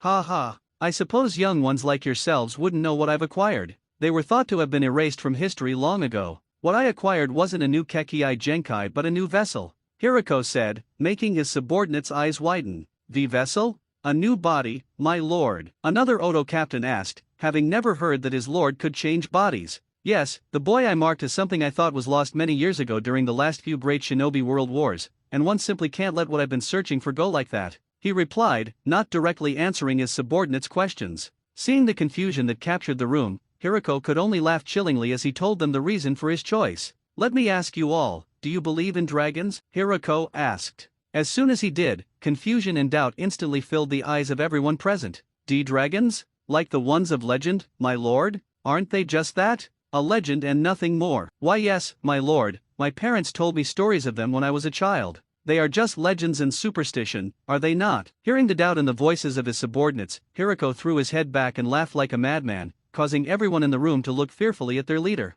Ha ha, I once was like you all. I believed they were just stories made up by some fool to scare their child to sleep. But I will tell you all this, they exist, and they have immeasurable strength, Hirako stated, and everyone's eyes widened at his tone. There was not an ounce of doubt, only truth in his voice. That boy who has, or rather had, is definitely connected to those beasts. I only saw it for a brief second, but I saw them when I entered his mind to plant my Kugetsu no Naroi, puppet curse. He is the vessel that will lead me to domination of this pathetic world. With all the Kekii Genkai that I've assimilated in the body of one connected and most likely blessed by those divine beings, I will easily crush all that oppose me, he declared, laughing madly at the end of his speech. That is why we will wait and bide our time. Once the time is right, we will signal the start of the invasion. I will engage the Hokage myself, as I will easily stand up to him with my Kekii Genkai. The rest of you and your platoons, with Suna, will attack the rest of the village. Ichi, Ni, and San will provide summons to deal large-scale destruction and chaos. The problem lies in the other ninja present.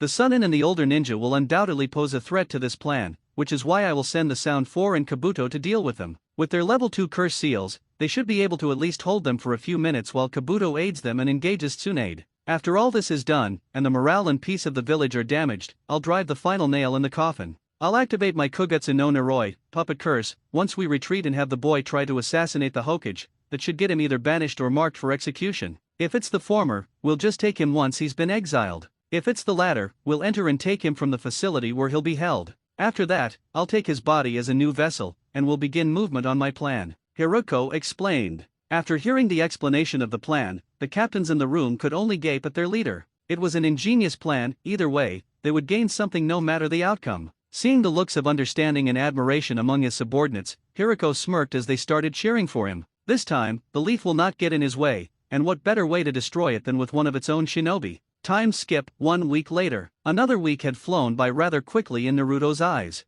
After the brutal training session with Tigrex a week ago, Naruto had started training more with the dragon. At first, he was rejected, Tigrex stating that he wasn't worth his time to train. But after he accepted it and moved to ask Kyo to resume their training, Tigrex turned right around and said that he never stated that he wouldn't train him. After that, they spent nearly every day together, which usually ended with Naruto having to get one of his limbs reattached by the medics. Scene change, unknown location. Right now, he was doing what he's been doing for the past 3 weeks, getting his body broken and bloodied in an effort to get stronger. Dodging under a tail swipe that ripped through multiple trees like paper, Naruto delivered a bone-shattering punch against Tigrex. However, bone-shattering wouldn't have been the right word, as Tigrex barely registered the attack. Throwing his forelimbs back, he struck Naruto on the side and sent him flying into the foliage with a resounding crack. Turning around, he brought his right forelimb back before plunging it into the earth, sending a giant boulder made of earth in the direction Naruto had been sent flying. Recovering in mid-air, Naruto quickly dropped to his knees, applying pressure to his, most likely, broken ribs. But before he could do anything to ease the pain, he saw a boulder made of earth rocketing towards him. His eyes widening, Naruto quickly drew his right hand back into a claw before it started to crackle with black and crimson chakra. Ryu Utten, Ryu using Q. Dragon release, dragon slashing air, Naruto shouted as he swung his hand, arcs of black and crimson chakra immediately shredding the boulder as dust obscured his vision. Before he could react, Tigrex burst through the cloud and pinned him to the ground, a sickening crunch echoing as Naruto felt his ribcage crack under his weight. Pitiful. You're still not able to stop a simple boulder without resorting to using jutsu. What would you have done if you were low on chakra or had it sealed away? Tigrex lectured Naruto as he grabbed him with his jaws, carefully picking up the nearly unconscious blonde before heading back to allow him to rest. Scene change, Thousand Blade Mountain, Level 1, Eternal Forest. After bringing Naruto back for the umpteenth time, Tigrex settled down in his usual area, watching the medics tend to Naruto. The more he watched, the more he saw that the medical dragons weren't just tending to him, they were subtly trying to mark him as theirs. How amusing. Devil Toe did say that many human females were drawn to you as a potential mate. It appears that didn't just apply to humans. Drawing even female dragons who view you as a potential mate, you certainly are interesting, Naruto. Tigrex smirked, seeing the normally docile and kind medic dragons trying to assert dominance over the blonde. After a few minutes, Naruto gasped and quickly sat up, pain shooting through his body from the unconscious action. As he gripped his side, the medical dragons quickly fretted over him, asking if he was okay or needed any pain relief. Politely telling them that he was fine, much to their disappointment and Tigrex's amusement, Naruto turned to the Crimson Dragon and gave him an irritated look. You know, this is about the 17th time you've done this, Tigrex. Naruto said in an equally irritated tone, which only made Tigrex smirk slightly at him. I suppose you are right. It must be that I can't control the limitless strength I seem to possess. I apologize for my lack of control, he said with a wider smirk, causing Naruto's eye to twitch in anger. Soon, both glared at each other, much to the worry of the medics, but their concern was unfounded as they then smiled at each other, a smirk in Tigrex's case. Thanks for not taking it easy on me, Tigrex, I'm feeling a lot stronger than I was back then, Naruto admitted, his smile still on his face. Of course, you do not grow stronger from others giving you ease, you will only grow when pushed to the limits of your ability, Tigrex said, earning looks of awe from the medics, which only bolstered his pride as Naruto rolled his eyes at the display. Soon, the two fell into a peaceful conversation about their future training plans. Tigrex told Naruto that for his last week on Thousand Blade Mountain, he would not be seeing him, as he would be applying for a proper title and a place alongside the elders. Nodding sadly, Tigrex gave Naruto a small smile as he gently nudged him to reassure him. Do not be sad, Naruto. While I have told you that you are weak, I was merely jesting. You are strong, Naruto, and you are someone that I can call a friend, Tigrex said, and Naruto's eyes widened before a smile made its way to his face. Thanks, Tigrex. I'm glad that you're my friend as well. And I was wondering, would you be willing to, Naruto trailed off, bright red coloring his cheeks as he couldn't finish his sentence. Seeing his normally calm and easily annoyed friend actually blushing so brightly while trying to speak formally caused Tigrex to start laughing, making Naruto blush even more in anger and embarrassment. Bwaha! How endearing, my normally calm friend is blushing up quite the storm. But I know what you were trying to say, Naruto, I will honor you by accepting partnership with you, Tigrex said after getting his laughter under control, Naruto visibly shaking in anger and embarrassment. It took a few minutes for them to calm down, but eventually, they gave each other a smile, or a smirk in Tigrex's case. Swearing to properly seal the oath in the future, they parted ways as Tigrex made his way out of the forest, leaving Naruto alone with the medics. Time skip, 6 days later. After parting ways with most of the dragons, even some of the elders came to see him, which surprised him greatly, seeing as they rarely even visited each other. But once they left, Naruto spent the last day training by himself, opting to practice utilizing his Ryuuten and honing the taijutsu skills he had learned over the past month. As he was training, he never noticed the figure nearby who stared at him with curious eyes. Ha! Driving his fist into a tree, he watched with satisfaction as it depressed and cracked on impact before splintering and exploding from the force of his punch. Taking a step back while shaking his hand, he turned to move to another tree before he froze, a mop of blue hair blocking most of his vision. What? I didn't even sense them, Naruto thought, now on guard as he tensed up. A sleepy sounding hummed as the mop of blue hair leaned in closer. After they did, Naruto heard sniffing and slowly reached back for a kunao. Ha, you smell nice. The same sleepy sounding voice said, finally looking up as Naruto froze. A beautiful heart-shaped face with a serene, sleepy expression and smile greeted him. Is something wrong, Blondie-kun? She asked, tilting her head in a cute manner. Who are you? Naruto asked, taking a step back from the unknown girl. Something about her put him on edge, though he didn't know why. Ah, I forgot to introduce myself. Sorry, Blondie-kun, she said, wrapping her hand on her head in a cute manner as she apologized. I'm Tatsuko. Tatsukeo. Now you say it too, Blondie-kun. The girl now known as Tatsuko said, leaning closer to Naruto without any regard for his personal space. Nice to meet you, Tatsuko-san. Naruto replied, bowing slightly. But as he rose his head, he was met with an angry pout from the girl. No adding the sand, Blondie-kun. I don't like it, Tatsuko demanded, her hands on her hips as she increased her angry pout. I don't think that'll work, Tatsuko-san, it's only proper to address someone you've just met with RESP-, Naruto explained, only to have his lips pinched by the blue-haired girl. You. Well, I don't like it, she said, increasing her pout while keeping her fingers on his lips. Finally having enough of her closing his mouth, he removed her fingers from his lips as he glared at her with a slightly embarrassed and angry face. Well, tough luck, I'm not changing it, Naruto said. His instincts were right, something about this girl really set him off.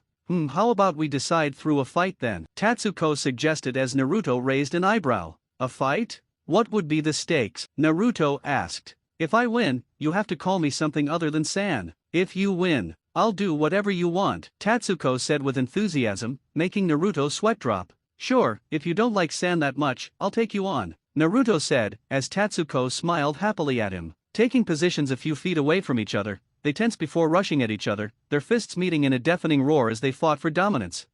She's strong, Naruto thought, clearly shocked by Tatsuko's power as he pushed against her. Ah, Blondie-kun is strong too, she happily thought as she put more behind her attack. Finally, they broke off and jumped back, Naruto shaking his hand while Tatsuko rubbed hers. You're strong, Naruto said, a small smile making its way to his face. You too, Blondie-kun. You should smile more, you look a lot cuter when you do, Tatsuko said, making Naruto's eye twitch as he schooled his expression, causing her to pout at his now blank face. Without a word, they re-engaged each other. Tatsuko threw a lightning-fast left jab that Naruto caught with his right hand, pulling her off balance before slamming his elbow into her side. Before it connected, Tatsuko caught it with her own right hand as the two slowly exerted more pressure on each other, causing the ground to shake from their power. While they battled for dominance above, Tatsuko shifted her body slightly, causing Naruto to lose the opposing pressure against his elbow, making him stumble slightly. Taking advantage of his loss of balance, Tatsuko moved under his arm that still had a grip on her hand and grabbed it as she pulled him forward in an attempt to slam him. As soon as he was lifted into the air, Naruto steadied himself as he landed on his feet, in a bridge position.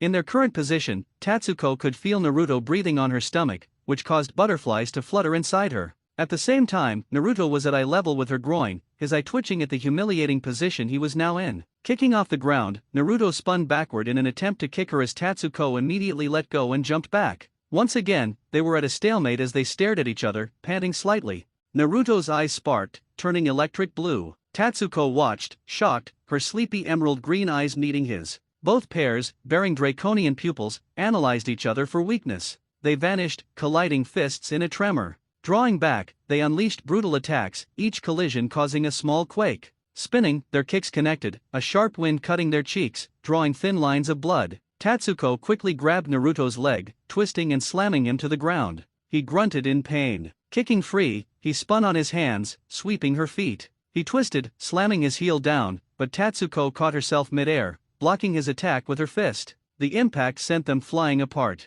They stood, facing each other as their eyes sparked again. Chakra flowed into their right hands, black and crimson lightning enveloped Naruto's, while black and blue shrouded Tatsuko's. Ryuuten, Garyu Sai. Dragon Release, Crouching Dragon Crush. Ryuuten, Gyushki. Dragon Release, Reclining Dragon Strike. Naruto and Tatsuko shouted, vanishing and reappearing, crouched with cocked back right hands. They lunged, colliding with a terrifying shockwave. Their fists ground against each other's jaws, fighting for dominance as their chakra flared. Naruto's head throbbed, making him wince and lose concentration. Tatsuko seized the advantage, sending him rocketing backward. Naruto crashed into rocks, obscured by dust and rubble. Tatsuko approached, her emerald green eyes dimming to normal. Naruto emerged, panting on his knees. He looked up to see Tatsuko smiling, her hand extended. Sighing, he took her hand, and she pulled him to his feet. Their duel over, they surveyed the destruction with a slight sweat drop. Tatsuko gave Naruto a serene smile, which he returned with a small one. Walking towards each other, Naruto sighed and extended his hand.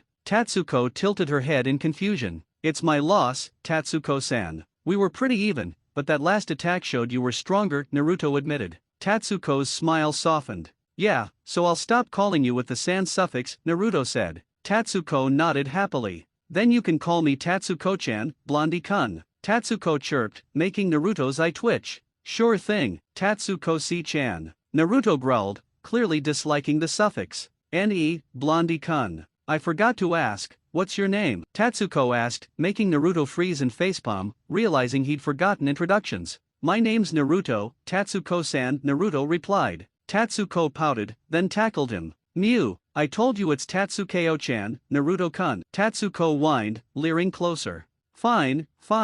I'm sorry, Tatsuko-chan." "There, happy," he replied, hands placating. A sleepy smile spread across her face. After their duel, they made small talk, sharing their origins and how they reached the mountain. Naruto learned Tatsuko was his age, an orphan whose parents left her to raise her younger sister, but was adopted by someone similar to Ryuhei, to his surprise. Flashback, a few years ago. Young Tatsuko sat by a small lake, her feet kicking the water, a content, sleepy expression on her face. Beside her, a beautiful girl with waist-length raven black hair wore a tattered black cloak, a simple black t-shirt, shorts, and boots. Her emerald green eyes shone with happiness. After a moment, they smiled at each other. "Ne, Kaitanichan, what did you want to talk about?" Tatsuko asked sleepily, giggling as a small school of fish swam by her feet. "Suko-chan, do you remember what we talked about a long time ago?" Kaita asked. Tatsuko stopped giggling and looked into the lake. "Aha!" Tatsuko replied softly. Seeing her sister's state broke Kaita's heart, but she knew it was time, her time was running out. Pulling the younger girl to her chest, she hugged her tightly, feeling Tatsuko return the embrace. "It's time for me to go, Suko-chan," Kaita said. Tatsuko's eyes widened, filled with fear, disbelief, and soon, tears. "Shh. It's all right, I'm here, Suko-chan," Kaita whispered, feeling Tatsuko's tears dampen her shirt, her small body shaking with each sob. "Suko-chan, we've had a lot of fun together. I've cherished every single moment, and I wouldn't change it. But this is something I can't avoid, no one in my clan ever has." "Suko-chan," Kaita said, watching Tatsuko nod slowly, her face still buried in Kaita's chest. I'm so sorry, Suko-chan. I'm sorry I won't celebrate your birthdays with you anymore. I'm sorry I won't embarrass you on your dates or threaten your boyfriend. I'm sorry I'm such a horrible big sister. I know you'll probably never forgive me for leaving you like this, but remember I'll always be looking out for you. Even when I'm gone, I'll be watching over you. I know you'll be upset, hurt, angry, sad, and 100 other things, but never give in to those negative emotions, Imuto, they only lead to pain and hate. I know you're much stronger than that, I trained you to be," Kaita said, her own tears falling as Tatsuko's sobs and shaking increased. Taking a deep breath and wiping her tears, Kaita steeled herself and continued. "Suko-chan, I want you to remember that no matter what anyone says, you're the strongest, kindest, bravest, sweetest, cutest, and most beautiful girl I've known and had the pleasure to call my Imuto. Don't give in to the hate that plagues this land, rise above it and prove you have the blood of a dragon running through your veins," Kaita said, tears flowing freely again as she tightened her grip on Tatsuko. "Suko-chan, find someone you can relate to and get to know them. Find someone you can trust without reason and, if possible, find happiness with. I know you'll make me proud. So, you until we meet again, remember that I love you and I'm always watching over you." By the end of her speech, Kaita was sobbing loudly, her body shaking alongside Tatsuko's. Embracing, they poured out years of accumulated feelings. Tatsuko cried herself to sleep. Kaita wiped her last tears, a serene smile on her face. She carried Tatsuko home, tucked her into bed one last time, leaned in, and kissed her forehead, a kiss filled with all her love. Pulling back, Kaita brushed away stray tears and quietly left, never to be seen again. Flashback end. Naruto then learned Tatsuko lived in a small but rich agricultural village near Kumo. Once the ice was broken, they talked comfortably. But soon, it was time to part. Tatsuko mentioned it was close to her evening nap, which made Naruto sweat drop, realizing she took naps very seriously. About to head back to the forest for one more night of training before the last day, Naruto was stopped when Tatsuko wrapped her arms around his waist and pressed her chest into his back, causing him to freeze and stiffen. What are you doing, Tatsuko-chan? Naruto asked, tensing even more as she buried her face in his back and nuzzled him. Naru-kun, you really do smell nice. And you're strong and cute, Tatsuko said, tightening her grip. You didn't answer my question, Naruto said, his embarrassment replaced with irritation. Oh, Kaitanichan told me that one day I'll find someone who makes my tummy feel funny. At first, I thought she was talking about making me hungry, but I think I get what she means now, Naru-kun, Tatsuko said, her voice slightly muffled. Genuinely confused, Naruto tilted his head back. Tatsuko lifted hers, and their eyes met. Naruto, accustomed to girls advancing on him, was unprepared for Tatsuko's next move. Leaning forward, she quickly captured his lips with hers, widening his eyes. It lasted only a few seconds, but felt like an eternity to them both. Pulling away, Tatsuko's eyes were slightly open, brilliant green, shining in the moonlight, her cheeks red. After the kiss, she tightened her arms around Naruto, burying her face in his back. You're mine, Naru-kun. This is what Kaitanichan was talking about, I'm sure of it. Even though we've only known each other for a few hours, I feel like I've known you my entire life. When you smile or laugh, I get this funny, tingling feeling in my stomach, and it doesn't feel bad. When I look in your eyes, I seem to lose myself. Tatsuko said, shifting to face him, her head resting on his shoulder as he remained frozen. She kissed me. She actually kissed me. But why? I feel like I've known her much longer than I have. Is this what Ryu Nyakan was talking about? About finding her? Naruto thought, slowly wrapping his arms around Tatsuko's waist, feeling her squeeze him tighter. Naru-kun, Tatsuko purred, burying her face deeper into his shoulder as he simply held her. They stayed like this for a few more minutes before Tatsuko broke the intimate embrace, a scarlet blush and dazzling smile on her face. Before fully parting, she leaned in once more and kissed him on the lips, then pulled away completely. Remember, Naru-kun, you and I were fated to meet and be together. I'm sure our older siblings would have thought so too, Tatsuko said with a smile before skipping off towards her home. Naruto stood enchanted, watching her skip like a fairy through the moonlit clearing. A smile bloomed on his face, remaining even as he turned back to his training area. Once there, he sighed, touching his lips, still tingling from Tatsuko's kisses. But as he was about to replay the scene, his head began to throb again, much worse this time. Ha ha ha, what was that? Falling for such a human gesture? Are you sure you're even a dragon? A condescending, taunting voice echoed in his head. You are pitiful. This only shows you're not the person you used to be. To feel love and forgiveness. Such humiliating human emotions. What happened to the blonde who swore never to let anyone near his heart again? Did you erase him from your heart? Your soul, the voice continued as Naruto gripped his head, trying to ease the splitting pain. A purple haze surrounded him as the draconic seal flared to life. Of course he isn't gone. You can't erase something like that just by wallowing with the weak. I've already consumed him. Do you know who I am now, boy? The voice asked. Naruto dropped to his knees, eyes squeezed shut, head throbbing intensely. Black, crimson, and purple chakra spiraled wildly around him as the seal covered the left half of his face. I am you, and you are me. We are one, but also two. You are what remains of your human heart, while I am the dragon that sleeps within it. You would be wise to close off your heart like you declared all those years ago. These emotions will only weaken you in the end. The voice said, softening at the end but sounding louder than thunder. Naruto snapped his eye open, his left eye now glowing crimson with a purple haze and hue emanating from it. Remember, boy, we will become whole once again, and once we do, only one will hold control. The moment you weaken, I will consume you. The voice finished. Still on his knees, hands on his head, eyes wide open, Naruto let out a roar that caused a small explosion where he knelt. Once the dust settled, he was in the same position as before as several dragons burst through the foliage to investigate. Naruto, are you alright? Camille asked, frantically fretting over him as Yoho approached. Naruto, what happened? We felt an immense amount of killing intent and an incredible amount of Ryuatan-natured chakra, Yoho asked, quickly scanning for a threat. Camille? Yoho? I don't know. Naruto answered before falling face first. Camille and the medics rushed to him. After scanning him and finding only exhaustion, they sighed in relief and carefully moved him to the resting area. As other dragons satisfied their curiosity and left, Hyo and a few elders turned to where Naruto had been sitting, finding the land and life tainted with something very familiar. Dragon virus. Scene change, Thousand Blade Mountain, Chamber of the Elders. Aren't you going to see him off, Devilto? He was under your care during his stay here. It's only polite for a host to see their guests off, a feminine voice asked, belonging to a brilliant blue and white dragon, as she turned to face Hyo.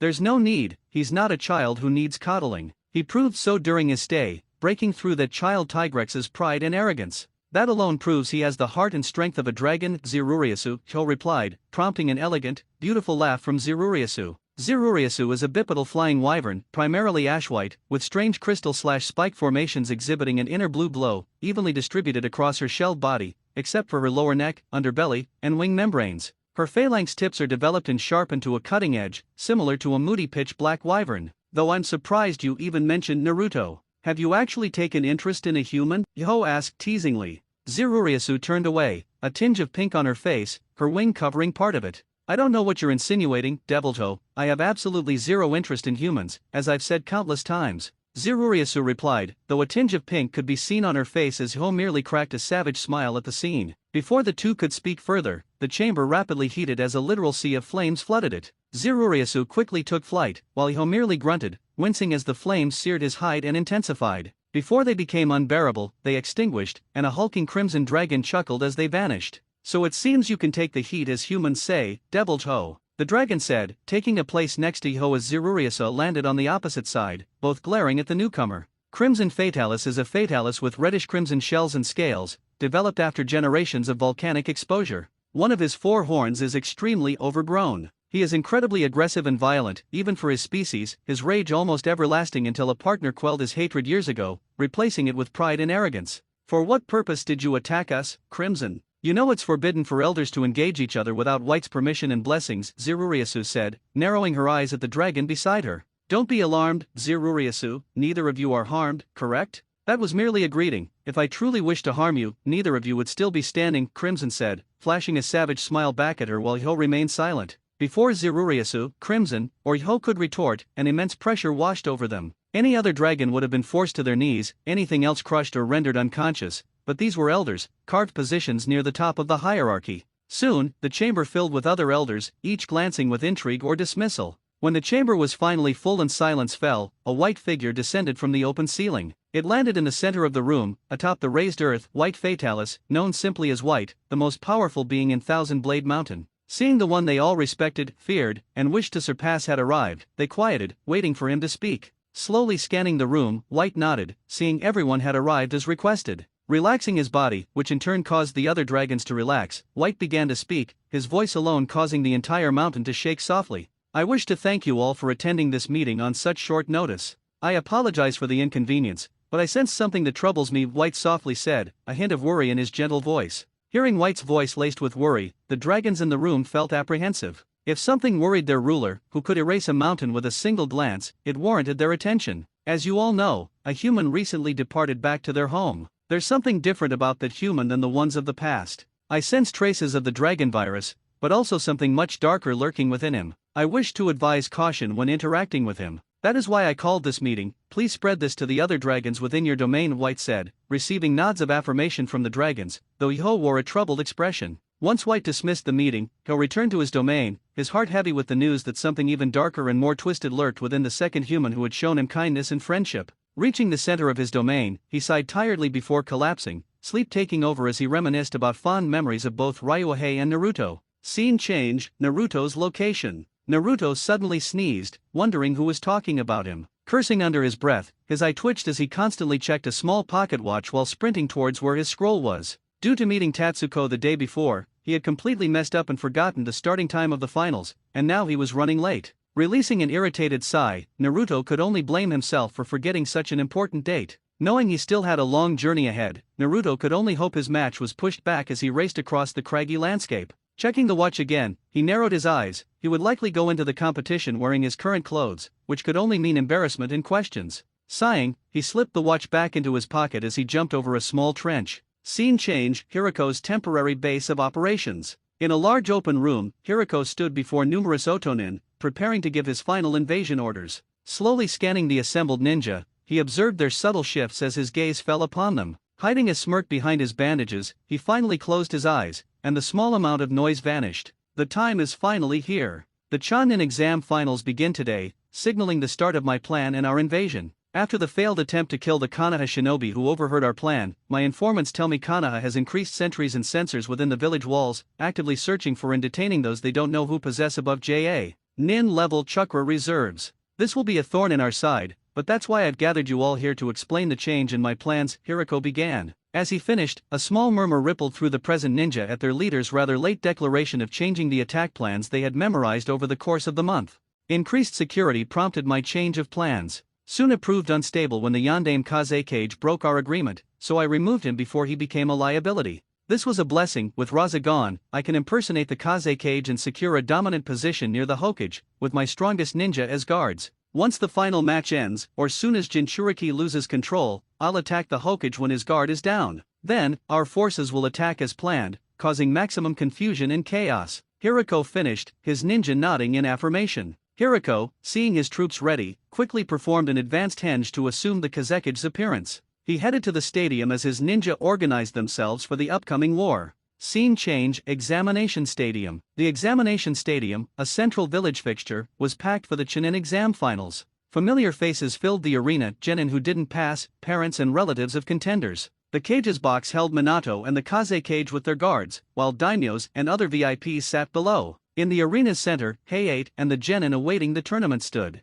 Some nervously glanced around, others stared blankly at the cage's box. Heiate, noticing the nervous glances, coughed slightly. "Where's Naru and I? Oh no, did he sleep in? I knew I should have asked him to walk with me here." Narumi frantically scanned the area, screaming in her head. "Naruto and I, where are you? It's not like you to be late. I knew I should have gotten you this morning." Mito anxiously thought, also scanning for her brother. "Naruto, where are you? You're always the first to arrive for team meetings. You'd better not miss this." Yakumo thought, scanning the stands before locking eyes with Satsuki, who shared her concern. "Damn it! Where are you, you idiot? You'd better show up in the next few minutes or else." Satsuki angrily thought, scanning the crowd before shaking her head negatively at Yakumo. "Naruto-kun, where are you? It's not like you to be late, especially this late. If you don't show soon, Tou-san will go ballistic." Haku nervously thought, casting worried glances at her father whose eye began twitching. "The hell are you, brat? I didn't wait an hour for these seats just for you not to show. I swear, if you lose because you forgot the finals were today, I'll cut you down so hard my great-grandchildren, your grandchildren will have scars." Zabuza angrily ranted and threatened in his head, briefly picturing cute babies with a mix of Haku and Naruto's features, a thought that made his eye twitch and that he quickly dismissed. Tisk figures the loser would get cold feet. But if he doesn't show, it'll work out for me. I just need to show them all how superior I am. Suzuki thought, sneaking glances at Mito and growing angry at her apparent fretting over her late brother. Of course he'd be late. The dead last can't even make it to a Prep Blonde event on time, how embarrassing. It fits a loser like him though, Menma thought with a smirk, seeing less competition to sweep through. "It's alright, guys. Ignore the people in the stands, they aren't the ones to impress. Direct your attention to the cage's box and try to impress the people there. They're judging and determining if you're worthy of being a Chunin," Heiate said, causing the genin to tense slightly, straighten their backs, and focus as he gestured. Minato, looking down at the genin, worried about Naruto's absence. Anko's reports indicated Naruto was prompt for meetings, so his lateness concerned Minato. As he sighed, the Kazekage and his guards entered the cage's box, and Minato quickly greeted them. "Ah, Kazekage Dano, welcome," Minato exclaimed, a large smile on his face. Seeing such a reaction from a cage, the Kazekage couldn't help but smirk slightly. "Hokage Dano, it's a pleasure to sit with someone of your stature. You honor me by allowing me to sit beside you," the Kazekage humbly said, while Minato rubbed the back of his head in embarrassment. "Please, no need for such formality, we're allies, aren't we? Please, take a seat. The tournament is about to begin," Minato said. The Kazekage nodded and sat next to him. As Minato was about to sit, Reito Namayoshi appeared beside him, quickly informing him of the situation. "Hokage-sama, we haven't found a trace of Naruto anywhere in the village. He appears not to have returned yet," Reito reported, eliciting a sad nod from Minato. "Alright, it can't be helped. Tell Heiate he's clear to begin the matches and move Naruto's match with Menma and Suzuki to the end," Minato instructed. Reito nodded, disappearing and reappearing next to Heiate using Shunshin. "Heiate, Hokage-sama said we're clear. Just move Naruto's match to the end," Reito conveyed, and Heiate nodded. Knowing he couldn't stall further, Minato took a deep breath before addressing the stadium. "Thank you everyone for coming to Konoha's Chunin selection exam. I apologize for the wait, but we will now begin the main tournament matches. Who will emerge victorious among the 11 genin who made it through the preliminaries? Please, stay and watch until the very end," Minato announced, his voice echoing. Applause and cheers erupted, making him smile at the crowd's energy. As he sat back down, the Kazekage gave him a curious glance before speaking. 11, Hokage Dano. If so, a competitor seems to be missing, he said, causing Minato to lose his smile and respond with a stern stare, which quieted the Kaze cage. While the crowd roared, Heiei showed the genin a bracket. They were initially confused, having memorized it, but then noticed the slightly swapped match times. Tisk. Of course he'd get special treatment, Menma thought, glaring at the bracket section containing his name. After the genin nodded, Heiei put away the bracket and was about to start the matches but was interrupted by Narumi. Heiei-sensei, what about Naru and II? He isn't here yet, Narumi asked, causing the other genin to stiffen as she voiced their shared concern. If Naruto doesn't appear by the start of his match, he will lose by default, Heiei explained, to which Narumi nodded nervously while Mito and Yakumo silently prayed for his swift arrival. Seeing no more questioning expressions, Heiei coughed slightly before addressing them. Alright, everyone, this is the final stage of the exam. The battle area is different, but the preliminary rules still apply. You'll fight until one accepts defeat, is knocked unconscious, or is killed. I'll intervene if I deem the fight over, understand? Heiei stated. The genin nodded in return. Quickly glancing at them all, he nodded before moving to the arena center. The audience quieted as he spoke again. Alright then, the first match will be between Narumi Uzumaki Namikaze and Niji Hayaga. The two of you please stay here while the others clear out and head to the waiting room, Heiei announced. The genin complied, Mito and Yakumo wishing Narumi luck, while Menma gave her a challenging smirk. Once only the two remained, they turned to each other. Heiei looked between them before raising his arm. The first match of Narumi Uzumaki Namikaze vs Niji Hayaga, begin. Heiei shouted, dropping his arm as they immediately jumped back. As her feet hit the ground, Narumi threw a volley of kunao and shuriken at Niji, who easily countered with his own volley. Tenten had thrown much worse in training. As metal echoed, Niji prepared to rush in for close combat when a distinct poof reached his ears. His eyes widened as he turned, only to be sent flying by a punch. What? Niji managed, bewildered by what had just occurred. Seeing his opponent smirking, he narrowed his eyes. What was happening? Wasn't he fated to win this match and tournament? How could someone associated with his weak cousin land a solid blow when others couldn't? Gritting his teeth, he activated his Byakugan and glared at Narumi, whose smirk vanished as she glared back. Don't get cocky just because you landed a blow against me. I'm fated to win this battle, just like I was fated to win against Hinata-sama in the preliminaries, Niji stated, causing Narumi to bristle with anger. Would you cut it out with all that fate crap? You're just using it as an excuse to run away from your own problems. Narumi shouted angrily, intensifying Niji's glare. What would you of all people know?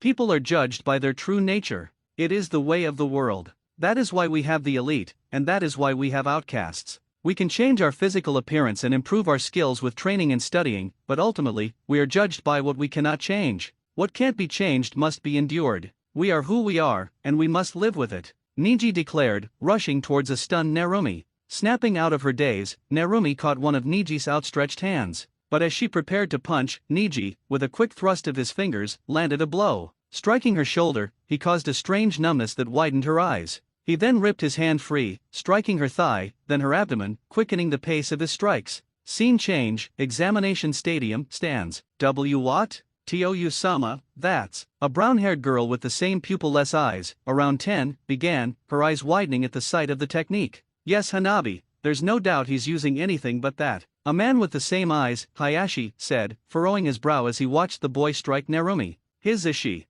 There's no doubt, your son is a genius. I'm sorry, my brother, the man thought, witnessing the skilled display of Juken. Seated beside Satsuki, Kiba, and other friends, Hinata looked worriedly at Niji's actions. Narumi-chan, you can't let Niji Naizen finish that attack. Even you won't be able to continue if he's successful, Hinata thought, worry deepening on her face. Seeing Hinata's increasing worry with each of Niji's strikes on Narumi, Satsuki placed a hand on her shoulder to ease her. Hinata, it'll be alright. Narumi's always been tough, something like this won't take her down. Just believe in her and trust her abilities, Satsuki said, eliciting a wide-eyed reaction from Hinata. Nodding slightly, Hinata turned back to the battle, her hands clasped in a prayer-like gesture. Narumi-chan, you can do it. I know you can. In another section of the arena, the Jonin sensei discussed the hot topic and who they believed would win. Watching the match, they winced, seeing Narumi subjected to Niji's brutal attack. Things don't look too good for Narumi, Asuma said, and the others nodded. I'm afraid Narumi-chan isn't going to win this match.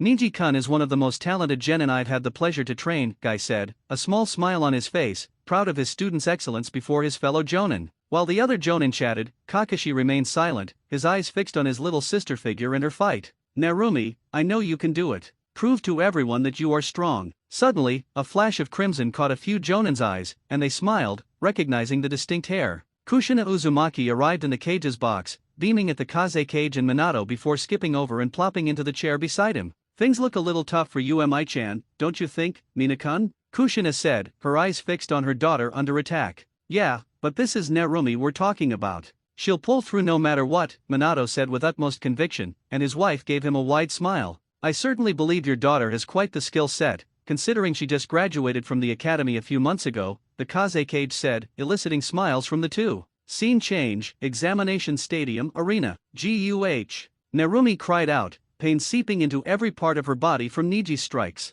She knew how the Juken worked. Hinata always discussed it during their training, but she had never faced it like this. When Hinata landed hits, it was a mild sting, like a wasp or bee, but each of Niji's hits felt like a burning needle or kunai stabbing her. She was jolted from her thoughts as Niji abruptly stopped his assault after 32 hits, freezing in his stance before her. "Hakaroku Juyansho," he called out, then landed the remaining 32 strikes faster than Narumi could follow, pain exploding with each connection. With the final strike, he sent Narumi flying across the arena, where she lay panting and unmoving. "Like I said before, we improve our skills with training and studying, but ultimately, we are limited by what fate dictates," Niji said as he deactivated his Byakugan and glared at Narumi's attempt to stand. Narumi had never felt such pain. Red-hot needles seemed to pierce her body with every step. Gritting her teeth, she shakily rose, panting, and glared angrily at a mildly surprised Niji. "I've told you before. I'm sick of your idiotic concept of fate. We're limited by what we can do, and some are more talented than others, but fate doesn't decide if we're weak or strong, that's our own choice," Narumi shouted, her eyes blazing with hatred and fury at Niji.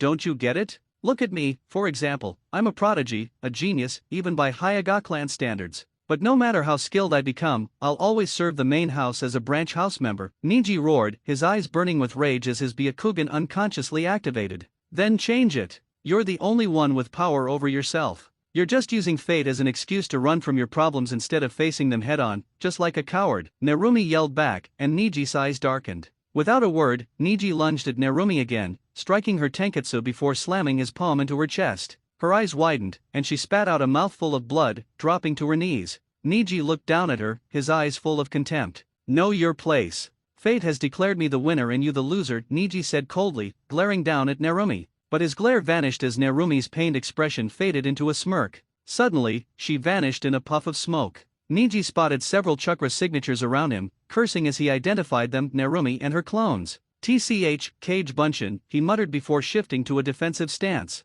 Two clones charged Niji, one attacking high, the other low. He narrowly dodged by jumping and shifting, but his eyes widened as a kick to the stomach sent him flying back. Righting himself, he unleashed lightning-fast strikes, dispelling two clones, but one grabbed his arm and locked it behind him. Using the clone's momentum, Niji kicked off the ground and spun, freeing his arm and dispatching the clone that held him. As he landed, a group of clones surrounded him. Closing his eyes, he held his palms out and spun. Chitin, he thought, a dome of chakra repelling and blasting away the clones. Narumi's eyes widened at the jutsu. What is that?" Narumi stammered, shock evident on her face. Gritting her teeth, she narrowed her eyes, knowing she couldn't hide her more powerful jutsu now that things were intense. Thought you'd won," Niji sneered, smirking at Narumi. "Examination stadium stands. I am possible. That's..." Hayashi thought, his eyes widening at Niji performing a main house jutsu. "Tdou-sama, that's..." Hanabi began, unable to articulate her jumbled thoughts.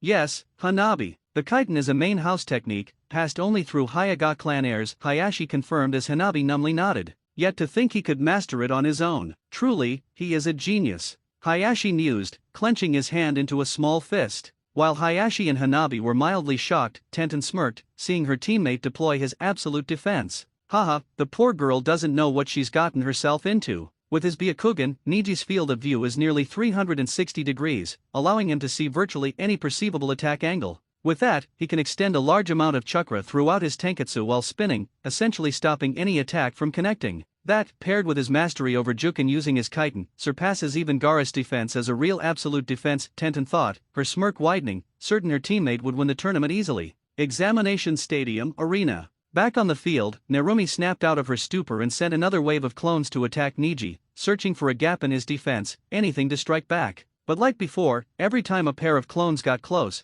they were blown away by his chitin. "Ha, painful, isn't it? Being unable to get anywhere near me, no matter your attack angle." You should just accept your worthlessness before someone you can't possibly beat. Beating and surpassing natural talent through hard work is just an illusion, Niji said, his smirk now a sneer, as Narumi began to tremble with fury. Before she could react, Niji rushed her again. She tried to jump back but winced as pain shot through her leg. Landing a palm strike to her chest once more, Niji took his stance and repeated the same series of strikes. Hakaroki Juyansho, he shouted, sending Narumi flying and slamming into the stadium walls. She remained motionless after hitting the ground, a small pool of blood forming near her mouth. The stadium fell silent, seeing their cage's daughter brutally and one-sidedly beaten. Hayate, also shocked, broke from his stupor and began raising his hand to signal Niji as the winner. However, he stopped, feeling something he hadn't felt in nearly 13 years. That's it. Narumi whispered, still lying face down in the dirt, earning shocked looks from Niji and Hayate.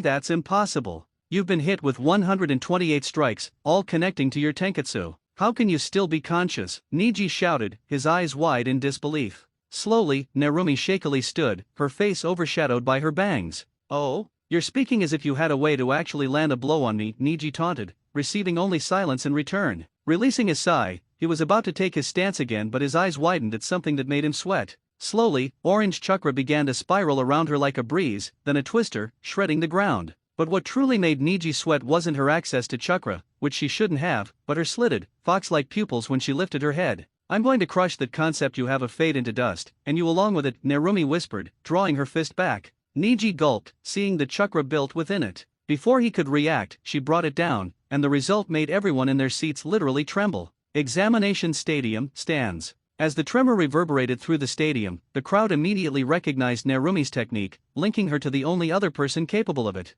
That's impossible. She took on an apprentice, and no way. Among them, one person felt dread fill her stomach. She's Tsunade-sama's apprentice. Tenten whispered, her eyes wide in disbelief, having not only doubted but mocked her idol student. The Jonin's eyes widened at what had just happened. They knew who that technique belonged to and couldn't believe she'd taught it to Narumi. While others sat speechless and stunned, Kakashi cracked a smile behind his mask. Well, looks like things are over now, he said with a nice smile as the other Jonin watched intently. Ah, Tsunade taught Umi-chan her secret, Kushina exclaimed, her eyes wide in disbelief. Haha, well, looks like things are over for Niji-kun. There's no way Umi-chan will let him off easy, Minato said, wincing slightly as a tinge of pity filled his heart. Was all the Kaze Cage uttered, intently studying the blonde below. Examination Stadium Arena. Once her fist hit the ground, it was like an earthquake erupted, the ground exploding in a violent shower of debris. Under the cover of the cloud, Narumi created 5 clones and immediately sent them to attack with her. When the ground exploded, Niji had to close and shield his eyes from the insane amount of debris flying at him. He knew it was part of his opponent's plan, but he had to protect his eyes at all costs. They were his key to winning the tournament. But in that one moment, those few seconds he closed his eyes, his chances at victory shattered. Opening his eyes, they immediately widened as a group of Narumi clones surrounded him. Quickly, he unleashed his chitin once more to gain some distance from the blonde. What happened next would forever remain in his memory, and in the memory of everyone watching the battle. Tightening her stance, the group of Narumi clones simply drew their fists back and smashed them into the dome, making everyone's jaws drop. Gritting her teeth as she felt the dome grind away at her knuckles, she roared as her clones followed suit, shattering the dome like glass. Niji's eyes widened at the feat. Spinning on the ball of her foot, Narumi finished the match by delivering a series of bone-shattering kicks. The first kick smashed into Niji's ribs, sending him into the air. Spinning again, she jumped and lashed out with her other leg, her heel connecting with his stomach, sending Niji higher into the air. Finally, Narumi spun one last time, her foot connecting with his jaw, sending him flying to the opposite end of the arena as the crowd fell silent at the brutal attack. Hien-Renkaku, Narumi whispered, dropping to the ground with the elegance only a kunoichi possessed. As silence reigned over the stadium, Niji groaned, managing to lift his head as his vision blurred and spun. Slowly, Narumi made her way towards him before stopping in the center of the arena and speaking, directing her words to him. Like I told you before, it isn't up to fate to decide whether or not they're weak or strong, it's something we decide for ourselves. You said you were fated to win this battle, right? Well, what happened? That's right, you lost. Don't you dare blame fate or destiny for your own problems. If you have the will and the drive, you can change fate yourself. You should be able to after all, you are a genius, aren't you? Narumi said, and Niji's eyes widened at the end of her speech. Slowly, a small smile appeared on his face as he rested his head on the ground. Once he did, Hayate announced Narumi as the winner of the match, and the crowd erupted in roaring applause and cheers. Flinching at the sudden increase in volume, Narumi could only bashfully scratch the back of her head as she waved to the crowd. After a few minutes of basking in the limelight, Narumi skipped off the field as medics tended to Niji. As she reached the waiting room, her older sister glumped her, fretting over her injuries. Examination stadium, judges area. Oh, she certainly has talent, doesn't she? I agree. Not only is she a looker, she's also quite skilled. I recommend her for a promotion. I also believe she has what it takes to become a Chunin. Her opponent, however, I don't think he's mentally or emotionally ready. That's quite true, though he seems to have changed slightly from hearing her words. Maybe he'll show the same, and hopefully even greater, promise next time. After witnessing the match, the judges conversed about the two's potential for promotion. Most agreed that Narumi had Chunin potential, judging from her match. Examination stadium, stands. The Jonin in the stands couldn't believe what they had just witnessed. The Rookie of the Year from the previous year had been beaten by a genin fresh from the academy. Impossible, was all Guy could utter, unable to believe that the genius on his team had been defeated. As expected, Umi-chan, Kakashi said with a nice smile as the others just smiled wryly at him. In the cage's box, Kushina was ecstatic that Narumi had won her match so splendidly, cheering even louder than the crowd. Yeah, you did it, Umi-chan, she shouted, as Minato just sweat-dropped at her behavior. While the two praised their daughter's victory, the Kaze cage just smirked under his veil. Interesting. Tsunade passed on her knowledge of using chakra to enhance her strength to her, how? Examination stadium, infirmary. Umi-chan, are you okay? Come on, we need to get you to the infirmary, Mito said in a panicky tone as Narumi sweat-dropped at her sister's, well, big sister Ness. You sure you're all right? Menma asked, walking up to the two. He got his answer from the grin on his little sister's face. Once they all calmed down, they waited for the arena to be repaired before the next match could start. While waiting, they decided to ask about what happened during the match. So Tsunade Bachin taught you her super strength, huh? Mito said, getting a wide grin from her little sister, feeling a little jealous that she was the first to know the secret behind their godmother's legendary strength. Don't worry, Mito, we'll get to show off what we learned soon enough, Menma said with a smirk as Mito smiled back, Narumi also grinning, excited to see what her siblings had learned. But if you learned it and had it all this time, why didn't you just end the match sooner? Menma asked as Narumi sighed. I wanted to keep it a secret for as long as possible, but that guy really got on my nerves, so I couldn't help but want to beat him down, Narumi said, scowling slightly at the thought of Niji. That's for sure, if you had used Bachin's strength during that combo, he'd be nothing but a bag of broken bones, Menma said while shivering, Narumi and Mito also shivering slightly. Yeah, that's exactly why I turned it off. I wanted to beat him, not kill him, Narumi said, getting nods from her siblings. As they finished their conversation, the next round of matches was called, making them leave the waiting room for the balcony overlooking the arena. All right. The next match will be between Kankuro and Gaara of the Sand, Hayate said, as Kankuro immediately raised his hand. Proctor. I withdraw, he hastily said with a nervous expression on his face. Hayate couldn't blame him, he had seen firsthand what Gaara could do. Nodding, he raised his hand. Kankuro forfeits, therefore the winner by default is Gaara, Hayate said as everyone started booing at the cowardly act, if only they knew. Alright then, moving on. The next match will be between Shikamaru Nara and Temari of the Sand, Hayate said as Temari made her way down to the arena. Sighing, Shikamaru quickly ran through various scenarios in his head, each ending in his loss. Closing his eyes, he raised his hand as everyone began booing him too. But before he could call out to Hayate, Menma shoved him over the railing, making him fall onto his back. Don't you think about forfeiting, Shika? I gave you a helping hand and a push in the right direction, Menma said with a grin on his face, making Shikamaru's eye twitch at the troublesome blonde. Looking a little confused, Hayate just shrugged before raising his hand. The next match between Shikamaru Nara and Temari of the Sand. Begin. With that, Temari instantly rushed towards Shikamaru, her fan trailing behind her. As soon as she reached him, she swung down, a cloud of dust covering the area she hit. But as soon as it cleared, Shikamaru stood unharmed atop two kunai he had embedded into the wall. Man, I really don't want to fight. I also don't really care about becoming a Chunin either, but I sure as heck won't lose to a girl, Shikamaru said as he lashed out with a kick that made Temari jump back. Man, why did I have to fight a girl of all people? If I win, then I beat up a girl. If I lose, I lost to a girl. Either way, it's a lose-lose for me, Shikamaru thought as he let his head drop. Examination stadium, stands. Up in the arena stands, Ino and Sakura had been watching the matches without much interest, that is, until Shikamaru was pushed into the ring, at least for Ino. As she began to cheer him on, her other teammate appeared. Hey, Ino, is this seat taken? Koji asked, getting a nod from Ino before he sat down. It's kind of funny, isn't it? Shikamaru being in the finals, he really doesn't fit in there, Koji said as Ino giggled a little at the truth behind his words. Yeah, he's lucky that Menma-kun pushed him in, or else he would have lost by forfeit. But still, the odds of him winning aren't very high, especially since he's fighting her, but he can still pull through if he comes up with a killer strategy, Ino said, getting a nod from Koji and a questioning look from Sakura. A killer strategy? Sakura asked, getting a smirk from Ino and a smile from Koji. Just you wait, forward, Shikamaru will blow you away with his brains. Go, Shikamaru, Ino said to Sakura before turning and shouting at her teammate. With the Jonin sensei, after seeing Narumi's amazing comeback,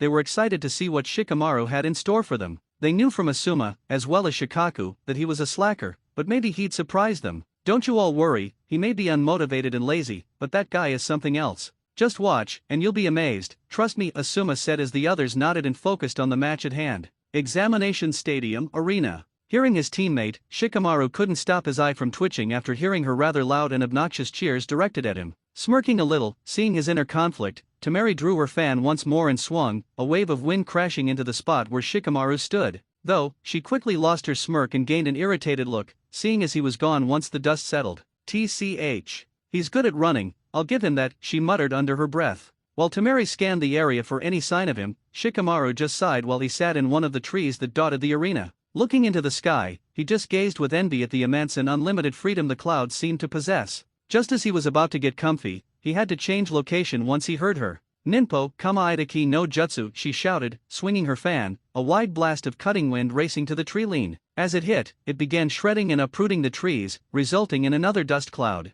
But as she was about to relax a little, Temari saw something at the edge of her vision. A shadow sped out of the cloud and raced towards her, forcing her to jump back to gain distance from the jutsu, knowing what would happen once it connected with her. Though, the further away she got, the more Temari began to sweat, seeing as the shadow wasn't letting up in its pursuit of her. But suddenly, it stopped abruptly and began to shrink back to the dust cloud it came from, earning a sigh of relief from Temari as she drew a line in the ground to mark where it had reached. Looks like this is the farthest that shadow will go. Interesting, it looks like his shadow seems to be able to shrink and stretch according to his will. When it was chasing me earlier, it was a lot thicker than it is now, Temari thought as a smirk came to her face. Looking at the dust cloud that had now settled into nothingness, Temari shot Shikamaru a smirk as a bead of sweat dropped down his face. Your shadow. There's a limit to how much it can stretch and shrink, isn't there? I just noticed it now, but you can't make it stretch further than the normal surface area of your normal shadow, Temari said with a smirk on her face. Shikamaru gained a shocked expression before he smirked back.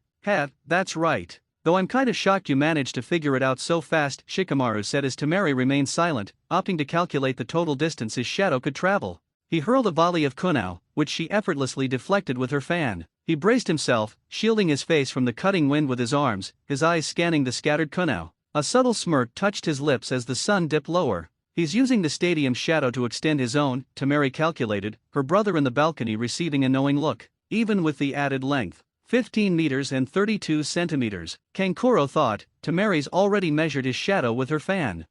This match is decided. She's far better at long range. No wonder everyone calls her a genius tactician. Shikamaru repeated his earlier move, throwing kunao, which Temari again blew away. Fighting at long range will only end badly for you, Temari taunted with a smirk. Shikamaru sighed. Temari's hand twitched, and Shikamaru's eyes widened. He dove for the trees as she fully opened her fan. Hiding won't help. Kamaitaki no Jutsu, she yelled, a blast of cutting wind shredding the tree Shikamaru hid behind. He quickly shed his jacket, tying it to a kunao. He waited out another wind assault, then threw the kunao toward Temari as the dust settled. She deflected it with her fan, jumping back as his shadow raced toward her again. A smirk on her face, she was about to relax, but panicked when it crossed the line she had drawn. What? That's impossible. His shadow shouldn't stretch further. She realized the sun had set slightly, elongating his shadow. So that was his plan. He bought time for the sun to set, adding to his shadow's length. But still, even with the extra length, it shouldn't reach me at this distance, Temari thought, a smirk returning as the shadow indeed stopped. She gripped her fan, ready to strike, but a voice reached her. Examination Stadium stands. Kankuro sighed in relief, seeing his sister avoid the shadow. Then he noticed something alarming. The earlier kunao floated in the air. The kid had fashioned a parachute from his shirt, creating another shadow to use. Temari! Above you, he yelled, panic in his voice, as she prepared another attack. Examination Stadium Arena. Temari! Above you! Hearing her brother, Temari froze, her head snapping up. Her eyes widened at the makeshift parachute. TCH, she scoffed, quickly jumping back as Shikamaru's shadow latched onto the parachute's shadow and lunged forward. As she dodged, the shadow made unusual, seemingly random turns, forcing Temari into awkward movements. Before she could understand, she froze, her fan dropping. Disbelief in her eyes, she slowly looked down. Shikamaru's shadow had captured her. Whew, finally. Cage main no jutsu, success, Shikamaru said with a smirk, disbelief spreading through the crowd. What? How? Temari asked, unable to see the reason for her capture. Heh, figures you can't see it, being caught in my cage main no jutsu. I'll show you, Shikamaru said, turning his head, Temari mimicking the action. Her eyes widened in shock. The kunao he had thrown earlier were scattered, seemingly random, but all connected to the shadow immobilizing her. What? Temari stammered, unable to believe it. Hadn't she blown those kunao away randomly? There was no way he could have manipulated them to land like this. They formed a snaking trail, encircling her. Hey, don't look at me. I'm as surprised as you are. For them to land like this, it's all luck, Shikamaru said, standing and rolling his shoulders as Temari glared. Well, looks like it's time to finish this. Temari tensed, powerless. Shikamaru slowly raised his hand, then did something that made everyone's jaws drop. I give up, he deadpanned, an out-of-place wind blowing as the crowd's eyes went white and blank. Examination Stadium stands. What just happened? Mito started, Narumi continued, and Menma finished, unable to grasp why Shikamaru would forfeit with such an advantage. Ino, Sakura, and Koji had similar reactions. Ino shouted at Shikamaru, demanding an explanation. Sakura looked confused, trying to understand his actions. Koji, however, laughed. I knew it. It wouldn't be Shikamaru if he didn't give up at a time like that, he chuckled. Examination Stadium Arena. What? Temari asked, disbelief on her face at her opponent's surrender. I give up. This has dragged on too long for my liking. I never wanted to fight in the first place. I'm pretty much out of chakra from maintaining my cage main. I even had about 100 more moves planned, but I guess I ran out of time. But most of all, I'm just tired of this. One match is more than enough for me, Shikamaru said, and Hayate smirked slightly. He definitely has Chunin potential, Hayate thought, raising his hand. Winner of the match, Temari, he called out, and the crowd broke from their stupor, cheering for the Suna Kunoichi. Man, I need a nap, Shikamaru said, leaving the field. Temari followed after a few seconds, staring at his back. Examination Stadium stands. That idiot. He just gave up his chance at becoming a Chunin. Ino yelled, almost pulling her hair out over her teammate's outrageous act. Haha, Ino, you know that's just how Shikamaru is, Koji told her, popping more chips into his mouth with a smile. The Jonin were speechless. Shikamaru's forfeit stunned them, but it paled in comparison to the intellect he had just displayed. Geez, he really isn't motivated, is he? Korone asked with a doubtful look. Haha, I don't really know either, Asuma admitted with a wry smile. While outwardly doubting his motivation, inwardly they were impressed by his strategy and planning, recognizing it was definitely above Genin level. The judges shared similar thoughts with the Jonin, acknowledging his Chunin potential. After the match, there was a quick recess for the crowd to use restrooms and stretch. It was also a time for the judges to confer. As they had a brief conference in the cages box, the Kaze cage started a conversation with Minato. Examination Stadium, cages box. Hokage Dano, you certainly have some promising genin, the Kaze cage said, and Minato grinned widely. Thank you, Kazekage Dano. Your genin are great as well, that Kunoichi is quite skilled. Minato replied, and the Kaze cage nodded. As they conversed, the Kaze cage eventually asked Minato something that truly shook him and Kushina. Hokage Dano, as you know, my sons haven't had a match, or rather, Gaara didn't get a match. I see we have a 1 versus 1 finale. As such, I was wondering if Gaara could instead fight one of them, specifically Naruto, he said, and Minato and Kushina's eyes widened. But isn't that a bit unfair to the crowd and the genin? They were waiting for this fight, weren't they? Minato asked, and the Kaze cage nodded. And what about Naro-chan? He won't be informed about this change. Kushina added, and the Kaze cage nodded again. That is true, but I would like to ask this favor of you, as your new ally. Will you allow Gaara to fight Naruto? He asked once more. Minato furrowed his brow, and Kushina looked at him with worry. Will you allow my wife and me to think about it for a little bit? Minato asked, and the Kaze cage gave him a nice smile. Of course, Hokage Dano. After a few minutes, the recess was about to end, and Minato reached a decision. We will accept your request. We are allies, so we should do favors like this from time to time, Minato said, though he was greatly worried for Naruto, having seen what Gaara could do. Alongside him, Kushina shared the same concerns, sensing something foreign yet similar in Gaara. Thank you, Hokage Dano. You do not know how much this means to me. Ah, you as well, Kushina Dano, the Kaze cage said, bowing slightly, embarrassing Minato and Kushina. Finalizing the roster, he stood up as the crowd focused on him, stepping toward them. Everyone, Please, I have an announcement to make, he said, and everyone quieted down, focusing on him. I know many of you were excited about the final match, seeing as it was a 1 versus 1 versus 1, but I'm afraid that will not be happening. Disappointed murmurs spread through the crowd. I have decided, with the Kaze cage, the judges, and my wife, that we will be splitting off one of the participants of that match and pairing them with the Kazekige's son, Gaara, who had a match forfeited in his favor earlier. The crowd grew excited, seeing one of the unbattled participants get another chance. Seeing the crowd re-energized, Minato couldn't help but smile. Therefore, we will have Gaara versus my son Naruto as the final match, he announced, and the crowd went silent. The reason was that he had named someone they knew little about, Naruto Uzumaki Namikaze, his enigmatic eldest child. Silence quickly turned to curiosity, as they were excited to see the elusive blonde battle. Having settled the matter, Minato nodded to Hayate to start the next match. Examination Stadium, waiting room. Having heard their father's announcement, the Uzumaki Namikaze siblings couldn't believe it. Their father had pitted their older brother against that monster from the sand. Even Menma felt a little pity for his older brother. Tou-san, what will happen to Naru and I? Narumi said, a terrified look in her eyes as she quickly glanced at Gaara. Naruto and I. Mito said with a worried tone, also sneaking a glance at Gaara. Their fears were realized when they saw a maniacal and bloodthirsty grin on his face, a small swirl of sand surrounding him. TCH. Hopefully, that loser will at least wear him down for me later, Menma said, also looking at Gaara. The other genin exchanged worried looks, seeing that Naruto would soon fight a literal monster. Examination Stadium, arena. Hayate once again resumed his position in the center of the ring, calling out the next participants. The next match, Yakumo Kurama versus Mito Uzumaki Namikaze. The two made their way down to the arena. Once settled in the center, facing each other, they smiled and wished each other good luck before Hayate raised his arm. Glancing quickly at the two, he nodded. Alright, let the match begin, he said, and Yakumo instantly went on the offensive, shocking her best friend. Stopping in front of Mito, Yakumo unleashed a flurry of blows that Mito dodged without much trouble, though a punch grazed her cheek. Narrowing her eyes, Mito caught one of Yakumo's fists heading for her head and delivered a palm strike to her abdomen, Yakumo's eyes widening from the impact. Staggering back, Yakumo quickly tilted aside as Mito's fist flew past her head. She had to duck as Mito spun in the air, using the momentum of her punch to try and kick her head. But her assault didn't end there, as Mito delivered another downward punch that Yakumo blocked, her arms buckling from the force. Shifting her body, Yakumo pushed off Mito's hand and slammed her shoulder into Mito's chest, but Yakumo's eyes widened when the redhead dispersed into a cloud of smoke. Cage Bunshin. When, Yakumo said, her eyes widening as she lost sight of Mito. Still shocked, Yakumo barely dodged a pair of hands shooting out of the ground, attempting to grab her ankles. Still in the air, Yakumo quickly went through a series of seals before putting her hand to her mouth. Suten Mizurappa, she shouted, a high-pressure stream of water bearing into the spot where the hands erupted. Landing, Yakumo cursed under her breath as another plume of smoke erupted from the ground.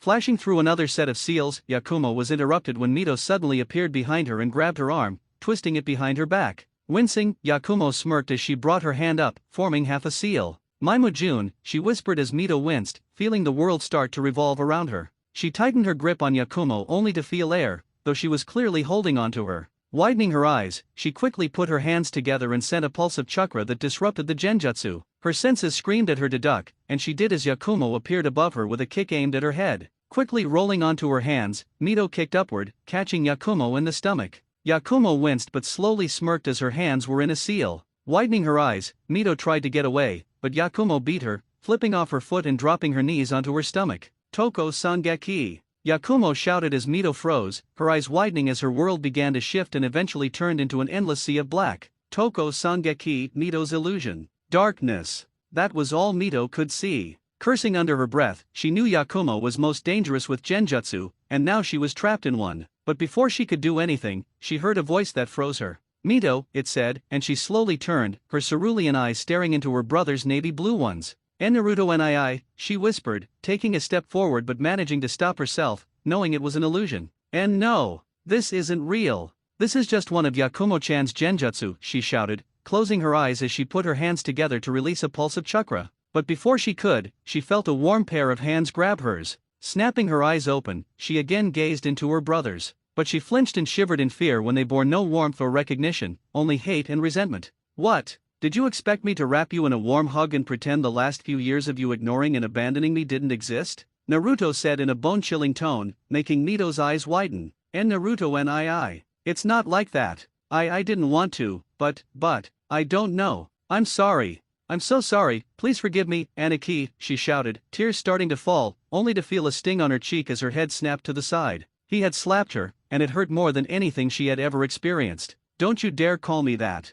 I am not your brother, and you are not my sister. I don't have someone as heartless and inhuman as you for a sister, he said, standing, his cold eyes glaring into her very soul. Mito felt nothing but heartbreak and agony, seeing the look in her brother's eyes. Soon, tears freely streamed down her face as she sobbed, covering her face with her hands, her body trembling with each sob. Don't you ever think about calling yourself my sister? My sister, the sister I loved like no other, left me a long time ago, he said, and Mito snapped her head up, her eyes wide and overflowing with tears. Soon, he started walking away, and Mito tried to stand, only to feel like her legs were made of lead. Frantically, she tried to reach out to him, screaming his name as he faded further and further away. Aniki, please don't leave me. Aniki, Aniki, please, don't leave me behind. I'm sorry. I'm so sorry. Please forgive me. Aniki, Aniki. Mito screamed hysterically, reaching and grasping in the direction he slowly faded into, her tears falling like a floodgate. Soon, only darkness remained as Mito curled into a tight ball, whimpering her brother's name, her tears never stopping. She had forgotten she was trapped in a genjutsu designed to bring about the tragedy she feared most, being abandoned by her brother, just as she had abandoned him all those years ago.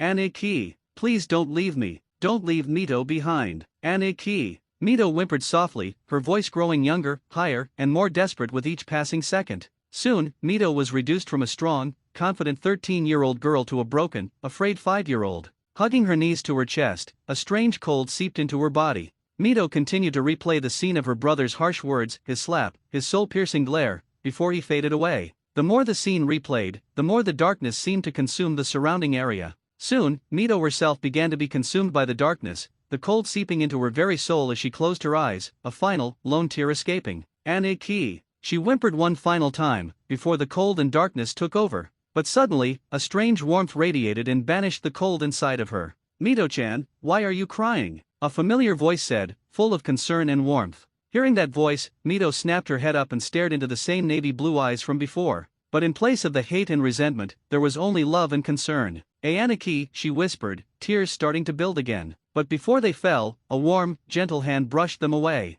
Mito-chan, you know I don't like it when you cry. What's wrong? Naruto said. Mito sniffled before hugging him, burying her face in his chest. He was here, her beloved older brother. Aniki, please don't leave Mito behind. I'm sorry. I'm so sorry, she whimpered, feeling his lips softly press on her head. There's no need to be sorry, Mito-chan. You did nothing wrong, he whispered. She sniffed, shaking her head. I am sorry, Aniki. I did something bad, she whispered, burying her face deeper into his chest. Mito-chan. Everyone does something bad in their life, no matter how good of a person they are. When you do something bad, all you can do is apologize and try to make it up to whoever was affected. Now, stop crying, okay? Naruto said, and Mito nodded softly. Good. Now, don't you have something to do, Mito-chan? Naruto asked, making Mito's eyes go wide before she nodded. Aha, Aniki. Thank you, Mito said, smiling, getting a small smile from her older brother before he leaned down and kissed her forehead, her face exploding crimson, her eyes wide.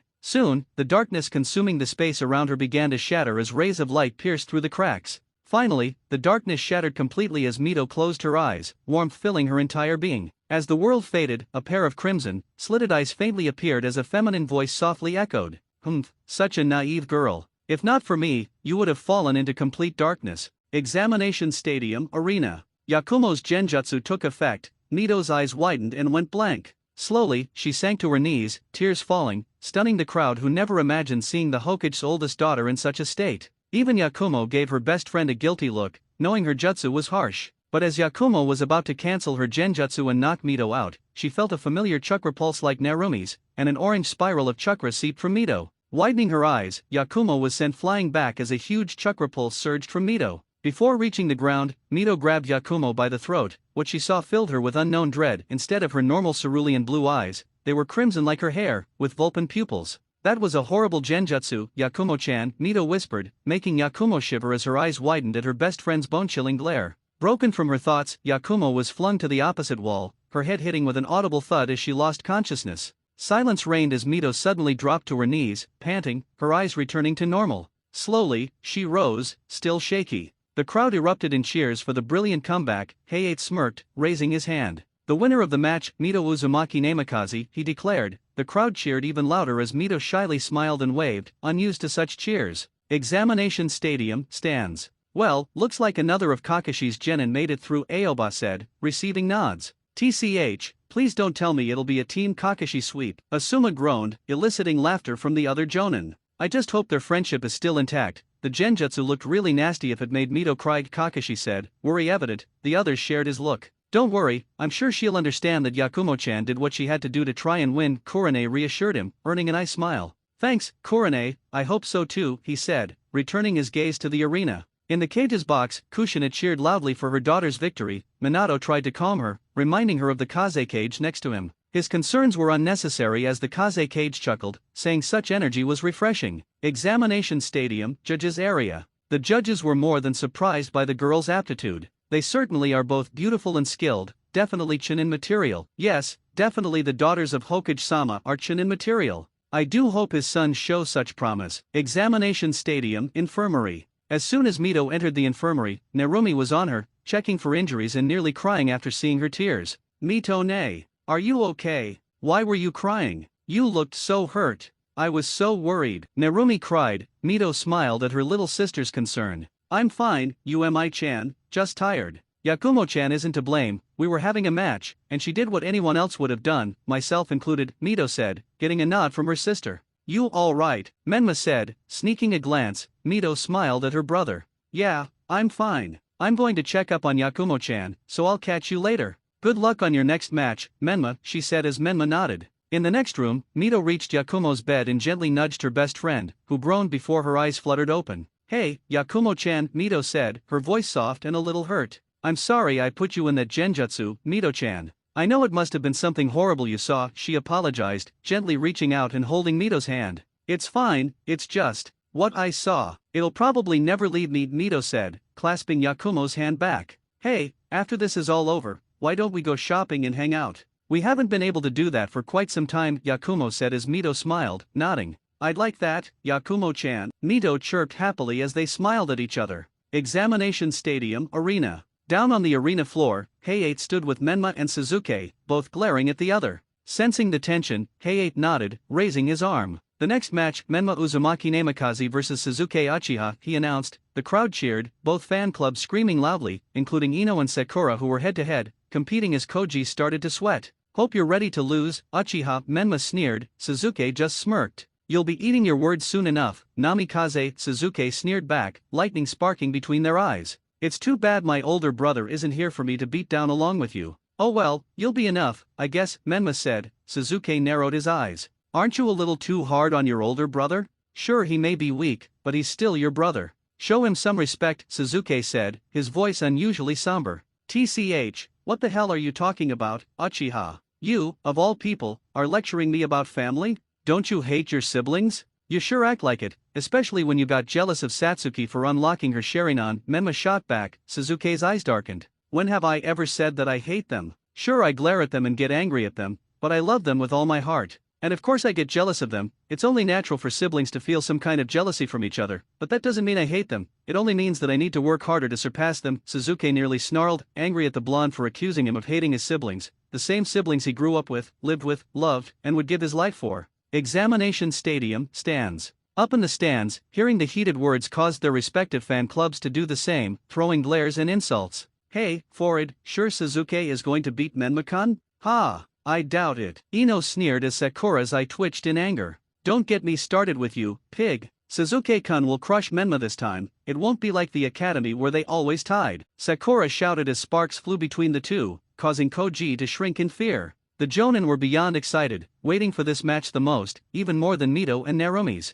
Not that previous matches were less exciting, but this one featured two rivals practically equal in speed, strength, skill, and intelligence. Kakashi, the match hasn't even started and it's already intense, Asuma said, eyes twinkling in anticipation. I agree, those two certainly are at the top of their year, Kurane said, eyes never leaving them. Yosh! Such youth! Their rivalry burns with the same intensity that ours has, Kakashi. Guys shouted, everyone sweat dropped, though they couldn't refute the claim, at least the part with Suzuki and Menma. I just hope things don't go too far, was all Kakashi said, knowing his honorary little brother could get too caught up in fighting. Minato and Kushina remained silent. They knew Menma was a strong shinobi and Suzuki his rival since they could walk and talk, but they were also concerned as Menma always got too into his spars with peers and sisters. They only hoped he wouldn't do anything to seriously hurt the son of their closest friends. Examination Stadium Arena. Sensing the rising tension, K8 acted quickly. "Alright, ready. Begin," he said, bringing his hand down. The two immediately jumped back, flashing through seals. Finishing, Suzuki brought his hand to his mouth, as did Menma. "Katan Gokakyu no Jutsu," Suzuki roared, firing a large fireball at Menma. "Katan in Dan," Menma shouted, firing a medium-sized fire bullet at Suzuki. As the two masses of fire collided, a brilliant explosion of flames danced around the field. Menma and Suzuki raced towards each other. Lashing out with his right, Menma aimed a punch at Suzuki's face, who tilted to avoid the attack. Grabbing his wrist, Suzuki spun and smashed his elbow into Menma's face. It didn't work as intended as Menma caught the blow, his arms buckling slightly. That was a move Satsuki used, Menma shouted, his eyes narrowed as Suzuki smirked. "Who do you think helped me train over the past month?" Suzuki said as his leg shot forward and caught Menma in the stomach. Menma grunted, staggering back a little. Examination Stadium stands. The raven-haired boy's family all smiled when they heard him say that. Over the month, he had trained with all of them, asking for help to grow stronger, though he never unlocked his Sharingan. Satsuki especially felt pride in her brother as she was the only one who spent nearly 3 weeks helping him train and even taught him some of her own moves.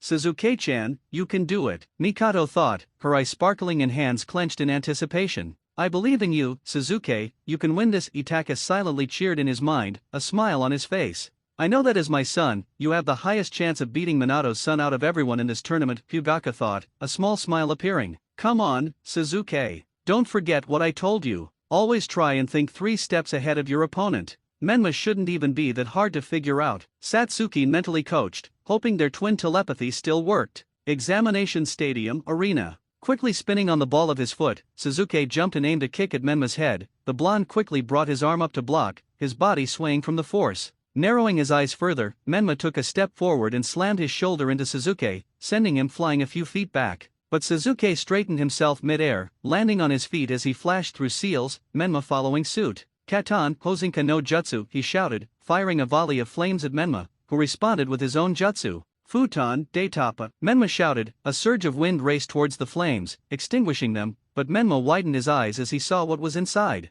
Unable to act in time, a few shuriken hidden in the flames slashed him. He winced. While none embedded, they cut his cheek, shoulder, and thigh. While distracted, Suzuki appeared before Menma, whose eyes widened. His leg shot upwards, connecting with Menma's jaw, reminiscent of Lee's earlier blow to Suzuki. Mid-air, Suzuki appeared behind Menma, placing his hand on the blonde's back, forcing him to spin slightly, lashing out with his leg which connected to Menma's side. Spinning around, Suzuki swung and smashed his forearm against Menma's neck, causing the blonde to let out a strangled cry of pain. As the two fell, Suzuki lashed out with a fist, striking Menma in the chest, forcing the air from his lungs. But Suzuki wasn't finished. He spun once more and slammed his heel into Menma's abdomen, the blonde's eyes going wide as spittle flew from his mouth. "Shishi Renden," Suzuki said, rolling away from Menma. Sighing, Suzuki was about to relax but felt a sudden surge of chakra from Menma. He widened his eyes. It was just like Narumi and Mito. An orange chakra spiral surrounded Menma, and a smirk came to his face seeing Suzuki's shock.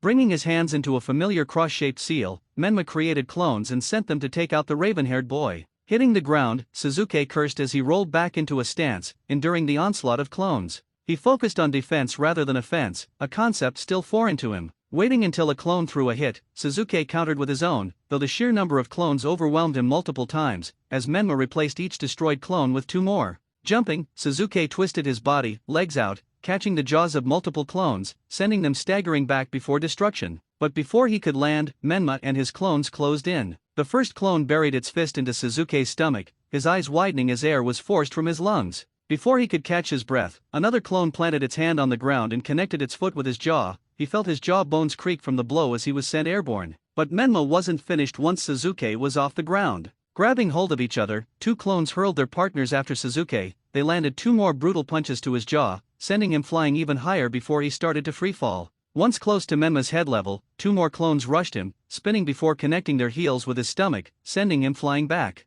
He didn't get far. The original Menma awaited him, a terrifying spiraling sphere in his hand and a smirk on his face, his cerulean eyes now with Vulpin-slitted pupils. Examination Stadium stands. Everyone widened their eyes at Menma's brutal attacks on Suzuki, but widened even more in fear seeing what Menma held. There was no mistaking the jutsu, and fear filled their hearts as the thought of him killing Suzuki became too real.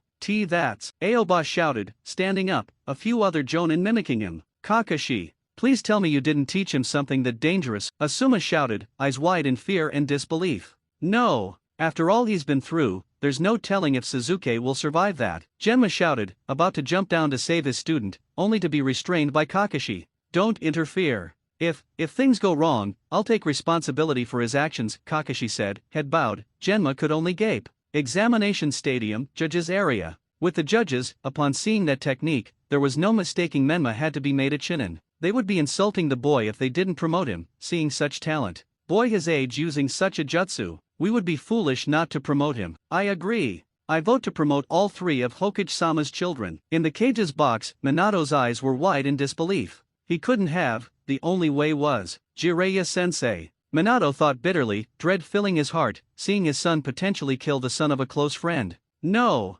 Menma-chan, don't use that against Suzuki. You could kill him. Kushina screamed in her mind, unable to voice her thoughts as her throat tightened, seeing her son use such a dangerous jutsu. While Minato and Kushina worried, the Kaze Kage smirked under his veil, seeing the Hokage's son about to kill a comrade. Minato wasn't the only worried father. Fugaku was outright terrified, though only his eyes showed it. Mikato had tears falling, covering her mouth, disbelieving she was about to see her son shredded by their close friend's jutsu. Itaka's eyes filled with fear, he clenched his fists, gritting his teeth at his inability to help his younger brother. But of all of them, Satsuki felt the most dread. She had worked with Suzuki the most during the training month, it would be her fault if her brother was seriously injured or died. The thought brought tears to her eyes as she watched her brother approach Menma in almost slow motion. Examination stadium arena. Raise non, Menma shouted, slamming the glowing sphere into Suzuki's back. A silent scream erupted from Suzuki's throat, feeling pain unlike anything he had experienced. As the sphere ground into Suzuki's back, Hayate quickly moved to stop the attack. Grabbing Menma's wrist, he flicked his hand, sending Menma flying to the opposite side of the arena. Hayate caught Suzuki, whose eyes were wide with pain, strangled noises escaping his mouth. Quickly tapping a spot on Suzuki's neck, Hayate put him to sleep to ease the pain, concern replaced with anger. He couldn't believe Menma would use such a jutsu against a comrade, let alone someone he grew up with. Raising his hand, he signaled for medics. They immediately arrived and took Suzuki to the infirmary. Winner Menma Uzumaki Namikaze, Hayate said. The crowd remained silent. They were still in shock at Menma using the raise non on someone they thought was his comrade. Sure, it was a tournament, but wasn't it a little extreme? The eerie silence soon dissolved into cheers as his fan club screamed and shouted his name, the crowd following suit, though with less enthusiasm. Examination stadium stands. The Jonin sensei were silent, still disbelieving that Menma could use the raise non, and two, that he actually used it on Suzuki. Whoa, that was kind of brutal, Asuma said, others nodding along. Yeah, I didn't think he would actually follow through with it, Kurane said, anger evident. TCH, Genma angrily said, ripping his arm free from Kakashi's grasp as he went to check on his student. As he exited the building, Enko arrived, curious about the heavy mood. When they told her, she also gained a slightly angry look. I'll talk with Menma, Kakashi said as he left the area. In the cage's box, Minato and Kushina were in disbelief, unable to believe their son had actually used the raise non on Suzuki. They would have a long talk with both Jiraiya and Menma after this was all over. The Kaze Kage just smirked, seeing the brutal attack. Examination stadium infirmary. In the infirmary, the atmosphere was the same as in the stands. Everyone anxiously awaited the blonde's arrival. Menma, you went too far. You know the raise non is a dangerous jutsu that could kill, and yet you still used it. Mito lectured him. He just rolled his eyes. Mitone is right, Menma and you didn't have to use it. You could have just as easily let Suzuki hit the wall, Narumi added, only making Menma sigh. Look, I won, right? That's all that really matters, and it's not like I killed him. Hayate-sensei stopped it before it got too far, so everything's fine, he said, walking into a room, leaving a stunned group of genin.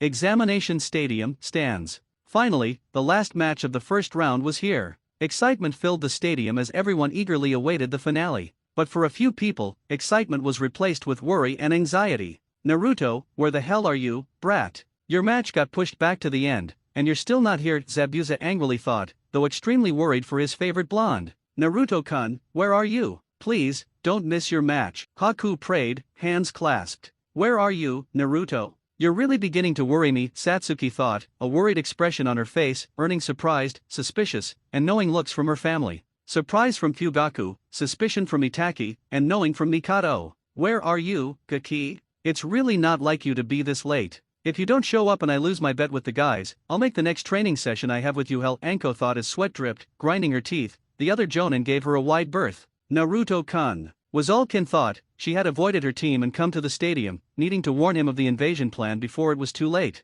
Up in the cage's box, Minato and Kushina were now extremely worried. Minato had done his best to push his match to the end to buy time, but now time had run out. Naruto, where are you? Please, I hope you're alright, you have to be. I never felt the pull of the kunao I gave you, Minato thought with worry, hand clenched tightly, knuckles white. Naru-chan, please, don't make me and your father wait any longer, Kushina thought with worry, endless scenarios concerning her son playing in her head. Where are you, Naruto-kun? I expect to see how far you've come, the Kaze Cage thought, also a little concerned about his vessel's whereabouts. Examination Stadium, Infirmary. In the infirmary, the atmosphere was the same as in the stands. Everyone anxiously awaited the blonde's arrival for his match. Naru and I. Where are you? Narumi thought, worry plaguing her heart, scanning the arena for any sign of her brother. Naruto and I, please be safe. Mito thought, hands clasped, worry filling her heart. TCH. Where are you, loser? Don't tell me you died while training? Though that wouldn't be much of a surprise, Menma thought, eyes narrowed. Naruto. Yakumo worriedly thought, scanning. Hey 8-sensei, I apologize for my tardiness, I tripped on the way here. Naruto's words silenced the crowd. Jaws dropped, eyes twitched, and a few people sighed in relief. Hey 8 was the first to recover, clearing his throat before speaking. You don't need to lie, Naruto. I can tell you were probably late returning from wherever you were training. Hey 8's comment was met with a blank stare from Naruto. No, really, I'm late because I tripped, Hey 8-sensei, Naruto reiterated. A few minutes earlier, the sun began to dip towards the horizon, and Naruto cursed his luck. He knew he should have left sooner, but the battle with Tatsuko had drained him. Sighing, he checked his pocket watch again, his eye twitching. He was going to miss the tournament's final part. He could only pray Minato had saved the three-way match for last. Pocketing the watch, he looked ahead, sighing at the long journey still before him. There was no sugarcoating it, he'd be late, and his team would likely scold him for it, especially since he was usually the great keeper of time. Lost in thought, he didn't notice a slight dip in the path, a significant difference in height in the rocky terrain, likely caused when Yo brought him to Thousand Blade Mountain earlier that month. This was why he didn't register it. As he neared it, with the grace and poise befitting a shinobi, he tripped and fell face first into the ground. His face met the earth with an audible thunk, and he groaned. He lay there for a few minutes, steeped in embarrassment and mortification, before slowly pushing himself up and resuming his run, cursing himself for such a clumsy display. All the while, he remained oblivious to the damage he'd sustained from the fall. Several wounds on his chest had slightly reopened, and his cheek and arms were cut by jagged rock. Putting the embarrassing incident behind him, he sped up, realizing he'd wasted precious time lying in the dirt. Finally, he reached his scroll, slammed his hand on it, and reverse summoned himself to the location of another scroll in his special training ground. Once on the other side, he quickly used Shunshin to reach the examination stadium, ignoring his almost half-naked state. Back at the stadium, Hey 8 still looked bewildered, not believing Naruto was late just because he tripped. But after a few seconds, Hey 8 simply laughed and smiled, relieved that Naruto hadn't missed or forfeited his match. Examination Stadium stands. Just as before, everyone was still in shock at Naruto's sudden, flashy appearance and his flimsy excuse.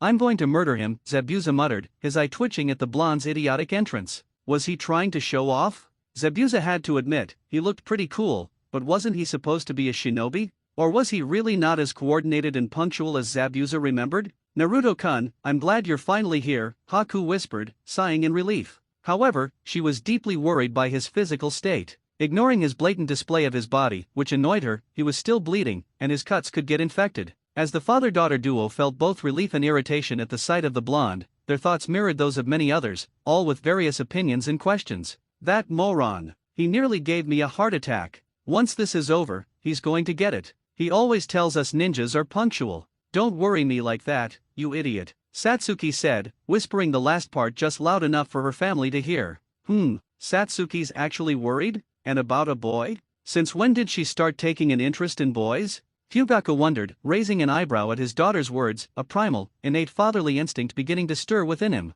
You fu. Mikato giggled, a blush on her cheeks and a knowing look as she saw her daughter so worried for her blonde teammate. Must protect Satsuki. Protect Satsuki's purity, Itake repeated in his mind, unconsciously activating his Sharingan at his sister's concern for a boy. Kiba, who had arrived right after Menma's match, clicked his tongue, having missed his best friend's match. But when he saw his older brother's entrance, he glared at the blonde. "TCH, show off," Kiba muttered, taking an empty seat near the aisle. "Oh, look, forward. It's Menma-kun's brother." Ino started, freezing, a blush coloring her cheeks at the older blonde's appearance. "Why yeah," Sakura stuttered, her cheeks also flushing as she looked at the same blonde. Both girls blushed deeper the longer they stared at Naruto, their inner selves battling over the sight of the older blonde's physique. "And no, Menma-kun is the one for me. But, no, must stay strong," Ino thought, trying to avert her eyes by covering them with her hands, only to peek through her fingers. "Suzuki-kun is my one true love.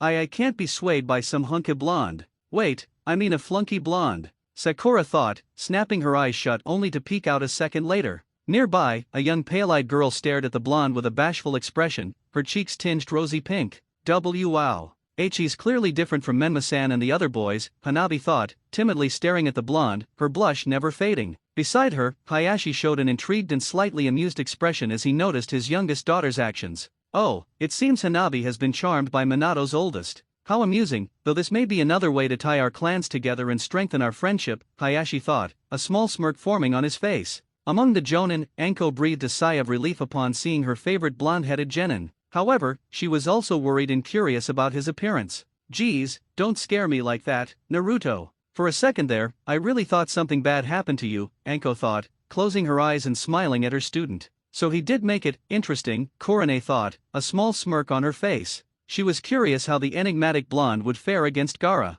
"Let's just hope it isn't a repeat of what happened in the preliminaries," Asuma thought, knowing what the redhead was capable of, though, like everyone else, he was still in the dark about the blonde's skills. So the mysterious older brother finally appears. I'll give it to him though, that was something I would have done. Let's see if he really does have what it takes to be Sensei's son and their real older brother, Kakashi thought, an intrigued look in his eyes. "Show them what you showed me before, Naruto-kun. I know you have what it takes to win," Guy thought with a smile on his face, knowing the blonde was indeed much stronger than he looked and acted. In the cage's box, Minato and Kushina's eyes widened at their son's entrance. Not only was it grand and showy, something they hadn't thought him capable of, but he was also covered in injuries that looked freshly healed. Minato snapped out of his stupor first and flashed his son a huge grin as he finally arrived for his match. Kushina reacted afterward, a worried look on her face as she desperately wanted to jump down and fuss over his injuries. "You're here, Naruto. You nearly gave me a heart attack. Show me and everyone what we've wanted to see. Show everyone that you aren't the dead last they label you, show them that you truly are the oldest of your siblings."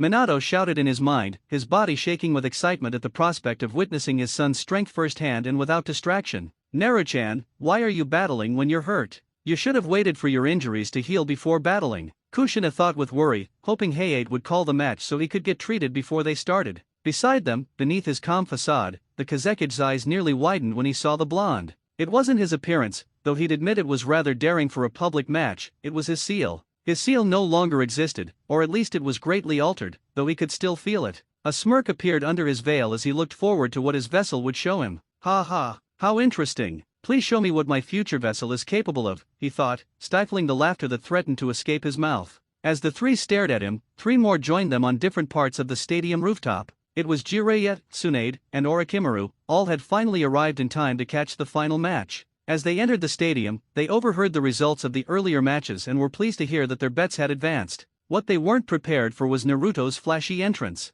When they laid eyes on him, they knew he wasn't the same blonde they had seen last month. Something was off about him that their senses picked up, though they didn't know what. Pushing those thoughts to the back of their heads, they settled down after waving to Minato and Kushina, who waved back, to enjoy the show. "We finally get to see what he's been working on for the past month, though I'm not expecting too much since he turned down Minato's offer to train him," Jiraiya thought, his eyes never leaving the oldest and most enigmatic of his godchildren. "So Naruto's match is the final one, huh? While I didn't get to see Umi-chan's, this should still be interesting," Tsunade thought as she poured herself a saucer of sake before downing it and returning her attention to the field. "Well, Naruto-kun, show us what you have been hiding. Show us the strength of the heir of the Uzumaki Namikaze clan," Orochimaru thought, his eyes locked onto the blonde as they shone in anticipation, a small smile appearing on his face. Examination Stadium Infirmary. Seeing the blonde finally make his appearance, there were many mixed reactions. Naturally, a few had rather strong reactions. "Narunii. He's here. He's finally here."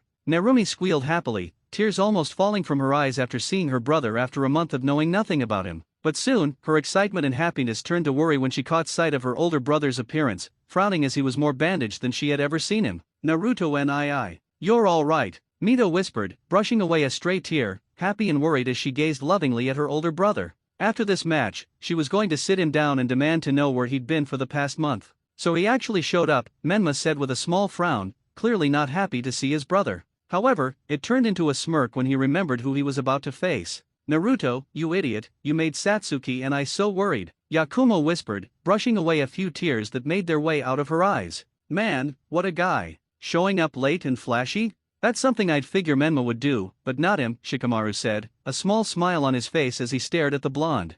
So the kid did show. That's good news for us, Kankuro said, casting a glance to his younger brother. W.O. Tamari said, a little bit of pink coloring her cheeks as she gazed at the blonde below her. He's finally arrived, Gaara said, a mad look in his eyes as an equally insane smile appeared on his face. Examination Stadium Arena. Back in the arena, Heiei quickly asked Naruto if he was in fighting condition, seeing the fresh blood on him, but Naruto reassured him that he was fine to fight, which made Heiei smile. Nodding at him, he straightened his posture and made his way back to the center of the ring. Alright, Naruto Uzumaki Namikaze has arrived and is in fighting condition. Will Gaara please make his way to the field?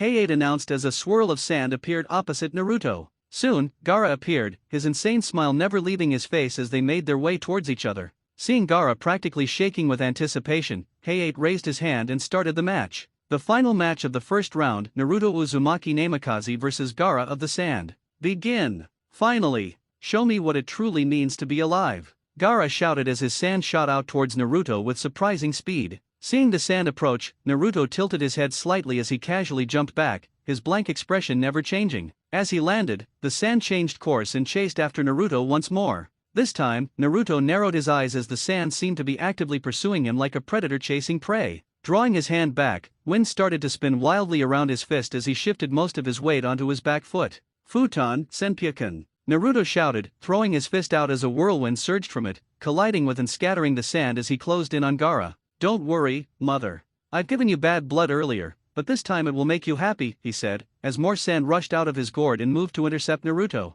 Sidestepping, Naruto had to roll further as the sand started to pick up speed when Gaara raised his hands to control it. Getting back to his feet, he spun on the ball of his foot as he lashed out with the other, his heel scattering the sand. Jumping slightly, he lashed out with the other leg, completely scattering the remaining tendril of sand. As he landed, he flipped back as another tendril of sand shot out towards him. This is getting annoying. Unlike with Lee, he's really speeding up his sand from the beginning, Naruto thought as he scattered the tendril with a quick punch while in the air. Once his feet touched the ground, he vanished, widening the eyes of everyone watching. Before Gaara or his sand could react, he was sent barreling towards the wall as Naruto's fist connected with his jaw. Upon impact with the wall, a minor explosion rang out, clouding the area with dust and debris. As the dust cleared and settled, Gaara stood tall, the insane look and smile on his face seemingly intensified rather than faltering from the hit. The part of his jaw where Naruto's fist had connected fell off, revealing that he was utilizing the sand armor he had shown earlier in the preliminaries. Examination Stadium stands. All right. He sent that Suna kid flying, as expected from the oldest son of our Hokage. I didn't even see him move, and bam, that sand guy was sent packing. While numerous cheers rang out around the stadium at the stunning display from the Hokage's oldest child, others started to get nervous, having seen what happens when someone landed a blow on the redhead. This is bad, Asuma said, his eyes beginning to narrow as he saw the redhead's sand armor start to chip and break off. I just hope it's not a repeat of what happened in the preliminaries. Especially if it's one of Hokage-sama's children, Kurane said, biting her bottom lip slightly in apprehension. Yeah, was all Guy said, though he seemed rather calm and collected. He clenched his hands into tight fists at the memory of his most prized student almost becoming a cripple. Kakashi said nothing, opting to watch the match with seemingly detached interest, though there was a slight steel in his eyes that conveyed his true feelings. Don't do anything reckless, Naruto, Anko whispered, fear and concern filling her heart as she watched Gaara start to lose more of his sanity. Among the genin, all were worried about what was about to happen. They had seen the damage Lee had caused, and Gaara had brushed it all off, still managing to nearly cripple him. It won't be like the preliminaries, right, Sakura? Ino asked, her voice shaky and barely a whisper. I hope not, Ino. Sakura replied, her eyes wide and full of fear as Gaara started to breathe heavily while staring at Naruto. TCH, don't give him any openings, Naruto, you're better than that. I know, I taught you better, Zabuza said, gritting his teeth and clenching his fist. Naruto-kun, please be safe, Haku whispered, holding her hands together in a prayer-like gesture. Naruto-kun, please be careful, Kin whispered, tears almost forming as she watched Gaara start to take a step forward towards the blonde, laughing silently to himself. Up in the cage's booth, Minato had extreme worry etched onto his face. Like the others, he had seen Gaara nearly cripple Lee for life, and he did it without a care in the world, feeling no remorse for his actions. He knew, from the look Kushina had given the redhead and the details the Kaze cage had given him, that Gaara was a Jinchuriki. That alone made him worry, and now, Gaara was starting to let the Biju inside him take over, judging by the vile chakra that slowly started to seep out of him. Narrowing his eyes slightly, he closed his right hand into a tight fist as he watched the redhead approach his son with his head hanging down. He would stop this match before his son faced the same situation Lee had earlier in the exams. He could only hope that Gaara had some semblance of control over his Biju, because if he didn't, the crowd could also be in danger of being dragged into the match. Next to him, Kushina was terrified. She knew from experience what a Jinchuriki could do. Now her oldest was facing one, and an unstable one at that. Biting her bottom lip, she clenched her hands tightly as she stared at the scene of Gaara slowly lumbering towards Naruto, his laughter starting to pick up as he neared the blonde. She could only hope that Minato or the other Jonin were ready to step in and stop the match before she lost her son. Beside both of them, the Kaze cage was grinning widely beneath his veil. Now he would truly see how powerful his future vessel was. If he managed to stand toe-to-toe with a Jinchuriki, then he would definitely be the perfect body to assimilate. Quickly schooling his facial features, he refocused his attention on the battle as Gaara's head snapped up. Examination Stadium Arena. Ha ha ha, ha ha ha. Gaara laughed, getting louder and louder as sand started to cover his face once again before moving on to the rest of his body, covering him fully and visibly in his sand armor.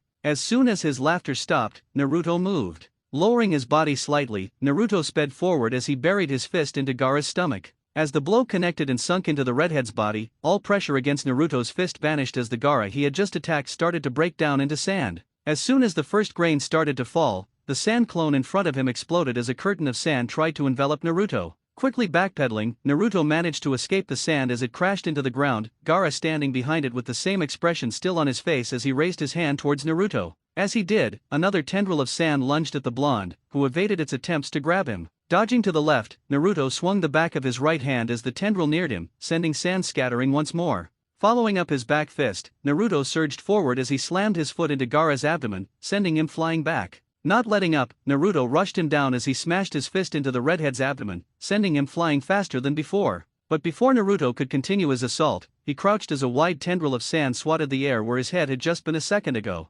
Narrowing his eyes, Naruto growled as he began to notice that he wasn't moving as fast as he should have been or hitting as hard. Considering he'd been working on physical conditioning with beings that were practically deities made flesh, it wasn't making sense why the match wasn't over already. Ha ha ha, how interesting. How long has it been since I've witnessed a host of mine fight one of the nine? An all too familiar voice spoke in Naruto's head, making Naruto furrow his brow slightly as his head throbbed. Gaara's narrowed eyes and outstretched arms, summoning twin sand pillars, snapped Naruto from his daze. Gaara swiftly brought his arms together, transforming the sand pillars into a volley of shuriken-shaped sand. Suna Shuriken! Gaara's shout accompanied the shuriken's devastating impact, engulfing the target zone in a cloud of debris and obscuring all sight. As the dust cloud billowed, something shot through it, hurtling towards Gaara and blowing the cloud away. In a flash, Naruto's fist connected with Gaara's jaw, sending him flying. Naruto pursued, grabbing the younger boy's leg, then spinning and slamming him into the ground. Gaara hit the ground with a soundless scream as the impact knocked the wind from his lungs. The force made him bounce, allowing Naruto to finish his assault. Naruto narrowed his eyes, driving his fist into the Jinchuriki's side. However, sand exploded on contact, and Naruto's arm plunged elbow deep into Gaara's body, his eyes widening in shock. He tried to yank his arm free, but a throbbing pain in his head made him grimace. How pitiful. You will never defeat an abomination like him with those self-imposed limitations you've placed on yourself, the voice from earlier returned, costing him a momentary lapse in concentration. Gaara's gourd shattered, and a second Gaara appeared, stunning everyone. As his feet touched the ground, he moved, leaping away from Naruto while raising his right arm and head. Ah ha ha ha, Sabakus so-so. Gaara roared, clenching his open hand. As he roared, everyone froze. His pale blue-green eyes now had black sclera, yellow irises, and pupils shaped like black four-pointed stars with four surrounding black dots. Guh! Pain exploded in Naruto's left arm as Gaara's words left his mouth, forcing his eyes shut as the sand crushed his limb. Blood slowly saturated the sand, then seeped onto the arena floor, while spectators watched in a mix of horror and shock. Gritting his teeth, Naruto forced his eyes open, forming a claw with his right hand. Gathering wind chakra, he swiftly freed himself from the sand attempting to engulf his left side. Futon Shinkyu Hasu. Naruto quickly shouted, slicing through the thick chakra-infused sand with his wind-natured chakra claw. Tearing his mangled arm from the now loose sand, Naruto created distance from Gaara, the two now facing each other from opposite ends of the arena. Clutching his left arm, Naruto winced at the damage from Gaara's jutsu. His arm, from the elbow down, was covered in sand and blood, with small bone fragments protruding. Heaving a pained sigh, he refocused on Gaara, ignoring the searing pain, and slowly settled into a loose stance as Gaara chuckled darkly. Mother! His blood is tasty, isn't it? Don't you worry, I'll get you more soon, Gaara muttered, just loud enough for Naruto to hear, making the blonde's eyes narrow.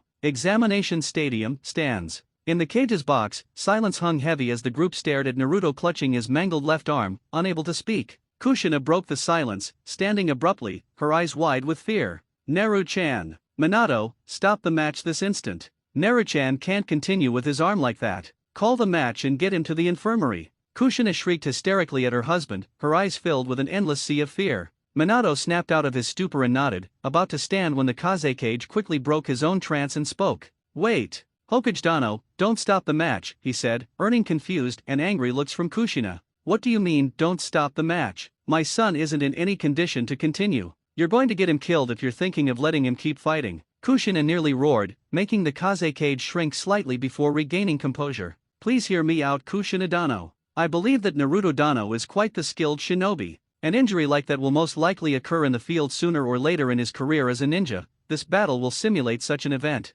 Calling the match now would only show that you are still treating him as a child rather than a shinobi. All participants signed a waiver stating that death was a possible outcome of the exams, so he knew he could die at any moment. Stopping the match now would only serve to revoke that waiver, the Kaze cage stated, making Kushina and Minato widen their eyes slightly before Kushina narrowed hers. Before she could act, Minato stopped her by speaking. Kushina, I'm sorry, but I have to agree with Kazekage Dano on this. Naruto knew death was a part of the exams, stopping him now would only make him more irritated with us. Hayate is the proctor down there, and the other Jonin are close by. Should anything happen, they would jump in to ensure Naruto isn't killed. Not only them, but Jiraiya, Tsunade, and Orochimaru are right here. They would be more than fast and strong enough to stop Naruto from being killed. And if worst comes to worst, I'm not known as the fastest shinobi alive for nothing, Minato reasoned. Kushina scoffed and faced the arena again, her anger replaced with fear as she saw her son's horrendous injury. Naru-chan, please forfeit. Don't risk getting more hurt than you already are.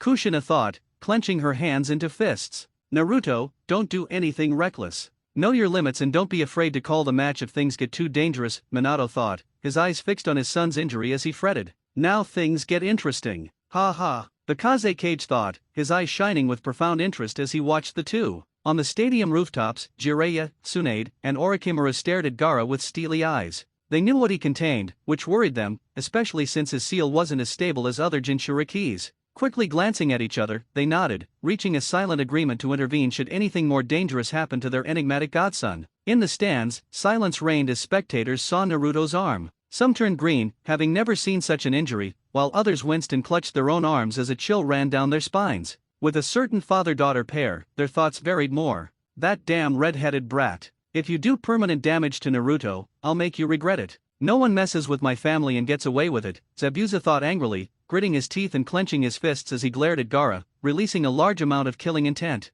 Naruto-kun, please don't do anything rash. Sometimes surrender is the best choice of action, it's not a weakness to know when to give up, Haku thought with wide, fearful eyes, seeing the boy she adored reduced to such a damaged state. Haku, from hermetic experience, knew that his current injury would not only hinder him in battle but could also cost him his arm if left untreated. This fact, coupled with his significant blood loss, made Haku want to jump down and stop the match herself, only the Hokage action restrained her. Biting her bottom lip, she could only pray the match wouldn't drag on much longer. In another section of the stands, Ino, Sakura, and Koji watched with mouths agape. Ino and Sakura were green-faced, eyes snapped shut, hands over their mouths, having never seen an injury that bad since Gaara's battle with Lee. Koji next to them was similar, returning the chip he was about to eat to its bag. Hayashi and Hanabi were wide-eyed at the scene, Hanabi more so than Hayashi. Hanabi quickly averted her eyes from Naruto's bloody arm, while Hayashi grimaced slightly. The Uchiha family was wide-eyed in shock. Only Satsuki knew how brutal Gaara was, and she was still shocked.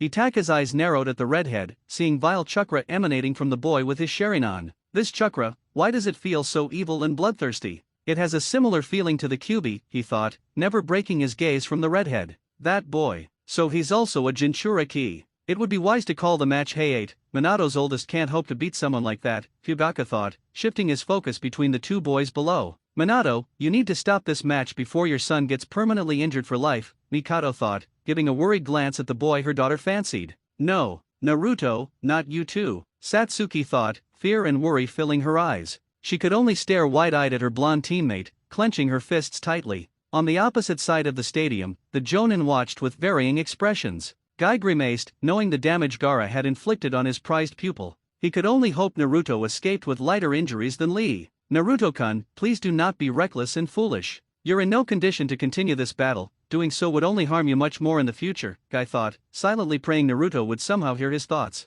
Asuma and Kurone watched wide-eyed, disbelieving that a repeat of the preliminaries was about to happen. Only this time, it would be the Hokage's oldest son crushed by Gaara's sand. Damn! Not again! Hopefully Hey 8 will stop it before it gets as bad as it did in the prelims, Asuma thought, furrowing his brow slightly. Next to him, a raven-haired beauty was less subtle in showing her displeasure. Hey 8, don't be a fool. Stop the match. Naruto is clearly in no shape to continue. Kurone thought angrily, furious that her comrade hadn't stopped the match after seeing what had just happened. Glaring daggers at the sickly proctor, she began to grind her teeth as her irritation and worry grew. Anko stared, wide-eyed and shaking slightly, at her student's bloody and mangled arm. The longer she stared, the more fear seeped into her heart. She knew Naruto was powerful, skilled, and tough, but he couldn't handle someone like Gaara. Naruto! Stop! Just give up! You can't keep going, you're only going to cripple yourself if you keep fighting. She wanted to scream at her student, but her words caught in her throat. Examination Stadium, Infirmary.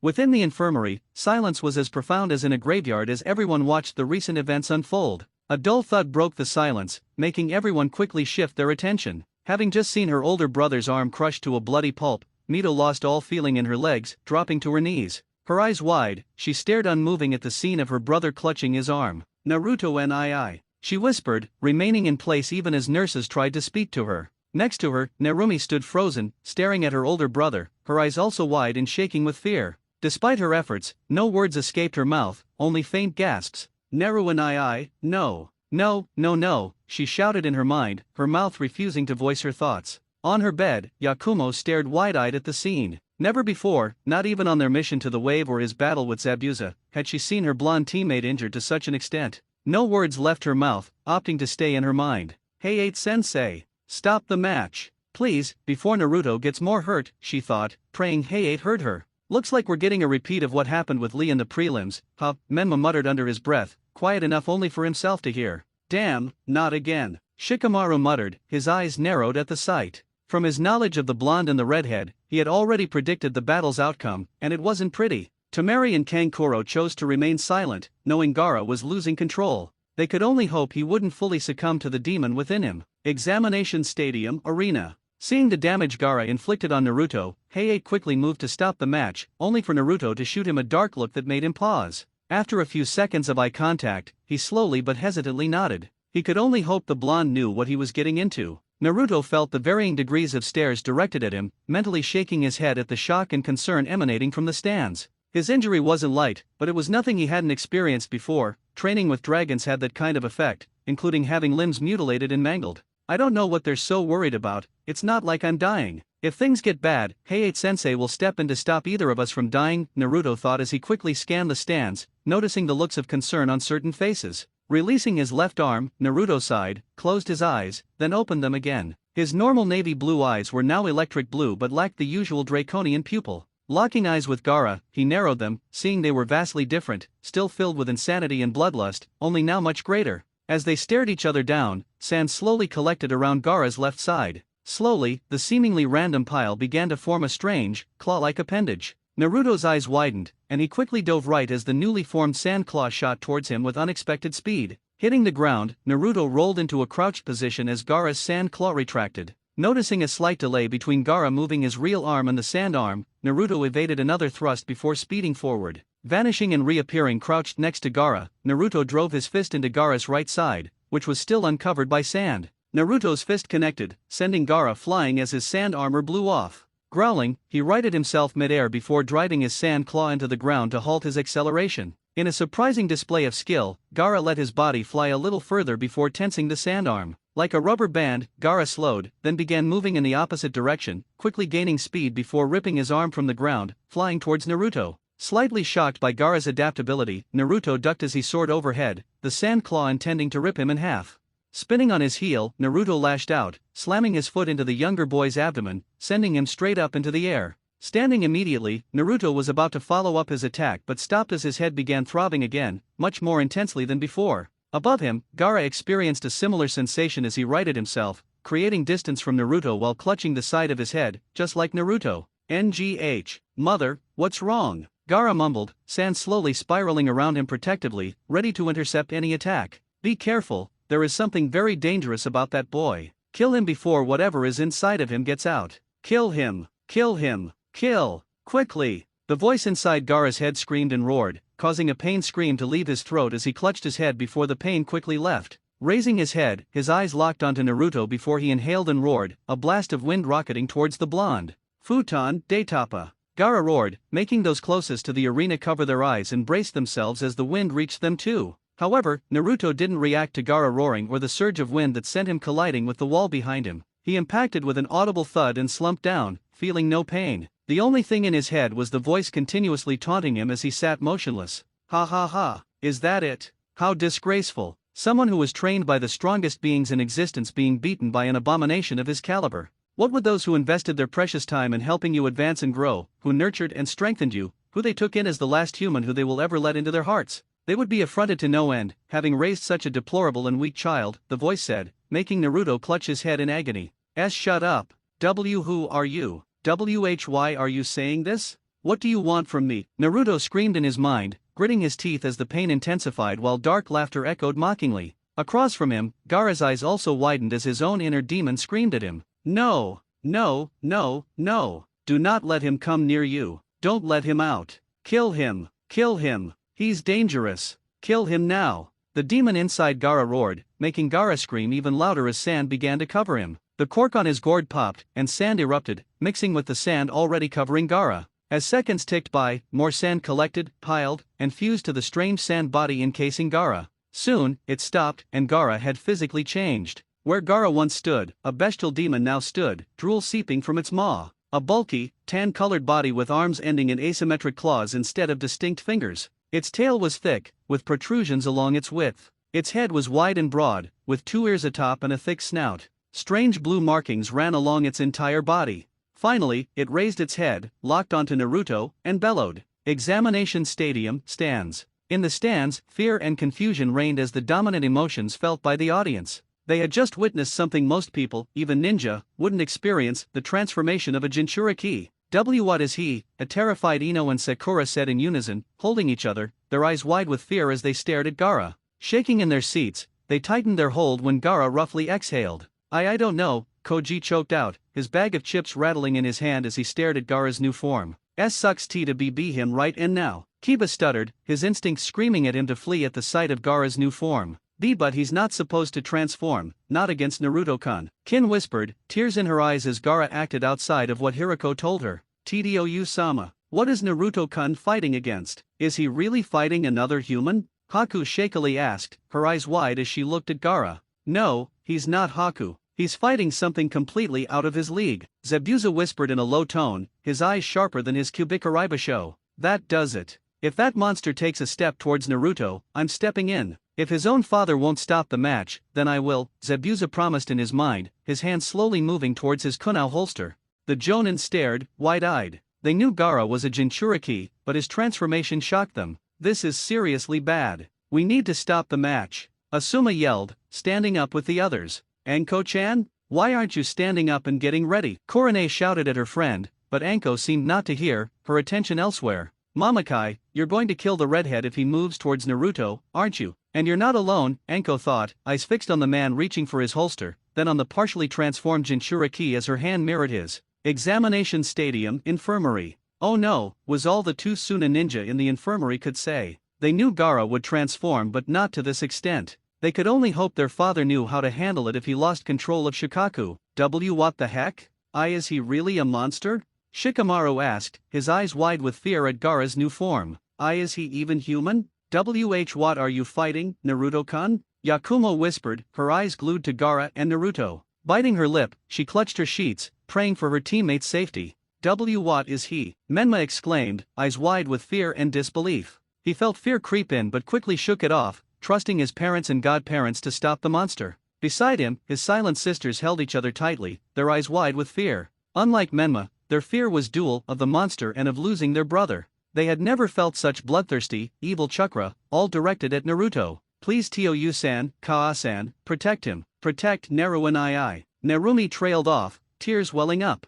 Tou-san, Kaa-san, please save Naruto and I. Mito whispered, holding her younger sister tighter as Gaara's bloodlust intensified. Examination Stadium stands. He's a monster. Naruto-kun is fighting a monster. Satsuki whispered, eyes wide, staring at Gaara. Her family shared her thoughts. Minato, you need to stop the match. This could get out of hand any moment. Fugaka thought, glancing at the cage's box. If that monster gets out of control, everyone here will be in trouble. Minato-sama, please stop this match before that happens, Itake thought, also looking towards the cage's box. Minato, Kushina, you two need to stop this and save your son and my future son-in-law. Please stop it now. Mikato mentally shouted, a worried glance at Naruto before looking at the cage's box. Tdio-sama, what is he? Hanabi whispered to her father, almost inaudibly, fearing the monster might hear. Sensing her fear, Hayashi gently squeezed her hand. Do not worry, Hanabi. Should anything happen, Minato, Kushina, and the Sunin are here. They will protect us, he said, though he too felt unease staring at the transformed boy. Do not be foolish, Minato. Do not let that monster kill your son. Stop this match this instant, Hayashi thought, a stern expression on his face as he looked at the cage's box. Now this is getting interesting, Jiraiya said, his eyes shifting between his godson and Gaara. He'd intervene if things truly went south, but not yet. So that's the Jinchuriki of the Shukaku, huh? Pretty interesting, hope it doesn't hurt Naruto too bad, Tsunade said, taking another gulp of sake. Like Jiraiya, she would step in before things escalated. Orochimaru was silent, scrutinizing Gaara's new form for weaknesses, ready to save his godson. Though the three didn't fully know their eldest and most enigmatic godson, they would still protect him like his siblings. In the cage's box, Minato and Kushina stood, eyes wide with fear at the partially transformed Gaara. Reason gone, their bodies moved instinctively, parental instincts taking over. But someone stopped them. Wait! Hokage Dano! Kushina Dano! The Kaze cage shouted, standing as well.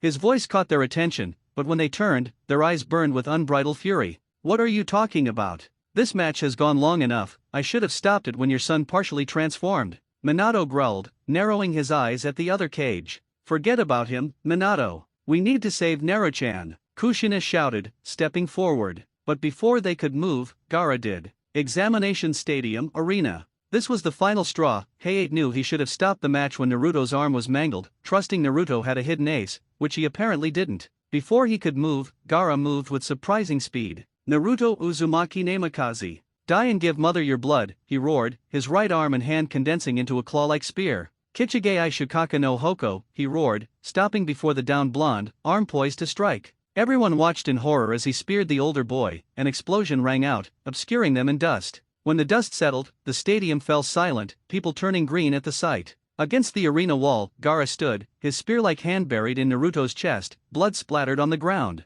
The stadium's silence shattered as Gaara started laughing, then cackling madly. With a sickening squelch and crunch, he ripped his hand from Naruto, laughing even more. Taking a step back, seemingly admiring his work, Gaara chuckled darkly as Naruto appeared to stop breathing and moving, blood pooling beneath him, staining his clothes and the ground crimson. He had pierced his chest, and likely his lungs, if not his heart. I've done it, mother.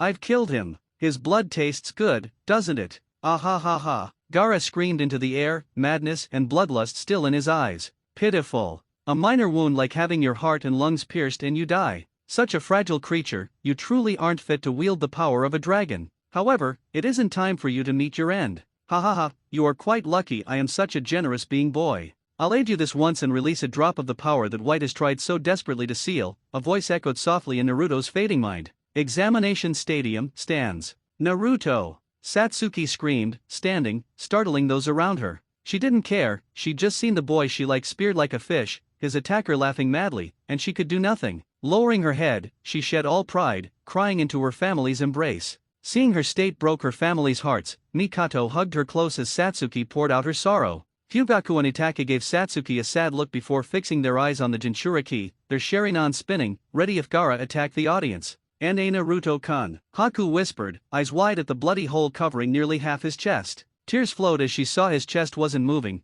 burying her face in her hands, sobbing quietly. Damn it, Zabuza muttered, gripping his kunao so hard his knuckles turned white. He snapped his eyes shut, gritting his teeth as a few tears fell. He wouldn't accept this, not even if the Hokage, Kazekage, Konoha, or Suna came after him. And no, Naruto-kun, you can't be. This wasn't supposed to happen, Kin said, eyes wide, tears falling freely. The Jonin were silent, shock on their faces, but among them sat one with pure murder in her tear-filled eyes. I'm going to kill him. No matter what, I swear I'll kill him, Anko whispered, tightening her grip on her kunao as tears fell. And no way, Sakura said, eyes wide, looking at Naruto's bloody form. He's not. He can't be, alright? Ino asked, disbelief in her eyes at seeing her comrade and former classmate seemingly dead. And Naruto, Koji said, eyes wide, dropping his bag of chips. He turned green, staring at the hole in the blonde's chest, while rising, he'd never seen such a horrifying injury. Damn, he didn't deserve that, Kiba said, turning green at the sight of the hole in Naruto's chest.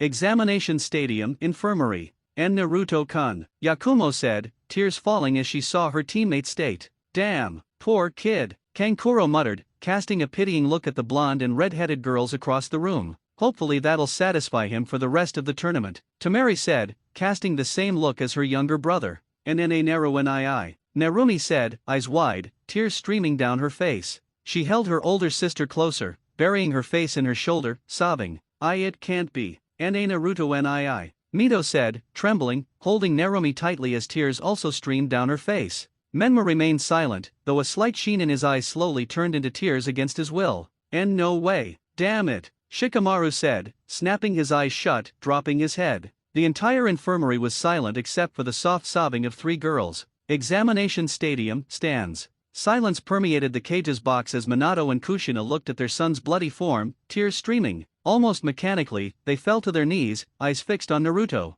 But sadness quickly morphed into burning fury. They clenched their fists, gritted their teeth. Someone would pay, be it the Kazekage or his son, blood would be spilled. The Kazekage stood wide-eyed, disbelieving Gaara had taken down his vessel. This was outside his calculations. His data showed Naruto had more than enough strength to defeat someone of Gaara's caliber. Gritting his teeth, he cursed his miscalculation, which had potentially cost him his most powerful vessel. The three Sunin were speechless. This wasn't supposed to happen, they were meant to intervene before it came to this, yet their godson was dead due to their lack of dedication. Even if they'd bet on their favored winner, they didn't want to win at the cost of family, even an enigmatic one. As the stand slowly emerged from shock and horror, sorrow filled the air for a young life tragically ended by a monster. But that quickly vanished as something unexpected happened. Examination Stadium, Arena. Don't worry, mother. I'll get you more blood soon, Gaara said, losing interest in Naruto, his sand absorbing the blood pooled beneath the blonde. Under Shikaku's influence, he turned his attention to Hayate, the closest person. Hayate was in shock and despair. His assignment was to prevent all deaths, and now, due to his inaction, someone he respected had been brutally killed. He snapped out of his thoughts as he felt immense killing intent. His eyes widened, Gaara was staring him down like a predator. Your blood, mother is asking for your blood, Gaara said, lumbering towards him. However, Gaara had no time to react. He was sent hurtling towards the arena wall, screaming in pain as his very soul felt injured by the attack, Shikaka screaming in pain as the attack pierced it through the seal. Colliding into the wall, Gaara freed himself but froze as he felt killing intent like no other. He wasn't the only one. Hayate and the rest of the stadium were subjected to what could only be described as being held by the throat by the Shinigami itself. Even the Shikaku inside Gaara stopped its mad ramblings, fear invading its soul, having not felt such killing intent since the Rikudo sentence time when it and the others were merely children. Naruto stood before him, his head bowed, hair shadowing his eyes. His face was blank, his mouth a thin line. His previous injuries remained, his left arm had just started bleeding again, and the chest wound still oozed blood steadily. But everything changed when a black, jagged, scale-like pattern spread across his body, starting from his shoulder, covering his left side. As it spread, it completely covered his arm, the side of his leg, and part of his face, ending at his jawline as he remained facing the ground. Flashback, sometime during the month of training. In training, Naruto sighed exhaustedly, dropping to a knee, looking up at Hyo. Unlike previous sessions, Hyo was pushing Naruto much harder. Kneeling, he grimaced and dropped his head as it throbbed, receiving a knowing look from Hyo, though Naruto didn't see it as he closed his eyes. Naruto, you have the potential to surpass even Ryuhei in power. But in the same sense, using that power will cost you much more than it did Ryuahei. Drop blood on the finest snow, and it will inevitably absorb it and turn crimson. Tainted power has such a nature, Yo said, shocking Naruto, who raised his head, looking into Yo's eyes. What are you talking about, Yo? Tainted power? Like I'd ever accept something like that. Ryuahei told me to never accept power like that, no matter how much stronger it would make me, Naruto said confidently. He expected Yo to laugh as usual, but was shocked to see the dragon so serious. Naruto, I pray that you never tap into the dormant power that sleeps within you. However, there may come a time where you have to cross that line. Just remember, when you use that power, you may, flashback end, forfeit your humanity, the voice in Naruto's head said, as Naruto raised his head, a black and crimson spiral of chakra exploding around him, creating a small crater. In place of his electric blue or normal navy blue eyes, there was only a bloody crimson with a draconian pupil.